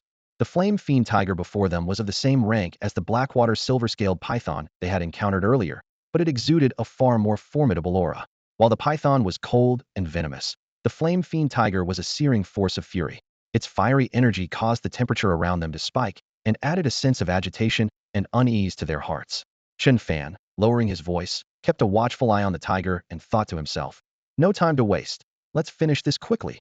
As he spoke, his hands gathered energy, forming a thick beam of lightning and fire that intertwined and descended like a heavenly thunderbolt. The flame fiend tiger, despite its disdain for the three insignificant humans, was immediately alerted by the dangerous aura of the thunder overhead. With a subtle exertion of its limbs, its massive body, cloaked in fiery energy, swiftly dodged the attack. Ma Xiaohao, clad in earth shield armor, charged at the tiger with a roar, seemingly mocking the beast's contempt. A hint of mockery flashed in the tiger's eyes, as if ridiculing Ma Xiaohao's audacity. Close combat. A single slap would reduce him to a pulp, thought the flame fiend tiger. To it, Ma Xiaohao was merely a slightly more substantial meal than the other two. But just as they were about to collide, Ma Xiaohao abruptly pulled back, using momentum to retreat sharply. The tiger was momentarily stunned, surprised by this sudden retreat. In that brief moment, Chen Fan quietly maneuvered behind the tiger, his body charged with lightning. A 3-meter-long arc blade, aided by the wind, slashed down with nearly imperceptible speed. The flame fiend tiger sensed the danger, but was a fraction too slow due to Ma Xiaohao's distraction. Simultaneously, Lin Jia acted, entangling the tiger's limbs with thorny vines. The thunder crescent slash struck true, lightning exploding with ferocity, leaving a half-meter-long gash on the tiger's massive body, blood gushing out. The beast roared in agony, its eyes blazing with fury as fiery energy flared up several meters high, making it impossible to approach. Clearly, this injury not only severely wounded the tiger, but also ignited its rage. Chen Fan wanted to seize the opportunity for a final blow, but found the fiery energy too overwhelming. Fortunately, he had more tricks up his sleeve. Knowing that the enraged tiger would be formidable even while injured, he quickly retreated, his hands in constant motion, sending a thunderous fire column towards the tiger's wound. Bam! The combined force of lightning and fire exploded at the injury site, sending flesh flying and blood spraying. The originally half-meter-long narrow wound exploded with the force of thunder and fire, leaving half of the blazing fiery tiger's body a bloody mess. At this moment, no matter how fierce the blazing fiery tiger was, it could not withstand the weakness of its body. Its roars gradually weakened, its massive body swayed a few times, and finally, it collapsed with a thud, blood flowing across the ground, filling the air with a pungent smell of blood. Done. This was much easier than taking down the blackwater silver-scaled python last time. Ma Xiaohai remarked as he saw the blazing fiery tiger lifeless, clearly dead, and joined Lin Jia in approaching it. The three of them worked in perfect coordination. It would have been strange if they hadn't managed to take it down. Chen Fan also breathed a sigh of relief. It was a strategy they had specifically devised.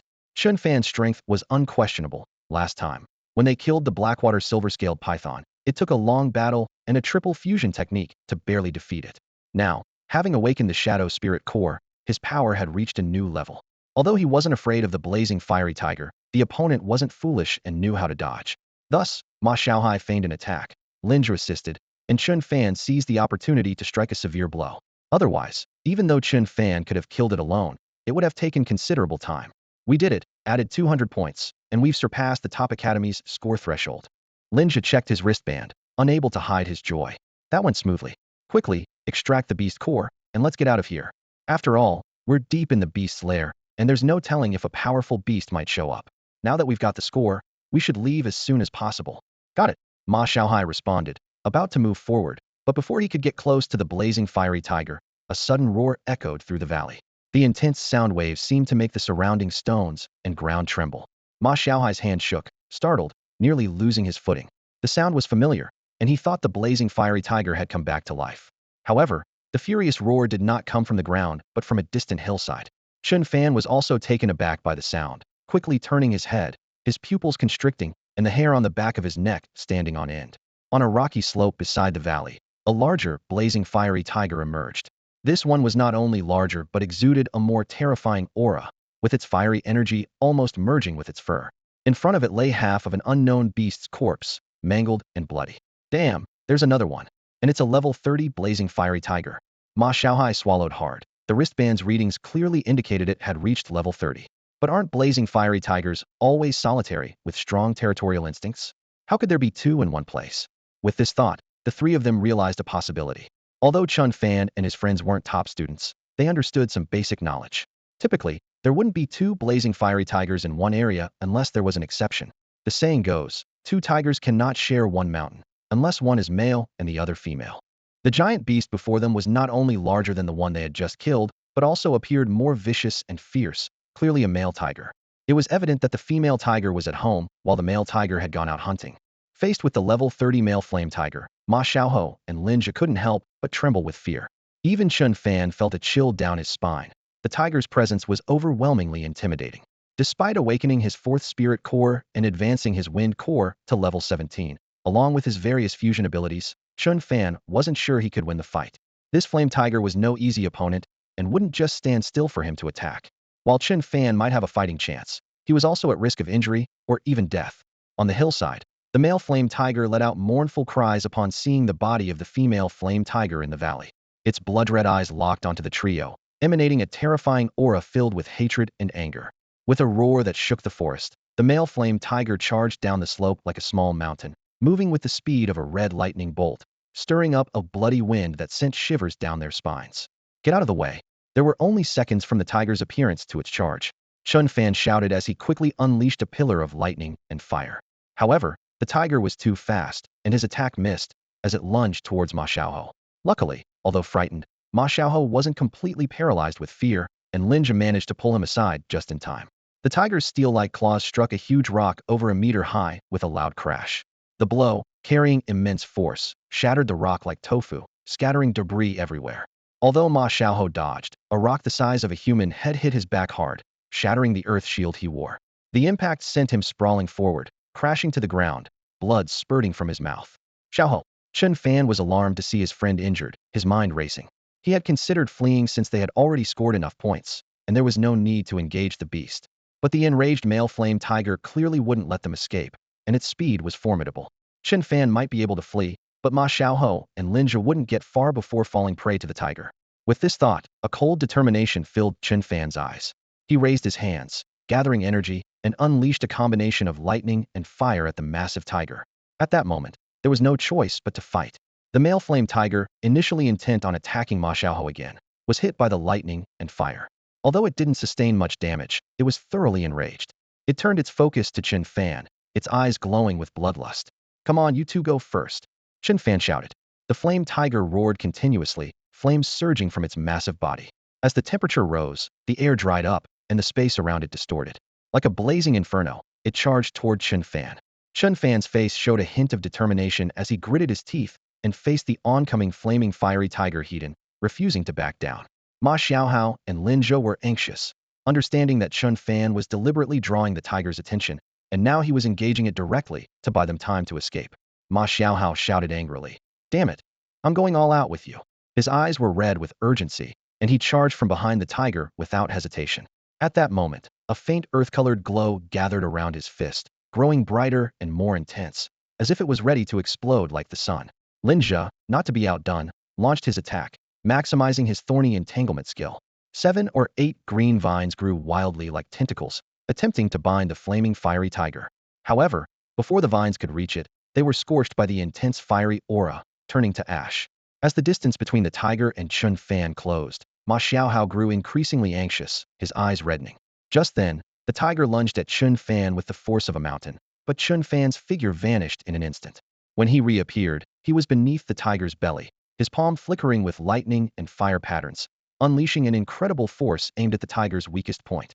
Chen Fan put everything he had into this strike, uncertain of the outcome. However, as he approached the tiger, the terrifying fiery aura reddened his skin, burned his clothes, and even singed his hair completely.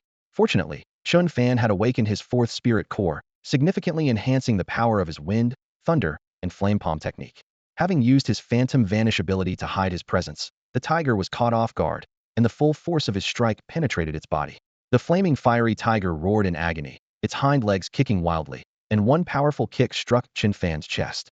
The impact sent his blood surging, his throat tasted of iron, and he spat out blood as he was thrown several meters away, hitting the ground hard and losing consciousness. The male flaming fiery tiger, severely injured, its insides ravaged by the lightning and fire, collapsed with a thunderous crash. Ma Xiaohao and Lin Jia, ignoring the tiger, rushed to Chen Fan's side. Ma Xiaohao called out anxiously, "Chen Fan, wake up, don't scare me."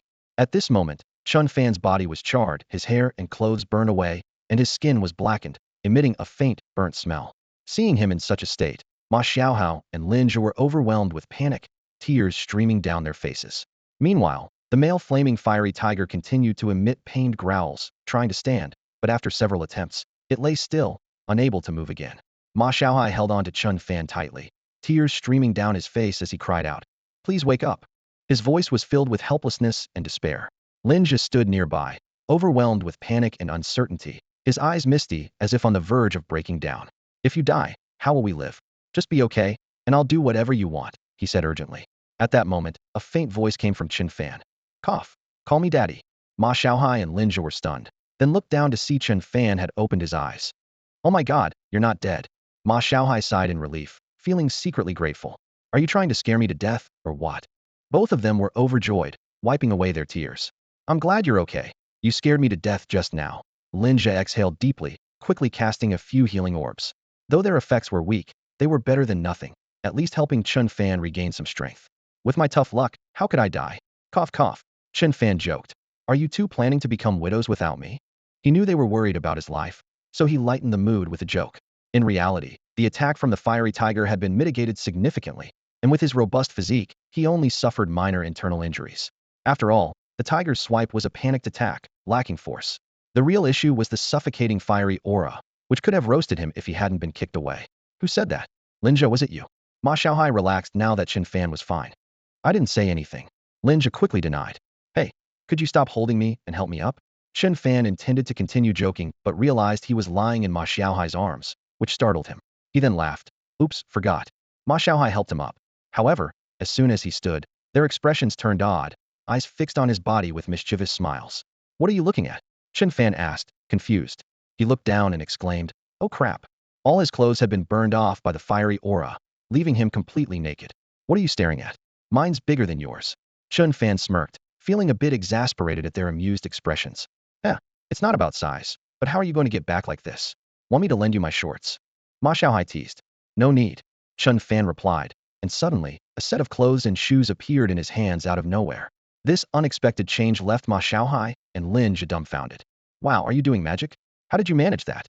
Do you really have a storage ring?" A storage ring is crafted from a very special and rare mineral, creating its own space inside to store items. Due to its rarity, it's extremely valuable and usually unaffordable for those with abilities. The two of them looked Chen Fan up and down, but couldn't spot a storage ring. If he really had one, they would just need to check his hand. "Oh well, I'll explain later. Let's quickly pack up.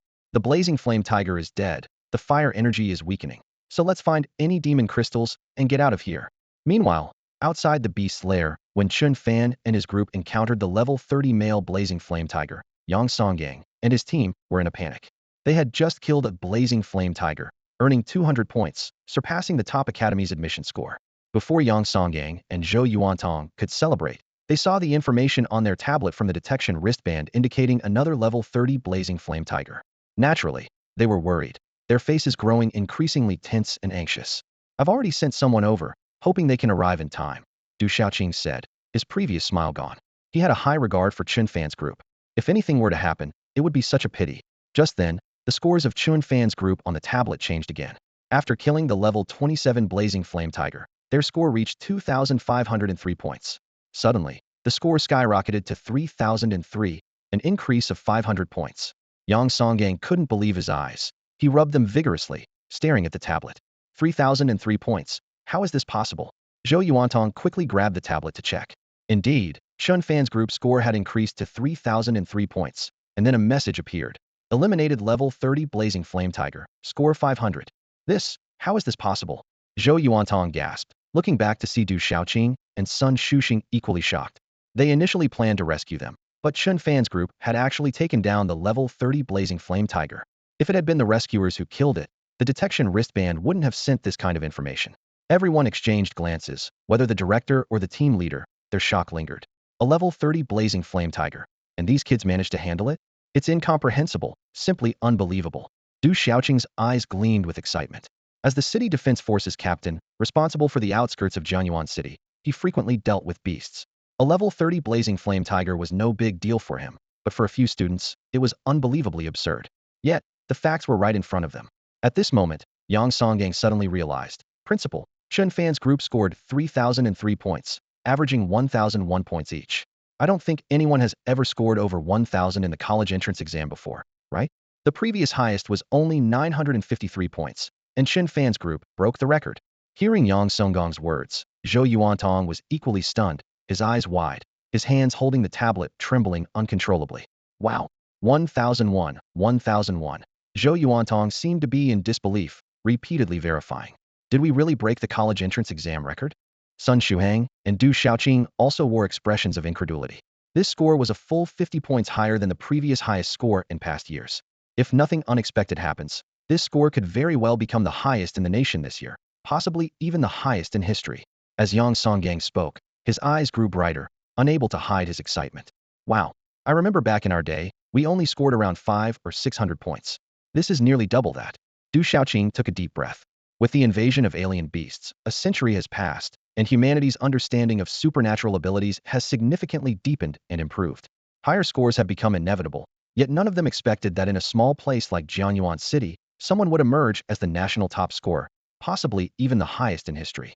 Let's wait and see. We can't be completely sure yet.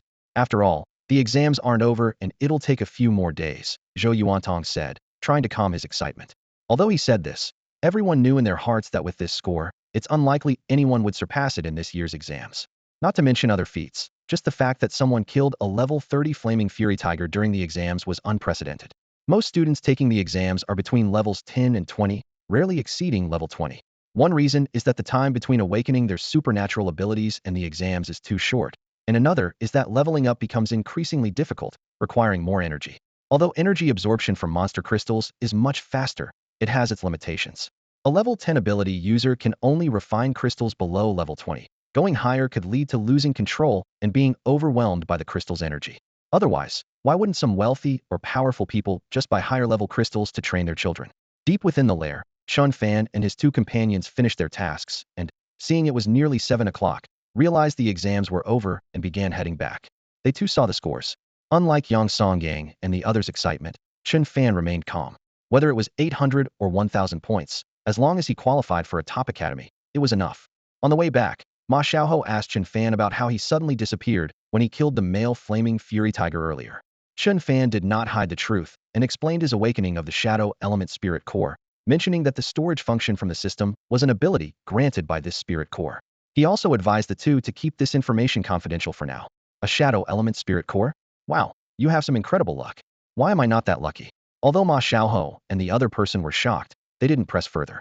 Awakening a supernatural ability Spirit Core isn't unheard of, even for people in their 20s or 30s. However, the fact that Chen Fan already had 3 Spirit Cores and then awakened another was truly astonishing. Another piece of good news was that Ma Xiaoho awakened a second ability, Armor-Piercing Fist. He had this sudden insight and awakening while watching Chen Fan's confrontation with the Flaming Fury Tiger. In the past, he relied on his Earth Shield armor for defense, which far surpassed many others, but his offensive capabilities depended solely on his physical strength, lacking any attack skills. Now, with the mastery of the Cracking Fist and a bronze-level gauntlet, his power had significantly improved.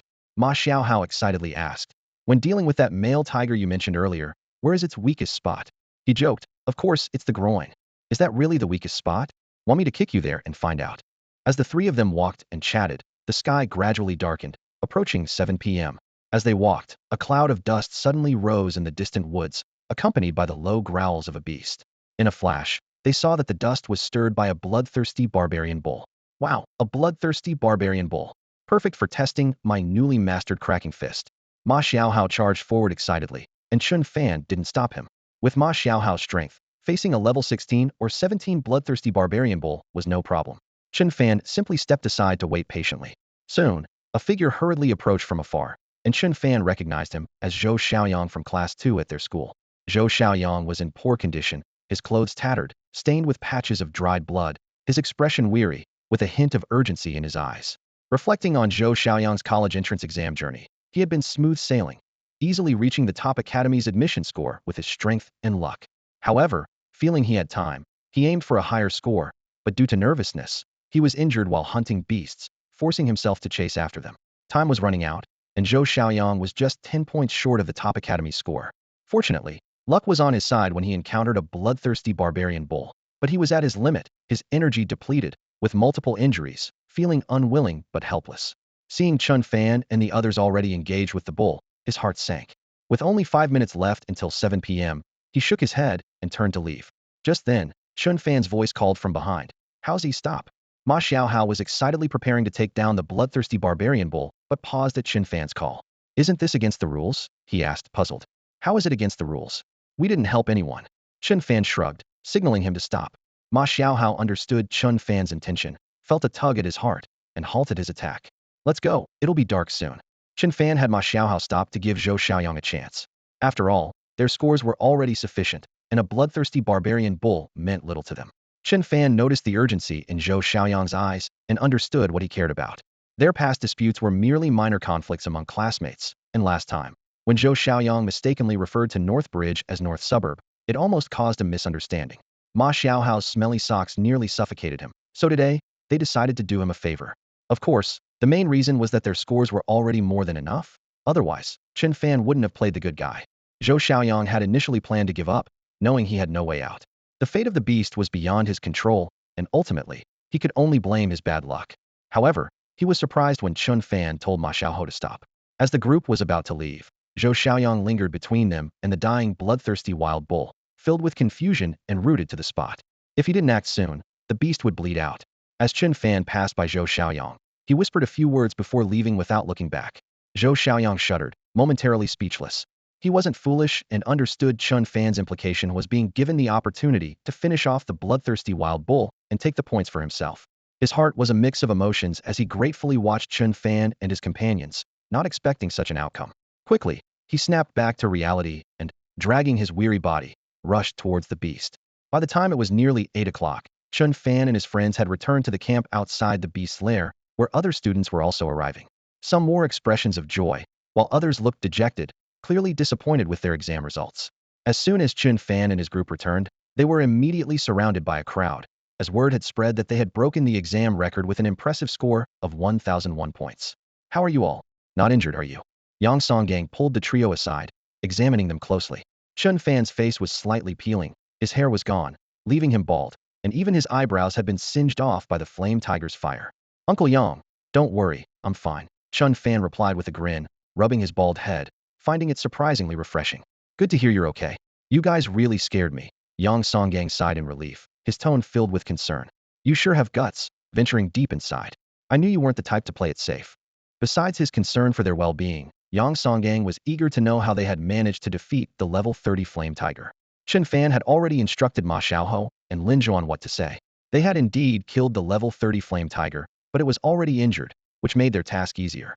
This explanation wasn't about downplaying their achievement, but rather about keeping some cards close to his chest, not wanting others to know about his newly awakened shadow spirit core. "Injured? That's possible, but even an injured flame tiger isn't easy to handle," Zhou Yuantong remarked with a smile. "It's not just luck. Without skill and teamwork, luck alone isn't enough." "Well done. You guys have really brought honor to our school and city. I'm proud of the guidance I've given you." He spoke with a face full of pride, as if basking in their glory. "Haha. It seems Jiangyuan City is going to be famous this time." Sun Shuxing's face was adorned with a smile, and his eyes showed admiration and affection for Chen Fan, as if he were looking at a younger family member. He and Du Xiaoqing, one being the head of the Bureau of Supernatural Affairs and the other the captain of the City Defense Force, took the time to have a long chat with Chen Fan, full of praise and encouragement. Ordinarily, given their positions, they would maintain a strong demeanor when facing this group of students, but their attitude towards Chen Fan was especially warm. This wasn't just because of Chen Fan's outstanding performance in the college entrance exam, but also due to his role in solving the case of the cultists. It was thanks to Chen Fan and his partners that the group was swiftly apprehended. While waiting for the other students to return, Chen Fan looked for a place to rest, when suddenly a graceful figure approached. Lin Qianxue playfully smiled and said, Hey, Mother Dragon, my score is way higher than yours this time. How does that feel? Chen Fan already knew her score was 858, which was not low, but it was the highest in their group. Accustomed to banter, he couldn't resist teasing her a bit. Lin Xianxue originally intended to ask about Chen Fan's injuries, but upon hearing such a nickname, she widened her eyes in anger. Just because your score is higher, you think you're something? Look at your bald head, like an ostrich egg. How did the blazing tiger not burn you to death? Did all your hair get burned off? How do you know all my hair got burned off? Did you see it? Chen Fan replied with a mischievous grin. His cheeky smile made Lin Xianxue realize he was up to no good again, her face instantly turning red. Ugh. Jerk. With that, she gave Chen Fan a fierce glare and turned to leave. About an hour later, the students gradually returned, some coming back on their own, others escorted by the City Defense Force and the Bureau of Supernatural Affairs. After all, injuries were inevitable in this type of exam. Once gathered, the homeroom teachers led them onto buses to return to the city, while the Bureau and the Defense Force headed to the next exam site to prepare. When Chen Fan returned home, it was nearly midnight. His parents, Chen Sihai and Shen Ying, were still awake. As soon as he walked in, he heard his dad on the phone. Hey, old Wong, you're asleep already? My son scored 1001 on the college entrance exam, broke the record. No, not you, my son. I'm talking about my son. He scored 1001. Before Chen Fan got home, Yang Song had already informed Chen Sihai of his results, and Chen Sihai, particularly, was in high spirits all night, even celebrating with a bottle of liquor. He was now calling everyone to boast. Son, you're back. Let mom see if you're hurt, Shenning asked with concern. Mom, I'm fine. What's up with dad? Don't mind him. Your dad's gone crazy. Shenning shook her head helplessly. He found out your exam results and is calling all his friends to brag, not even checking the time. Hey son, where are your hair and eyebrows? You look like an ostrich egg. Chen Sihai continued to tease. Chen Fan felt helpless, thinking to himself, do all women think the same way? At midnight, Chen Sihai and his wife prepared a lavish meal for their son, Chen Fan. Chen Fan, having been busy with exams, was ravenous and devoured the food while intermittently sharing his exam experiences with his parents. As parents, Chen Sihai and Shen Ying were both thrilled by their son's excellent performance and subtly concerned. After all, when Chen Fan returned, his hair and eyebrows were almost gone, and his skin was dry and peeling from exhaustion. Chen Fan only mentioned a few things briefly. If he were to go into detail, Shen Ying might have been moved to tears. Wow, 1001 points. Truly the son of Chen Sihai, never letting me down. Chen Sihai downed his drink in one gulp, his face slightly flushed, either from drinking too much or from excitement. Ingzi, go, fetch me another bottle, he gestured excitedly, but Shen Ying helplessly replied. You've already had 2 kilograms tonight. Don't drink anymore. Do you think you're a wine barrel? I'm just happy today. I'll drink water. Chen Sihai dismissed her concern, reminiscing about past glories. Back in the day, when I fought alongside the regiment leader, I would drink 3 to 5 kilograms per meal. If it weren't for my current health. He trailed off, his eyes suddenly dimming as if recalling past events, falling silent. Seeing this, Shen Ying understood, her expression softening. Now that their son had achieved success, and they lived peacefully, Chen Sihai's health didn't affect any of that. Let the past be the past. I'll pour you another small glass, she said softly. Chen Fan ate quietly, yet his heart was in turmoil. He knew some things, the reasons his father and the fathers of Ma Xiaohai and Lin Zhe returned to their families, besides the changes in the mercenary group, not wanting to worry their families and the impact of their injuries. Especially Chen Sihai, whose spirit core was severely damaged. Although his initial strength remained, he could no longer progress, making it impossible for him to cultivate further, a devastating blow for someone with abilities. This was a long-standing issue in Chen Sihai's heart. Seeing his father's despondent gaze, Chen Fan silently vowed to restore his father's spirit core no matter what. After dinner, Chen Fan returned to his room, exhausted, and fell into a deep sleep, not waking until the next afternoon. If it weren't for Ma Xiaohai's persistent calls, he would have liked to keep sleeping. After washing up and getting dressed, Chen Fan met up with Ma Xiaohai and Lin Zhe, joined by Lin Xianxue. The 4 of them found a restaurant to celebrate and discuss which academy to apply to. There were many ability academies in the country, but only 4 top-tier ones: Mingyue, Tianyuan, Lanhai, and Lufeng. Mingyue and Tianyuan were more renowned, with the former located in the imperial capital and the latter near the magic capital, Lufeng in the northwest of the Dragon Country, and Lanhai in the far south. During the war with the alien races, the magic capital suffered the least damage, becoming the strongest economic hub. This gathering was not only a celebration, but also a meeting to discuss their future choices. So, many students dream of attending Mingyue or Tianyuan. However, although meeting the score threshold allows one to apply to their desired college, each college has a limited number of spots. Once the limit is reached, the college will select students from the applicants. Otherwise, All students would flock to Mingyue and Tianyun, leaving the other two ignored. If the score limit is not met, as long as the grades are sufficient, no college can refuse admission. If Chen Fan and his friends achieve top national scores, even if their talent is slightly lacking, the colleges cannot reject them due to quota reasons, which is considered a privilege of high scores. Apart from Mingyue and Tianyun, Lufeng and Lanhai are relatively less renowned. Lufeng College was the first supernatural abilities college in the country, but it suffered greatly from foreign invasions, resulting in many strong figures being killed or injured. Additionally, it is located in the northwest, where the people are rugged and the surrounding powers are complex, making it relatively chaotic. Nevertheless, there are many spatial rifts here, offering both danger and opportunity. Lanhai, on the other hand, appears mediocre, neither good nor bad. I say we each go to a different college, and in the end, when we come together, we'll call the shots. Ma Xiaohai suggested excitedly, his mouth full of grease as he devoured a pork knuckle. I think it's doable. After graduation, we can form a mercenary group, filled with people from the 4 colleges. Just the thought of it is exciting. Lin Qianxue looked at the 3 of them helplessly, wondering why they couldn't be more serious. Her gaze finally settled on Chen Fan, knowing that with Chen Fan leading, her brother Lin Zhe wouldn't listen to her either. Where do you want to go? She asked. I haven't decided yet. What about you? It looks like you might have a preference, Chen Fan replied after a brief pause. I want to go to Mingyue College. They have some very strong light element teachers, and their resources are relatively well-rounded, Chen Fan answered. Lanhai is better in the ice element, Tianyun excels in fire and lightning, and Lufeng is more balanced without any particularly outstanding aspects. You 3 probably won't separate, right? Tianyun, Lanhai, Lin Qianxue, unlike them, had done her homework. Actually, Mingyue wouldn't be a bad choice for you either. After all, it's in the capital, with abundant resources, unlike the dangers of Lufeng, and Tianyun is also quite suitable for you. At this point, Lin Qianxue instinctively pursed her lips, seemingly hesitant. Ma Xiaohai, still eating his pork knuckle, noticed her hesitation, his eyes shifting. He put down the knuckle and stood up. Oh, I've eaten so much. I need to go take a break. Linja, do you need to go too? I've barely eaten anything. You go by yourself. Linja replied, seemingly oblivious as he continued eating. You definitely need a break. Come on, Ma Xiaohai insisted, pulling Linja up from his seat. You?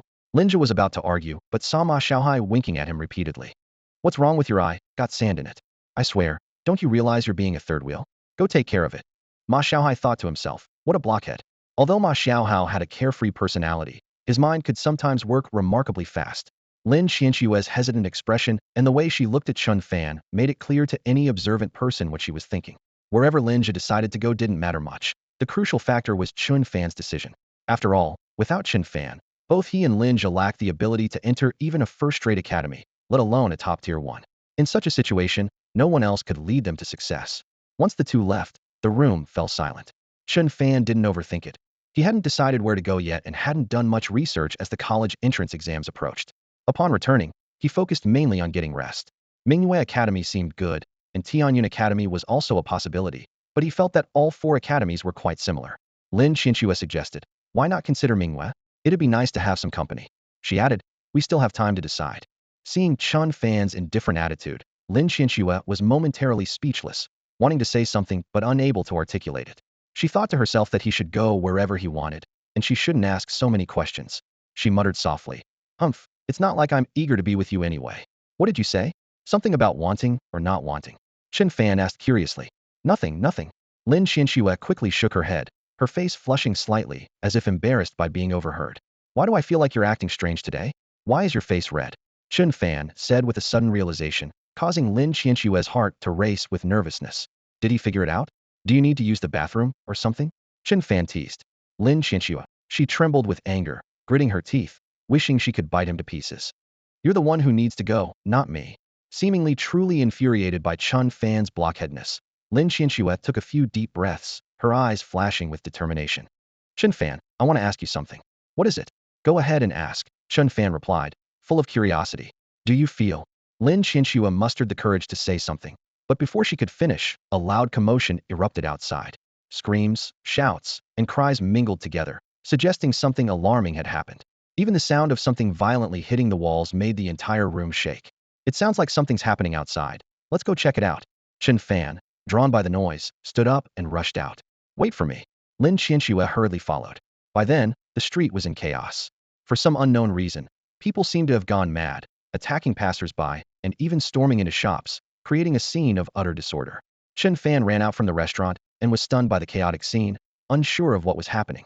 What's going on? He asked as he saw Ma Xiaohao and Lin Jie quickly approaching. No idea. I was scared out of my wits. Just a moment ago, the two of us were relieving ourselves in the public restroom nearby, when a guy who was using the toilet suddenly rushed at me with his pants still down. Luckily, I dodged quickly. When we came out, we saw what you did. What's going on with these people? They're acting like rabid dogs. The group was in a state of confusion, not understanding why it was happening. Across the street, a middle-aged man in his 40s or 50s, with a twisted expression and bloodshot eyes, lunged at another person nearby. He bit into the person's shoulder, tearing off a chunk of flesh and skin, leaving a gruesome sight that sent shivers down one's spine. There were even people with special abilities recklessly unleashing their powers, with lightning bolts and fireballs causing chaos. Many had already been harmed and lay unconscious on the ground. A nearby building was engulfed in flames as well. This scene wasn't just limited to here. In the distance, fires raged and cries of despair could be heard. As they struggled to comprehend the situation, suddenly a person burst out from a nearby store, snarling with bloodshot eyes and a crazed expression, charging at them.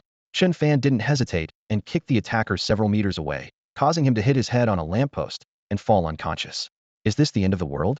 What's going on? Chen Fan pondered, narrowing his eyes as if recalling something. Do you remember what happened last time? Last time? What about the northern suburbs? At the mention of the northern suburbs, Ma Xiaohou and Lin Jie seemed to suddenly recall something. Are you talking about the cult? Yes, these people with red eyes and crazed expressions are just like those cultists back then. Could they be rebelling? We don't know if they're cultists, but they must have drunk that so-called dark water. Chen Fan's sharp gaze scanned the surroundings, noting that the frenzied individuals didn't bear any cult tattoos on their wrists.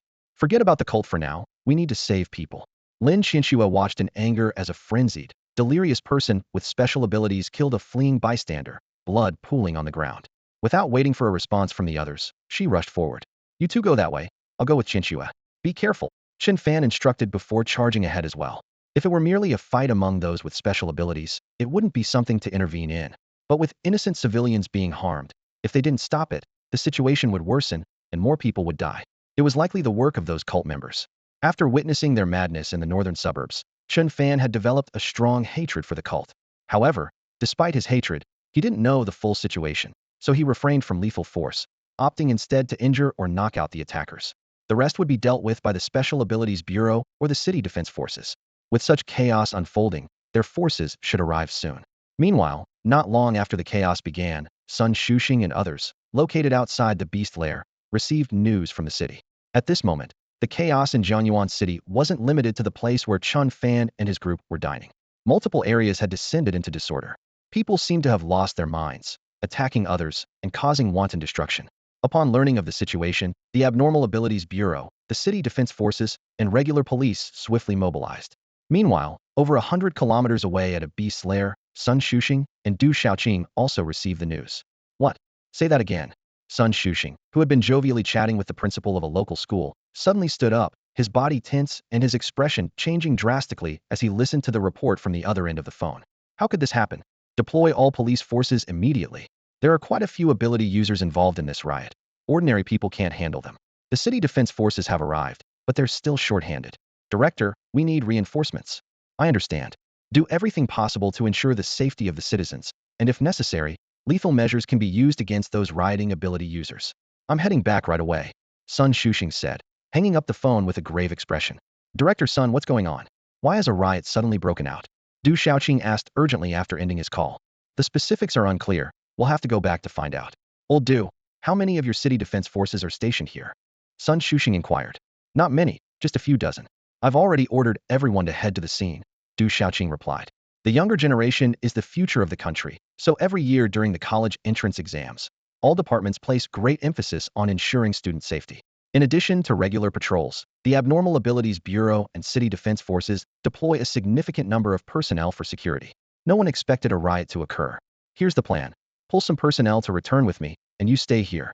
This place is in your hands now. Sun Shuxing quickly arranged, not waiting for others to gather before taking a few people with him and driving swiftly towards the city. Du Xiaoqing remained, confident that with his abilities, he could handle any unknown threats. If any students were indeed in danger, his speed would be more effective than a group of city defense forces, allowing more personnel to be dispatched back to the city. Meanwhile, Chen Fan and his group were also doing their best to assist, but they were powerless against the frenzied crowd. Although the Abnormal Abilities Bureau had sent a few agents, The riots were scattered throughout the city, making it impossible to manage. Damn it! Are these idiots all in league with some cult? Chen Fan exclaimed angrily, knocking out a crazed civilian and coincidentally bumping into Ma Xiaoho. Bastards! If it really is those cult people, I'll make them pay one day. Ma Xiaoho glared into the distance, watching a low-level ability user casually kill a fleeing civilian, his eyes burning with rage. Fortunately, nearby Abnormal Abilities Bureau personnel quickly subdued the attacker, but such scenes were common around them. The commercial street they were on was bustling, especially in the evening when foot traffic was at its peak. With their strength combined with a few Abnormal Abilities Bureau agents, they were far from being able to control the situation. Chen Fan's face was grim, and a sense of unease crept into his heart. Although he couldn't be entirely sure that heretics were behind this, why had people suddenly gone mad? Whether ordinary people or those with special abilities, something was definitely amiss. He noticed that the out-of-control individuals were generally of lower ability levels. Otherwise, the casualties would have been far worse. Quick, call the principal and get everyone out here to help, he shouted, already rushing into the distance. With a wave of his hand, several lightning wind blades shot out like arrows.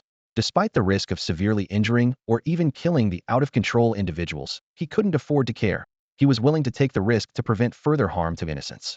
Those with abilities were not something ordinary people could handle, and now, having lost their senses, they were even more reckless. Cries and screams echoed from nearby shops. Qianxue, don't hold back, attack quickly. Chen Fan called out. Lin Qianxue nodded, her expression serious, as she moved her fingers, sending beams of light crashing down on the frenzied individuals like meteors. Amidst the chaos, some passing ability users saw what was happening, and outraged, they spontaneously joined the effort to control the out-of-control ones. At this moment, everyone was preoccupied with dealing with the madness, unaware that in a nearby alley, a pair of eyes was fixed on one of the figures. Suddenly, a shadow shot out like an arrow, its 5 fingers moving with a hint of flame, reaching for Chen Fan's back. The scene was chaotic, and no one noticed. Lin Qianxue happened to be next to Chen Fan, and as her gaze shifted, she vaguely saw a flaming hand attacking Chen Fan. Chen Fan, watch out! Lin Qianxue exclaimed urgently. Without time to unleash her powers, she rushed forward to shield Chen Fan. Huh? Get lost. The owner of the flaming hand saw someone rushing out, a fierce glint flashing in his eyes, and he raised his hand to strike Lin Qianxue. Thud! Lin Qianxue was shielding Chen Fan and hadn't planned to retreat. The flaming hand struck her, causing her blood to churn and spray out. Originally, Chen Fan was behind her, but upon hearing her shout, he turned and moved aside. Lin Qianxue was hit, blood splattering as she fell to the ground. Qianxue, Chen Fan's heart tightened upon seeing her injured, fury burning in his eyes as he glared at the masked man 2 meters away. Damn you! He roared, charging forward recklessly.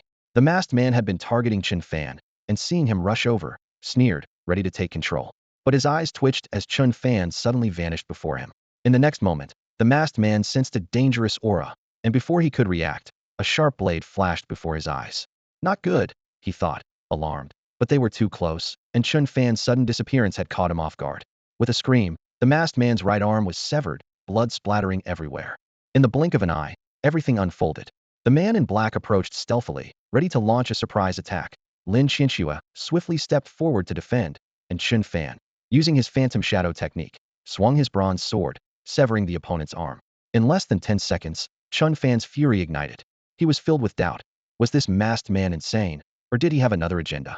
All he knew was that Lin Qianxue was gravely injured, lying on the ground, her face pale, blood continuously flowing. At that moment, Chen Fan had only one thought, to kill the man in front of him. The masked man was as shocked as Chen Fan. He had originally come for Chen Fan, intending to abduct rather than kill him. His earlier attack wasn't lethal, otherwise, Lin Qianxue's life might not have been spared. He never expected Chen Fan's sudden assault to cost him an arm, completely catching him off guard. Reacting quickly, he barely evaded a fatal blow. Realizing he was severely injured, capturing Chen Fan was now impossible.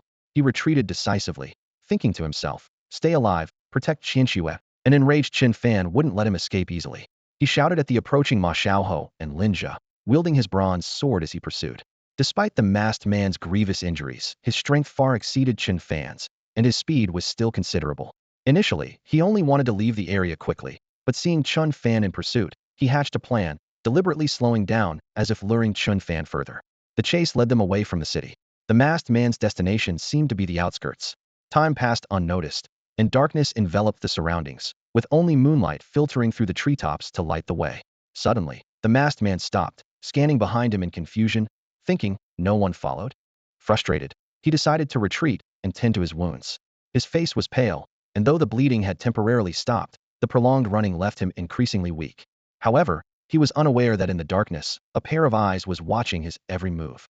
Chen Fan hadn't left. He was using phantom shadow and phantom invisibility to conceal himself. As his anger subsided, he began to think clearly, realizing the situation wasn't as simple as it seemed. The opponent wasn't a frenzied superhuman, but someone acting with purpose, and the rhythm of his escape was deliberate. Chen Fan felt that the man seemed to slow down intentionally, speeding up just as he was about to catch up, as if luring him into further pursuit.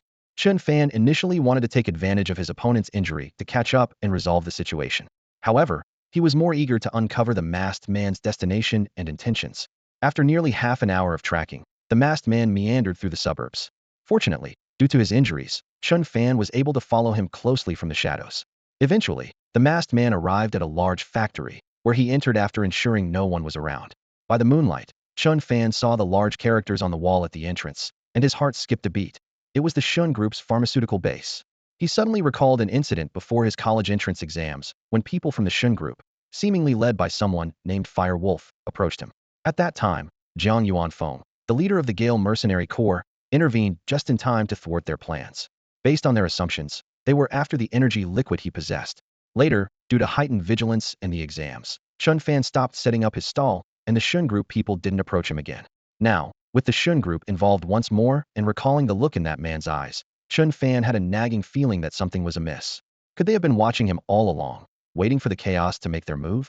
Seeing the masked man had gone inside, Chen Fan hesitated briefly before deciding to follow stealthily.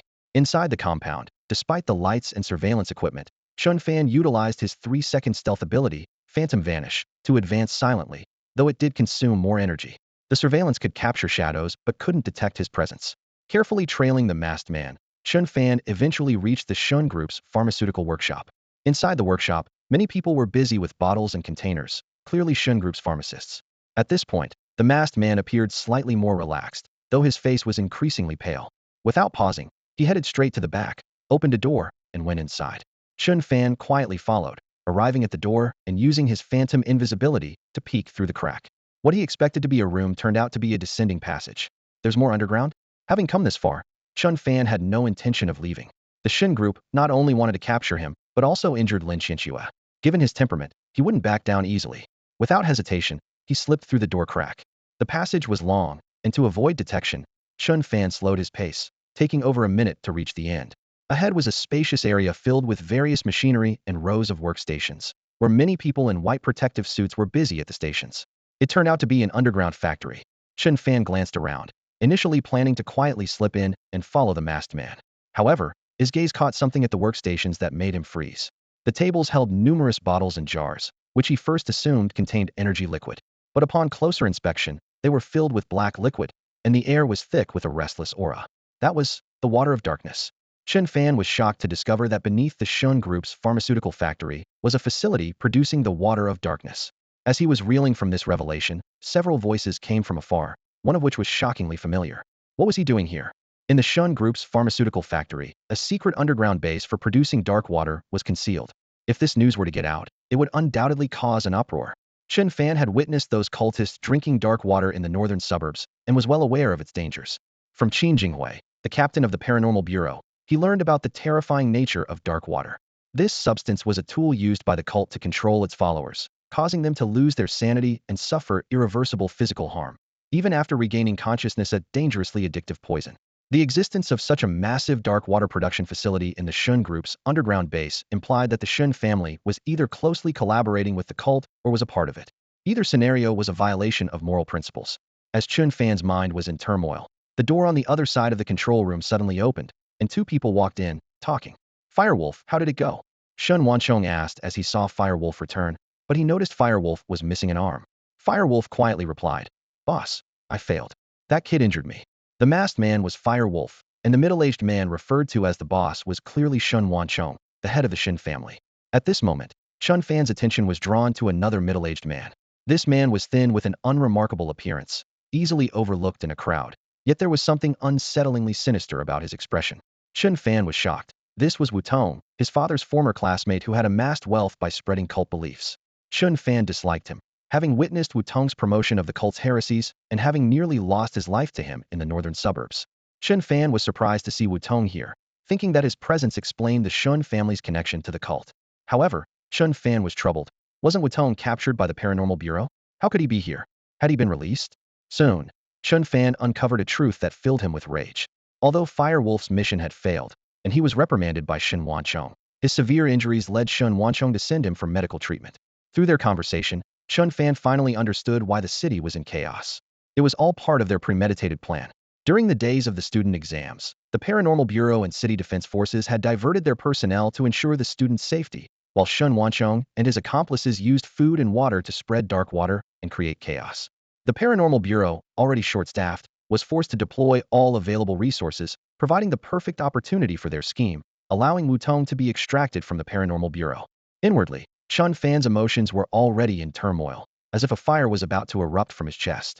Tonight's events had turned Jiangyuan City into a river of blood, and countless innocent lives were lost. If it had been the work of mythical beasts, Chen Fan might have felt more sorrow than anger. After all, the conflict between humans and beasts was inevitable. Humans saw mythical beasts as a source of energy, while beasts saw humans as food. Even if it had been the work of former aliens, Chen Fan could only attribute it to racial differences and human fragility.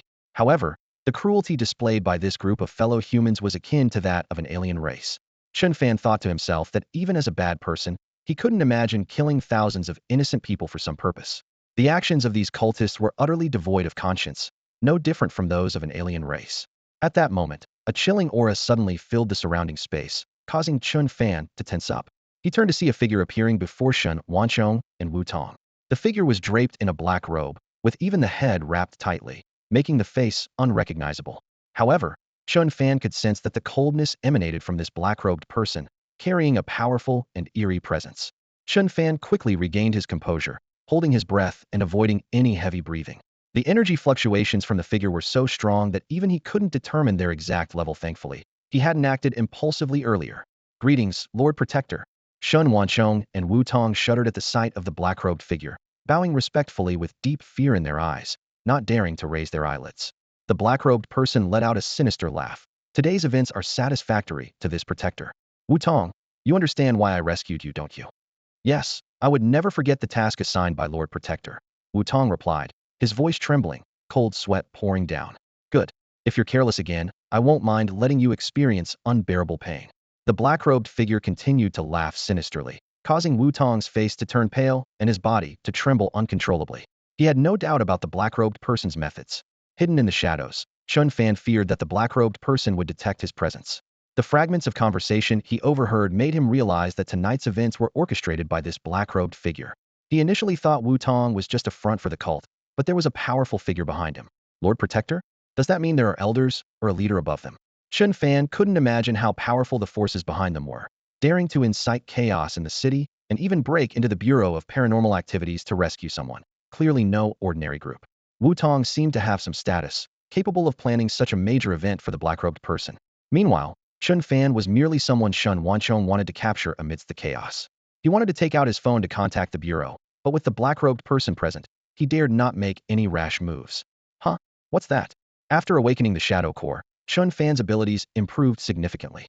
The skill Phantom Vanish made his attacks difficult for opponents to anticipate, while Phantom Blend allowed him to merge seamlessly with his surroundings, becoming invisible as long as he remained still. However, these abilities had a minor drawback. While invisible, he couldn't hide his presence. Although most people might not notice, a more powerful and perceptive opponent could still detect something amiss. At this moment, Chen Fan sensed an inexplicable danger emanating from the black-robed figure in front of him. Fortunately, he maintained a safe distance and controlled his breathing to remain undetected for the time being. However, any sudden noise could change the situation. Despite wanting to alert the Ability Bureau, he had to bide his time. During his observation, he noticed that both Wu Tong and Shen Wanchong had peculiar eye-shaped tattoo marks on their wrists. Unlike the half-eye tattoos of the cultists, these were complete eyes. Additionally, the color differed. The cultists' tattoos were pale blue, while theirs were dark green. The tattoos resembled flowers that eerily looked like eyes, exuding a sinister charm. These marks seemed to signify status or rank within the cult. Chen Fan wanted to glean more information from the black-robed figure's wrist, but it was too well concealed to see anything. Meanwhile, in the Jiangyuan City Ability Bureau, Director Sun Shuxing stood with a grim expression, surveying the wrecked room before him. Behind him, Qin Jinghui and others clenched their fists in anger. Upon hearing about the power riot, Sun Shuxing rushed back. As personnel assembled, those who had gone berserk seemed to gradually come to their senses, and the chaos began to subside. A rough count revealed that over 100 people had died in the chaos, with thousands more injured to varying degrees. In addition to attacks from the frenzied individuals, many injuries and deaths resulted from panic and confusion. The casualties in this incident were far more severe than those in other cities' riots. The toll would have been even higher if not for Chen Fan's timely warning to the principal of No.2 High School, who mobilized senior students from several ability classes, along with some ability users, to help reduce the casualties. Nevertheless, Sun Shuxing was at a loss, unsure how to explain the situation to higher authorities and the public. Upon returning to the bureau, they were met with devastation. All the clerical staff left behind had been killed, and the rooms holding the ability users had been destroyed, allowing the detainees to escape. It was known that these rooms were made of special, extremely durable materials that ordinary ability users couldn't break. Only those who had undergone at least 3 transformations could manage such a feat. Sun Shuxing didn't reach the position of director by chance. He quickly connected the riots in the city with the current situation, realizing it seemed like a premeditated action. Taking advantage of the high school exams when the Bureau of Supernatural Abilities and City Defense Forces were understaffed, chaos was created in an attempt to rescue hostages from the Bureau. However, this was also puzzling to Sun Shuxing. The detainees in the Bureau were just ordinary supernatural criminals. Serious criminals would have been transferred elsewhere long ago. Those who needed to be imprisoned were imprisoned, those who needed to be executed were executed. The remaining individuals didn't seem to have enough influence, or rather, no one seemed important enough to warrant such an elaborate rescue. Just then, a team member from the Bureau of Supernatural Abilities rushed over, breathless, holding a stack of documents. "Director, here are the files you requested." Sun Shuxing quickly took them and began flipping through the records of supernatural criminals. The more he read, the deeper his frown became. Who would go to such lengths for these insignificant criminals? Wu Tong. Could it be because of him? Soon, Sun Shuxing's gaze paused on one particular file. This riot, judging by the frenzied individuals involved, indeed seemed similar to the effects of the dark water concocted by a cult. Regarding cults, the state took them seriously but not too anxiously. According to available information, cult was a broad term, not representing any single force. Organizations under the cult banner emerged in large numbers, many scamming and deceiving for profit, worshipping dark tyrants, foreign entities, or even mythical beasts. Over the years, the Bureau of Supernatural Abilities had dismantled many such dens, but none had ever dared to target the Bureau itself. As for the dark water, there were many versions circulating. In the lairs of mythical beasts, numerous poisonous plants and potions could drive someone insane if consumed by mistake. Wu Tong had been categorized as a wanderer committing crimes and deceiving people for money. If this chaos was truly to rescue him, it was severe. If not, Sun Shuxing couldn't think of any other reason. Regardless of the reason, such an incident occurring in Jiangyuan City was ultimately Sun Shuxing's responsibility as the director of the Bureau of Supernatural Abilities, and he wouldn't be able to explain it to his superiors. As everyone was busy tidying up, Qin Jinghui rushed over in a panic, holding a phone.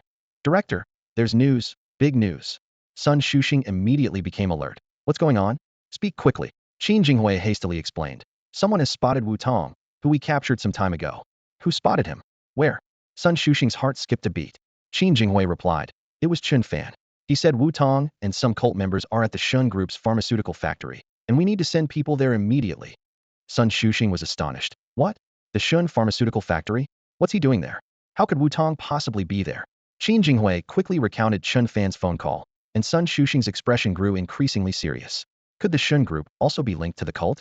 Over half an hour later, a crowd of over 100 people had gathered in an alley a few hundred meters away from the Shun pharmaceutical factory. Chen Fan finally saw the arrival of the Special Abilities Bureau and the City Defense Forces. Even Du Xiaoqing, concerned about the situation, had returned after making arrangements elsewhere. "How's it looking? They haven't come out, have they?" Sun Shuxing rushed up to Chen Fan, eagerly inquiring about the situation. When he heard everything from Qin Jinghui, the shock he felt was beyond imagination, almost unbelievable. The Shun Group wasn't just the leading enterprise in Jiangyuan City. He was also well acquainted with Shun Wanchong himself. It was astonishing to discover their connection to a cult. Chen Fan's description confirmed Sun Shuxing's suspicions. This time, they were dealing with a powerful organization, not just petty criminals. "I've encountered the dark water before. There's no mistake. And those people mentioned it too. Director Sun, I think you should act quickly. If there's really an underground passage and they escape, it'll be too late." "You're right. We can't let them get away." Sun Shuxing decisively instructed Qin Jinghui to keep a team nearby to prevent any escape. He, along with Du Xiaoqing, led the remaining forces inside. According to Chen Fan, There was a formidable figure in black robes by Shen Wanchong's side, likely only he and Du Xiaoqing could handle. With everything in place, the operation commenced swiftly. Sun Shuxing and his team charged towards the Shun pharmaceutical factory. The guards at the entrance sensed something amiss but were quickly subdued, without even having the chance to raise the alarm. Chen Fan pointed to a workshop ahead. There. Follow me. The dozens of personnel from the Special Abilities Bureau and the City Defense Forces moved swiftly yet orderly, expertly controlling the entry and exit points. Chen Fan led Sun Shuxing and the others into the workshop, where the pharmacists were quickly subdued and moved aside. Suddenly, an alarm blared, shattering the brief calm. Here, here. Chen Fan approached a hidden door, pushing it open with effort. Sun Shuxing peered inside to find a deep, well-lit passage, feeling a surge of hope as he and Du Xiaoqing led everyone in. However, this time Chen Fan didn't follow. He knew the cult members were inside, and logically, they couldn't escape. By now, the main force had entered the passage, leaving a few to keep the pharmacists under control. Chen Fan glanced around the empty workshop, his eyes darting as he walked over. This was the workshop of the Shun Group, dedicated to producing energy liquid. The operation tables were lined with filled bottles, easily numbering in the thousands. He thought to himself, I've made such a big contribution. Taking some energy liquid isn't too much, right? Besides, no one's watching. With that, Chen Fan moved like a whirlwind between the operation tables, and in no time, most of the energy liquid was stored in his system space. Suddenly, the entire workshop shook violently, as if an earthquake had struck, and the tremors grew stronger. Chen Fan's eyes flashed with understanding. A fight must have broken out below. Curious about the black-robed man's strength, he dashed towards the underground passage. The deeper he went, the louder the commotion, and it seemed as if the entire passage might collapse at any moment. As soon as he burst out of the passage, a wave of scorching heat hit him. Looking up, the vast underground space was in chaos, surrounded by broken walls and debris. The black-robed man held a pitch-black vine staff, his eyes beneath the mask emitting a chilling light.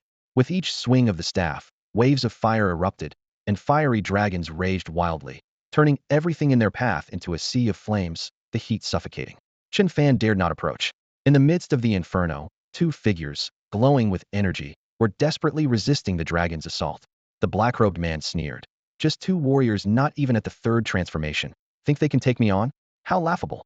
His staff continued to wave, infusing the fire with more power, the flames shooting towards the ceiling, instantly engulfing the two. Chen Fan stood at the tunnel entrance, his scalp tingling. Judging by the black-robed man's words, he seemed to have reached the third transformation. The surrounding flames rose like a sea, their momentum daunting. Compared to this, his own meager lightning and fireballs seemed utterly insignificant. He wondered if Sun Shuxing and Du Xiaoqing could withstand it. Humph, you're the one who's overestimating yourself.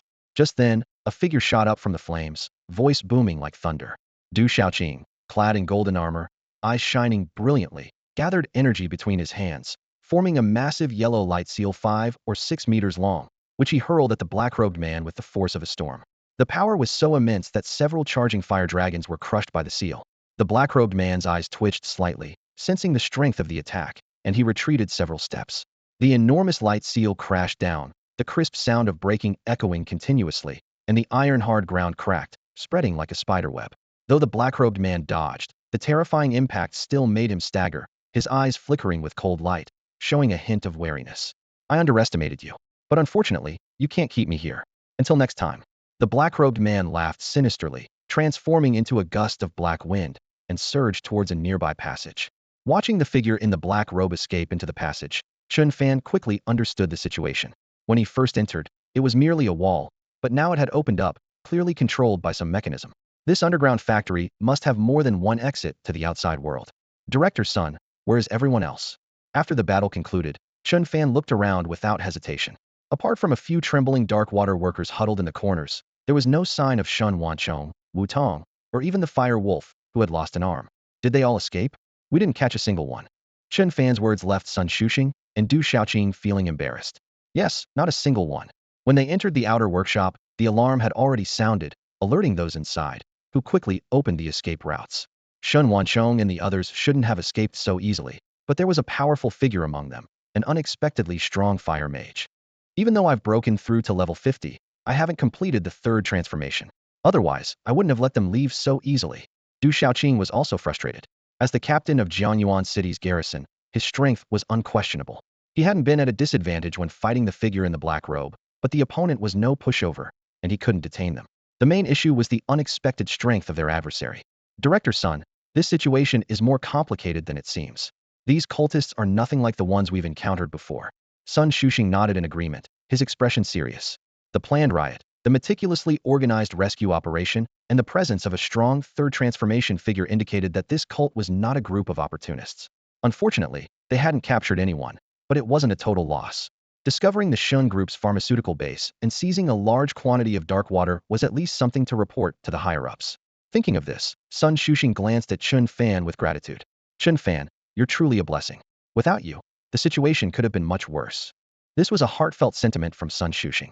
The riot and the prison break from the Bureau of Abilities were direct affronts to the Bureau and his position as the director in Jiangyuan City.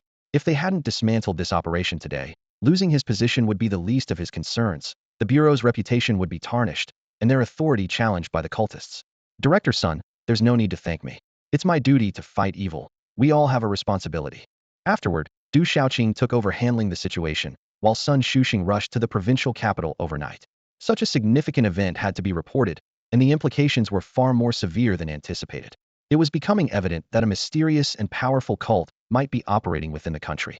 To save one person, they had incited a riot, disrupted an entire city, and openly challenged the authority of the Bureau of Abilities. Who knows what other schemes they might be up to behind the scenes. Shortly after this incident, a nationwide crackdown on heretical cults was launched, revealing some unsettling findings. However, this had little to do with Chen Fan. After leaving the Shun Group's pharmaceutical factory, he went directly to the Lin family. Earlier, to avoid attracting the attention of the cultists, Chen Fan had set his phone to airplane mode. During this time, Ma Xiaohou tried to contact him several times, but only succeeded after the Special Abilities Bureau arrived. From them, he learned about Lin Qianqua's condition. Although she was injured, thankfully nothing critical was harmed, and she would recover with some rest. At this moment, Chen Sihai and his wife, as well as Ma Dali and his wife, had also arrived at the Lin household. They were concerned about Lin Qianqua's injuries and the chaotic events earlier, worried for Chen Fan's safety. Especially Chen Sihai and Shen Ying, who were on edge with anxiety. Even after Chen Fan assured them he was safe, they couldn't relax until they saw him in person. The idea that the Shun family was involved with a cult was shocking. Who would have thought an upstanding entrepreneur would stoop to such monstrous deeds? 10 years ago, Chen Fan would have confronted them without hesitation. Everyone was shocked and angry upon hearing the details from Chen Fan. The riot had caused so many innocent casualties, and any decent person would feel compassion. They didn't know Shun Wancheng well, but if Wu Tong dared to show his face in Jiangyuan again, Ma Xiaohou's father, Ma Dali, wouldn't let him off. Ma Dali already had issues with that guy, so it was unlikely he would be polite. All right, Dad, Uncle Ma, Uncle Lin, it's enough that you know about this. There's no need to talk about it outside, Chen Fan said. He didn't want to reveal too much, feeling it was better for the Special Abilities Bureau to handle the public announcement. But who knew if they would cover up anything for the sake of face? Chen Fan shared this information partly to prevent his family from worrying about his whereabouts, and partly to keep everyone alert. Not all classmates and friends are trustworthy. Linja, is your sister really okay? Chen Fan asked with concern. She's fine, just resting inside, Linja replied. Hee, Xiao Fan, my Qianqua has taken quite a hit for you this time. You better not bully her in the future, Lin Xiangnan said with a smile, and the others also showed inexplicable smiles. Uncle Lin, what are you saying? How could I bully Qianqua? Rest assured, if anyone dares to bully her, I won't let them off easily, Chen Fan replied with a smile. Ha ha, it's no wonder our families get along so well. It's fate. The parents exchanged smiles with a hint of something unusual, leaving Chen Fan puzzled. What fate? What did they say before I got here? Chen Fan quietly asked Linja. Nothing much, just that Ma Xiaohou mentioned your online chats and meetings with my sister. They seem quite happy to see you two getting along. Linja's last words were lost on Chen Fan, who was more focused on the first part. Ma Xiaohou, that guy, always seemed to spill everything. Haha, Qianqua is still awake. Would you like to go in and see her? Young people need to communicate more. No, that's not necessary. Let her rest well. It's not like we won't see each other again. I'll come by another day, Lin Qianqua's father said, his tone filled with concern. At this moment, inside Lin Qianqua's bedroom, she wasn't resting on her bed. Instead, she was quietly standing behind the door, her ear pressed against it, listening to the conversation outside. When she heard her father suggest Chen Fan come in to see her, her cheeks flushed slightly. Oh Dad, how could you let a grown man into my room so casually? Although she thought this, a hint of anticipation flickered in her eyes. When she heard Chen Fan's voice, her body tensed slightly, and she inwardly cursed. Idiot, I'm not that eager to see you. Soon, the people outside left, and Lin Qianqua lay on her bed. Although she felt somewhat drowsy, she couldn't fall asleep. Her mind kept replaying the scene outside the restaurant when Chen Fan got angry after seeing her injured. She couldn't help but wonder, does he care about me at all?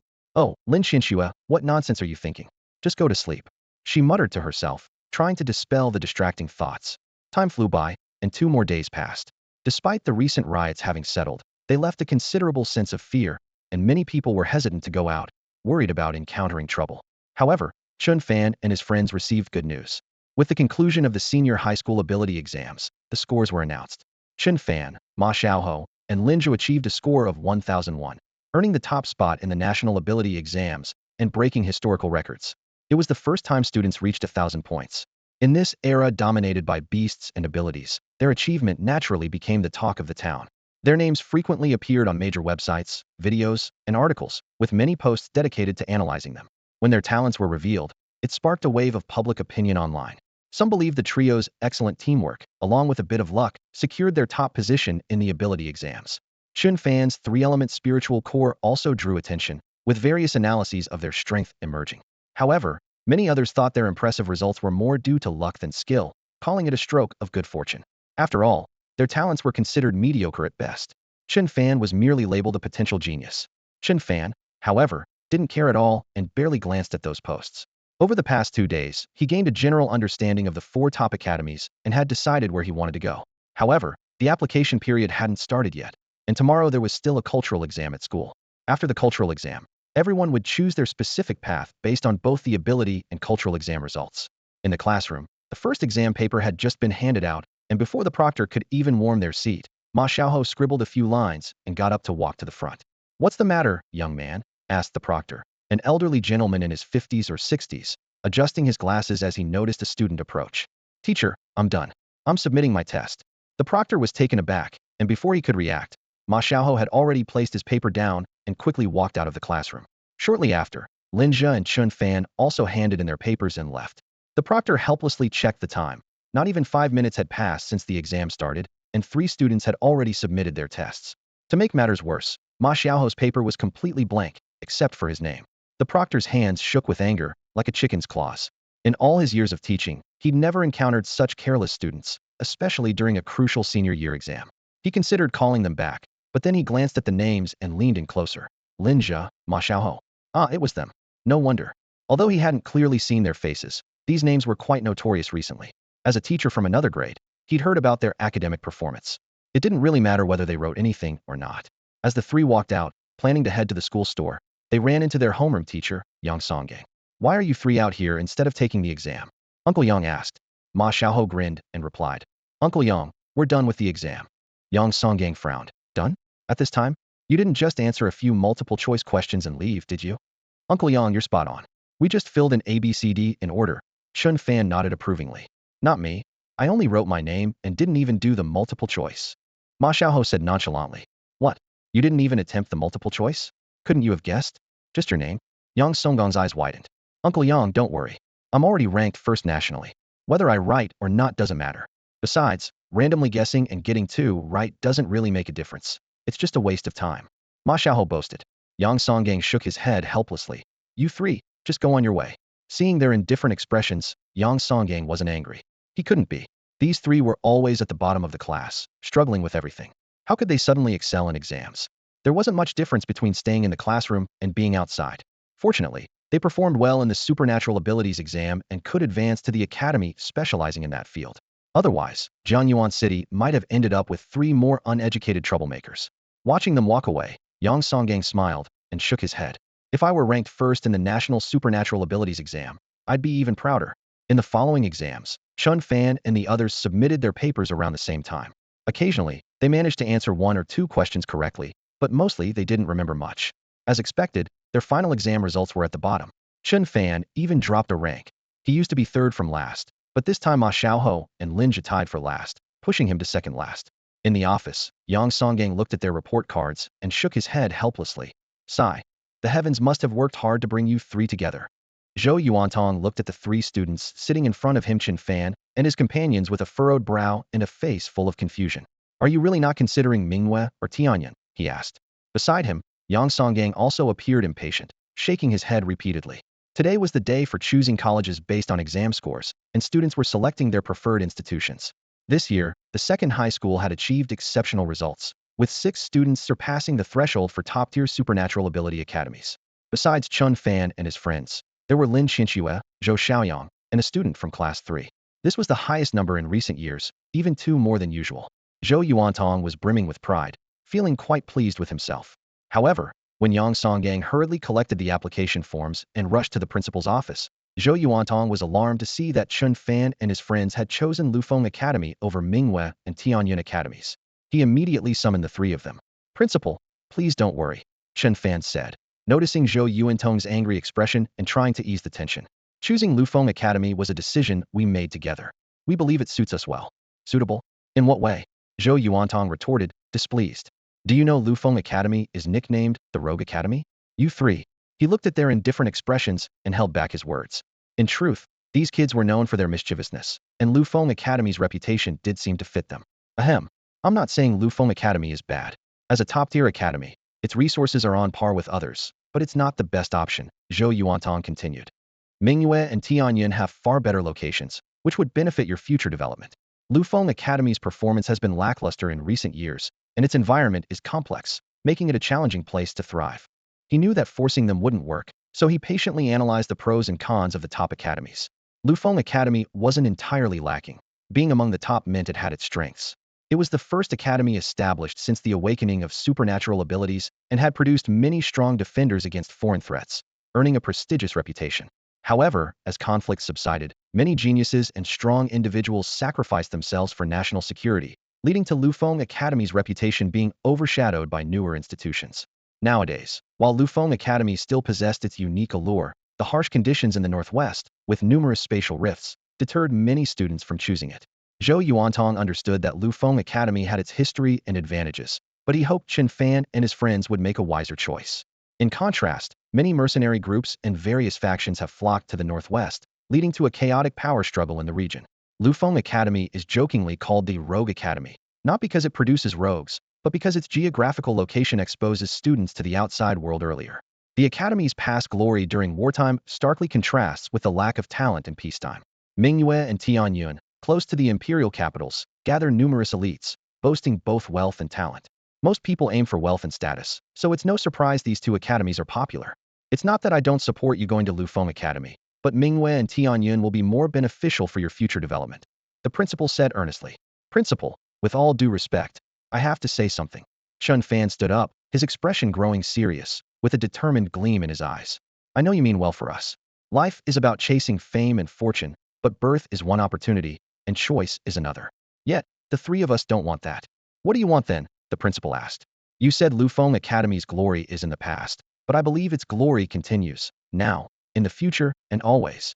I remember the first headmaster of Lufeng Academy once said, 'As long as spatial rifts exist, there is a threat of invasion.' Lufeng Academy stands in the northwest, forever a defense for the Dragon Kingdom." I didn't understand at first, but later I realized. Life isn't just about fame and fortune. A true man stands tall and proud, ready to die on the battlefield, wrapped in horsehide. We must live with dignity and die with honor. We must strive for greatness." Chen Fan's passionate speech inspired Ma Xiaohai and Lin Zhe beside him, their eyes filled with surprise and excitement. "Wait, aren't we going to Lufeng because it's more relaxed there? How did this become so profound?" Zhou Yuantong and Yang Songgang were also taken aback, not expecting such insight from Chen Fan. The first headmaster of Lufeng Academy had passed away many years ago, and Zhou Yuantong and Yang Songgang were unfamiliar with his words. Chen Fan felt secretly pleased, knowing that Lufeng Academy, being closest to the border, had recently provided much talent to the military. With the conversation reaching this point, the principal saw no reason to persuade further. After leaving the principal's office, Ma Xiaohai and Lin Zhe kept staring at Chen Fan. "Why are you 2 staring at me? Is there something on my face?" Chen Fan asked helplessly. "Chen Fan, I didn't realize your awareness was so high. I underestimated you before," Ma Xiaohai remarked. "Yeah, we're going to do something great at Lufeng." Lin Zhe agreed. "By the way, how did you know what the first headmaster of Lufeng Academy said? It was really inspiring. Did we learn that before?" Ma Xiaohai asked. "No, we didn't. How did you know?" Chen Fan replied with a smile. "I made it up." Upon realizing that Chen Fan had been making things up earlier, the 2 were momentarily stunned. "Dude, were you just pulling the principal's leg?" Ma Xiaohai exclaimed, feeling a bit let down. "I knew it was too good to be true," he thought, almost believing Chen Fan's grandiose claims. Lin Zhe, acting as if he had foreseen it all, earned an eye roll from Ma Xiaohai. "Oh, please, you just parrot whatever he says," Ma Xiaohai retorted. "As if you're any different," Lin Zhe shot back. "All right, Not everything I said to the principal was nonsense, Chen Fan admitted, slinging an arm around both of their shoulders and gazing into the distance. If we get the chance, why not do something meaningful? Who knows? Maybe one day we'll make a name for ourselves. As they chatted and walked, a voice called out from behind. Chen Fan, wait up. Turning around, they saw a familiar face approaching. Hey, isn't that Yang? What are you doing here? Ma Ziha teased. Zhou Xiaoyang paused slightly, then replied, this is the school, and today is the day to apply to the academy. Where else would I be? He seemed a bit hesitant, clenching his fists nervously. I came to find you guys because… What's up with you? Got a case of hemorrhoids? Ma Ziha interrupted, unapologetically. Chen Fan and Lin Zhe exchanged glances, wondering what was up with him. I really appreciate you guys. If it weren't for you, I wouldn't have. Zhou Xiaoyang finally mustered the courage to speak. He recounted the events. During the special ability exam, 6 students from their school surpassed the admission threshold for the top academy, himself included. He managed to score over 800 points because, near the end of the exam, Chen Fan noticed his anxiety and let him take on the bloodthirsty bowl. Without that bowl, I would have missed the mark by just a few points and regretted it for life, Zhou Xiaoyang said, his voice filled with gratitude. He had wanted to thank them earlier, but their relationship hadn't been the best. Zhou Xiaoyang, what are you playing at? Ma Ziha quipped. They'll be honest, I haven't changed my socks in days. Before Zhou Xiaoyang could react, Chen Fan and Lin Zhe quickly jumped aside. Amid the playful banter, Zhou Xiaoyang's gratitude shone through all the more. It was this exact realization that deeply affected him, leaving him sleepless for days. Who would have thought that he would end up entering a top academy, thanks to the very people he once had conflicts with? As a result, his attitude towards Chen Fan and the other two subtly changed. Oh, it was about that, Chen Fan thought, recalling the events of that day, and he was momentarily taken aback. He had almost forgotten about it, having long since let it go. At that time, the 3 of them had already scored high enough, and seeing Zhou Xiaoyang still struggling, they felt a bit of compassion and let him have a chance. Little did he know that bloodthirsty wild bull would become the key to Zhou Xiaoyang's entry into the prestigious academy. All right, don't overthink it. We were just fooling around before, nothing serious. By the way, which academy did you apply to? Chen Fan asked. I applied to Mingyue Academy, but I'm not sure if I'll get in since my score just barely made the cut, Zhou Xiaoyang replied with a hint of worry. There's hope. Even if the academy has a quota, they can't keep all the high scores. They have to leave some opportunities for other academies too, Chen Fan reassured him. Hey, Xiaoyang, since we helped you out so much, how about treating us to a meal? Ma Xiaohou grinned mischievously, rubbing his hands together. Sure, no problem. 1 meal? I can do 10. Just don't pull out your socks, Chen Fan joked. He had experienced the power of Ma Xiaohou's socks before, which were more potent than any sleeping potion. Ha ha ha, see? I told you, Xiaohou, you should be more diligent, Zhou Xiaoyang said, feeling grateful towards the 3. Their conversation now lacked the previous sense of estrangement. Often, a single event can change many perceptions. By the way, you mentioned going on an adventure during the holidays. Can I join you? I promise I won't hold you back, Zhou Xiaoyang excitedly proposed. You want to come too? Sure, we'll let you know once we finalize the plans. Ma Xiaohou agreed readily. In the principal's office, Zhou Yuantong looked at the application forms of Chen Fan and his friends, feeling a bit melancholic. Song Gang, the first headmaster of Lufeng Academy, seemed to have died in a battle against foreign tribes, right? Did he really say those things? I don't recall. Principal, you shouldn't worry about it. It's likely just Chen Fan's nonsense, Yang Songgang chuckled, interrupting his thoughts. I knew that kid was making things up. With his academic record, even if he learned something, he wouldn't remember it. But getting into Lufeng won't be easy. I actually think the 3 of them are more suited for it. Yang Songgang continued. Oh, Zhou Yuantong was surprised and continued to listen. Initially, I wanted them to go to Mingyue or Jiangyuan, but upon reflection, Mingyue Academy is near the capital, full of dignitaries and wealthy heirs. With their personalities, they might get into conflicts. After all, these 3 are bold and have a temper. Here, in our small place, at 2nd High, they have you, the principal, to back them up. But causing trouble there wouldn't be good, Yang Songgang expressed with a hint of concern. Zhou Yuantong listened to Yang Songgang's analysis and nodded, thinking to himself that it seemed the 3 of them didn't intend to cause trouble at Lufeng Academy.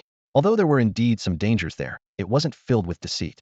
Besides, no one could change their decision, given who their fathers were. After the college entrance exams, students began registering at various academies. Upon receiving the applications, the academies confirmed and issued admission letters. The start of the school year was generally around the same time each year, typically a little over a month after the exams. In the northwest of Longhua, Tianbei City, once a renowned ancient capital, has a rich history and has always been one of the most prosperous areas outside of top-tier cities like the capital and Modu. However, a century ago, countless spatial rifts and the emergence of numerous alien races and beasts severely damaged the city, making it difficult to recapture its former glory. As one of the main battlefields against these alien forces, humans rose to the challenge, repelling wave after wave of enemies. Today, Tianbei City has been revitalized after decades of development. In its suburbs lies Lufeng Academy, one of the 4 top academies. At this moment, in the dean's office, an elderly man with white hair sat at a desk, reviewing documents. Despite being over 60, his complexion was healthy, and he exuded an impressive vigor, especially through his eyes, which shone with an unfathomable intensity. This man was Su Jinshan, the current dean of Lufeng Academy. Just then, there was a knock on the door, and a middle-aged man in his 40s entered. He was tall and fit, his features sharp and eyes bright, exuding an air of confidence and steadiness. Upon seeing the visitor, Su Jinshan's eyes lit up with a hint of delight, and he spoke brightly. Chu Feng, you've come out of seclusion? Dean, you're joking. Compared to you, I'm still far behind. Chu Feng replied with a slight smile, taking a seat opposite Su Jinshan. You are all pillars of Lufeng Academy, and the future depends on you. Su Jinshan nodded approvingly. You're just in time. I was reviewing the new students' applications. Have a look. That's exactly why I'm here. How are things this year? Any good news? I hope Mingyue and Tiangyuan haven't taken all the promising students, Chu Feng asked casually. Humph, they need to have the nerve for that, Su Jinshan snorted. But those good students do tend to flock to Mingyue and Tiangyuan without much persuasion. Now, there are 2 pieces of good news and 1 bad news. Which would you like to hear first? Let's start with the good news, Chu Feng nodded. The good news is that this year, the student ranked 4th nationally has chosen to apply to our academy. Su Jinshan's eyes sparkled with excitement. That's fantastic.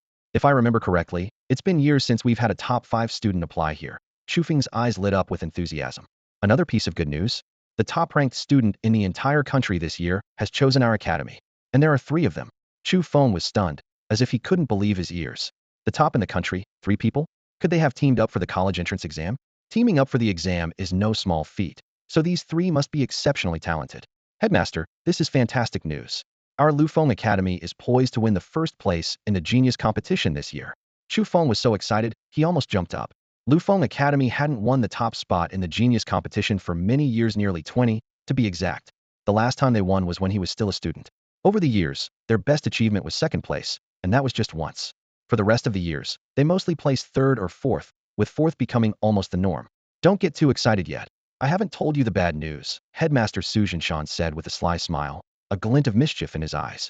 Headmaster, I'm not even worried. Whatever bad news you're about to share, I doubt it could be that bad. Chu Feng replied, full of anticipation. What if it has to do with the top-ranked students? Su Jinshan's eyes narrowed slightly, as if gauging Chu Feng's reaction.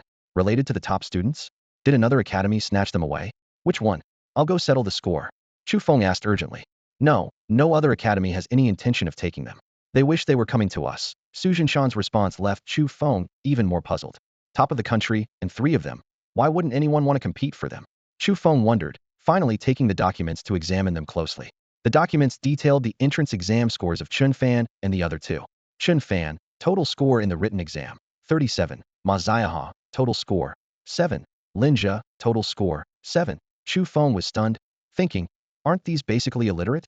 Especially those 2 with scores of 7. Considering the written exam covers 7 subjects, that's 1 point per subject. Wait, the ability exam score is 1,001 points? My goodness, they've broken 1,000. Chu Feng exclaimed, deeply shocked. In all these years, it's my first time seeing a score exceeding 1,000. Back in my day, I barely reached 900 points. Geniuses, absolute geniuses. Headmaster, even if their academic scores are absurdly low, we don't really care about those, do we? Poor scores don't matter as long as they can read. Our Ability Academy primarily values ability talent. It doesn't affect us at all. Chu Feng assumed that the bad news Su Jinshan mentioned was the trio's poor academic performance. Indeed, their scores were incredibly low, had never seen anyone score in the single digits before. Does it matter or not? Can you finish reading first? I'm asking you to look at their information, not the academic scores, Su Jinshan said, covering his forehead in exasperation. Can you read everything before you speak? Chu Feng quickly glanced over again. Chen Fan, with wind, fire, and lightning spirit cores, BCC. This talent was a bit lacking, but having 3 spirit cores still made him a potential genius. If he gets the right opportunities in the future and improves to a B or even an A, that wouldn't be bad at all. As he spoke, Chu Feng looked at the other 2's information, and his eyes widened in shock, as if struck by lightning, his body trembling uncontrollably. Chu Feng was once the shining star of Lufeng Academy. During his student years, he led the academy to victory in the Battle of Geniuses, and among his peers, few could rival him. After graduating, he left the academy to travel far and wide, experiencing spatial rifts, beast lairs, and even ventured to the borders to defeat foreign talents, amassing a wealth of experience. Later, he returned to Lufeng Academy, where he continued his cultivation while mentoring the younger generation, becoming a trusted assistant to Su Jinshan. Xu Feng's respect for Su Jinshan went beyond a teacher-student relationship. They were like brothers. During his time at the academy, Xu Feng witnessed both its glory and decline.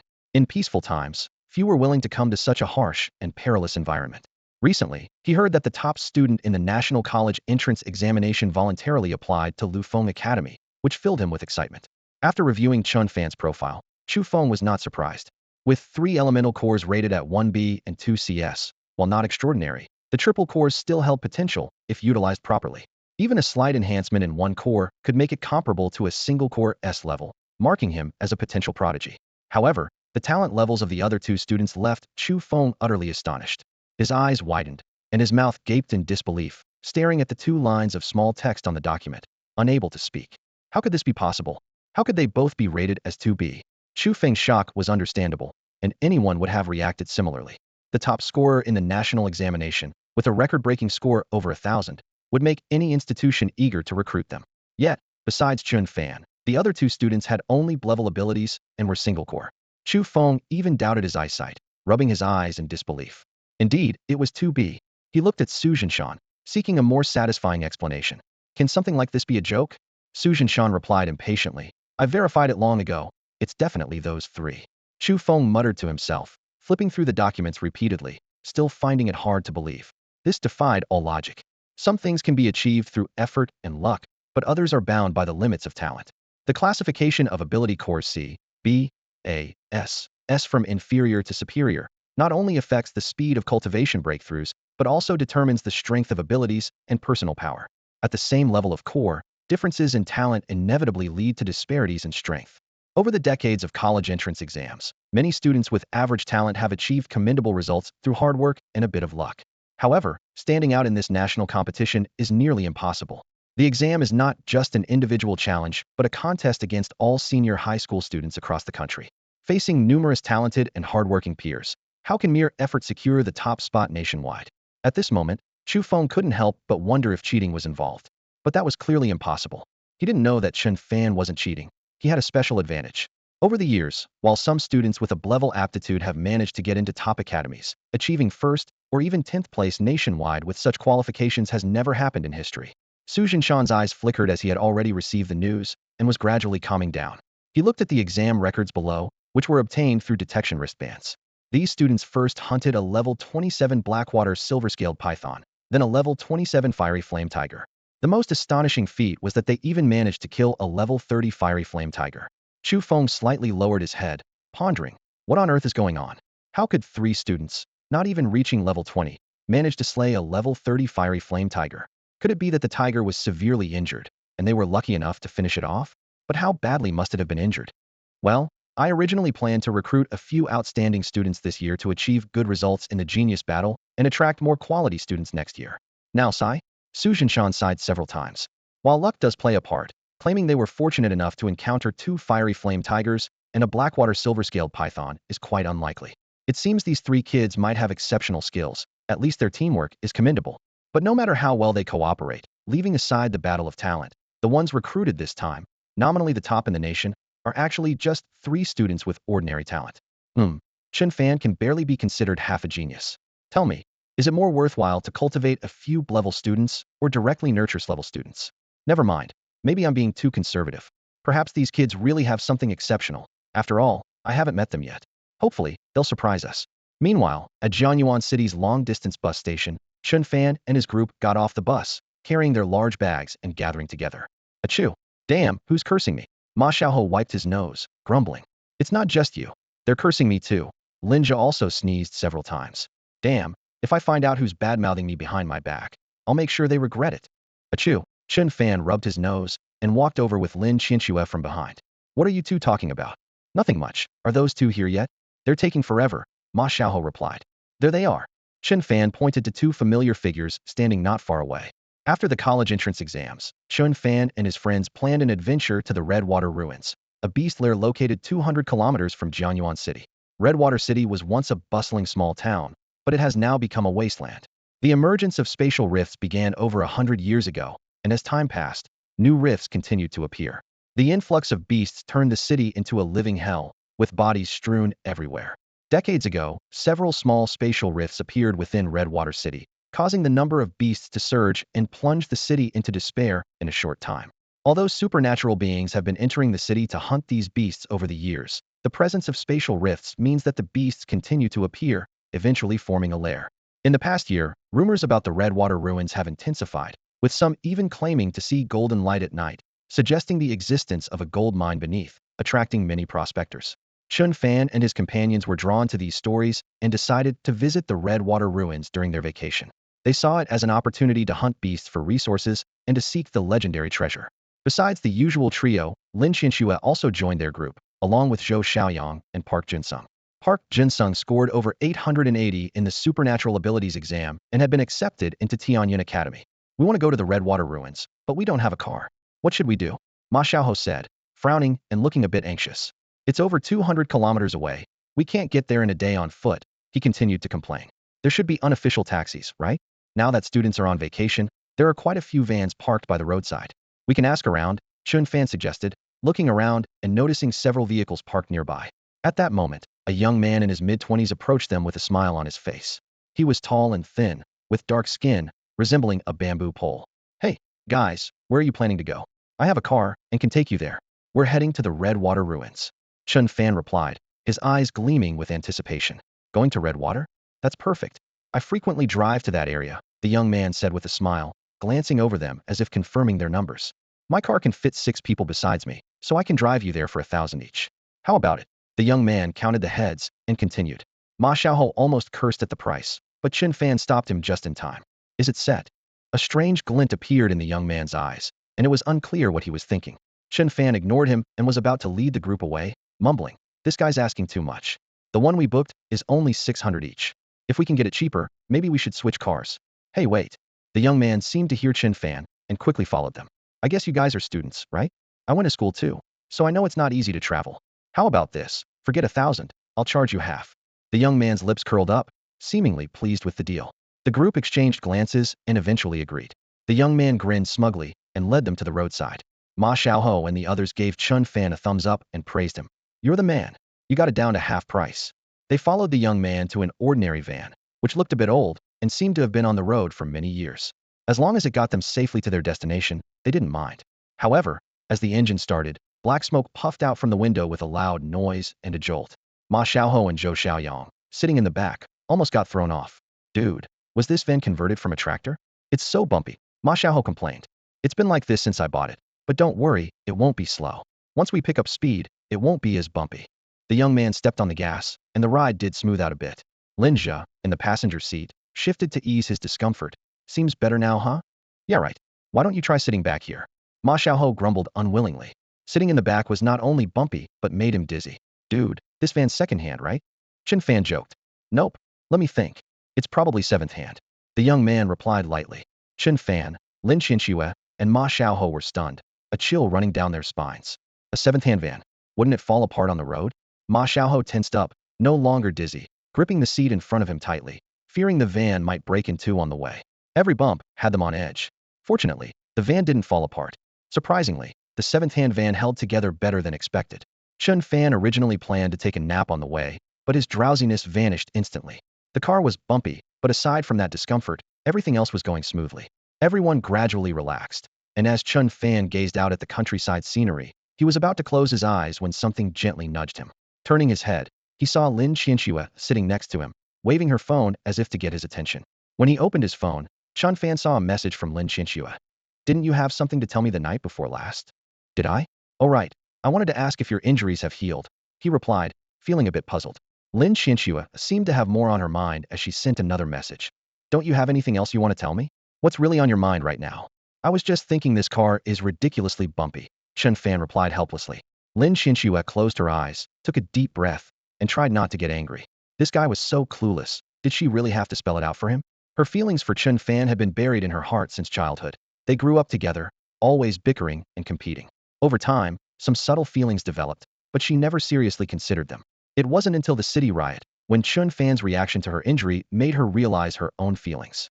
Yet she didn't dare ask him directly, filled with inner conflict. Just then, a playful voice came from the back.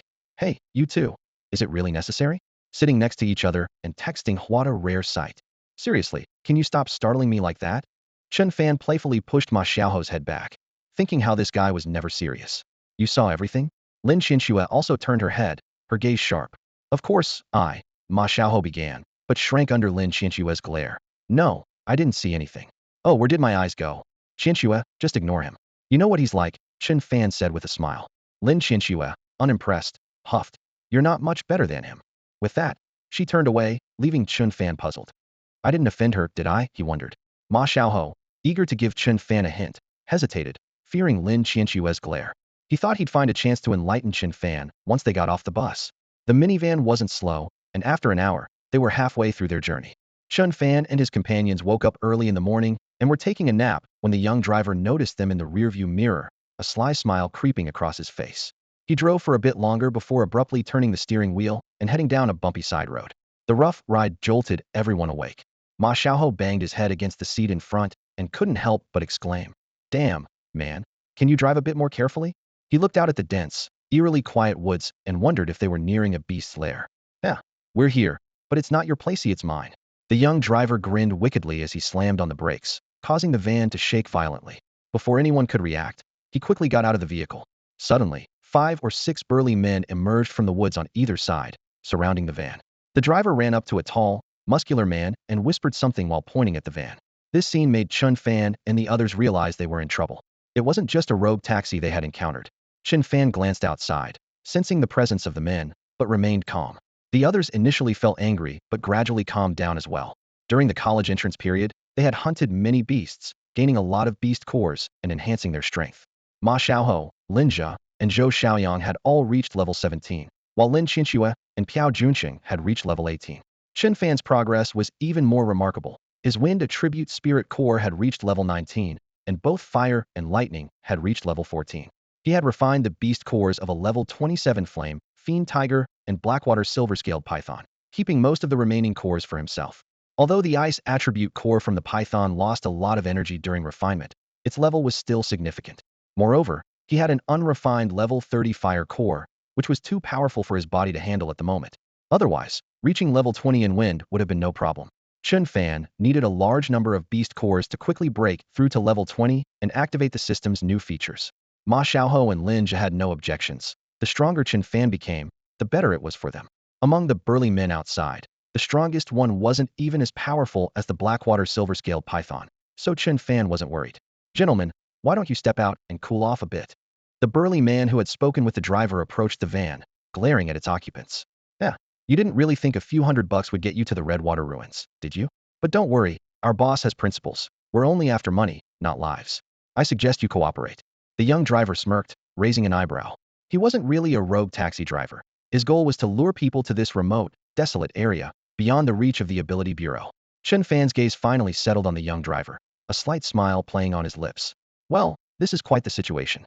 I thought this trip would cost me a few thousand in travel expenses. Looks like I saved some money. 20 minutes later, a van emerged from the forest path, speeding off into the distance. Deep in the woods, several people were tied to tall trees, almost stripped to their underwear, their bare skin shocking to behold. One of them was wearing triangular briefs. The leader, a burly man, and the young driver were bruised and battered, hardly recognizable. They usually made a living by robbing people and had been successful several times recently with students on vacation. However, this time, they met their match. Not only did they gain nothing, but their previous loot was also taken, and even their dilapidated van was lost. Despite being tied to a tree, the burly man was trembling with rage, cursing, Damn it, skinny monkey. You said they were just students? How can students be this strong? I'll kill you, believe it or not. He swore loudly, and seeing Chen Fan and the others driving away, he struggled fiercely and actually snapped the rope.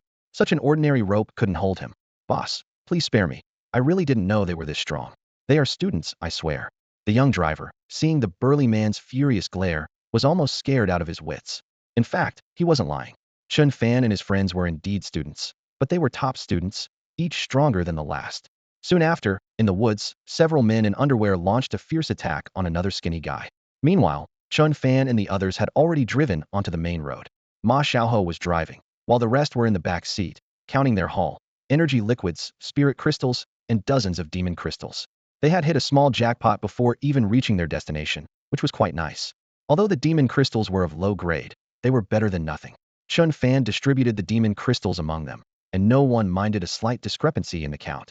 Lin Qinshu didn't get any demon crystals, as light attribute crystals were extremely rare.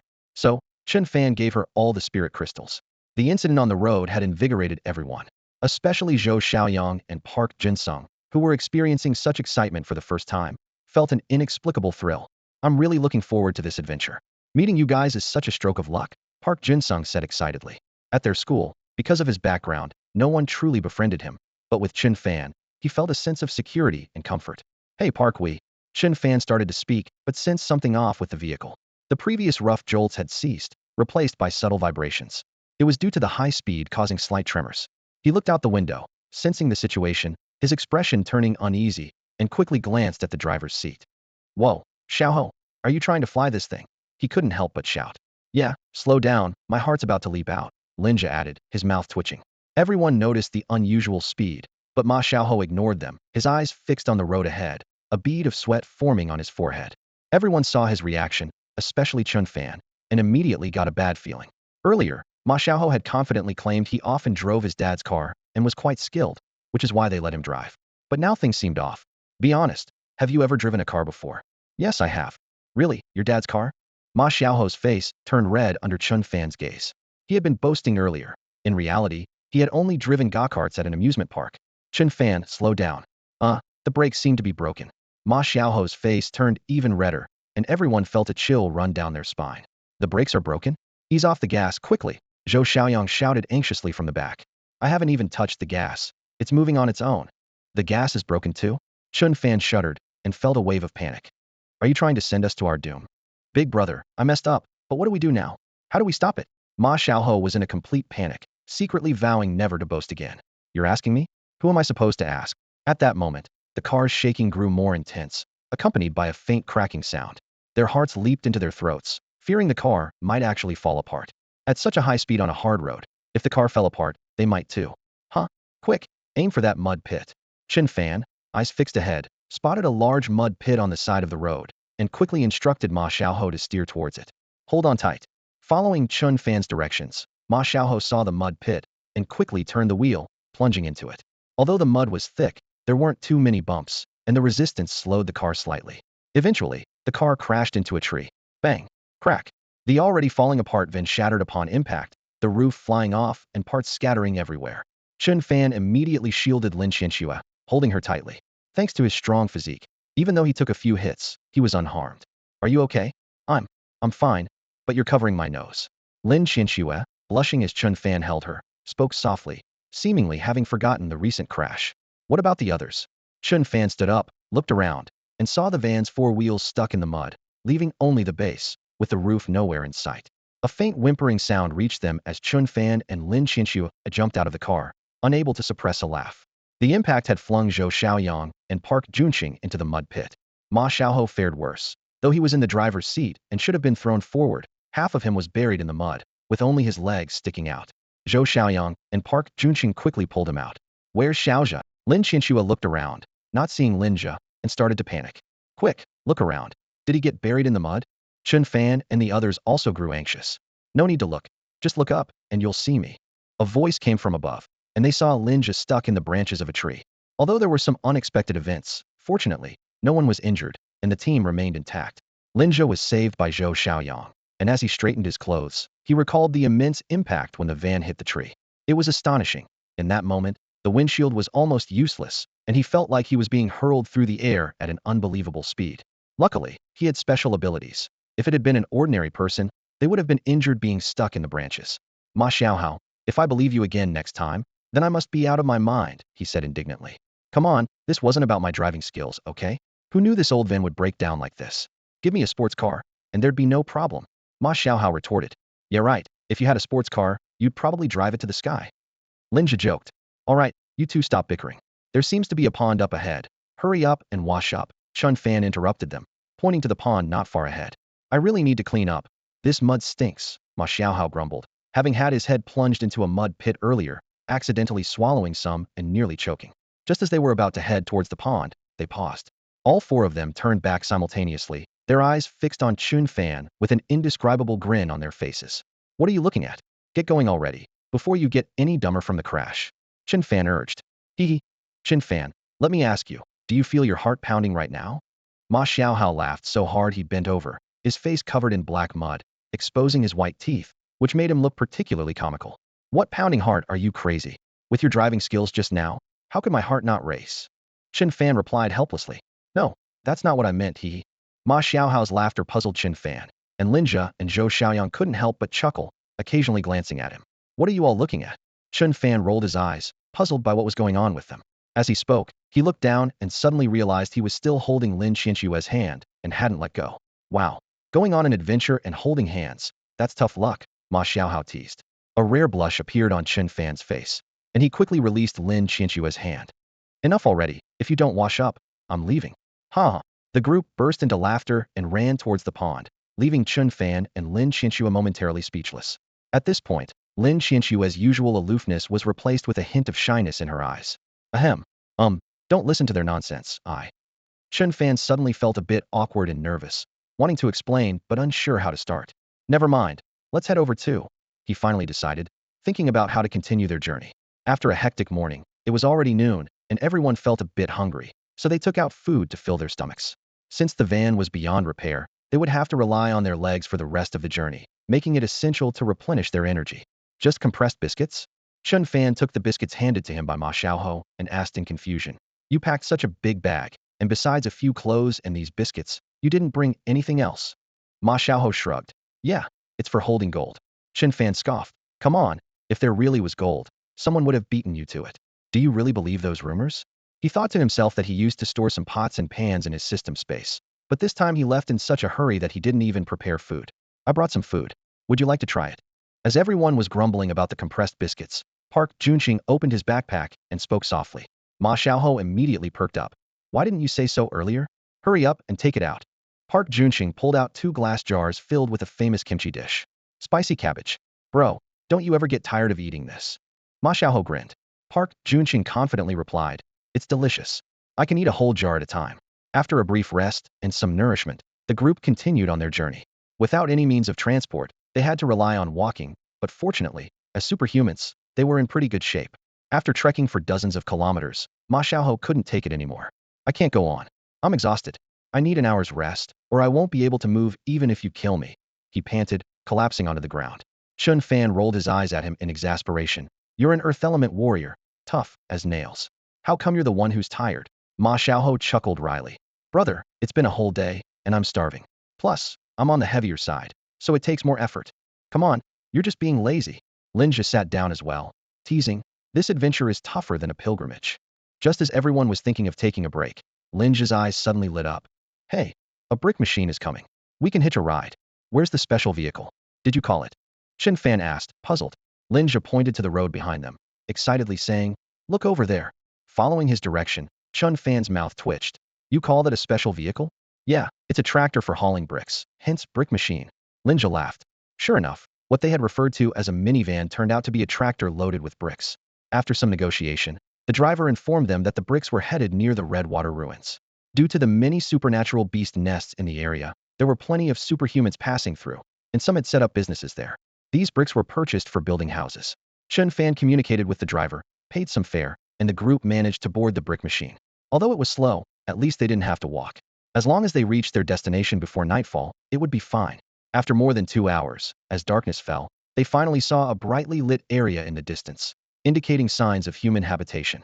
The group expressed their delight. After an entire day of hardship, they had finally reached their destination. Most importantly, they could finally have a hearty meal. After a long day, Chen Fan and his group finally reached their destination, a small town near the Hongshui ruins. Though called a town, it was really just a collection of makeshift brick and wooden huts set up by merchants, providing a place for passing superhumans to rest and eat. It was nighttime, but the town was bustling with activity, teeming with people. Among them were superhumans like themselves, here to explore and gather resources, as well as travelers just emerging from beast lairs, unable to make it back to the city in time. Everyone, whether arriving or departing, exuded a rugged aura, tinged with the heavy scent of blood, a mark of their survival and hunts in the beast lairs. Some had a faint presence, while others seemed intense, as if conflicts could erupt at any moment. Initially relaxed upon arrival, Chen Fan and his group quickly tensed and became alert, sensing the atmosphere around them. In the distance, two groups were clashing fiercely, energy sparking and lights exploding with no restraint. It was no wonder people said things were chaotic outside. As Ma Xiaoho walked with the group, he felt the piercing gazes from those around them, making him uneasy. Do you think this is school?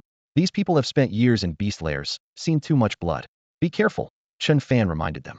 Despite the stares, everyone kept their expressions tight, knowing that this place was filled with those who lived on the edge, and it wasn't wise to cause trouble over a look. They approached a table outside a restaurant, ready to have a good meal and replenish their energy before finding a place to rest. I'll have the braised iron pig ribs. I need to eat meat to recharge, Ma Xiaoho said excitedly, scanning the menu. Do you guys want to check it out? He asked. Just make sure we get enough to eat, Chen Fan replied, waving it off. He took out his phone, suddenly remembering something. Did you bring cash? There's not much signal here. I did. Order whatever you like. This one's on me, Zhou Xiaoyang chimed in, having wanted to treat everyone to a meal for a while, and today seemed perfect. Since you're treating, I won't hold back. Ma Xiaoho grinned, pointing at the menu for the waiter. I'll have the tomato braised wild beef, and this one, the explosive little green dragon. It sounds fierce. Bring one. And the snow-covered flaming mountain. That sounds good too. Another tomato braised wild beef. What else? Are you really planning to eat Zhou Xiaoyang into poverty? Just a few dishes will do, Chen Fan interjected, giving him a look, knowing they couldn't eat that much. It's fine. I said I would treat. Just order whatever you want. I brought plenty of cash, Zhou Xiaoyang reassured them. Though he mentally calculated the cost of the dishes Ma Xiaoho had just ordered, his hand instinctively reaching for his pocket. I'm done ordering. Just add a big bowl of rice, Ma Xiaoho said. Shortly after, the waiter brought 2 dishes to their table. As soon as they sat down, Ma Xiaoho was amused. Despite the unimpressive appearance of the small restaurant, they were surprised to find 2 cold dishes served. The waiter glanced at Ma Xiaoho and said flatly, "These dishes aren't complimentary. You just ordered them." "When did I order this?" Ma Xiaoho asked, pointing at a plate of smashed cucumbers with a puzzled expression. The waiter continued, "This dish is called Explosive Little Green Dragon, and the other is Snowy Flaming Mountain." Everyone exchanged glances, and Ma Xiaoho couldn't help but retort.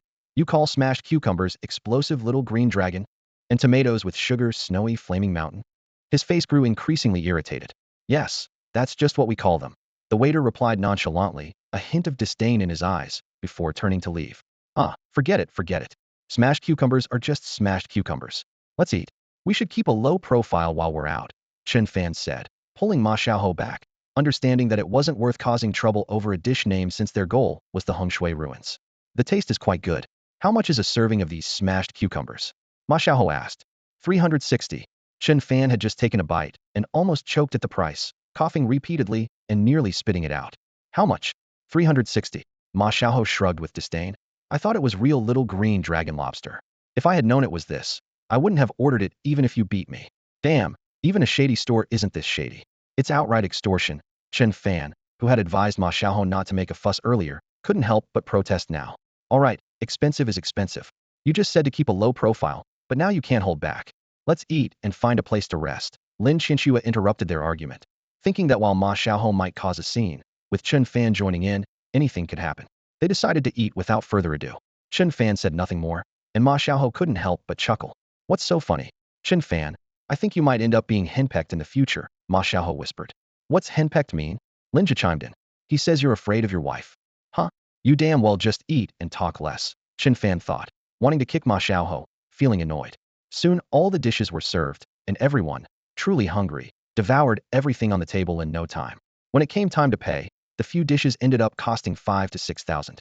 Although Zhou Xiaoyang paid, he almost broke into a cold sweat, not because it was expensive, but because he almost couldn't afford it, which would have been embarrassing. After eating and drinking, Chen Fan decided not to stay at the town's inn. Instead, he led everyone straight to the outskirts of the Hengshui ruins. During their meal, several other tables kept eyeing them with unfriendly, even sinister, looks. Since it was their first time in the area and they hadn't figured out the situation, they decided it was better to spend the night on the outskirts of the ruins rather than risk trouble in town. After all, they would be spending many days there in the coming period. After leaving the town, the group headed straight to the outskirts of the Hengshui ruins. They wandered around the area and finally chose a relatively open spot to settle.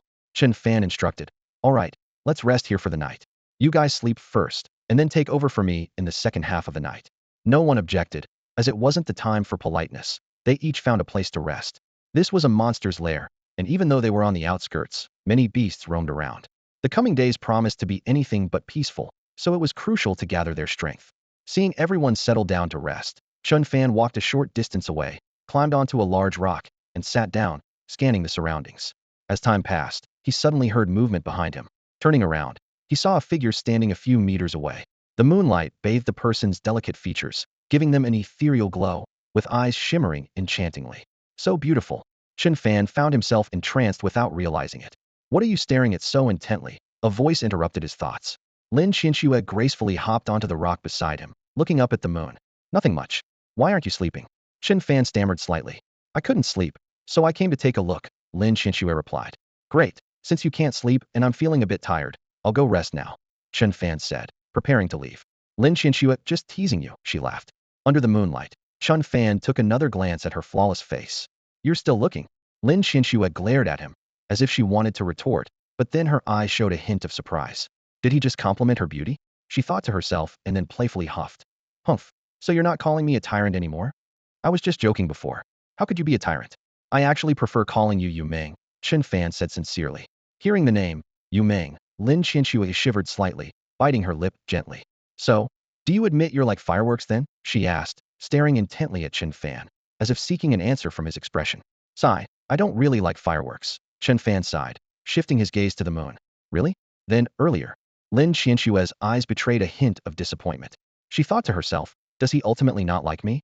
People love fireworks for their brilliant display, but they are fleeting and ephemeral. In contrast, she preferred her own name, which, though ordinary, was enduring. So, do you understand what I mean? Chen Fan turned his gaze back to Lin Qianxue, this time with a serious expression. Lin Qianxue felt a tremor in her heart. She understood the meaning behind Chen Fan's words. But thinking about all her hints over the past few days, and how he remained oblivious like a block of wood, she felt a bit annoyed. I don't understand. Explain it to me. Well, it's just. Chen Fan struggled to find the right words. Though he tried not to dwell on it, his heart was indeed stirred. As his experiences grew, the conversation on the tractor, and some things Ma Xiaohao told him began to ripple through his mind. Chen Fan was not one to be overly sentimental. Even in front of the principal, he always had his act together. Yet, at this moment, he found himself stammering. Oh, I like you get it, right? No, I don't like you. Lin Qianxue gently spat out, but her face showed a hint of shyness. See, I shouldn't have listened to that Ma Xiaohao. Huh? What did Ma Xiaohao tell you? Nothing much. The two of them sat on a rock, gazing silently at the bright moon above. Lin Qianxue, feeling moved, gently rested her head on Chen Fan's shoulder. Chen Fan held her small hand. Having grown up together and experienced an online romance, they often needed no words to express their feelings. From now on, you're Chen Fan, and I'm Lin Qianxue. We don't need fireworks or dreams, just a simple life. All right, from now on, you're my Schwer. Schwer.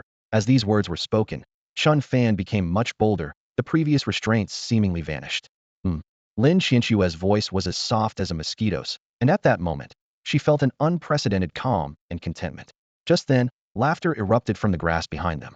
Ha ha, I can't take it. I'm dying of laughter. Ma Xiaohao stood up, laughing uproariously. Chen Fan turned to look and his face turned pale. It wasn't just Ma Xiaohao, 3 others were there too. It seemed they had been hiding in the grass, eavesdropping on their conversation, and he hadn't noticed at all. Love has clouded your mind. Schwer, that's so cheesy. Chen Fan, I've finally seen another side of you. So, should I call you Fan Fan? Huh, Fan Fan. Ma Xiaohao was laughing so hard he was nearly in tears, while Zhou Xiaoyang and Park Junsong, though not as bold, were red-faced from holding back their laughter. You guys. Lin Qianxue's face was as red as an apple. Even though they'd been caught, and Ma Xiaohao was still laughing, she unusually didn't get angry this time. Instead, she pinched Chen Fan's thigh hard and hurriedly ran away. Ouch, they were eavesdropping. Why are you pinching me? I say, don't you guys have any shame, eavesdropping on others? If you're not sleepy, come take my shift.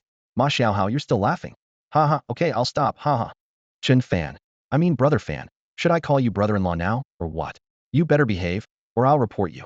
Lin Zhe, who had always supported the two being together, joined in the teasing. Get lost. Go to sleep. All of you. After teasing Chen Fan for a while, they went back to rest, discussing as they walked.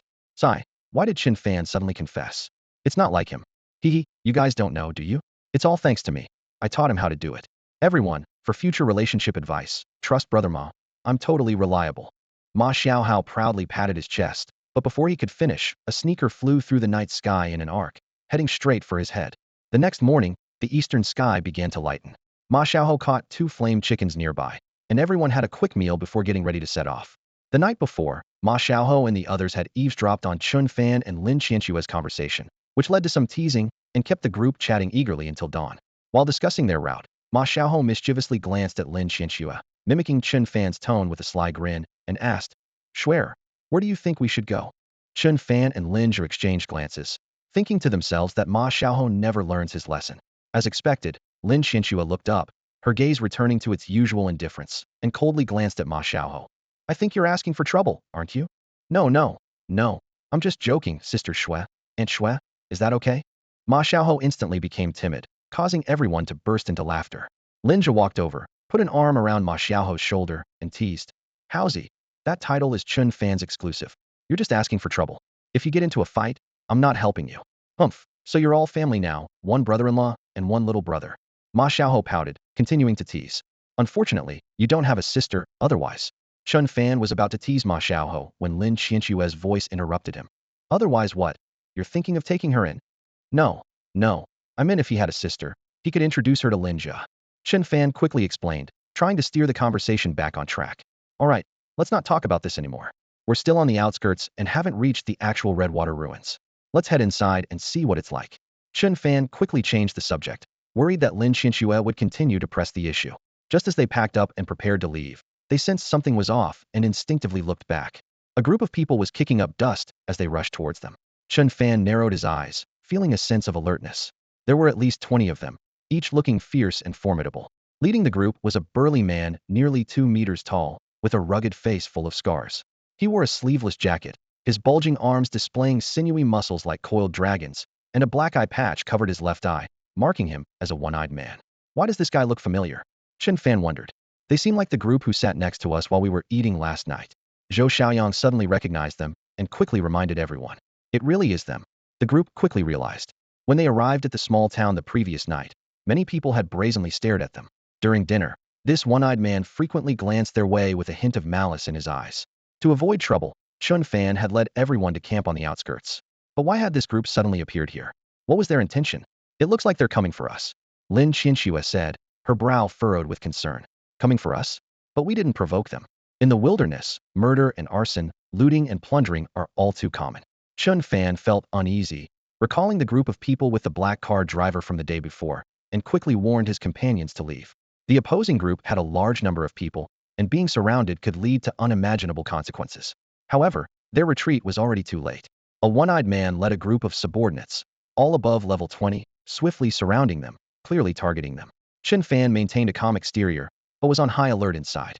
The one-eyed man approached with a smug look, his eyes sharp as an eagle's, and a sinister smile on his lips. "You were hard to find. Didn't expect you'd be hiding here. We're just a few students. We don't have anything valuable. Is it really worth chasing us all night?" Chen Fan replied with a smile, secretly signaling his companions to stay alert and ready to act. He didn't want a confrontation, but the situation couldn't be resolved with idle talk. He needed to stabilize the situation and find an opportunity to break through. "What? You think I'm here to rob you?" The one-eyed man sneered, a malicious gleam in his eyes. "I'm not after your stuff. I'm after people. People." Chen Fan's heart skipped a beat, realizing the one-eyed man's gaze was fixed on Lin Qianxue. Anger surged within him at the disgusting look and vile words. He shouted furiously, "You one-eyed bastard, you dare have thoughts about my girl? Believe me, I'll gouge out your other eye." As he cursed, he subtly shielded Lin Qianxue behind him. Lin Qianxue's expression was not good either, her eyes twitching slightly. "If you're mad, be mad, but do you have to talk like that? What do you mean by your girl? Do you think having more people makes you untouchable?" Chen Fan roared, full of anger, and Ma Xiaohou and the others tensed up, their energy fluctuating. The one-eyed man hadn't expected such defiance from Chen Fan, and his face darkened instantly. "Kid, it seems you have a death wish. Grab them all, and leave the one in the green clothes for me."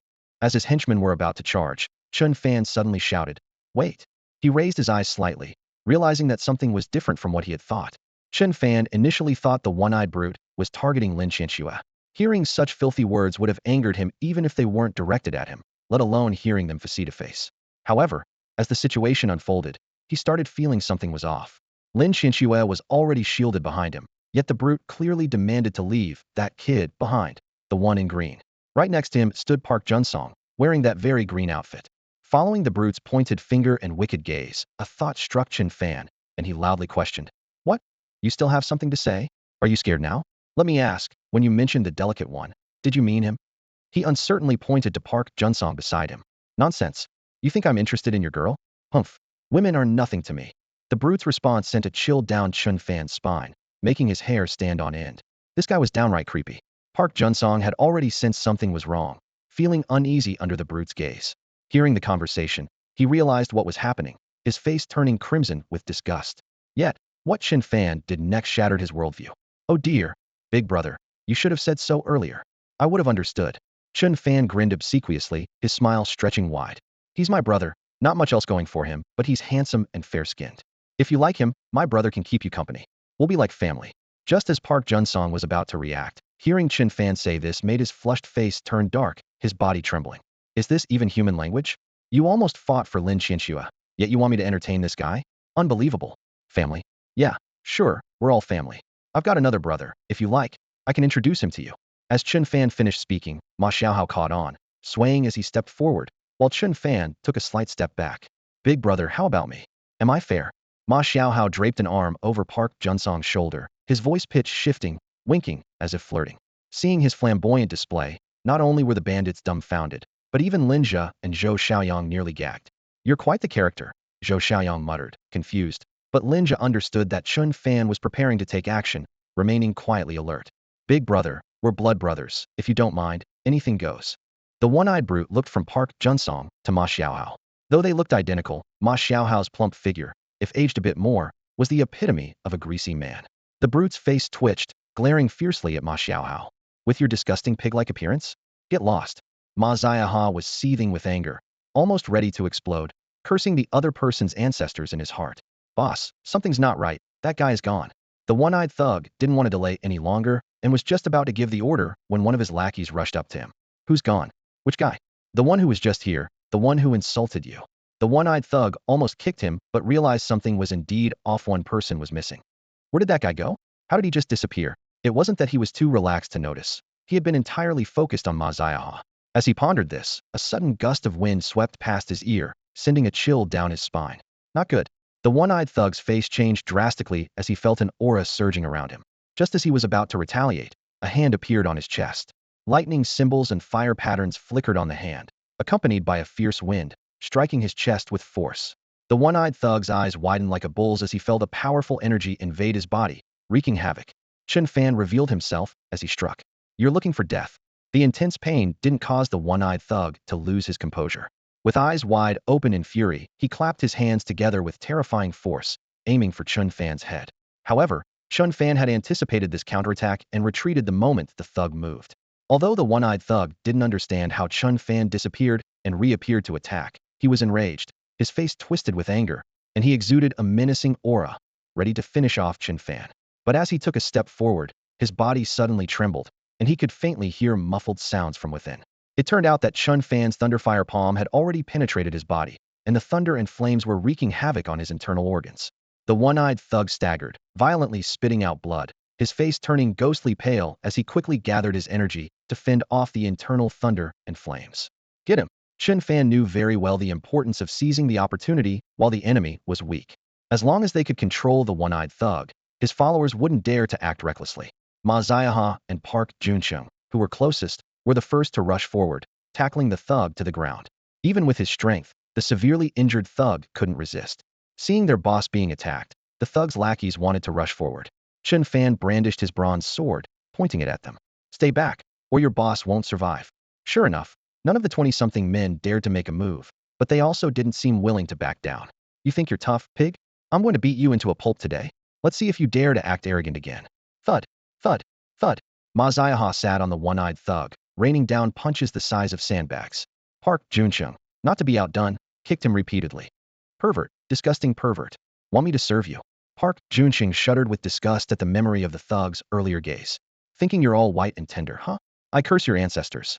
Although the one-eyed giant was formidable, Chen Fan felt no fear. He chose to use his shadow-based abilities for a sneak attack mainly because he was outnumbered. If he couldn't take down the one-eyed giant immediately, they would risk being surrounded and attacked. Fortunately, Ma Xiaohao's distraction allowed him to succeed in his ambush. The power of the four spirit cores surged into the giant's body like a torrent, and even though he had undergone a second transformation, he couldn't withstand it. Seeing Ma Xiaohou and Park Junqing attacking fiercely, Chen Fan quickly approached, thinking to himself, "All right, don't kill him. He might still be useful." Only then did the two stop, though their expressions remained grim, and the tension lingered. The one-eyed giant, already gravely injured and suppressing his wounds, looked even more worn out after the beating. Seeing the bronze weapon in Chen Fan's hand, a hint of fear appeared in his eyes. "Please, don't kill me." The once arrogant giant was now subdued. Chen Fan smiled slightly. "Don't worry, we won't kill you.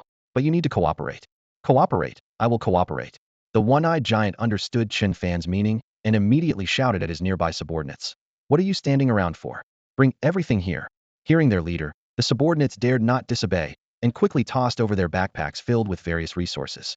Once Chen Fan secured the resources, he had them order their men to retreat further away, finally relaxing. "Well, one-eyed brother, we're off then. Don't be so lecherous in the future. It only causes trouble. Even if you are, keep it reasonable, all right?" As Chen Fan spoke, he saw that the group had retreated far enough and quickly called his companions to leave. The one-eyed giant watched them go, feeling frustrated and his gaze growing more vicious. In his rage, he suddenly leapt up from the ground, clutching a silver dagger, and lunged at Chen Fan's back. Judging by the angle, if the stab hit, it could pierce his heart directly. "Chen Fan, watch out." Lin Qianxue turned just in time to see the giant's sudden attack and shouted in alarm, but it was too late to intervene. Chen Fan sensed the danger, his expression turning cold. He sidestepped swiftly, turning decisively as his bronze sword flashed like a serpent, glowing with a blue light, and pierced through the giant's body. Already severely injured, the giant was no longer able to dodge. As he lay dying, clarity returned to his eyes, seemingly regretting his actions, and he fell with a look of unwillingness. With the one-eyed giant dead, Ma Xiaohou and the others tensed up, fearing that the subordinates might charge at them for revenge. However, looking up, they saw those men panic and scatter upon realizing their leader was dead. Now, with Chen Fan and his group watching them flee, they felt a sense of relief, though they remained silent as they looked at the body on the ground. Their expressions weren't exactly heavy, but they all seemed somewhat uneasy. This was their first adventure after graduating high school, and also their initial encounter with external ability users and various forces. During their college entrance exams, although they were in a beast lair, it was all prearranged by the school, with no outside ability users, only beasts. While they didn't know how many beasts they had killed, this was their first time taking a human life. Chen Fan, in particular, wasn't thinking that the one-eyed man shouldn't have been killed, but rather, he was unsettled by the sensation of killing someone for the first time. He stared at the corpse on the ground, his brows gradually furrowing. Ma Xiaohou and the others approached, wanting to say something but unsure how to begin. "Phew, I'm okay. We've been in school for too long. Maybe this is what real life is like," Chen Fan said, though he still felt uneasy. Even if this hadn't happened today, there would still be a first time eventually. Better sooner than later. "It seems we've been too merciful." He pondered, realizing his oversight. Despite being seriously injured, the one-eyed man still had the strength to fight back. Fortunately, it was him there. Otherwise, someone else might not have been so lucky. Walking over to the one-eyed man, Chen Fan picked up the silver dagger from the ground, his eyes lighting up. It was a bronze-gray dagger, shaped like a short blade, cold to the touch, light, and sharp. A slight swing could cut through the air. With this bronze-grade silver short blade, Chen Fan's strength could increase significantly. This weapon was perfect to complement his shadow ability, Phantom Stealth. "Let's go and find a place to check our haul." They walked for an unknown amount of time before finding a relatively quiet spot to stop and assess their loot. The sight left them astonished. Besides the bronze-grade short blade in Chen Fan's hand, their bags contained over 100 beast crystals, most of which were of considerable level, some even over level 30. In addition, there was half a bag of spirit crystals and various herbs. They were dazzled, silently thinking about how many beasts they would have to hunt and how many days they would need to gather these resources. No wonder these ability users preferred robbing. It's a quick way to make money. "Why don't we stop hunting beasts and start robbing instead?" Linja suggested. "Robbing? That's not right. We're students. How can we do such things?" Zhou Xiaoyang said sheepishly. "Oh, come on, stop arguing. Let's divide these things first, and tonight we'll find a place to refine them and enhance our strength. That's the real deal." Chen Fan interrupted, starting to distribute the beast crystals according to different attributes. "Hey, shouldn't I get a larger share of these spirit crystals?" Ma Xiaohou cleared his throat. "Why should you get more?" Linja asked discontentedly. "Because I put myself out there for the sake of art," Ma Xiaohou replied with a sly grin. "What art? The way you moved almost made me throw up my breakfast." "I can't even look at you directly now," Linja teased. "Come on, without me, Chen Fan wouldn't have been able to ambush so easily." But if we're talking about who deserves the most credit, it's definitely our old Pooh. Ma Xiaohua said with a mischievous smile. Why? Everyone curiously looked at Pu Junqing. Think about it. If the one-eyed man hadn't been a homosexual and taken a liking to our old Pu, he wouldn't have chased us, Ma Xiaohua explained, causing everyone to look at Pu Junqing, making him a bit embarrassed. What are you all looking at? Pu Junqing stammered. Yeah, he's quite fair-skinned, the group joked, laughing. Just then, Lin Qianxue, standing on a nearby hillside, suddenly waved at them as if she had discovered something. Hearing Lin Qianxue shout, Chen Fan and the others thought she had discovered something and quickly ran over. What's going on? They asked eagerly. Lin Qianxue's beautiful eyes sparkled as she pointed forward, a hint of astonishment in her gaze. Standing on the slope, they looked down, and the sight left them speechless. Not far away was a wilderness forest, but it wasn't entirely natural. Besides the lush grass and towering trees, the ground was dotted with mounds of earth. Upon closer inspection, those mounds weren't naturally formed but were collapsed buildings. Some were half buried in dirt, overgrown with moss. Others had just a corner exposed, and some were reduced to rubble, revealing rusted, thick steel bars. The surroundings were full of broken walls, desolate and bleak. Occasionally, some animals and beasts leaped through the ruins, breaking the silence. Looking into the distance, the horizon seemed endless. Despite most areas being covered by weeds and trees, and the terrain having changed, one could still imagine that decades ago, this was a bustling city. Then one day, spatial rifts appeared, beasts poured in, and the city became history. The once thriving city had now completely become a playground for beasts. Chen Fan thought to himself that this must be the outskirts of the Hengshui ruins. He too was shaken by the sight, murmuring to himself. As they were reflecting, they suddenly heard a sound resembling bones cracking. Turning their heads, they saw Park Junsong staring at the scene, his hands clenched into fists, eyes filled with anger and excitement. Chen Fan and the others exchanged a glance, understanding why Park Junsong reacted this way. Longhua, despite having many spatial rifts and frequent beast invasions, was always quick to respond as a world-leading power. Since the mutation, a large number of strong individuals had emerged, making Longhua one of the fastest responding and developing countries, arguably the first. However, not everything was perfect. Some weaker countries, with small territories and insufficient populations, were wiped out early in the mutation, unable to respond. The former Pao Kai nation, though not destroyed, suffered heavily. Cities like Hengshui, which were completely wiped out, were common there. Later, for various reasons, Pao Kai nation became Pao Kai tribe, with many people migrating to Longhua, integrating over the years. Yet, some things remain part of their history. Don't dwell on it. Let the past be the past, Chen Fan said, unsure of what to say to Park Junsong, gently patting his shoulder in comfort. Soon, they stopped dwelling on it. History remains history. After a sigh, they had to live well in the present. They were here for adventure and exploration, and now, having reached the outskirts of the Hengshui ruins, it was time to explore. Ma Xiaohou was the most excited, leading the charge downhill. Haha gold, here comes Xiao Ma. Lin Zhe, Zhou Xiaoyang, and others followed excitedly.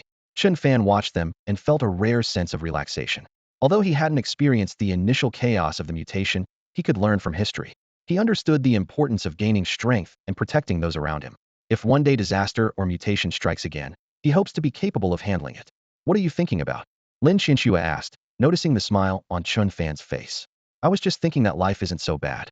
Even though we don't know when danger might come, having a few friends and brothers to face it with means I won't feel alone, Chen Fan said. Seeing Lin Qianxue's lips start to pout, he quickly stepped forward to hold her hand. Of course, mainly because I have you. Oomph, that sounds better. By the way, could you watch what you say in the future? Lin Qianxue seemed to remember something and glared at Chen Fan. What did I say wrong? Chen Fan looked innocent. The word girlfriend you used sounded awful. Lin Qianxue frowned. Then what should I call it? How about girl? Chen Fan pretended to be serious. Seeing Lin Qianxue's cheeks flush, he quickly laughed and ran ahead. You stop right there. See if I don't pinch you. Lin Qianxue chased after him. There are countless spatial rifts in the country, varying in shape, some as small as an eye, narrow and thin, others wide as a river, spanning large areas. In some places, there are dozens or even hundreds of these rifts densely packed together. Regardless of their shape, they share one common trait. They are violently unstable. The rifts expand and contract unpredictably, surrounded by turbulent air currents, making them extremely unstable. Even beasts dare not approach them. Although the energy is stronger near the rifts, their instability forces some factions to maintain a distance when setting up near beast lairs. There have been instances where groups set up too close, and when the rifts became unstable, they were entirely consumed, leaving no trace behind. Furthermore, no one knows when beasts might pour out of the rifts, making it very difficult to establish power within these lairs. As for the origin of the spatial rifts and why beasts emerge from them, it remains a mystery.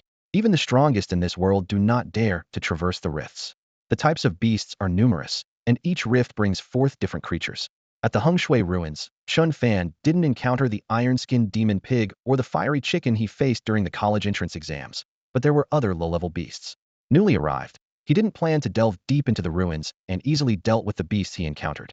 As evening approached, the group arrived at a relatively open area. Judging by the collapsed buildings around and the tiles crushed to dust underfoot, it was likely a small plaza. They planned to rest here for the night. Ma Xiaohou, excited like a child, wandered around as soon as he sat down and seemed to discover something, heading straight into a dilapidated building.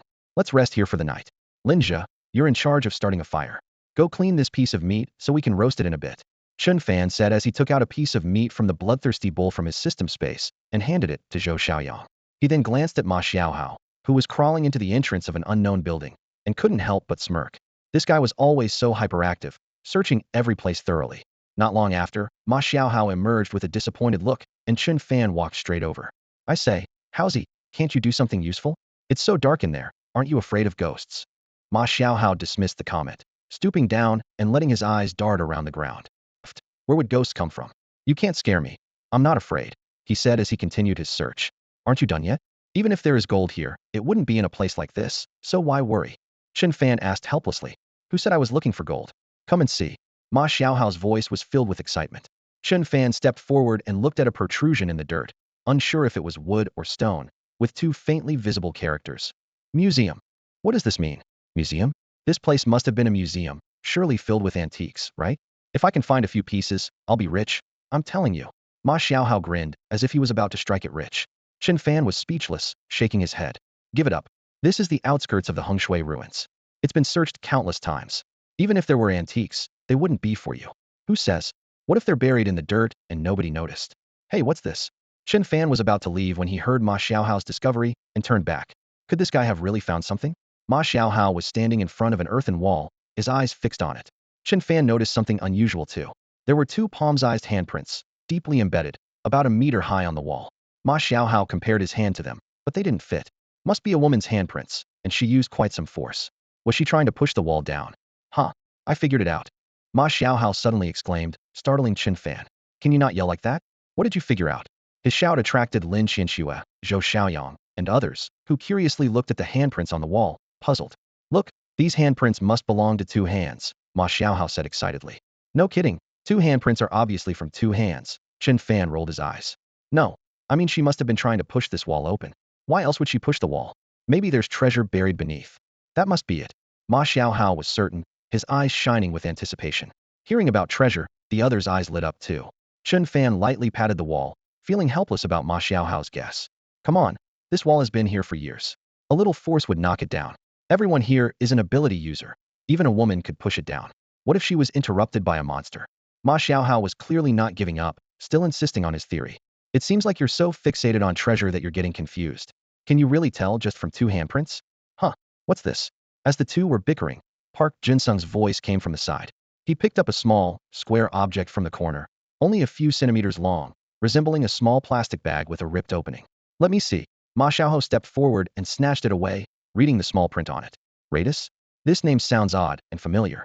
He couldn't help but smirk, thinking to himself, isn't this that thing? Realizing what it was, a mischievous grin appeared on his face.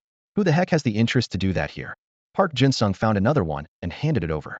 Chen Fan and a few others gathered around, their eyes fixed on the small plastic bag and the name, showing a trace of peculiar expression, as if they too knew what it was. The production date on this is from earlier this year. Of course, it's still intact. As for what it's used for, well, you're too young to understand. Ma Xiaohou chuckled, playing with the two small bags in his hand, then glanced at the handprints on the wall, seemingly piecing together the truth. Damn, I thought there was treasure here. These two really like to play dangerously, not even afraid of running into beasts. Ma Xiaohou's remarks elicited mixed reactions. Some understood, others were puzzled, but he didn't intend to elaborate. Park Jinsung was left bewildered, his eyes filled with confusion. Just as Chen Fan was about to leave, Lin Xianxue stopped him. What exactly is that thing? And what about the handprints? Lin Xianxue looked puzzled, clearly not grasping what Ma Xiaohou was talking about. Chen Fan hesitated at her question, unsure how to respond. Nearby, Linja quickly scurried away, seemingly afraid of getting involved. Well, I'm not really sure either, he stammered. No, you definitely know. Come on, what's going on? Lin Qianxue's eyes showed a hint of urgency. Seeing her persistence, Chen Fan knew he couldn't avoid answering. So he leaned in and whispered a few words in her ear. At first, Lin Qianxue looked completely lost, but as Chen Fan explained, her face gradually turned red, like a ripe apple, and even her ears became flushed, her body slightly trembling. Seeing Chen Fan about to continue, Lin Qianxue swiftly pinched his side with her slender fingers. Ouch! Why are you pinching me? Chen Fan winced in pain, nearly tearing up. Pervert, shameless. Lin Qianxue glared at him angrily and quickly ran off. Chen Fan was left standing there, exasperated, thinking, why am I the pervert when you insisted on knowing? Honestly, what's so perverted about it? We might even do it ourselves someday. He muttered a few words to himself, knowing that if Lin Qianxue found out, she'd probably chase him down. In the evening, a few people sat around the campfire, the sizzling sound of roasting meat accompanied by its rich aroma, making mouths water. Chen Fan cut off a piece of beef and offered it to Lin Qianxue, only to be met with a cold glance as she turned her head away. Lin Zhe and Ma Xiaohao saw this and stifled their laughter, their faces turning as red as apples. Chen Fan felt helpless, wishing he could kick each of them. What are you laughing at? I'm such an innocent person, and now you've corrupted me, he said helplessly. Bro, who corrupted whom? You sent me those videos when you were 16. Ma Xiaohao teased. Chen Fan shot him a glare, thinking to himself, that was the old Chen Fan, nothing to do with me. If Lin Qianxue heard, she'd definitely ignore him even more. After eating and drinking their fill, everyone chatted around the fire before taking out the demon crystals and spirit crystals they had obtained from the one-eyed man, preparing to refine them. Chen Fan planned to take this opportunity to upgrade his wind element core to level 20, eager to unlock new features in the system, his heart filled with anticipation. As night deepened, the surroundings became pitch black and silent, and before they knew it, it was already early morning. The flames of the campfire gradually dwindled, flickering as if they might extinguish at any moment.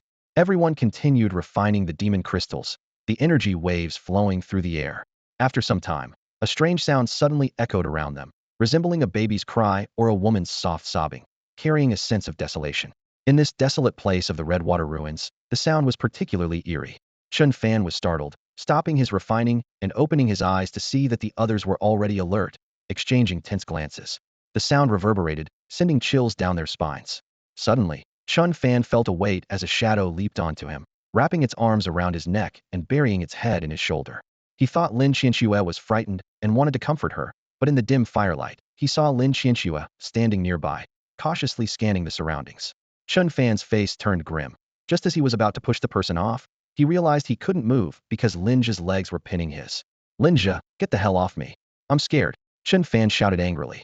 Scared my ass. I'm the one who's scared. Lin Zhe retorted, holding onto him tightly. At this moment, goosebumps rose all over Chen Fan, the sensation more unsettling than the strange sounds around them. Lin Zhe, look at you being such a coward. You're embarrassing our group. Ma Xiaohao couldn't help but tease from the side.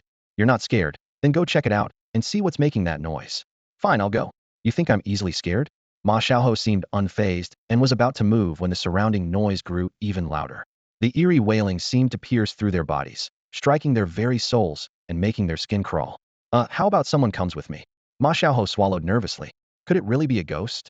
Lin just shrank back slightly, his eyes darting around but clearly avoiding something. Oh crap, it might be true. This is the Redwater ruins, after all. Who knows how many people died here, and maybe some turned into vengeful ghosts wandering around. It's possible. I've seen on TV that ghosts go crazy and harm people. Have you seen Sadako? Originally, there was nothing to worry about, but Ma Xiaohao's words made even Lin Qianxue and Zhou Xiaoyang shiver slightly, a hint of fear flashing in their eyes. Can you two stop scaring everyone? There's no such thing as ghosts, and if there were, we're supernaturals. What do we have to fear?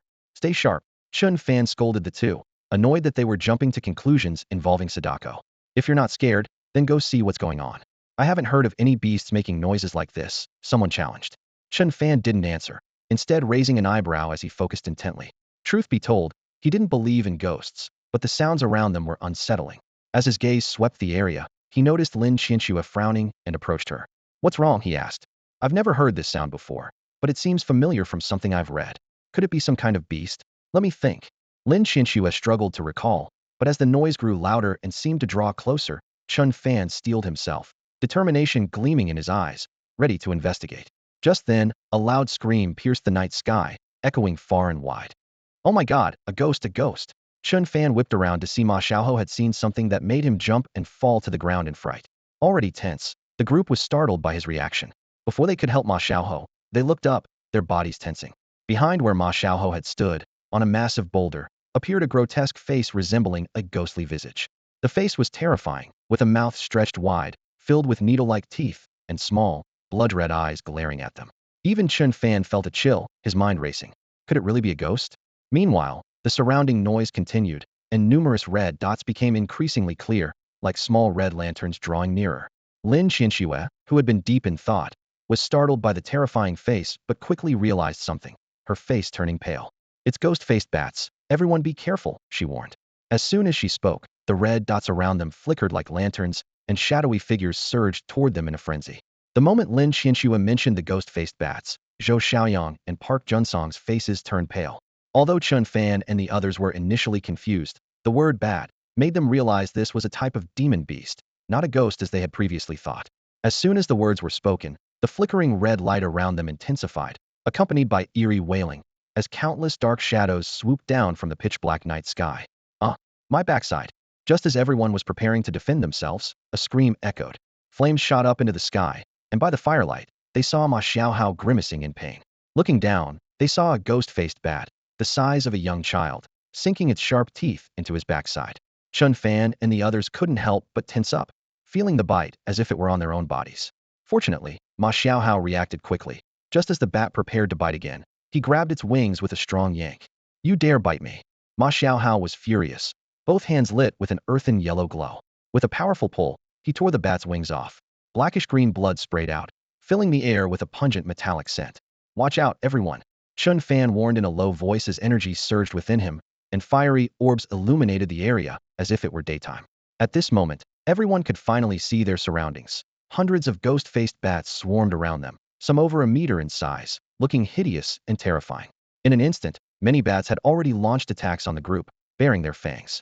Cold determination gleamed in Chen Fan's eyes as fiery orbs, aided by the wind, formed a blazing dragon, engulfing several ghost-faced bats. Light rain meteor. Lin Qianxue shouted, as golden lights shone across the square like a meteor shower, brightening the surroundings like daylight. The light was as sharp as blades, slicing a bat in two. Explosion technique. Zhou Xiaoyang's body was enveloped in flames, his eyes burning as he hurled football-sized fireballs. The fireballs exploded, scattering sparks that quickly turned into a sea of flames. The bats caught in the blaze let out chilling screams. Thunder Fist. Armor-breaking fist. Faced with the swarm of bats, Chen Fan and the other long-range spellcasters had a distinct advantage. In contrast, Ma Xiaohao and Park Junsong struggled a bit. Forced into defensive positions, they had to wait for the beast to swoop in before they could strike, resulting in several bites. Now, with the firelight illuminating the area, visibility improved, and the two were finally able to break free. Their earthen shields shimmered with a faint yellow glow as they charged into the swarm of bats. Among the group, aside from Chen Fan, Park Junsong was the strongest. With each punch, thunderous booms echoed, causing the space around to tremble violently. Although Ma Xiaohao was slightly weaker in strength, he didn't back down. Thanks to the bronze-grade gauntlets gifted by Chen Fan, his fists were like iron hammers, packed with power. Lin just stood in the center, continuously casting restorative light orbs to help everyone conserve their energy. Through their coordinated effort, Chen Fan and the others launched wide-ranging attacks, while Ma Xiaohao seized the opportunity to finish off the remaining foes. The ghost-faced bats began to panic and scatter. However, the bats were still numerous, and despite the group's formidable strength, a few managed to break through their ranks. Just as Chen Fan was fully engaged, a ghost-faced bat suddenly lunged at him from the side, its mouth opened to bite his arm. With an angry shout, Chen Fan swung his hand, sending a crescent-shaped wind blade that instantly decapitated the bat, spraying foul black blood all over him. The stench was almost enough to make him vomit. Zhou Xiaoyang, get out of the way. Chen Fan urgently shouted as he saw more ghost-faced bats charging in. As Zhou Xiaoyang retreated, Chen Fan gathered energy at his fingertips, unleashing a fierce wind. Countless wind blades and fireballs intermingled and formed a massive fiery tornado, engulfing the surrounding bats. Standing at the center, Chen Fan channeled his energy like a surging tide, conjuring 2, 3, then 4 fiery tornadoes to roll in all directions. The ghost-faced bats, unable to escape the pull, were quickly consumed by the flames and turned to ashes. The group halted, leaning against Chen Fan, feeling the heat wave around them with a mix of awe and relief. Had they not been by Chen Fan's side, they might have been swept into the fiery vortex themselves. Especially Park Junqing, whose eyes gleamed with a sharp light. He had thought that with some time and effort, he would close the gap with Chen Fan, perhaps even challenge him to a duel. But witnessing the scene before him, The light in his eyes quickly dimmed, replaced by a wry smile. He recalled Ma Xiaohao's words. He's a monster. Why compare yourself to a monster? As the swarming ghost-faced bats were swept into the tornado and reduced to ash, the remaining scattered bats fled in disarray. Seeing this, Chen Fan suppressed his energy, taking deep breaths as sweat dotted his forehead. The wind and fire technique wasn't his most powerful skill, but it was the most practical in this situation. Manipulating the wind and fire to create a fiery tornado and controlling four at once was taxing. Nevertheless, the technique proved remarkably effective, successfully neutralizing the immediate threat. After a long night of chaos, although everyone suffered minor injuries, they were mostly fine. The most serious injury was Ma Xiaohao getting bitten a few times on the butt. Fortunately, Linge's healing light not only treated wounds but also had a soothing effect, and since Ma Xiaohao was thick-skinned, it didn't bother him much. Watching Linge attend to his wound, Ma Xiaohao's eyes twinkled mischievously, and he flashed a sly grin. Hey, Zhe, have you heard that saying? He asked playfully. What saying? Linge responded with curiosity. A true friend is someone who can lick each other's wounds. We're practically life and death buddies, aren't we? Look, it's a bit itchy here. Ma Xiaohao pointed to his butt, grinning cheekily. Well, that's not entirely out of the question. Linge replied seriously, leaving Ma Xiaohao momentarily stunned. He was just joking around and didn't expect Linge to take it seriously. But I'm injured too. As a good friend, shouldn't you show some initiative? Ma Xiaohao continued to tease. Huh? You're injured? Linge looked puzzled, glancing around as if searching for any signs of injury. I wasn't injured earlier. Then what are you talking about? But I had an injury before. What kind of injury? Hemorrhoids. Get lost. Linge replied helplessly, thinking to himself. There's no way I'm letting you lick my butt. It's a wonder I don't kick you away. Just then, Chen Fan walked over, giving the two a disapproving look. All right, you two, stop bickering and get to work. Check if these bats have any beast crystals inside. He seemed a bit impatient, considering the situation, and couldn't believe they had the energy to joke around. The outside world was indeed fraught with danger. They had only been there for 2 days and hadn't had a moment's peace. On the first day, they were targeted by someone, encountering a pervert who seemed interested in Park Junxing. Now, on the second night, they faced a swarm of ghost-faced bats, which gave them quite a scare. Who knew what would happen next? Huh? You guys do it. These creatures stink so bad, I feel like throwing up. Ma Xiaohao protested. By the way, what kind of beast is the ghost-faced bat? I've never heard of it, he asked curiously. Well, ghost-faced bats are dark attribute beasts that prefer to be active at night. Apart from their sharp mouthparts and eerie calls, they aren't particularly strong, being of low bloodline beasts. However, since they like to appear at night, if you're not careful, you can easily suffer, Lin Qianxue explained as she approached, shaking her head at their confused expressions. I've been telling you to study and pay attention in class. How can you not know such basic knowledge? She sighed. There are so many beasts, who can remember them all? Ma Xiaohao defended himself. I actually have strong learning abilities, he declared confidently. What did you score on the cultural exam this time? Zhou Xiaoyang and Park Junxing joined them. 7 why? Ma Xiaohao replied nonchalantly. Zhou Xiaoyang and Park Junxing exchanged a glance, amused but unsure of what to say. His attitude with a score of 7 was as if he'd scored 700. If only they knew not doing well would be so carefree. Let's hurry up. Dark attribute beast crystals are quite valuable. We should clean up and get out of here. Just because we don't like the smell doesn't mean the surrounding beasts don't. After some effort, the group managed to find about a dozen demon crystals. These crystals are the source of a demon beast's power. While not always present, typically, the stronger the bloodline and the higher the level of the beast, the more likely it is to have a demon crystal. If a beast lacks a demon crystal, it means it hasn't reached the level of development needed to form one and must rely on its own strength for attacks. For instance, these black-faced bats at level 20 can easily form demon crystals, while bats at lower levels, like in their teens, rarely have them. This is due to their power not yet reaching the necessary threshold, and it can even be linked to whether they are in a juvenile or adult phase. After gathering themselves, the group moved to a different location. They hadn't had a proper rest for 2 days, so they weren't in a hurry to hunt demon beasts or explore ruins. Taking advantage of the downtime, Chen Fan refined all the demon and spirit crystals he had, channeling the energy into his wind element spirit core. By midday, after absorbing some energy from the crystals, Chen Fan's wind element core underwent a transformation, emitting a dazzling light as it broke through from level 19 to level 20. With this breakthrough, a strong wave of energy emanated from him, and those around, including Lin Qianxue, watched the change with eyes filled with delight. It seemed Chen Fan had reached level 20, and it happened so quickly. Although the gap between levels 19 and 20 is just a single level, the difference is significant, marking a turning point. The group felt envious of Chen Fan's breakthrough, but not jealous. Instead, their resolve strengthened as they focused on refining their own powers. In the realm of ability users, there are 5 major stages, specifically at levels 10, 30, 50, 70, and 90, with minor thresholds like levels 20 and 40. For instance, reaching level 10 marks the first major stage, and at level 20, there is a substantial increase in power, making it easier to comprehend other abilities. For Chen Fan, reaching level 20 was certainly beneficial, not just for the level increase, but also for unlocking new system features. Ding! Congratulations to the host for reaching level 20, unlocking the item fusion and smelting functions. You have also earned 110 draw. The system's voice echoed in Chen Fan's mind. The item fusion feature allows the merging of the same or different items in quantities greater than 1 to create new items. The more items used, the higher the fusion probability, with certain limits on fusion and percentage. Meanwhile, smelting allows items to be converted into points. Just as expected, the system's voice follows a breakthrough. Chen Fan muttered to himself. The fusion feature didn't surprise him, as it was inherent to the fusion system. With this in mind, he held 2 demon crystals in his hand, one a level 12 earth element, and the other a level 13 fire element crystal. Chen Fan decided to try fusing these 2 crystals. As expected, a frame appeared before his eyes, visible only to him. Seeing the sudden appearance of the frame, Chen Fan's interest was piqued. The scene before him resembled a game synthesis feature. A level 12 earth-type demon crystal and a level 13 fire-type demon crystal could be merged with a 100 success rate to create a level 14 earth-fire random demon crystal. What surprised Chen Fan even more was his ability to freely adjust the level of the fused item. When he changed the item level to 15, the success rate remained impressively high at 95. With a bit of luck, this was almost as good as a guaranteed success. He boldly adjusted the fusion level to 20, which dropped the success rate to 50. Raising it to 30 caused a steep decline to just 2. And when he set the level to 99, the success rate became virtually non-existent at a mere 0.0001.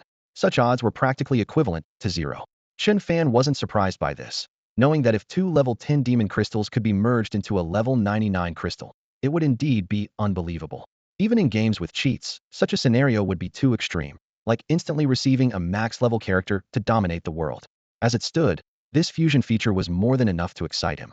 The higher the level of the demon crystal, the more powerful the energy it contained.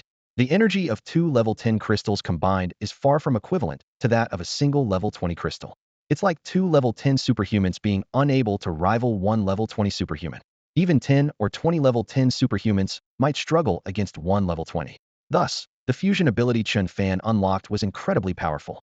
Others might need dozens of level 10 crystals to equal the energy of a level 20 crystal, but he could achieve it with just a few level 10 crystals. With this realization, he decisively took out another level 12 crystal for fusion, and indeed, the success rate for a level 20 crystal increased to 60. This was truly a windfall. Chen Fan was thrilled at the realization that the fusion feature's upper limit was 99 levels. As demon crystal levels increased, the energy conversion ratio became more complex. Thousands, or even millions of low-level crystals couldn't compare to a single level 99 crystal. However, Chen Fan had the opportunity to obtain such through the fusion feature, and although the chances were slim, having enough demon crystals would increase the likelihood of success. He wasn't foolish enough to attempt fusing a level 99 with the lowest level crystals, as it would be wasteful and pointless. The fusion results for different attribute crystals were random, while same attribute crystals would yield a crystal of the same attribute. Besides demon crystals, other items like energy liquids and weapons could also be fused. Additionally, there was a smelting function, akin to a decomposition feature in games, allowing him to break down and used items to gain smelting points. The system asked, what can the refining points be used for? They can be exchanged for items in the item shop. Chen Fan curiously asked, where's the item shop?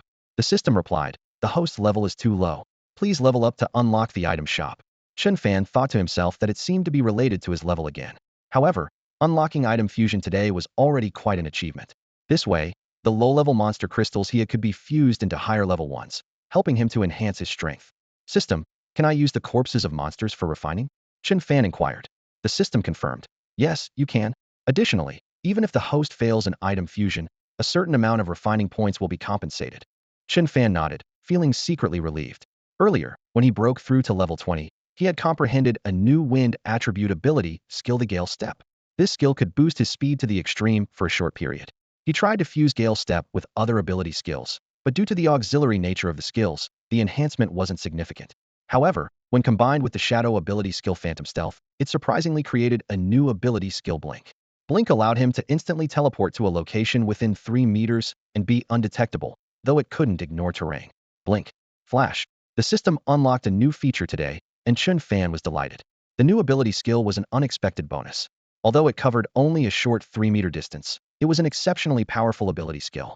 In life-and-death situations, Blink could not only help him easily escape danger, but also create distance to counterattack.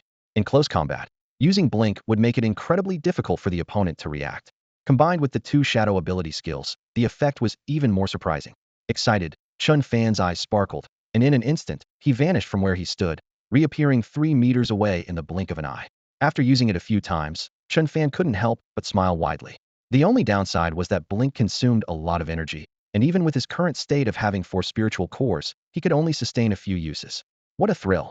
Chen Fan felt incredibly exhilarated. Looking back, he noticed several pairs of eyes staring at him intently. "You're all awake?" he asked in surprise. "Wow, did I just see that right? How did you suddenly get over there?" "Teleportation." Ma Xiaohai rubbed his eyes in disbelief. The others also seemed a bit incredulous. "Haha, I just broke through and comprehended a new ability skill," Chen Fan boasted.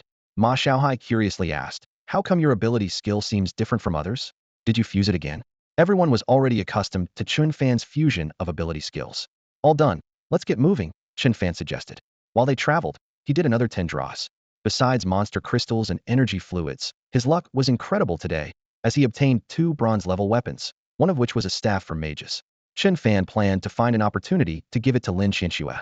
For now, let's not mention these things, as some can be explained and others cannot.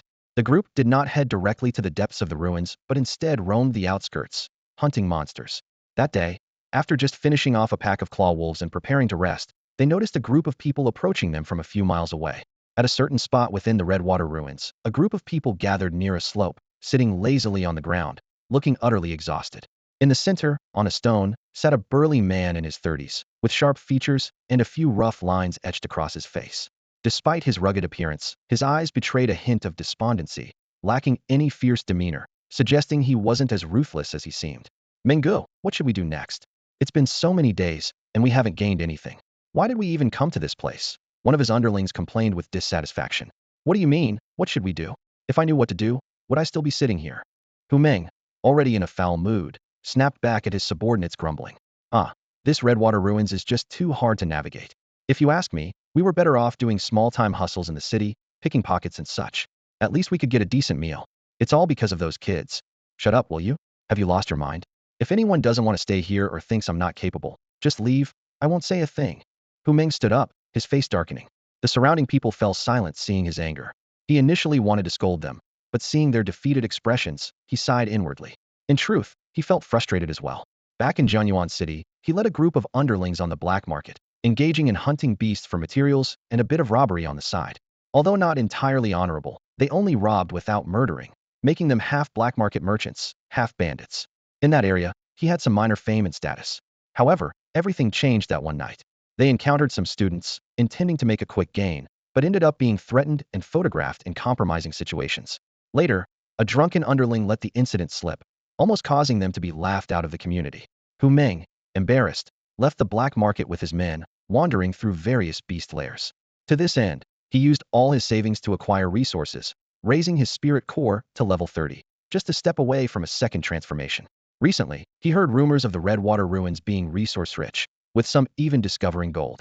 So, he hurried there with his men, hoping to gather enough resources for his second transformation and maybe find some treasure or gold to secure their future. They had been there for half a month, and while they hadn't found gold, the Redwater ruins were teeming with beasts and energy, along with plenty of spiritual herbs, making it a fruitful endeavor. However, with abundant resources came danger, as the area was rife with other powerful factions, many of whom were ruthless. Though Hu Meng had reached level 30, making him relatively strong near Jiangyuan City, he still struggled to undergo a second transformation, leaving him at a disadvantage compared to others. In just the past 2 weeks, Hu Meng's team has been robbed 3 times, suffering heavy losses, and a few of his brothers have perished as a result. It was unbelievably unlucky. Initially, he lived comfortably in Jiangyuan City, occasionally making a little extra money. However, these recent experiences have made him acutely aware of the dangers outside. Compared to those ruthless ability users, his past actions seemed insignificant. Although he had considered leaving the Hengshui ruins to continue his minor exploits elsewhere, he couldn't bring himself to give up. As long as I can successfully undergo the second transformation, I can establish myself here. Hu Meng thought, clenching his fist and taking a deep breath. He turned to look at his subordinates, his expression softening. After all, Having a few loyal followers during such tough times was a small blessing. Brothers, stay strong. A temporary setback is nothing. Once I make it big, I won't forget you, he encouraged them. Just then, a subordinate who had gone out to scout hurried back. Menggu, Menggu, I found something, the subordinate said excitedly. Quick, tell me, what did you find? Hu Meng asked eagerly, a glimmer of hope igniting in his heart. There are a few youngsters over there, probably students on an adventure. They just hunted down a pack of clawed wolves and have big bags on their backs. They must have something valuable, the subordinate reported excitedly. Could this be our chance to score some good loot? The other subordinates were eager, ready to spring into action. However, upon hearing they were students, Hu Meng's expression darkened slightly. His mindset had changed during this outing. There was a time when he often targeted students for some pocket money, but never intended to harm them. Since arriving at the Hengshui ruins, he had witnessed those ruthless individuals mercilessly kill students for a few demon crystals. The helpless and terrified expressions of those students in their final moments deeply affected him. While he didn't mind the battles between ability users, he couldn't bring himself to harm teenagers for petty gains. Hey, don't you remember what Menggu said before? We don't target students now, one of the subordinates reminded the others, noticing Hu Meng's hesitation. Yet, this statement did not sit well with the others. They had been through too much hardship recently and were understandably anxious. Menggu, it's not that I want to go against you, but we've been suffering too much lately. It's been so long, and we haven't gained any levels. We're constantly on edge, and we can't even have a decent meal. We can't go on like this, another subordinate chimed in. Yeah, Menggu, we're just taking some items, not harming anyone. If it really comes down to it, we can leave them with something. They all chimed in, leaving Hu Meng deep in thought, silent and contemplative. Please, everyone, take a seat and have a bite to eat. In a dense forest, surrounded by the scattered bodies of razor claw wolves, Chen Fan and his group sat down to rest after searching for the demon crystals. Chen Fan pulled out some jerky he had roasted the night before and shared it with everyone. Over the past few days, they had traveled to many places, witnessing the ruin of the Hengshui ruins, which could no longer be described as merely a ghost town. Due to spatial rifts and the emergence of numerous beasts, the landscape had dramatically changed, and it was estimated that in a few years, even the ruins might disappear entirely. During this time, they had hunted numerous beasts. Ma Ziaha still dreamed of striking it rich, but aside from finding a few broken pots, their gains were minimal. However, what left them feeling wistful over the past few days was not just the decline of the Hengshui ruins or the roaming beasts, but the dangers posed by other ability users. They had encountered marauding ability users more than once, narrowly escaping with their lives. The brutality and ruthlessness for the sake of meager profits made life seem as fragile as an ant. The outside world was more perilous than they had imagined, filled with bloodshed and danger, subtly altering their mindsets to become more mature and composed, with their actions becoming more decisive. These were trials they had to endure. Fortunately, in these dangerous situations, thanks to their coordinated teamwork and Chen Fan's prowess beyond his peers, they managed to avoid significant harm and even gained considerable resources. Currently, Lin Qianxue and Park Junsung's abilities were nearing level 20, while Ma Ziaha and the others had reached level 18. After Chen Fan's wind element core broke through to level 20, the required energy increased substantially, preventing further breakthroughs for now. However, his fire and lightning element cores had both reached level 15. At this rate, before leaving the Hengshui ruins, his fire and lightning element cores were likely to reach level 20. As for the shadow element core, Chen Fan hadn't focused on it yet, as he prioritized giving the spirit crystals to Lin Qianxue, since light element demon crystals were hard to find. Where should we head next? Should we venture deeper? Ma Ziaha asked, tearing off a large piece of jerky. The others seemed intrigued but remained silent, instinctively looking to Chen Fan. Clearly, they already regarded Chen Fan as the leader of their team, not just because of his strength, but also due to his resourcefulness and strong cohesion, making everyone willing to follow his lead. Going deeper. Let's wait a bit longer, Chen Fan replied. He also wanted to explore further, but the dangers they had encountered made him realize that second-tier experts were likely active deeper inside. He could handle one, but facing multiple would be challenging. It would be better to wait until Qianxue and Old Park both broke through to level 20. In the coming days, they wouldn't split attributes. Absorbing a little less energy wouldn't matter, as long as they prioritized those two. As they chatted, they suddenly heard the sound of hurried footsteps approaching rapidly. Alerted by the noise, they immediately stood up, their expressions wary, quickly assuming a defensive stance. The experiences of the past few days had instilled in them a good habit of being cautious at the slightest sign of trouble. Haha, everyone's here, not a single one missing. A voice rang out as several figures quickly rushed forward, surrounding Chen Fan and his group. It seemed like someone else had set their sights on them. Linja shrugged, not appearing nervous at all. They were used to this kind of situation, having encountered it frequently lately. After all, they were young, and in the eyes of those with special abilities, their strength wasn't particularly outstanding, making them easy targets. Hey, Chen Fan, howsy, doesn't that guy look familiar? Lin Zhe's gaze drifted to a burly man approaching from a distance, speaking softly, as if he had seen him somewhere before. Oh my, isn't that No.2? He's here too. Ma Xiaohua recognized him immediately, having stored quite a few of his artistic photos on his phone. No.2. Chen Fan looked up, a slight smile on his lips, his expression a bit peculiar. What a coincidence. 7 or 8 underlings rushed in to surround them completely, and Hu Ming also approached from afar. He couldn't resist this time, persuaded by his subordinates. After all, they hadn't been successful lately, and no one even felt like hunting beasts for resources. If this continued, the team would surely fall apart. Hu Ming had instructed them to snatch a bit to recover some losses and boost their strength, at least not resorting to bloodthirsty measures like others. Seeing the few young men in front of him with several large bags emitting faint energy waves, Hu Ming was pleased, knowing it was worth it, and couldn't help but smile. However, due to his position, he didn't clearly see the faces of Chen Fan and Ma Xiaohua. Haha, young brothers, we're a bit strapped for cash lately. How about sparing some for us? Hu Ming approached, his facial muscles twitching, deliberately releasing his level 30 ability aura to pressure the boys. Zhou Xiaoyang, standing in front, was about to speak when someone gently nudged him. Ma Xiaohua slipped out from behind, smiling. Hey, Niubian, are you craving something good again? Spent the $50 I gave you last time? Huh. Hu Ming was puzzled, staring at Ma Xiaohua's smirking face, his pupils contracting, body trembling. You, how is it you? He might forget others, even Chen Fan and Lin Zhe, but he could recognize Ma Xiaohua even in death. This was the guy who had been his photographer, taking a heap of artistic photos. As Chen Fan and Lin Zhe stepped forward, Hu Ming was completely stunned. They were all here. You guys, brother Ming, it's them. Our photos are still with them. One of his underlings recognized them too and stepped forward to say a few words. Shut up. Do you think I'm blind? Keep quiet. Hu Ming couldn't believe he had run into these guys again, the ones who had humiliated them. After that incident, he had left the black market and never robbed students again. Finally, when things were looking up was fate punishing him. Hu Ming had now turned into Hu Ming, feeling unlucky and silently lamenting his misfortune. The familiar faces in front of him seemed like fate was playing a joke on him, making him feel like even drinking cold water would get stuck in his teeth. He even wondered if his previous vow not to snatch students had offended the heavens, resulting in such punishment. Remembering that night when he and his underlings were only wearing underwear, huddled together for an artistic photo, Hu Ming felt a wave of shame. That scene made him a laughingstock in the Jiangyuan black market. What a coincidence, huh? How about another 50 for you? Chen Fan's teasing made Hu Ming tense up, his face instantly darkening as his eyes darted around, calculating in his mind. This is an opportunity, Mingo.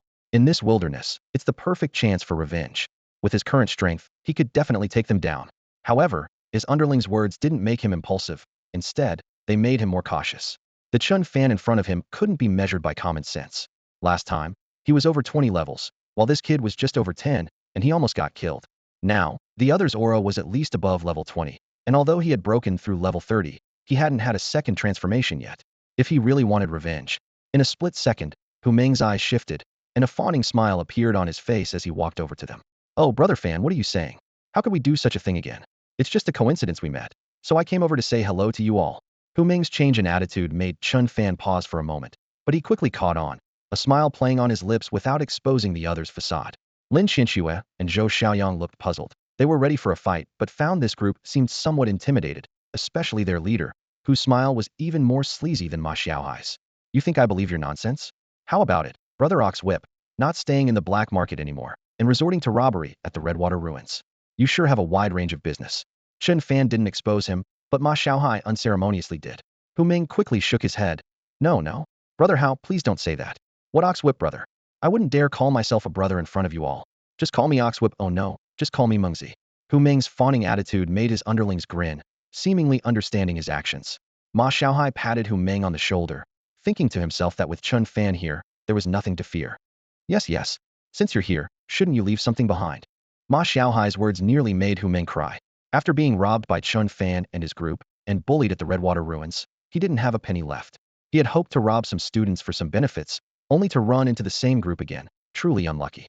Brother Hao, you can take whatever you think is valuable on me. If nothing else, I could even join you guys. Ma Xiaoho. Chen Fan noticed Hu Ming's expression, which seemed a bit frustrated. He looked around and saw several of Hu Ming's subordinates carrying large bags, but they appeared flat and empty, as if they weren't carrying anything substantial. Zhou Xiaoyang and a few others found it strange and nudged Lin Zhe in front of them. Lin Zhe smiled and recounted the previous events to them. leaving Zhou Xiaoyang dumbfounded. Especially upon learning that Ma Xiaohou had taken a whole bunch of artistic photos for the other party. Zhou Xiaoyang thought to himself that the times he had been messed with before were mild in comparison, at least he wasn't stripped down to just his underwear. At this moment, Chen Fan had already invited Hu Meng to sit down. He seemed somewhat interested in Hu Meng's situation. The group in front of him wasn't lacking in strength, yet they all looked dejected. Hu Meng, seeing Chen Fan and the others, knew he was out of luck this time and wouldn't gain anything. Feeling frustrated lately with no one to talk to, he seized the opportunity to open up, sharing the hardships he had faced. Chen Fan listened, wide-eyed, thinking it was quite a miserable tale. So, it all started with that incident last time, which made it difficult for you to get by in the black market, leading to your current predicament? Chen Fan asked. Hu Meng nodded and then shook his head repeatedly. Actually, I can only blame my own bad luck. That incident was my fault to begin with, and I brought it upon myself. It seems like divine punishment. From now on, I won't rob students anymore. No, I won't rob anyone. What are you saying? Running into us can't be considered divine punishment, right? Ma Xiaohou said with a grin. What? Are we some kind of bad omen? Hu Meng hurriedly denied it. No, brother Hao, don't joke like that. But it's good that you've realized your mistakes and are willing to change. Yuri, still a good kid. Ma Xiaohou, with an exaggeratedly mature demeanor, patted Hu Meng on the shoulder, looking particularly comical. Hu Meng looked at Chen Fan's little group with a sense of admiration. The Redwater ruins were fraught with danger, with beasts and powerful factions posing numerous threats.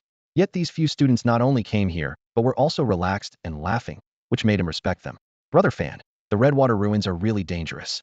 I know you're strong, but you all are still students and could easily become targets.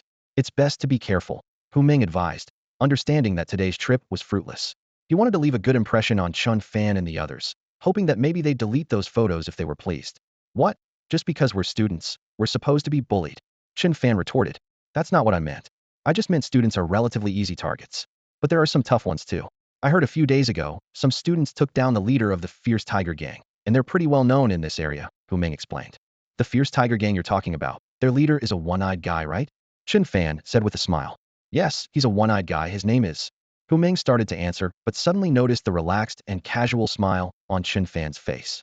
He was taken aback and widened his eyes. Could it be that the ones who took down the Fierce Tiger Gang were them? Hu Meng had been at the Redwater ruins for some time. While he couldn't claim to know the place inside out, he was aware of the surrounding powers. The Tiger Gang, although not the top, was considered a mid to upper tier force in this area, not something he could easily contend with. A few days ago, he heard that the leader of the Tiger Gang, Jiangyuan, had targeted a few young people but ended up being killed instead.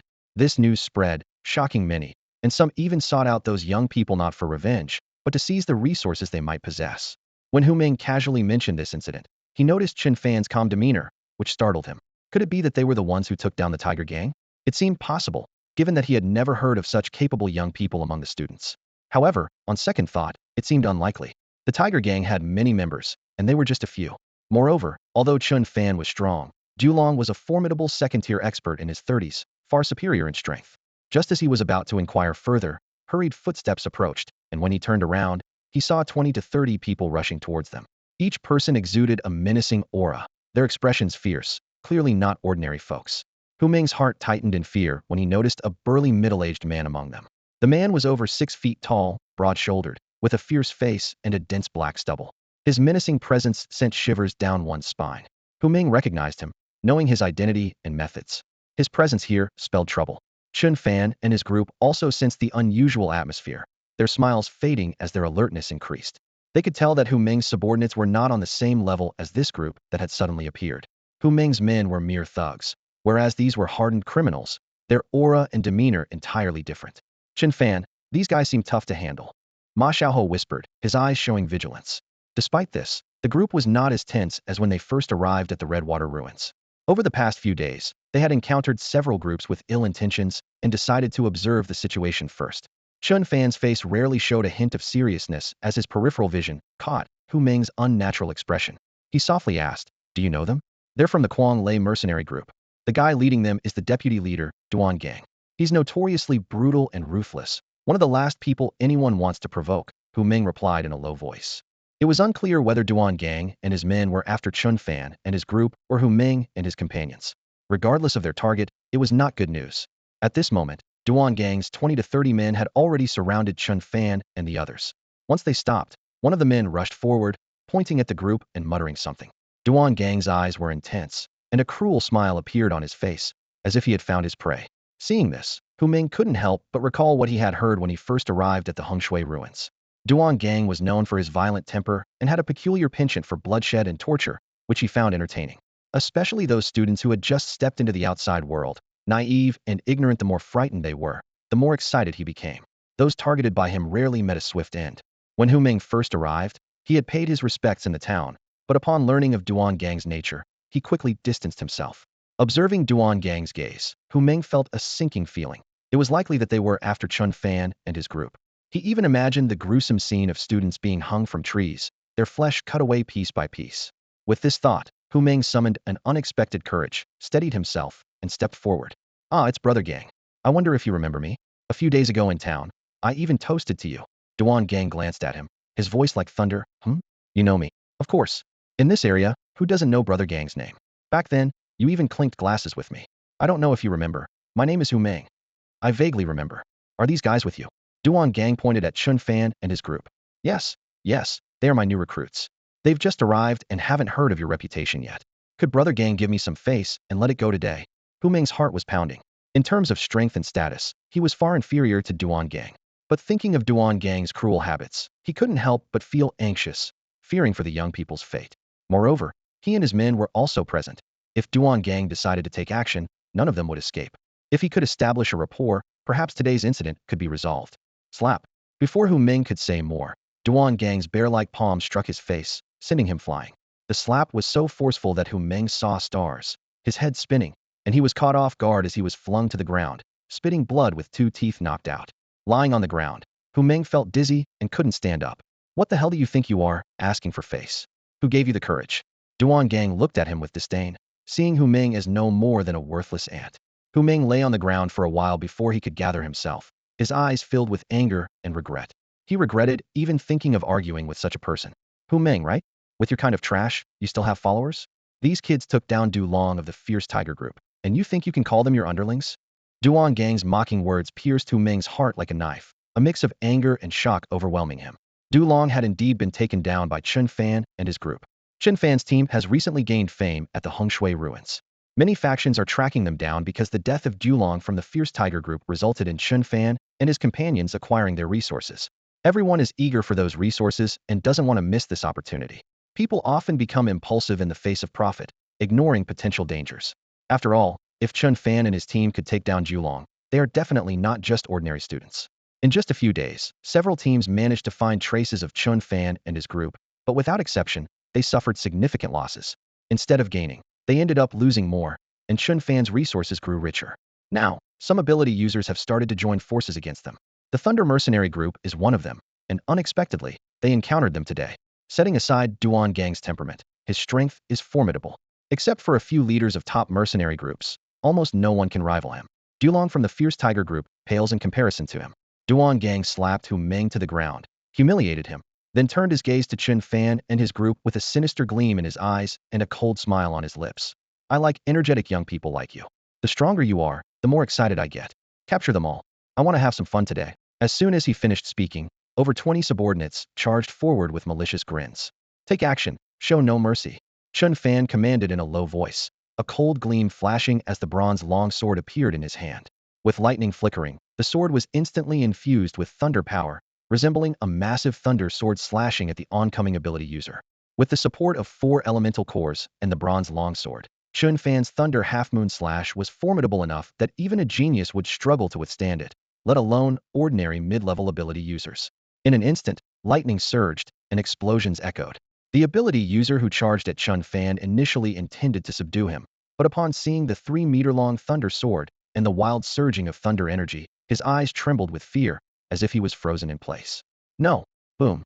The wrath of thunder, mixed with a gale force, crashed down, and the person couldn't resist, exploding into a burst of blood. With a single strike, Chen Fan took down an ability user around level 25, his eyes showing no emotion, only indifference. Behind him, Lin Qianxue, Ma Xiaohai, and the others stood ready to face the enemy. Lin Qianxue held a half-meter-long short staff, silver in color with an unknown material, the top resembling antlers engraved with mysterious patterns. Energy surged into it, and the staff emitted a dazzling light, vibrant and captivating. Chen Fan initially planned to give this bronze-grade staff to Lin Qianxue when they returned, but due to frequent dangers recently, he handed it to her in advance. There was also a bronze-grade spear, currently unused, stored in the system space. As for the origin of the staff, Chen Fan didn't need to explain, and no one asked. After all, Chen Fan had many things about him that were hard for others to comprehend, and everyone was used to it. Sometimes, asking too many questions isn't beneficial. Blade of Light.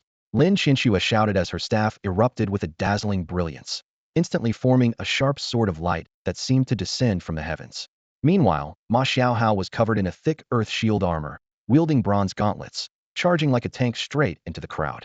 Over on the other side, Zhou Xiaoyang and Park Junsong were unleashing storms of lightning and fire. Despite only being at the Redwater ruins for less than 10 days, the experiences they had endured changed them profoundly. The youthful innocence on their faces had vanished, replaced by calmness and decisiveness. In this battle, the terrifying beasts were indeed fearsome, but even more alarming were the merciless ability users who killed without hesitation for profit. The members of the Quanglei mercenary group hadn't anticipated these young fighters to be so formidable and suffered significant losses.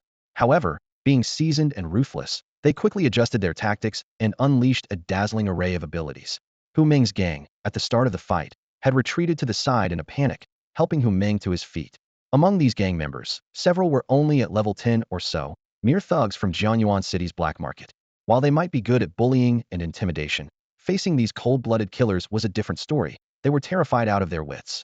Yet, despite their fear, they were filled with pent-up anger. Since arriving here, they had been bullied and robbed numerous times, treated as less than human, stepped on by others. Hu Meng, in particular, felt this keenly. Compared to these bloodthirsty fiends, his past petty crimes seemed almost honorable. Mengge, what do we do? Do we retreat? One of the gang members asked, trembling. Hu Meng didn't answer, his eyes glued to the battlefield, catching a glimpse of Duan Gang's face in the distance, feeling increasingly aggrieved. He knew he wasn't a good person, but the cruelty and brutality outside were beyond anything he had experienced before. His past deeds, though dishonorable, had some semblance of a bottom line.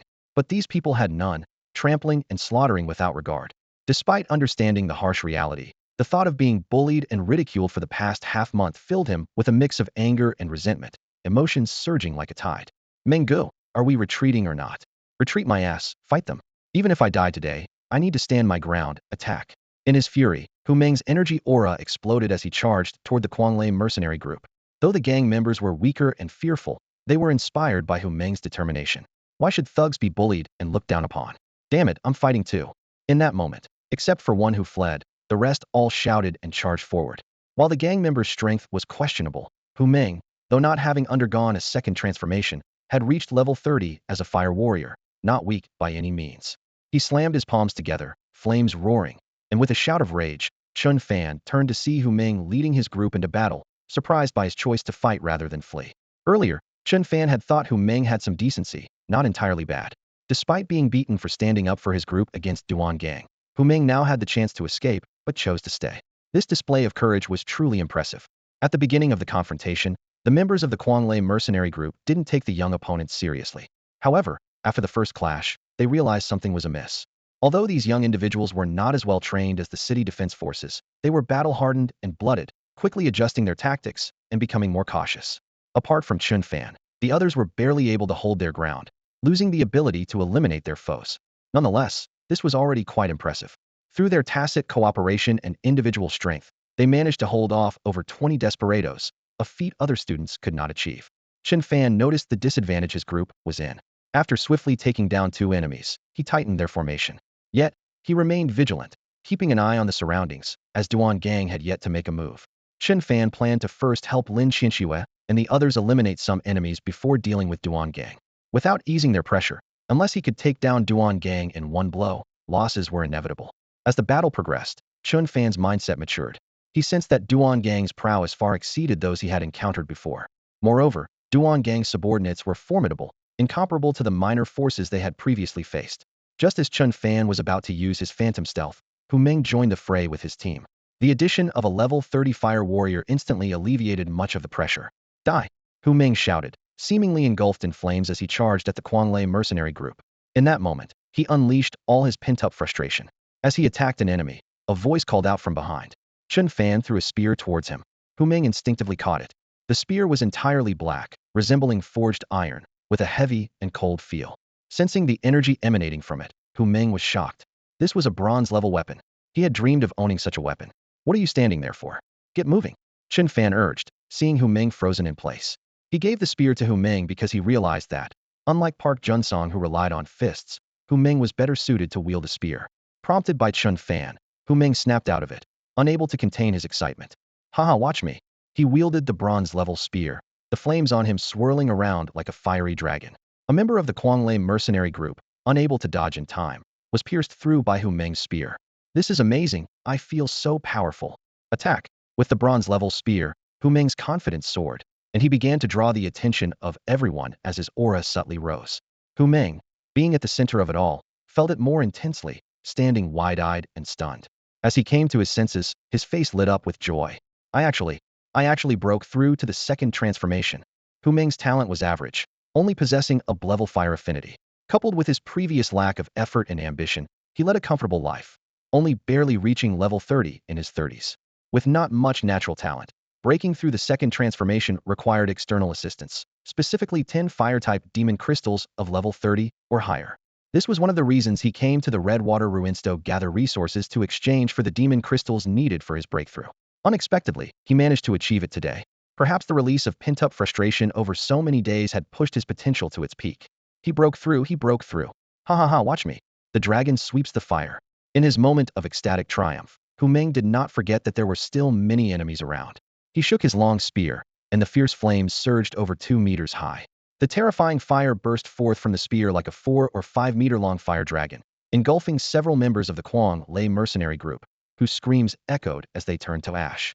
This scene left Zhou Xiaoyang dumbfounded. Damn, this fire warrior is hotter than I am as a fire mage. With Hu Meng's breakthrough to the second transformation, his power surged, and the battle situation changed dramatically. Duan Gang stood not far away, his expression tense, his mouth twitching, and his eyes filled with malice. Even when Chen Fan had taken down one person with a single move and Hu Meng joined in, Duan Gang was not worried. His men were all bloodthirsty desperados, willing to fight to the death, and it was only a matter of time before they took them down. But with Hu Meng's breakthrough, things were different. A level 30 ability user, the difference between the first and second transformation was vast. Not only could they master new abilities, but their power would also increase significantly, elevating their strength to a new level. Seeing this, Duan Gang was getting restless, energy surging through him as he stepped forward. Just then, a figure darted out, blocking his path. Kid, are you looking to spar with me? Duan Gang looked at Chen Fan, who blocked his way, with disdain. What else? I don't see you being much stronger than that Dulong. I took him down, and you'll be similar, Chen Fan said with a slight smile, maintaining a relaxed demeanor despite feeling wary inside. With Hu Meng's breakthrough, Lin Qinxue and the others were no longer in danger, allowing him to conserve energy to fully focus on dealing with Duan Gang. Comparing me to Dulong? It seems you don't know my skills yet. Let's see if you can withstand a punch from me. Duan Gang sneered, the air around his feet exploding, cracking the ground with a foul wind as he lunged at Chen Fan. As he swung his fist, terrifying energy gathered, distorting the space, with enough force to cause a landslide. Seeing Duan Gang charging like a beast, Chen Fan didn't dare to be careless. Energy surged wildly into his bronze sword, which hummed with power and flickered with lightning. Slash! Chen Fan shouted, gripping the bronze sword with both hands, channeling all his power into it. The thunderous giant blade expanded to 5 meters, wind swirling and dust flying, as it came crashing down on Duan Gang. You're still lacking. Duan Gang felt the might of the thunderous giant blade, amazed at Chen Fan's strength. Despite the advantage of the bronze weapon, it was still astonishing. However, defeating him was another matter. Break! With a furious shout, Duan Gang punched out, his fist aura surging chaotically against the thunderous giant blade, unleashing incredible power as dense lightning exploded, continuously impacting the surroundings. As the two forces collided, a massive shockwave swept through the surroundings like a sudden gale. The sturdy trees on either side snapped in response, and the ground was covered by dust kicked up by lightning, resembling a small storm. At this moment, Chen Fan swung his sword downward with determination in his eyes. He felt as if his strike hit an unyielding iron stone, causing his sword-wielding arm to tremble slightly and a sharp pain to radiate from his palm. Under the impact of this immense force, he struggled to maintain his balance and had to step back repeatedly. Just as he expected, facing such direct confrontation, not only was it impossible to overpower the opponent, but even holding his ground seemed challenging. It wasn't that his strength was lacking, but Duan Gang's power was exceptionally strong, surpassing all opponents he had encountered before. Chen Fan could sense that Duan Gang's aura was even stronger than Liu Bing, the vice captain of the city defense's 3rd squad, who was a level 35 second-tier ice warrior. Duan Gang was at least level 36 or 37. This kind of desperado, with rich combat experience, was not someone ordinary people could compare to. With just one move, Chen Fan had a relatively accurate understanding of his own strength. The first-tier fusion ability technique he mastered was powerful enough to rival the second-tier abilities of ordinary ability users. However, against a strong and experienced opponent like Duan Gang, although Chen Fan wasn't in immediate danger of being defeated, he certainly couldn't gain the upper hand. He sighed inwardly, realizing that if Ma Xiaohao and Park Junxiang heard this, they'd probably roll their eyes. Everyone else was comparing themselves to opponents of the same level, while he was contending with ability users above level 35, which was quite extraordinary. Duan Gang was shocked by Thesa 17 or 18-year-old could eliminate the fierce tiger groups Dulong, whether by ambush or coordination, which was no easy feat. The previous lightning slash had also shown Chen Fan's considerable strength. But that didn't mean Duan Gang would lower his guard. The level difference between them was too significant. As a second-tier powerhouse, even though he hadn't used his full strength in that punch, he didn't expect Chen Fan to withstand it. Yet now, aside from stepping back a few steps, Chen Fan seemed relatively unharmed. How could his physical resilience be so formidable? If Duan Gang couldn't sense Chen Fan's ability aura, he might have thought he was fighting someone of the same level. Despite his shock, Duan Gang still didn't see Chen Fan as a real threat. It was no wonder he could take down Du Long. Today's young people were indeed remarkable, arousing his interest. With a cold gaze and a cruel smile, Duan Gang thought to himself, "Show me your full strength, so I can truly see what you're capable of." As he spoke, Duan Gang's aura surged like a rampaging bull, charging forward. Chen Fan didn't dare be careless, sidestepping swiftly, his form flickering like the wind as he quickly moved aside. It was the first-tier wind skill, Gale Step. While dodging, Chen Fan saw Duan Gang easily smash a massive tree behind him, his eyes flashing with cold light, and in an instant, his figure vanished from the spot.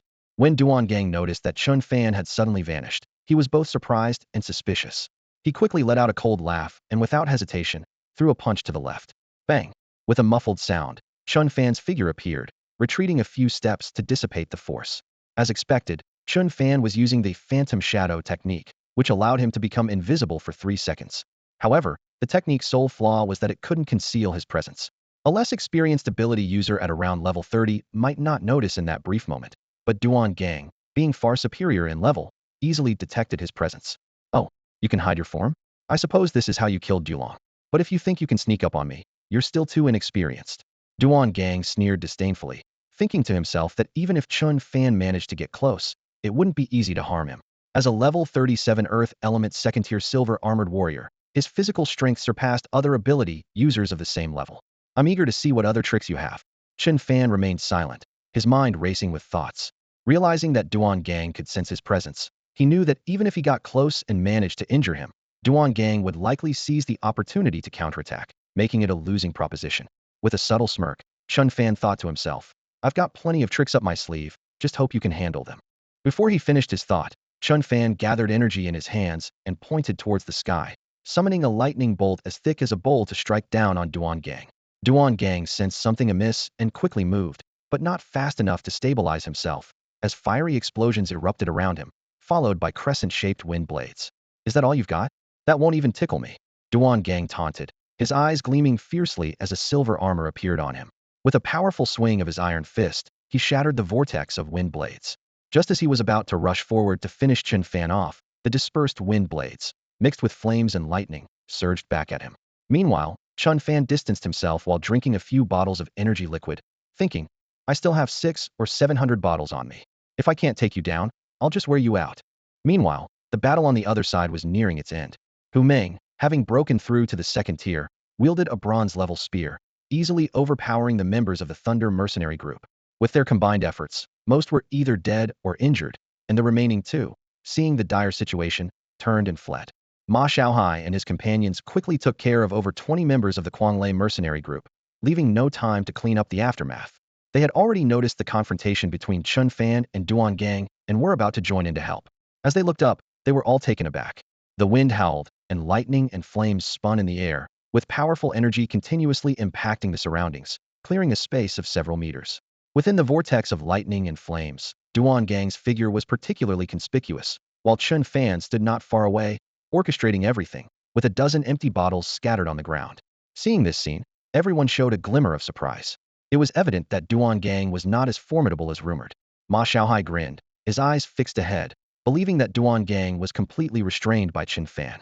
Lin Qianxue and the others shared this view, but only Hu Ming felt a tinge of worry. Chen Fan's displayed strength was incredibly formidable, and even Hu Ming could sense the danger in the wind, thunder, and flames. If it were him, he wouldn't last long before falling. However, Duan Gang's reputation was well known, and even two Hu Ming's wouldn't be a match for him. Though he seemed trapped, it wasn't truly perilous. Hu Ming gripped his spear tightly, ready to act. At this moment, Chen Fan's face didn't look good either, appearing somewhat pale. He knew these moves couldn't truly trap Duan Gang. They were merely to deplete his strength. With his swift step and phantom trace, he could always distance himself from the opponent and break the encirclement. He continuously attacked, trying to drain Duan Gang's energy, but his own consumption was also significant. Although he had plenty of energy liquid, these basic energy liquids couldn't replenish the expended energy all at once. Fortunately, he had a large quantity. After downing over a dozen bottles, he felt somewhat overwhelmed, regardless of the energy depletion. Within the storm, Duan Gang's expression grew increasingly grim. He discerned Chen Fan's intention. Although the gale and lightning weren't causing him much trouble, the constant destruction was annoying him, leaving no desire to toy with his opponent. His peripheral vision caught sight of Hu Ming and others observing from afar, while his subordinates lay on the ground, blood flowing like a river. Duan Gang's eyelids twitched violently, fury rising within him. In just a short moment, his subordinates were either dead or fled truly courting death. Murderous intent surged in Duan Gang's eyes, and the silver armor on his body glowed with dazzling light. With a flick of his hands, a golden wall of energy appeared, resembling a massive golden seal with turbulent airflow. The golden seal surged forward, directly shattering the lightning storm. Chen Fan's eyelid twitched. The ability Duan Gang wielded felt somewhat familiar, reminiscent of the Earth-type Second Turn Warrior's ability Mountain Overturning Seal. He had once seen Du Shaoqing, the captain of the City Defense Army, use it at the Shun Pharmaceutical Group's base, and it was incredibly powerful. The Mountain Overturning Seal burst with dazzling light, and Duan Gang stood behind it, charging toward Chen Fan at high speed. Now, Chen Fan's eyes flashed with a sharp glint, cold light flickering. He had been using various abilities in succession, not only to exhaust the opponent, but also to stall, waiting for Hu Ming and the others to finish off the remaining members of the Quanglei mercenary group. Duan Gang was bound to fly into a rage and lose his mind. Even if he couldn't handle it alone, Hu Ming and the others could join forces to help. At this moment, Duan Gang saw Chen Fan in a fit of rage. With a powerful push from his feet, the ground emitted a dull sound as Chen Fan shot forward, only to vanish into thin air, like a ghostly apparition. Duan Gang, noticing Chen Fan's disappearance, showed a hint of disdain in his eyes, having already sensed his opponent's presence. However, just as he was about to make a move, Chen Fan's presence vanished completely about 3 meters away, as if he had disappeared into thin air. Huh. As Duan Gang stared intently, an instinctive sense of dread arose in his heart. Something was wrong. His face changed dramatically as he turned abruptly, but it was too late. A sharp pain erupted from his back as a cold, gleaming dagger plunged into his back, piercing his heart. Duan Gang's eyes widened in shock, filled with rage and disbelief, as he stared into the youthful yet composed and chilling face of Chen Fan. Die. Duan Gang, struck in the heart by a bronze-grade dagger, had no chance of survival, yet as he fell, he mustered the strength to land a punch on Chen Fan's chest. With a thud, Chen Fan's body arched backward, sent flying, his insides churning as he spat out blood. Fortunately, Ma Xiaohai and the others reacted quickly, catching him before he hit the ground. Chen Fan, are you alright? How are you feeling? Ma Xiaohai supported Chen Fan, and everyone looked worried. Lin Qianxue was especially anxious, her heart in turmoil as she held Chen Fan's hand, checking his injuries, her eyes misty with concern. Cough, cough. I'm fine. Thankfully that guy's last punch wasn't too strong, or I would have at least broken a few ribs. Chen Fan managed a faint smile on his pale face, reassuring them that he was okay, though he still felt a lingering fear. He had used his flash step technique to appear behind Duan Gang unexpectedly, nearly taking him down. He hadn't used it earlier because he wasn't confident. Given Duan Gang's reaction and strength, even getting close might not have succeeded. He waited until Duan Gang believed he could only hide, then suddenly used the flash step, catching him off guard. There was a risk involved, such as that final punch. Seeing Chen Fan was alright, everyone finally relaxed. You scare me to death. You can't do that again. We should face these things together. You can't act alone, Lin Qianxue said, her eyes still red. If we all go in, we'll just be cannon fodder and drag Chen Fan down, Ma Xiaohai interjected. Why do you always have so much to say? Come here. Lin Jie quickly pulled him aside. Ma Xiaohai was right though. With their strength, they could handle opponents of their level. But throughout their journey, they inexplicably attracted enemies far stronger than themselves, leaving Chen Fan as their only hope. Don't worry, I'm fine, it's all over now. Don't cry, okay? Chen Fan consoled. Humph, who's crying? You're just being reckless. Lin Qianxue retorted. If I weren't reckless, would all be done for today? Chen Fan replied with a smile. Stop it. Lin Qianxue glared at him. Okay, okay, I won't say another word. No more recklessness. From now on, let's just deal with small beasts outside. Nothing too dangerous. Chen Fan quickly appeased her with a grin. Women, sometimes they just don't see reason. Chen Fan felt a warmth in his heart, knowing that Lin Qianxue was concerned for his safety. However, Hu Ming found himself staring blankly at Duan Gang's lifeless body, unsure of when he had walked over. Duan Gang was really dead. Chen Fan had actually killed him. If this news got out, it would cause a huge uproar. Looking at the corpse, Hu Ming broke out in a cold sweat, grateful that he hadn't rashly confronted Chen Fan and his group. Otherwise, it might have been him lying there today.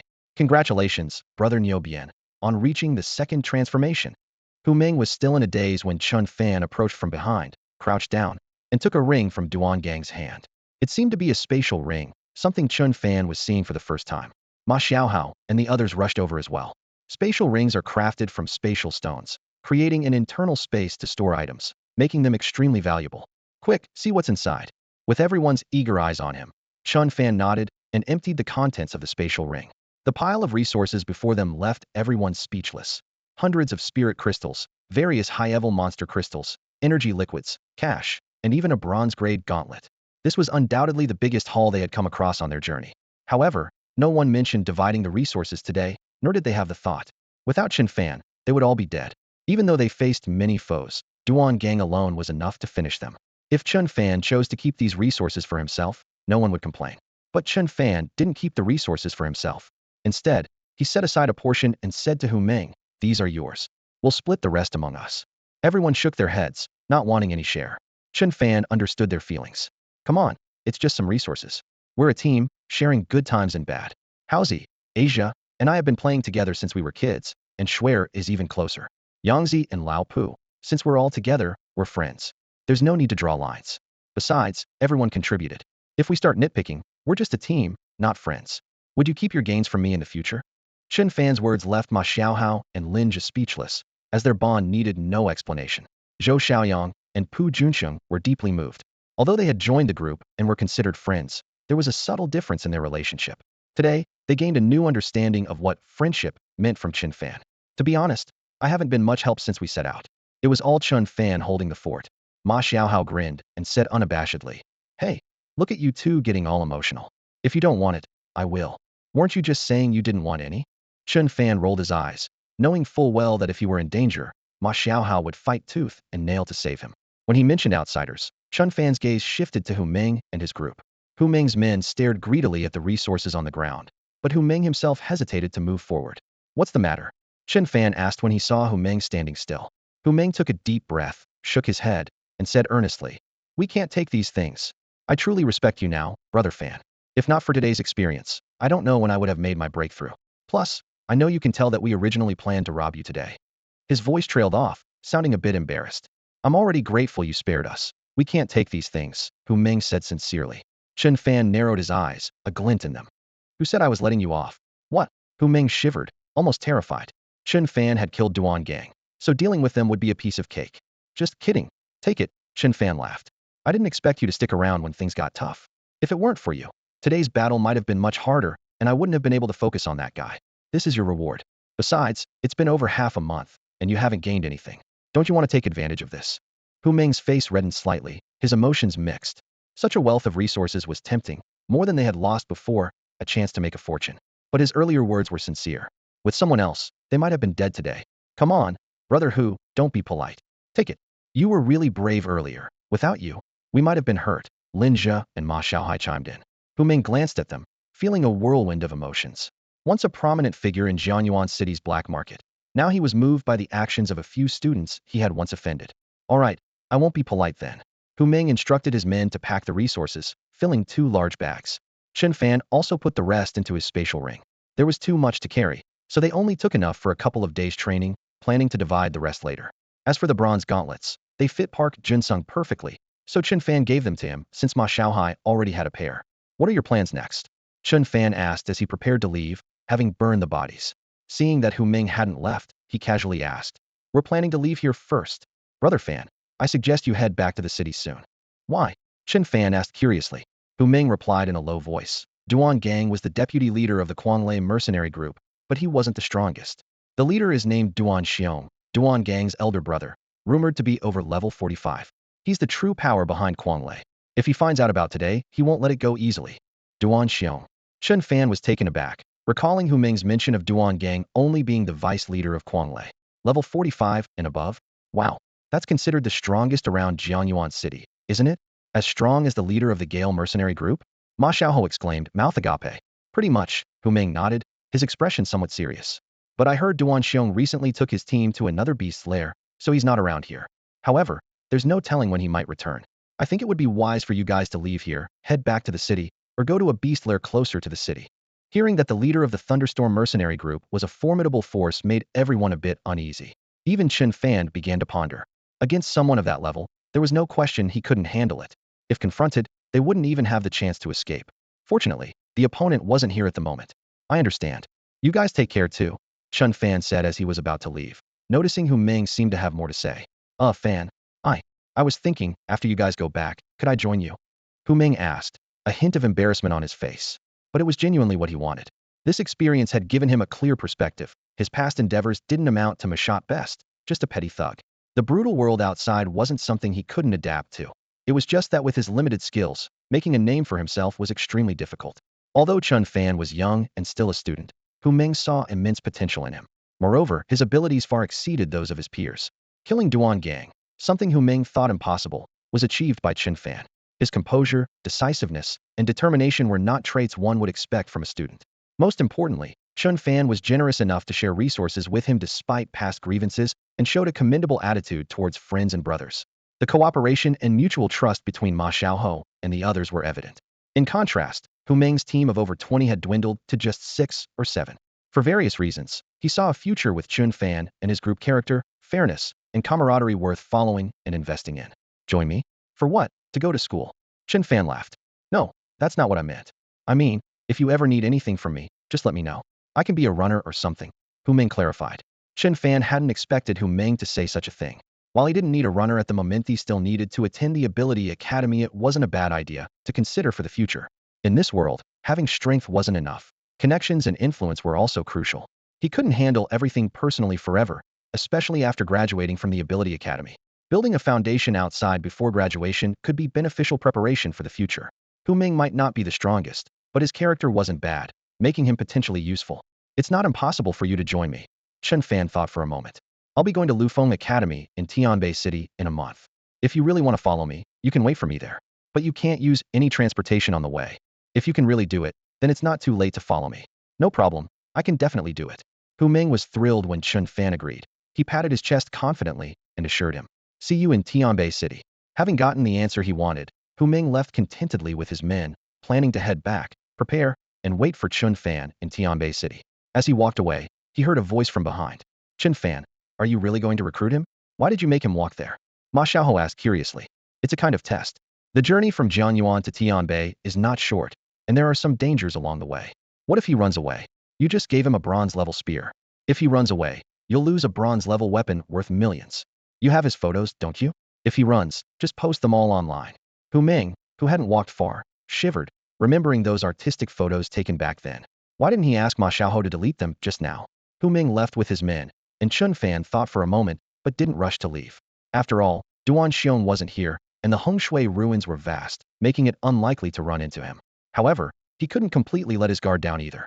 He decided not to venture too deep, just to explore the desolate outskirts for a bit of training, and return to the city in 2 or 3 days. The harvest this time was quite good. By evening, Chen Fan and his group arrived at a corner of the ruins. The dilapidated, collapsed buildings, overgrown with weeds, were extremely desolate. It must have been a residential area before.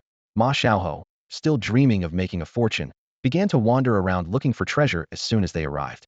Meanwhile, Lin Qianxue and Zhou Xiaoyang were preparing ingredients, while Lin Zhe went to the nearby woods to collect firewood. With nothing much to do, Chen Fan strolled around. As he walked, he didn't find much, except for a stone. It was just an ordinary stone, slightly larger than a coin, but heart-shaped. Chen Fan picked it up and put it in his pocket, intending to give it to Lin Qianxue. After wandering for a bit longer without finding anything else, he returned to find Lin Qianxue washing wild mushrooms they had picked along the way. Qianxue, hold out your hand. I have a little gift for you. Chen Fan said with a gentle tone and a smile. Seeing that Chen Fan wanted to give her a gift, Lin Qianxue's eyes lit up with uncontainable joy. What is it? You're smiling so mysteriously. Hee hee, you'll know once you hold out your hand. As he spoke, Zhou Xiaoyang and Park Junxin were also curious, standing not far away, craning their necks to see. Chen Fan didn't mind and, seeing Lin Qianxue extend her delicate hand, reached into his pocket and placed something in her hand. So do you like it? I found this nearby. It must be a sign from heaven to witness our relationship. Chen Fan looked at Lin Qianxue, seemingly expecting to see her excited and bashful expression. However, Lin Qianxue's face turned from surprise to anger, biting her lip lightly, her face as red as an apple, glaring at Chen Fan. You big jerk, you scoundrel you now. I won't talk to you anymore. With that, Lin Qianxue, trembling with emotion, threw the item in her hand at Chen Fan and ran off, clearly upset. Chen Fan was left dumbfounded. What just happened? I thought it was a romantic gesture, a heart-shaped stone. How did I become a jerk? Chen Fan wondered, feeling a bit angry himself. Her mood swings were too much. But when he caught what Lin Qianxue had thrown back and looked at it, he felt like he'd been electrocuted. Ma Xiaohou, you bastard. When did you slip this into my pocket? The item in his hand was not a heart-shaped stone, but Chen Fan looked at the item in his hand and was taken aback. He realized that Lin Qianxue's mood wasn't erratic after all. It was because what he held wasn't the heart-shaped stone he thought he'd picked up. Instead, it was a small square pouch with 3 clear characters on it. Lai Du Si. It was a small umbrella meant for a very specific purpose. No wonder Lin Qianxue was angry. Even Chen Fan almost exploded with frustration. This wasn't creating romance. It was pure comedy.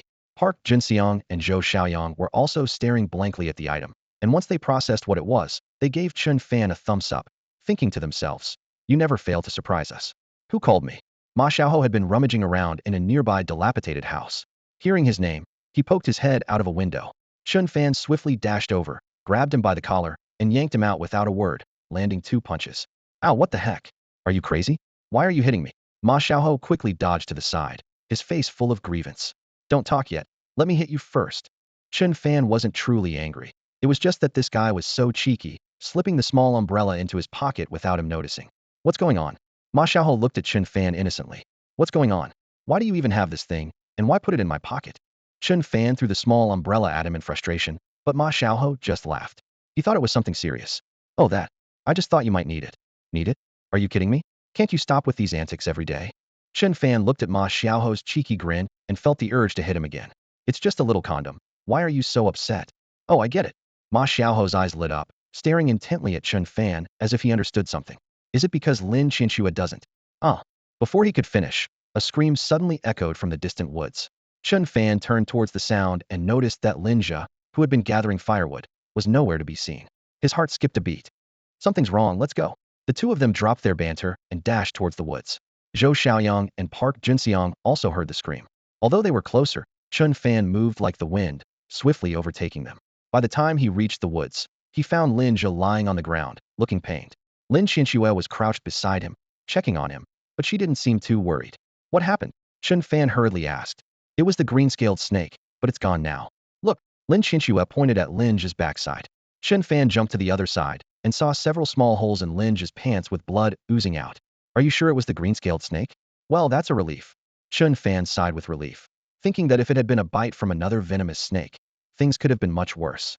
But even though the green-scaled snake is venomous, it's venom. Before he could finish, Ma Xiaohou and the others rushed over, faces full of concern. Ma Xiaohou, in particular, turned pale at the sight of Lin Jia on the ground. Lin Jia, how are you? What happened? Don't let anything happen to you. Chen Fan. Lin Qianxue. Chen Fan, how is he? Is he hurt? Why is his butt bleeding? He was bitten by a venomous snake, and the wound is serious. We need to suck out the venom immediately, or it will spread throughout his body, and it will be too late. I remember there were some antidote herbs along the way.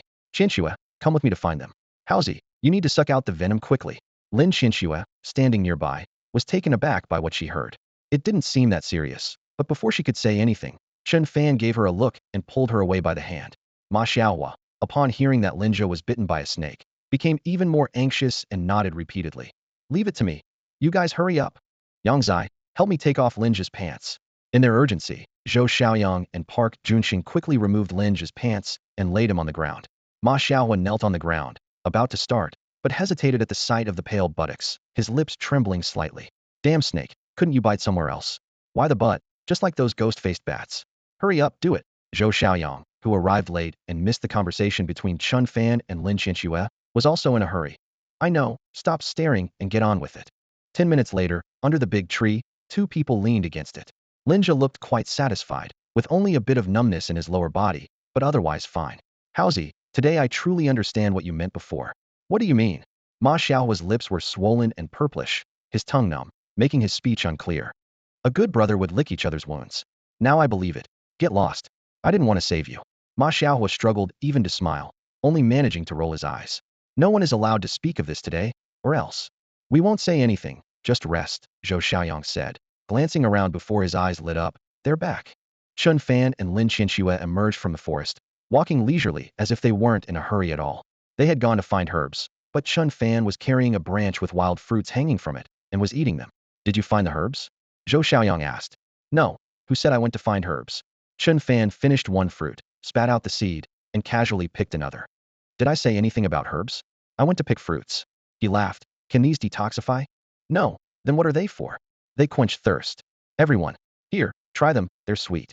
Hey, Howsy, why is your mouth like a sausage? Seeing Ma Xiaohua's swollen lips, even Lin Qianxue couldn't help but laugh, covering her mouth. Are you saying Linja was bitten by a green-scaled serpent? Upon hearing the name, green-scaled serpent, Zhou Xiaoyang's expression turned to one of shock, and Park Junsheng, standing behind him, also showed a flicker of an odd expression in his eyes. It was clear they both knew something about this serpent. Yes, so there's no need to worry. They'll recover soon, Zhou Xiaoyang reassured. What do you mean by recover soon? Is it poisonous or not? Linja asked, looking puzzled. It is poisonous. The green-scaled serpent is a type of magical beast, and its venom is quite potent. However, aside from its venom, it's considered one of the weakest among magical beasts, Zhou Xiaoyang explained. What does that even mean? Even if it's weak, it's still poisonous, right? Linja and Ma Xiaohai were confused. Although Ma Xiaohai didn't know about the green-scaled serpent, he sensed he was being played when he saw Chen Fan's sly smile. The venom is indeed there, but it's not lethal. It's more of a paralytic type. Once bitten, the venom quickly spreads, causing paralysis, making it impossible to move, but after some time, it wears off on its own, Zhou Xiaoyang continued to explain. So it's basically like an anesthetic? Linja asked. You could say that, Zhou Xiaoyang nodded, his gaze falling on Ma Xiaohai's swollen lips, and he couldn't help but chuckle. If Ma Xiaohai didn't understand the truth by now, that would be surprising. Linja won't be in any real danger. Once the paralysis wears off, he'll be fine. Chen Fan did this on purpose to mess with him. It's so mean. Ma Xiaohai glared at Chen Fan with a look of grievance, his swollen lips looking particularly comical. You have the nerve to talk. You're the one who messed with my reputation, Chen Fan retorted, rolling his eyes. I don't care. You have to find me another venomous snake. Ma Xiaohai insisted. What do you want a venomous snake for? Chen Fan asked, puzzled. I want Linja to suck it back out. I've been wronged. As the two bickered, the topic returned to Linja being bitten by the green-scaled serpent. The green-scaled serpent isn't highly ranked. Apart from its sharp teeth and paralytic venom, it doesn't have much strength. It's called a monster serpent because it has a special skill, the ability to mimic human voices. Linja was lured because he heard someone calling his name. As night fell, after everyone had eaten and drunk their fill, they gathered around the campfire to cultivate. The only sound was the faint chirping of insects, and the night air was filled with a light mist, swaying gently with the breeze, as if a beast lurked in the darkness, ready to pounce. Time passed, and suddenly, there was a rustling sound, like some creature crawling. It sounds like something's moving. They all stood up alertly, looking around. Look over there. Lin Qianxue's beautiful eyes were fixed in the distance, pointing in a direction. Chen Fan and the others quickly looked where she pointed, their hearts skipping a beat. In the light of the campfire, they could see a small hole beneath a rock not far away. At the entrance of the cave, shimmering blue-green scales caught the light as several snake-like creatures, as thick as a child's arm, slithered out one after another, resembling monstrous serpents. Ma Xiaohua's heart tightened at the sight, and he quickly warned, be careful not to get bitten. Damn it, I should just burn them all. Just as he was about to step forward, Chen Fan stopped him. Look, these blue-scaled serpents don't seem to care about us. Chen Fan's voice was low and steady, his eyes fixed on the creatures. Indeed, all the serpents were crawling in the same direction, as if they were being summoned. The others noticed the oddity too, exchanging puzzled glances. Suddenly, a beast's roar echoed from the distant forest, followed by a cacophony of howls and growls. The sounds reverberated through the night, and a shadowy mass became faintly visible in the forest's direction, like a herd of beasts on the move. Overhead, several ghost-faced bats with scarlet eyes flitted by, more and more joining them, completely ignoring Chen Fan and his group. The surrounding uproar grew louder, as if all the beasts had emerged simultaneously. The group exchanged confused looks and cautiously approached the forest, only to discover a mass of beasts running wildly bloodthirsty wild bulls, sharp-clawed gray wolves, two-tailed scorpions, and some creatures they had never seen before. What on earth was happening? Chen Fan was shocked. Beast appearances weren't unusual, but why were all these different beasts running at night and not attacking each other, but instead heading in the same direction? Could it be a beast tide? Park Junxiang said gravely. But this doesn't seem right. A beast tide usually means the beasts are startled or driven away, running outward. Why are these heading inward? Chen Fan couldn't figure it out. I don't think so. These beasts don't seem panicked. They appear frenzied and aggressive. The blue-scaled serpents live in dark, damp underground caves. They couldn't have been frightened. It seems more like they're being summoned, Lin Xinxue analyzed. Could they have found treasure, gold? Ma Xiaoho's eyes gleamed with greed. Use your brain. That's impossible. These are beasts, not treasure hunters like you. Chen Fan rolled his eyes at him. Then why are they running? Ma Xiaoho asked, confused. You're asking me? Who should I ask? Watching the frenzied beasts, an idea struck Chen Fan. Should we check it out? There was no need for Chen Fan to say more. Curiosity drove everyone to investigate. Meanwhile, deep within the ruins, shadows flickered, flames soared, and a large gathering of humans and beasts was forming, with shouts and roars rising, heralding an impending storm. Deep within the ruins, beasts surged like a tide, hundreds upon hundreds of forms churning in chaos, with more creatures rushing in from all directions. At that moment, a group of humans found themselves surrounded, numbering at least 200 to 300. The beasts launched a frenzied attack on the humans, with fire and lightning intertwining, resulting in a scene of utter devastation.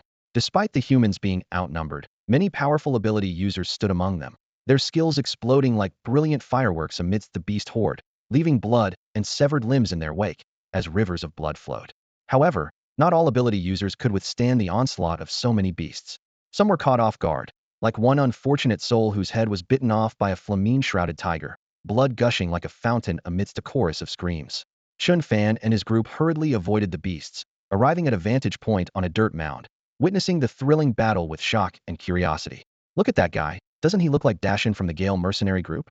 Linja pointed to someone in the crowd. Following his direction, Chen Fan indeed spotted a towering bald man in the throng, resembling an iron tower, none other than Dashin from the Gale mercenary group. Chen Fan recalled that when the firewolves of the Shun Corporation tried to capture them, it was the Gale mercenary group's leader, Jiangyuan Feng, who stopped them, with Dashin by his side. Dashin now resembled a human tank, exuding powerful energy waves, his arms bulging as he wielded two beasts, swinging them with such force that a 2 to 3 meter vacuum area formed around him. Ma Xiaohua also recognized him and exclaimed excitedly, "It really is Dashin. The Gale mercenary group is here too." Chen Fan's gaze continued to scan the scene, settling on a man in his 40s. His expression was calm, exuding an extraordinary aura, and with a wave of his hand, he felled several beasts in quick succession. It was Jiangyuan Feng, the leader of the Gale mercenary group. Chen Fan then noticed another man of short stature, with a hooked nose and narrow eyes, whose expression was grim, surrounded by lightning, his aura rivaling that of Jiangyuan Feng. Besides him, there was also an elder in his 50s or 60s, whose strength was equally formidable. The gathering of such powerful figures in the face of hundreds of beasts made the situation seem unusually strange. Chen Fan understood that this battle was beyond their capacity to join. "Let's go," he said to his companions. Although his heart was filled with questions, it was clear that the confrontation between these powerful figures and the beasts was not something they could handle. "Look over there, a gold mine. It's a gold mine," Ma Xiaohao exclaimed excitedly, pointing into the distance. Although Chen Fan wasn't entirely convinced by his claim, he wondered, even if there was a gold mine, why would these mythical beasts gather here? He followed Ma Xiaohao's finger and looked. Only then did he notice that not far from the chaotic battlefield, there was indeed a group of beasts gathered together, with a golden glow shimmering among them. The sky was filled with flames and various dazzling energies intertwined, making it difficult to discern without careful observation. "See, I told you there was a gold mine," Ma Xiaohao said triumphantly, as if he had confirmed his suspicion. "A gold mine." Chen Fan focused intently. The yellow glow did resemble the color of gold, but he couldn't be sure since the mythical beasts blocked the view. Moreover, it didn't quite make sense. Why would a group of beasts guard a gold mine? As the beasts moved, the glow became even more dazzling. Chen Fan vaguely saw that a stone among the beasts was emitting a golden radiance. Under the light, the stone seemed like a massive gold ore. "Wait, that thing can move, and it looks like a gigantic ant. Could it be the six-winged golden ant?" Lin Xinxue also noticed the golden object on the stone, her body trembling slightly, her beautiful eyes sparkling with a strange light. "The six-winged golden ant, what is that? A mythical beast?" Even Park Jinsung and Zhou Xiaoyang, two well-studied classmates, looked puzzled, having never heard of the six-winged golden ant. Lin Qianxue nodded, her tone slightly urgent. Yes, it's a mythical beast and extremely rare. I found out from some extracurricular history books and online research. It should be the six-winged golden ant. These mythical beasts are here for the golden ant. Then why are these people going after the six-winged golden ant? Is it more valuable than gold? What's so special about it? Ma Xiaohao was puzzled. No. Lin Qianxue shook her head and explained. It's likely for its blood. The blood of the six-winged golden ant is considered a miraculous elixir, not only capable of repairing any injuries or hidden ailments of a supernatural core, but also helping those with insufficient talent, who can't form a core, to finally do so. It's even said to have a chance to enhance the talent level of a core, capable of repairing any injuries or hidden ailments of a core. Chen Fan's eyes shimmered with a brilliance as bright as stars. Chen Fan had always been preoccupied with a particular matter. Years ago, his father, Chen High, suffered a severe injury to his spiritual core, leaving him with a lingering ailment. This not only prevented him from cultivating, but also hindered him from utilizing his original strength. Whenever his father mentioned the past, there was always a hint of sadness in his eyes. Chen Fan secretly vowed to restore his father's spiritual core at any cost. Unexpectedly, today he encountered a six-winged golden ant, but it didn't have any wings. Ma Xiaohao and the others were intrigued by Lin Qianxue's description, their eyes gleaming with curiosity. No wonder so many ability users had gathered here. If what Lin Qianxue said was true, the blood of the six-winged golden ant indeed had miraculous effects, capable of condensing spiritual cores and even enhancing talent levels. This was far more precious than any gold.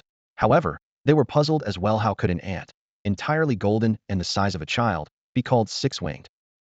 It makes sense that it doesn't have wings, Lin Qianxue remarked with a cold smile.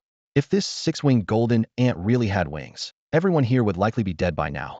According to records, this golden ant possesses 3 pairs of wings, thus called six-winged, but it grows extremely slowly and has a preference for various minerals and energy-rich items. Before it has wings, its attack power isn't strong. Once the first pair grows, it can instantly kill a third-level ability user. If all 3 pairs grow, even a 5th-level ability user wouldn't be its match. Lin Qianxue's voice was somber, as if recalling the terrors of those years. In the early days of the world's transformation, a fully developed six-winged golden ant appeared. Countless lives were lost trying to deal with it, and it took the combined efforts of 2 top-tier ability users to finally subdue it. Since then, although 6-winged golden ants have appeared, none have reached full maturity. Why is that? Her voice carried a hint of helplessness. Because of greed and desire. This 6-winged golden ant, although a beast, lacks the brutality of other beasts and is quite intelligent, usually refraining from attacking humans or other beasts. But because its blood is so valuable, once discovered, do you think it can continue to grow? If you could capture one and keep it, drawing blood regularly won't that make you rich? But it's not that simple. Lin Qianxue shook her head. Some have tried, but the 6-winged golden ant always died shortly after. As she spoke, Lin Qianxue noticed Chen Fan had been silent, which aroused her suspicion. She turned to find him deep in thought. What's on your mind? She asked. Chen Fan snapped out of it, furrowing his brow, then relaxing as if he had made a decision. He looked at Lin Qianxue and the others, speaking with determination. You all should wait for me at the place where we first arrived at the Redwater Ruins. I'll come to meet you. What do you mean by that? Lin Qianxue's brow furrowed, as if she had guessed his intention. You wouldn't be thinking of. Are you kidding? You don't plan to stay and seize the 6-winged golden ant, do you? Ma Xiaohao and the others picked up on Chen Fan's implication, each showing disbelief. Although they were also drawn to the 6-winged golden ant, they couldn't believe what he was suggesting. But this is practically impossible. Even without hundreds of monstrous beasts, just dealing with the superhumans would be too much for Chen Fan. Trying to snatch something from these people? There's simply no chance. Absolutely not. We leave together or not at all. Lin Qianxue's tone was firm, showing no sign of backing down. She added, Exactly, Chen Fan, don't do anything reckless. I've held back, so let's just leave together. Chen Fan knew everyone would disagree with his decision, but having encountered the 6-winged golden ant today, he couldn't let the opportunity slip by. Listen, I know you're worried about me, but I have to try with this 6-winged golden ant. Don't worry. Even if I don't succeed, I'll retreat safely and quickly regroup with you. Linja interjected. Then if anyone stays, we all stay. It's better to have each other's back. Park Junxing and Zhou Xiaoyang also expressed their reluctance to leave. Chen Fan said helplessly, What help do you think you can offer by staying? Honestly, the more people there are, the more complicated it gets. I can retreat safely on my own, but with all of you, it might not be possible. Hearing Chen Fan's words, the group, including Lin Qianxue, fell silent. Park Junxing and Zhou Xiaoyang might not understand Chen Fan's determination, But Lin Qianxue and Ma Xiaohao knew that if Chen Fan said so, he wouldn't leave easily. They understood that staying would not only be unhelpful, but might also become a burden. However, they were still worried about Chen Fan staying behind alone. All right, stop worrying. I promise I'll come back.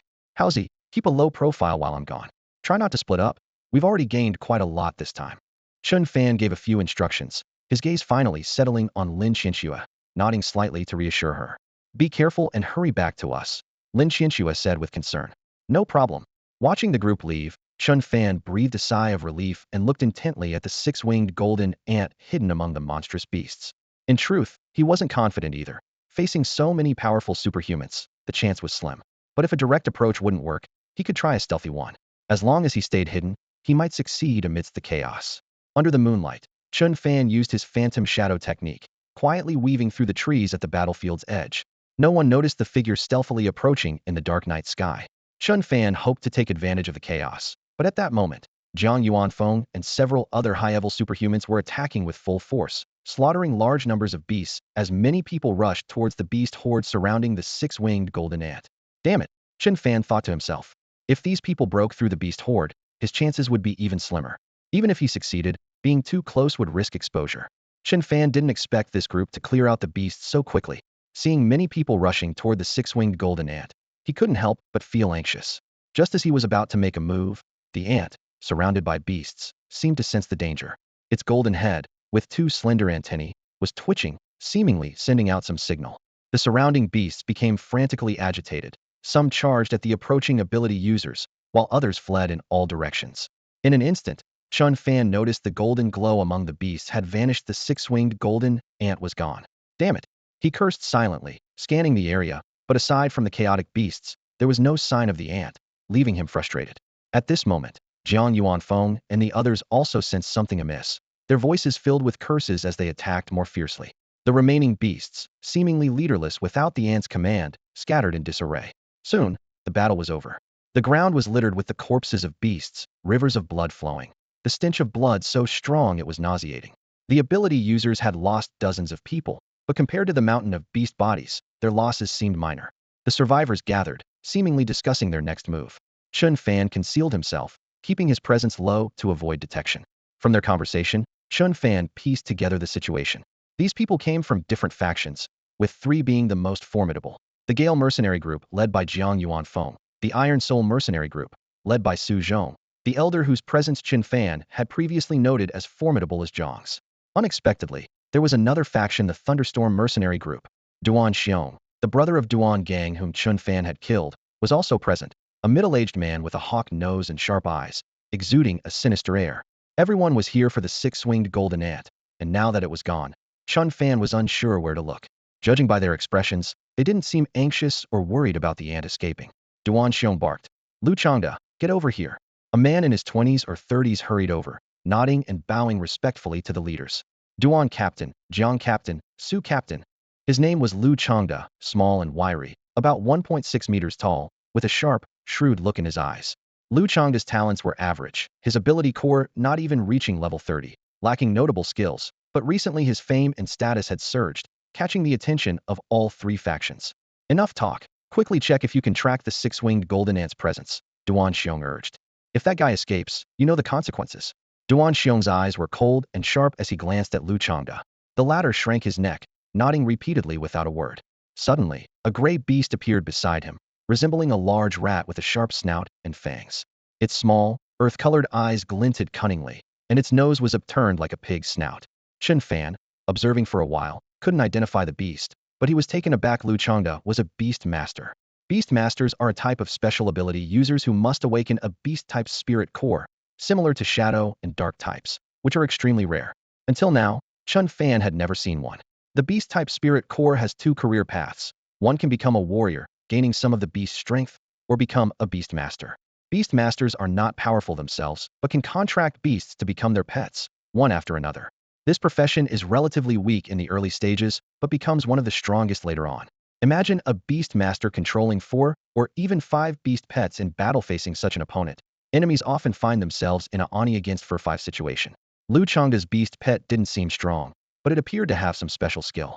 It sniffed around with its pig-like nose, and then returned to Lu Changda, chattering away.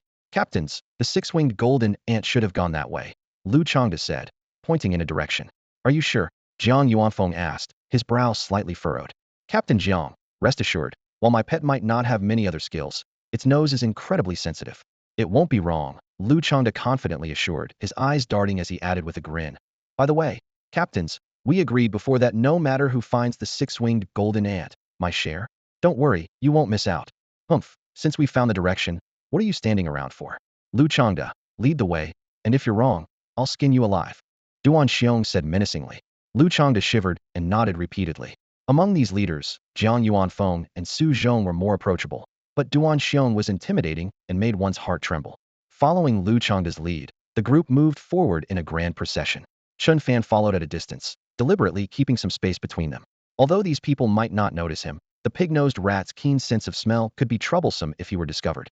They ran from night until morning, finally stopping around midday.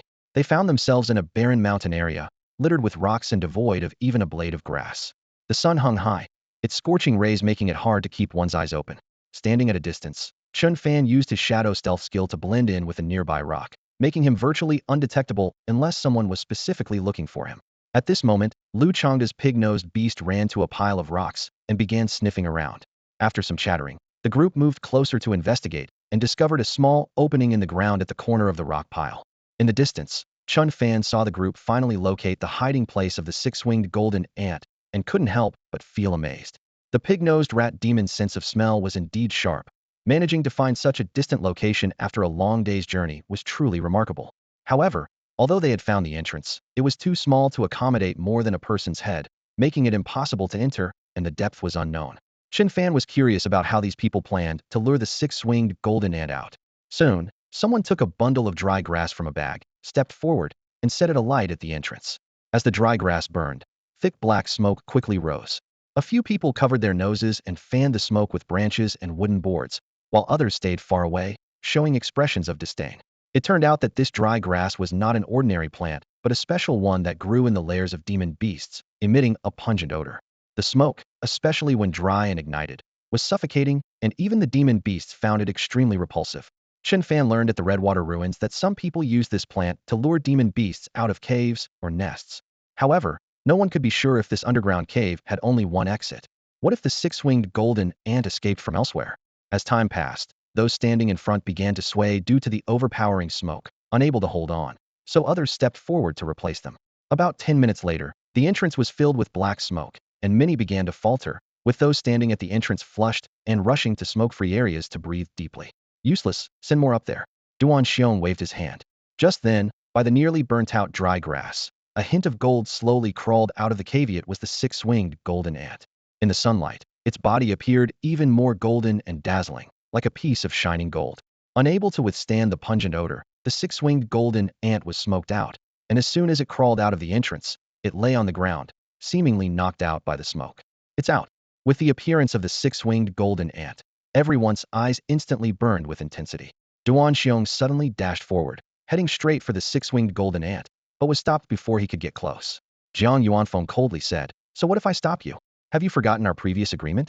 As soon as he finished speaking, Su Zhong, the leader of the Iron Soul mercenary group, charged out like a whirlwind, followed by people from various other factions. "Courting death, it's mine. Anyone who dares to snatch my thing, go to hell." Duan Xiong roared, and instantly, lightning flashed, ice chilled to the bone, and flames soared into the sky as nearly everyone sprang into action. Before arriving, the various factions had agreed to evenly divide the six-winged golden ant. However, at this moment, it seemed no one was willing to honor that agreement. Trust among the three major forces present had completely eroded. Everyone understood that the likelihood of a peaceful division was minuscule, and the chance of a deadly confrontation was much greater. Driven by greed and the desire for gain, who cared about any agreement? Chaos erupted instantly, with even members of the three mercenary groups joining the fray. Anyone attempting to approach the six-winged golden ant was met with a barrage of attacks, ensuring that whoever got close first would suffer. "Kill them all, I want them dead." Duan Xiong had no intention of sharing. Known for his ruthlessness, he seized the opportunity to kill indiscriminately, believing that once everyone was dead, the six-winged golden ant would naturally be his. With a wave of his hand, thunder roared as several thick bolts of lightning crashed down like a storm, instantly reducing several people to ashes, and the air filled with a bloody mist. "Duan Xiong, you dare kill my men? You're courting death." Jiangyuan Feng, enraged, charged at Duan Xiong with a gust of wind. Su Zhong, if we don't join forces now, when will we? Duan Xiong shouted. Su Zhong's eyes gleamed coldly as icy spikes converged like a waterfall, shooting towards Jiang Yuanfeng's back. Did you really think I wouldn't notice? Jiang Yuanfeng sneered, his energy spiking as a whirlwind shattered the ice spikes. What? You've broken through to level 50? You've hidden it well. Duan Xiong's expression shifted slightly. Don't be afraid. He hasn't reached the third transition yet. Together, we can take him down. Attack. Su Zhong's eyes were icy, frost visibly emanating from him as the temperature around him plummeted, freezing the air. From a distance, Chen Fan watched the melee with secret delight, knowing this was his chance. Although he was acquainted with Jiangyuan Feng, it was a mere nodding acquaintance. If he had discovered the treasure alone, he might have hesitated to act. But in this chaos, with everyone's focus on the six-winged golden ant, whoever seized it first would own it. Jiang Yuanfeng's safety was the least of his concerns. Even at level 50, without the third transition, the other two couldn't seriously harm him. Amidst the chaos, Chen Fan's eyes sparkled with determination. Taking a deep breath, he activated his shadowless phantom technique, swiftly darting towards the six-winged golden ant. Within 3 seconds, he paused in the center, then used the shadowless form again to conceal himself. Without hesitation, he approached the ant, quickly placed it into his system space, and withdrew. The entire process took only 6 to 7 seconds, as he repeatedly used the shadowless phantom to quickly exit the battlefield, avoiding everyone's sight. When Chen Fan reappeared, his face was slightly pale. He downed 2 bottles of energy liquid and sped away into the distance. Meanwhile, those who had been fighting fiercely also noticed something amiss. The six-winged golden ant that had been lying on the ground had vanished. In their desperation to obtain the six-winged golden ant, various factions lost all previous decorum, fighting fiercely and relentlessly. Many kept a close watch on the ant, fearing someone else might seize it. When the little creature suddenly disappeared, someone exclaimed, "The six-winged golden ant is gone. Could it have escaped again? It was right there a moment ago, and now it's vanished." Jiang Yuanfeng, Duan Xiong, and Su Zhong stopped their fight, cautiously approaching each other with wary eyes fixed on the empty ground, their expressions dark. Lu Changda, a sharp shout called Lu Changda over. Understanding his task, he quickly released his beast pet to search. However, the feedback from the beast left Lu Changda stunned. What happened? Which way did it go? To the leaders, the six-winged golden ant's scent is concentrated here and hasn't moved elsewhere. However, there is a strange scent leading off in that direction. Lu Changda pointed into the distance. Upon hearing this, everyone's expressions changed, filled with uncertainty. A strange scent. Are you suggesting someone took advantage of the chaos to make off with the six-winged golden ant? It seems so. Lu Changda nodded, but before he could finish, Duan Xiong, burning with anger, slapped him hard, sending him flying. That's nonsense. With so many people here, no one got within 2 meters of the ant. Do you think I'm blind? Duan Xiong's face twitched with fury, his gaze fierce. Despite his harsh words, the others seemed to agree with him. Indeed, if someone had approached the ant, they surely would have been noticed. How could anyone have taken that little creature right under their noses? Amidst the crowd and mixed scents, who could discern anything clearly? Dazed by the blow, Lu Changda lay on the ground, too frustrated to explain further. Perhaps the little creature burrowed underground. Turn over every stone here and find it. With the order given, people began lifting and tossing stones, hoping to uncover a hidden entrance or tunnel. Meanwhile, Chen Fan had successfully secured the six-winged golden ant. Despite the effort it took, he dared not linger. He knew that once those people realized the ant was missing, they would search frantically. They also had a pig-nosed rat demon with an extremely keen sense of smell, and if discovered, he risked being chased down. So, as Chen Fan ran, he constantly changed directions, trying to throw off any pursuit. As he ran, the frequent changes in direction left Chen Fan disoriented, unsure of where he ended up. Looking up, he saw a shadowed rock wall ahead, with a pit over a meter deep in front of it, as if created by some beast's impact. He sat down in the pit, breathing heavily for a moment before quickly retrieving the six-winged golden ant from his system space. The system space was a storage dimension, but without oxygen, he worried the ant might suffocate. If it suffocates and the blood inside changes over time, then it would be a loss. The six-winged golden ant is only slightly larger than a newborn baby, and once it was taken out, a golden hue reflected off Chen Fan's body. He thought to himself, could it really have suffocated? Chen Fan poked it a few times, but the six-winged golden ant showed no response, so he quickly took out a few small bottles and a dagger, ready to draw blood. Just then, the six-winged golden ant's head suddenly moved, its 2 tentacle-like forelimbs clasped together, nodding vigorously at Chen Fan, while making strange chirping sounds. Its actions resembled a human begging for mercy, with its tiny forearms folded, continuously bowing its head. Oh, so it was playing dead, Chen Fan realized, thinking how tough this beast was to not actually suffocate. What are you doing? Begging for mercy. Chen Fan chuckled at the sight of the six-winged golden ant nodding repeatedly, its tiny pea-sized eyes embedded in its golden head looking particularly comical. Begging won't help though. I'm human. You're a beast. We're not the same kind. Humans kill beasts. Beasts eat humans. Whoever falls into whose hands is just unlucky. With that, Chen Fan raised his dagger high. The six-winged golden ant didn't stop its actions. Instead, its small eyes welled up with tears, glistening brightly. Crying. Chen Fan wasn't sure if those were tears, but he hesitated to bring down the dagger, feeling a slight emotional stir. It wasn't that he had gone soft. He just felt this six-winged golden ant was different from other beasts, more intelligent. Truly a noble among beasts. At this moment, Chen Fan had an idea and picked up a small bottle nearby. Little guy, can you understand me? I need your blood. I won't kill you, but you have to let me fill a few bottles. The six-winged golden ant seemed to understand, continuously making strange noises, and surprisingly, it used a sharp limb to pierce its abdomen. Instantly, golden blood flowed from the hole. Wow, you're pretty tough on yourself, Chen Fan remarked, not understanding its sounds, but comprehending its actions, quickly holding the bottle to catch the blood. All right, this should be enough. Seeing the six-winged golden ant growing weaker, Chen Fan stopped. The bottles were small, and after filling 5, they didn't even amount to a bowlful. Although Chen Fan knew he wouldn't need that much to repair a spiritual core, even a drop of six-winged golden ant's blood was invaluable. Others wouldn't spare even a drop, but Chen Fan held back, mainly because this little creature was so intelligent. It's a pity I don't have a beast-type spiritual core, otherwise, keeping you would be nice. I'd raise you well, and when needed, just draw a bit of blood, he thought with a chuckle. Chen Fan felt a bit regretful, knowing that binding a beast to recognize a master was something only a beast tamer's skills could easily achieve. Otherwise, it was hard to make them useful. The six-winged golden ant seemed to understand this, and its originally weak body trembled, falling off Chen Fan's leg. Oh, you want a steady supply, huh? After collecting 5 small vials of blood from the six-winged golden ant, Chen Fan felt satisfied, believing that this expedition was worthwhile. As promised, he released the six-winged golden ant. In truth, even if he had drained all the blood from this little creature, it would have only amounted to a few more vials. For others, this might be a miraculous item of immense value, but for Chen Fan, it wasn't particularly enticing. Compared to having a system, this amount of blood was insignificant. All right, little guy, Chen Fan said, holding the six-winged golden ant like a baby. He couldn't help but find the little creature adorable, with its golden glow, large head, and tiny eyes. He set the ant on the ground, allowing it to leave. Be careful not to get caught by someone else, he added. The six-winged golden ant looked back at him repeatedly as it crawled away, turning to chirp at Chen Fan. Okay, bye-bye. Chen Fan thought it was saying farewell, but the six-winged golden ant seemed reluctant to leave, continuing to chirp and occasionally turning its head to the side. What's wrong? Are you asking me to follow you? Chen Fan asked, puzzled.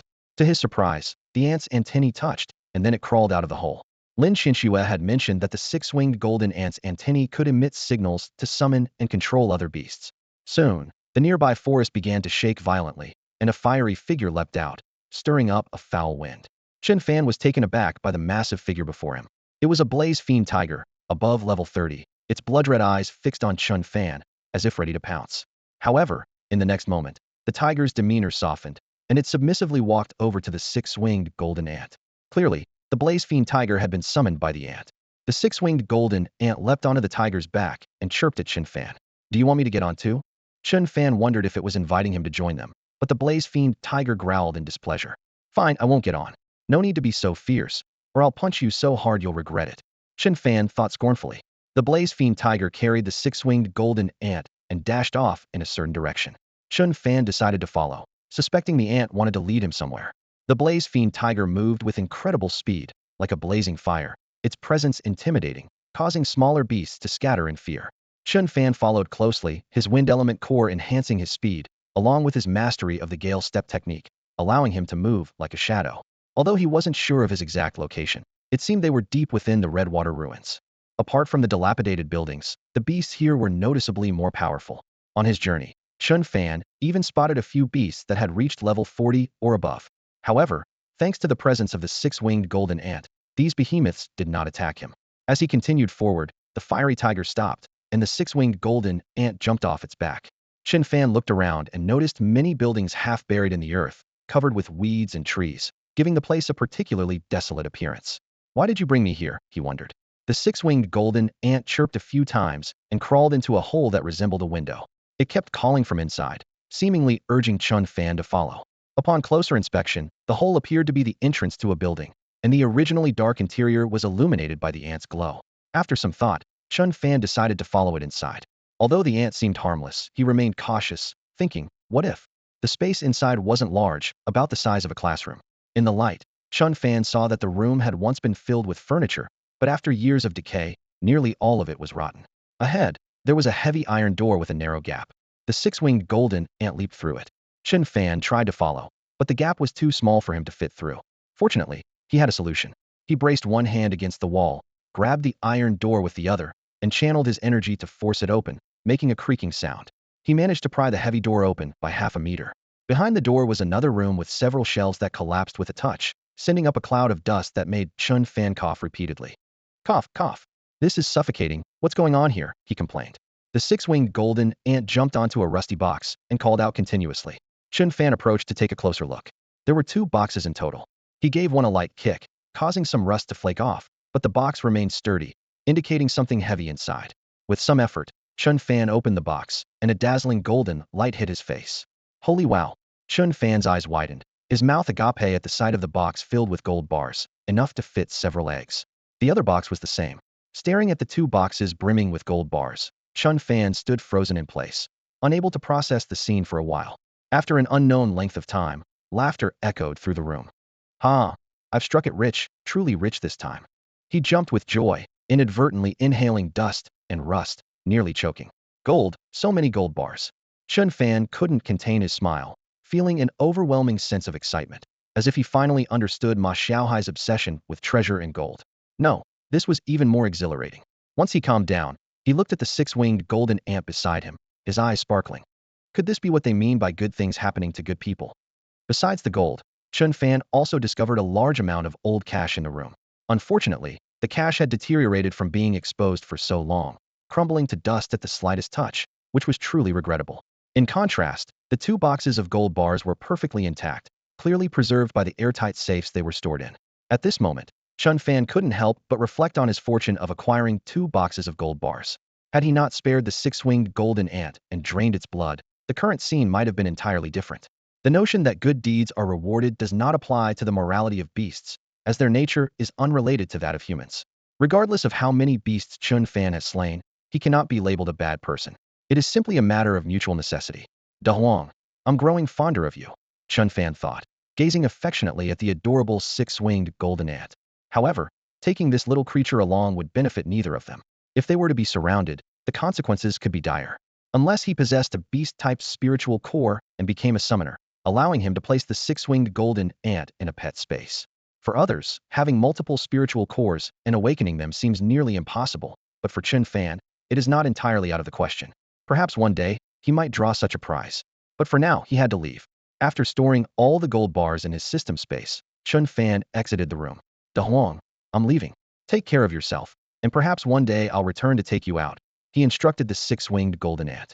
Make sure to inform the surrounding beasts not to attack me. As the sky darkened, Chen Fan knew it was unwise to linger any longer, and he quickly dashed away. He felt somewhat disoriented about his location, and with nightfall, the situation could become more troublesome. The 6-winged golden ant tapped its head with its antennae, then disappeared into a narrow hole. As night fell, time passed quietly, and the sky turned pitch black, with only faint moonlight filtering through the leaves onto the ground. A shadowy figure emerged from the forest, glancing around cautiously, keeping a watchful eye on the surroundings. If Chen Fan or Duan Xiong were present, they would recognize this person as Lu Changde. Earlier in the day, the sudden disappearance of the 6-winged golden ant left Lu Changde feeling uneasy. Despite over 100 people digging and searching, they found nothing. After being scolded by Duan Xiong, Lu Changde felt frustrated and kept silent, as others did not believe his claims. Seizing the opportunity, he left the Redwater ruins, using his spirit pet to track the scent left by Chen Fan and the 6-winged golden ant, eventually arriving at the clearing where Chen Fan found the gold bars. The journey was fraught with danger, with powerful beasts lurking everywhere, causing Lu Changde, whose strength was limited, to feel anxious. Is this really the place? Lu Changde suppressed his excitement, cautiously observing his surroundings while communicating with his spirit pet. The pig-nosed rat demon squeaked, its nimble little paws pointing ahead.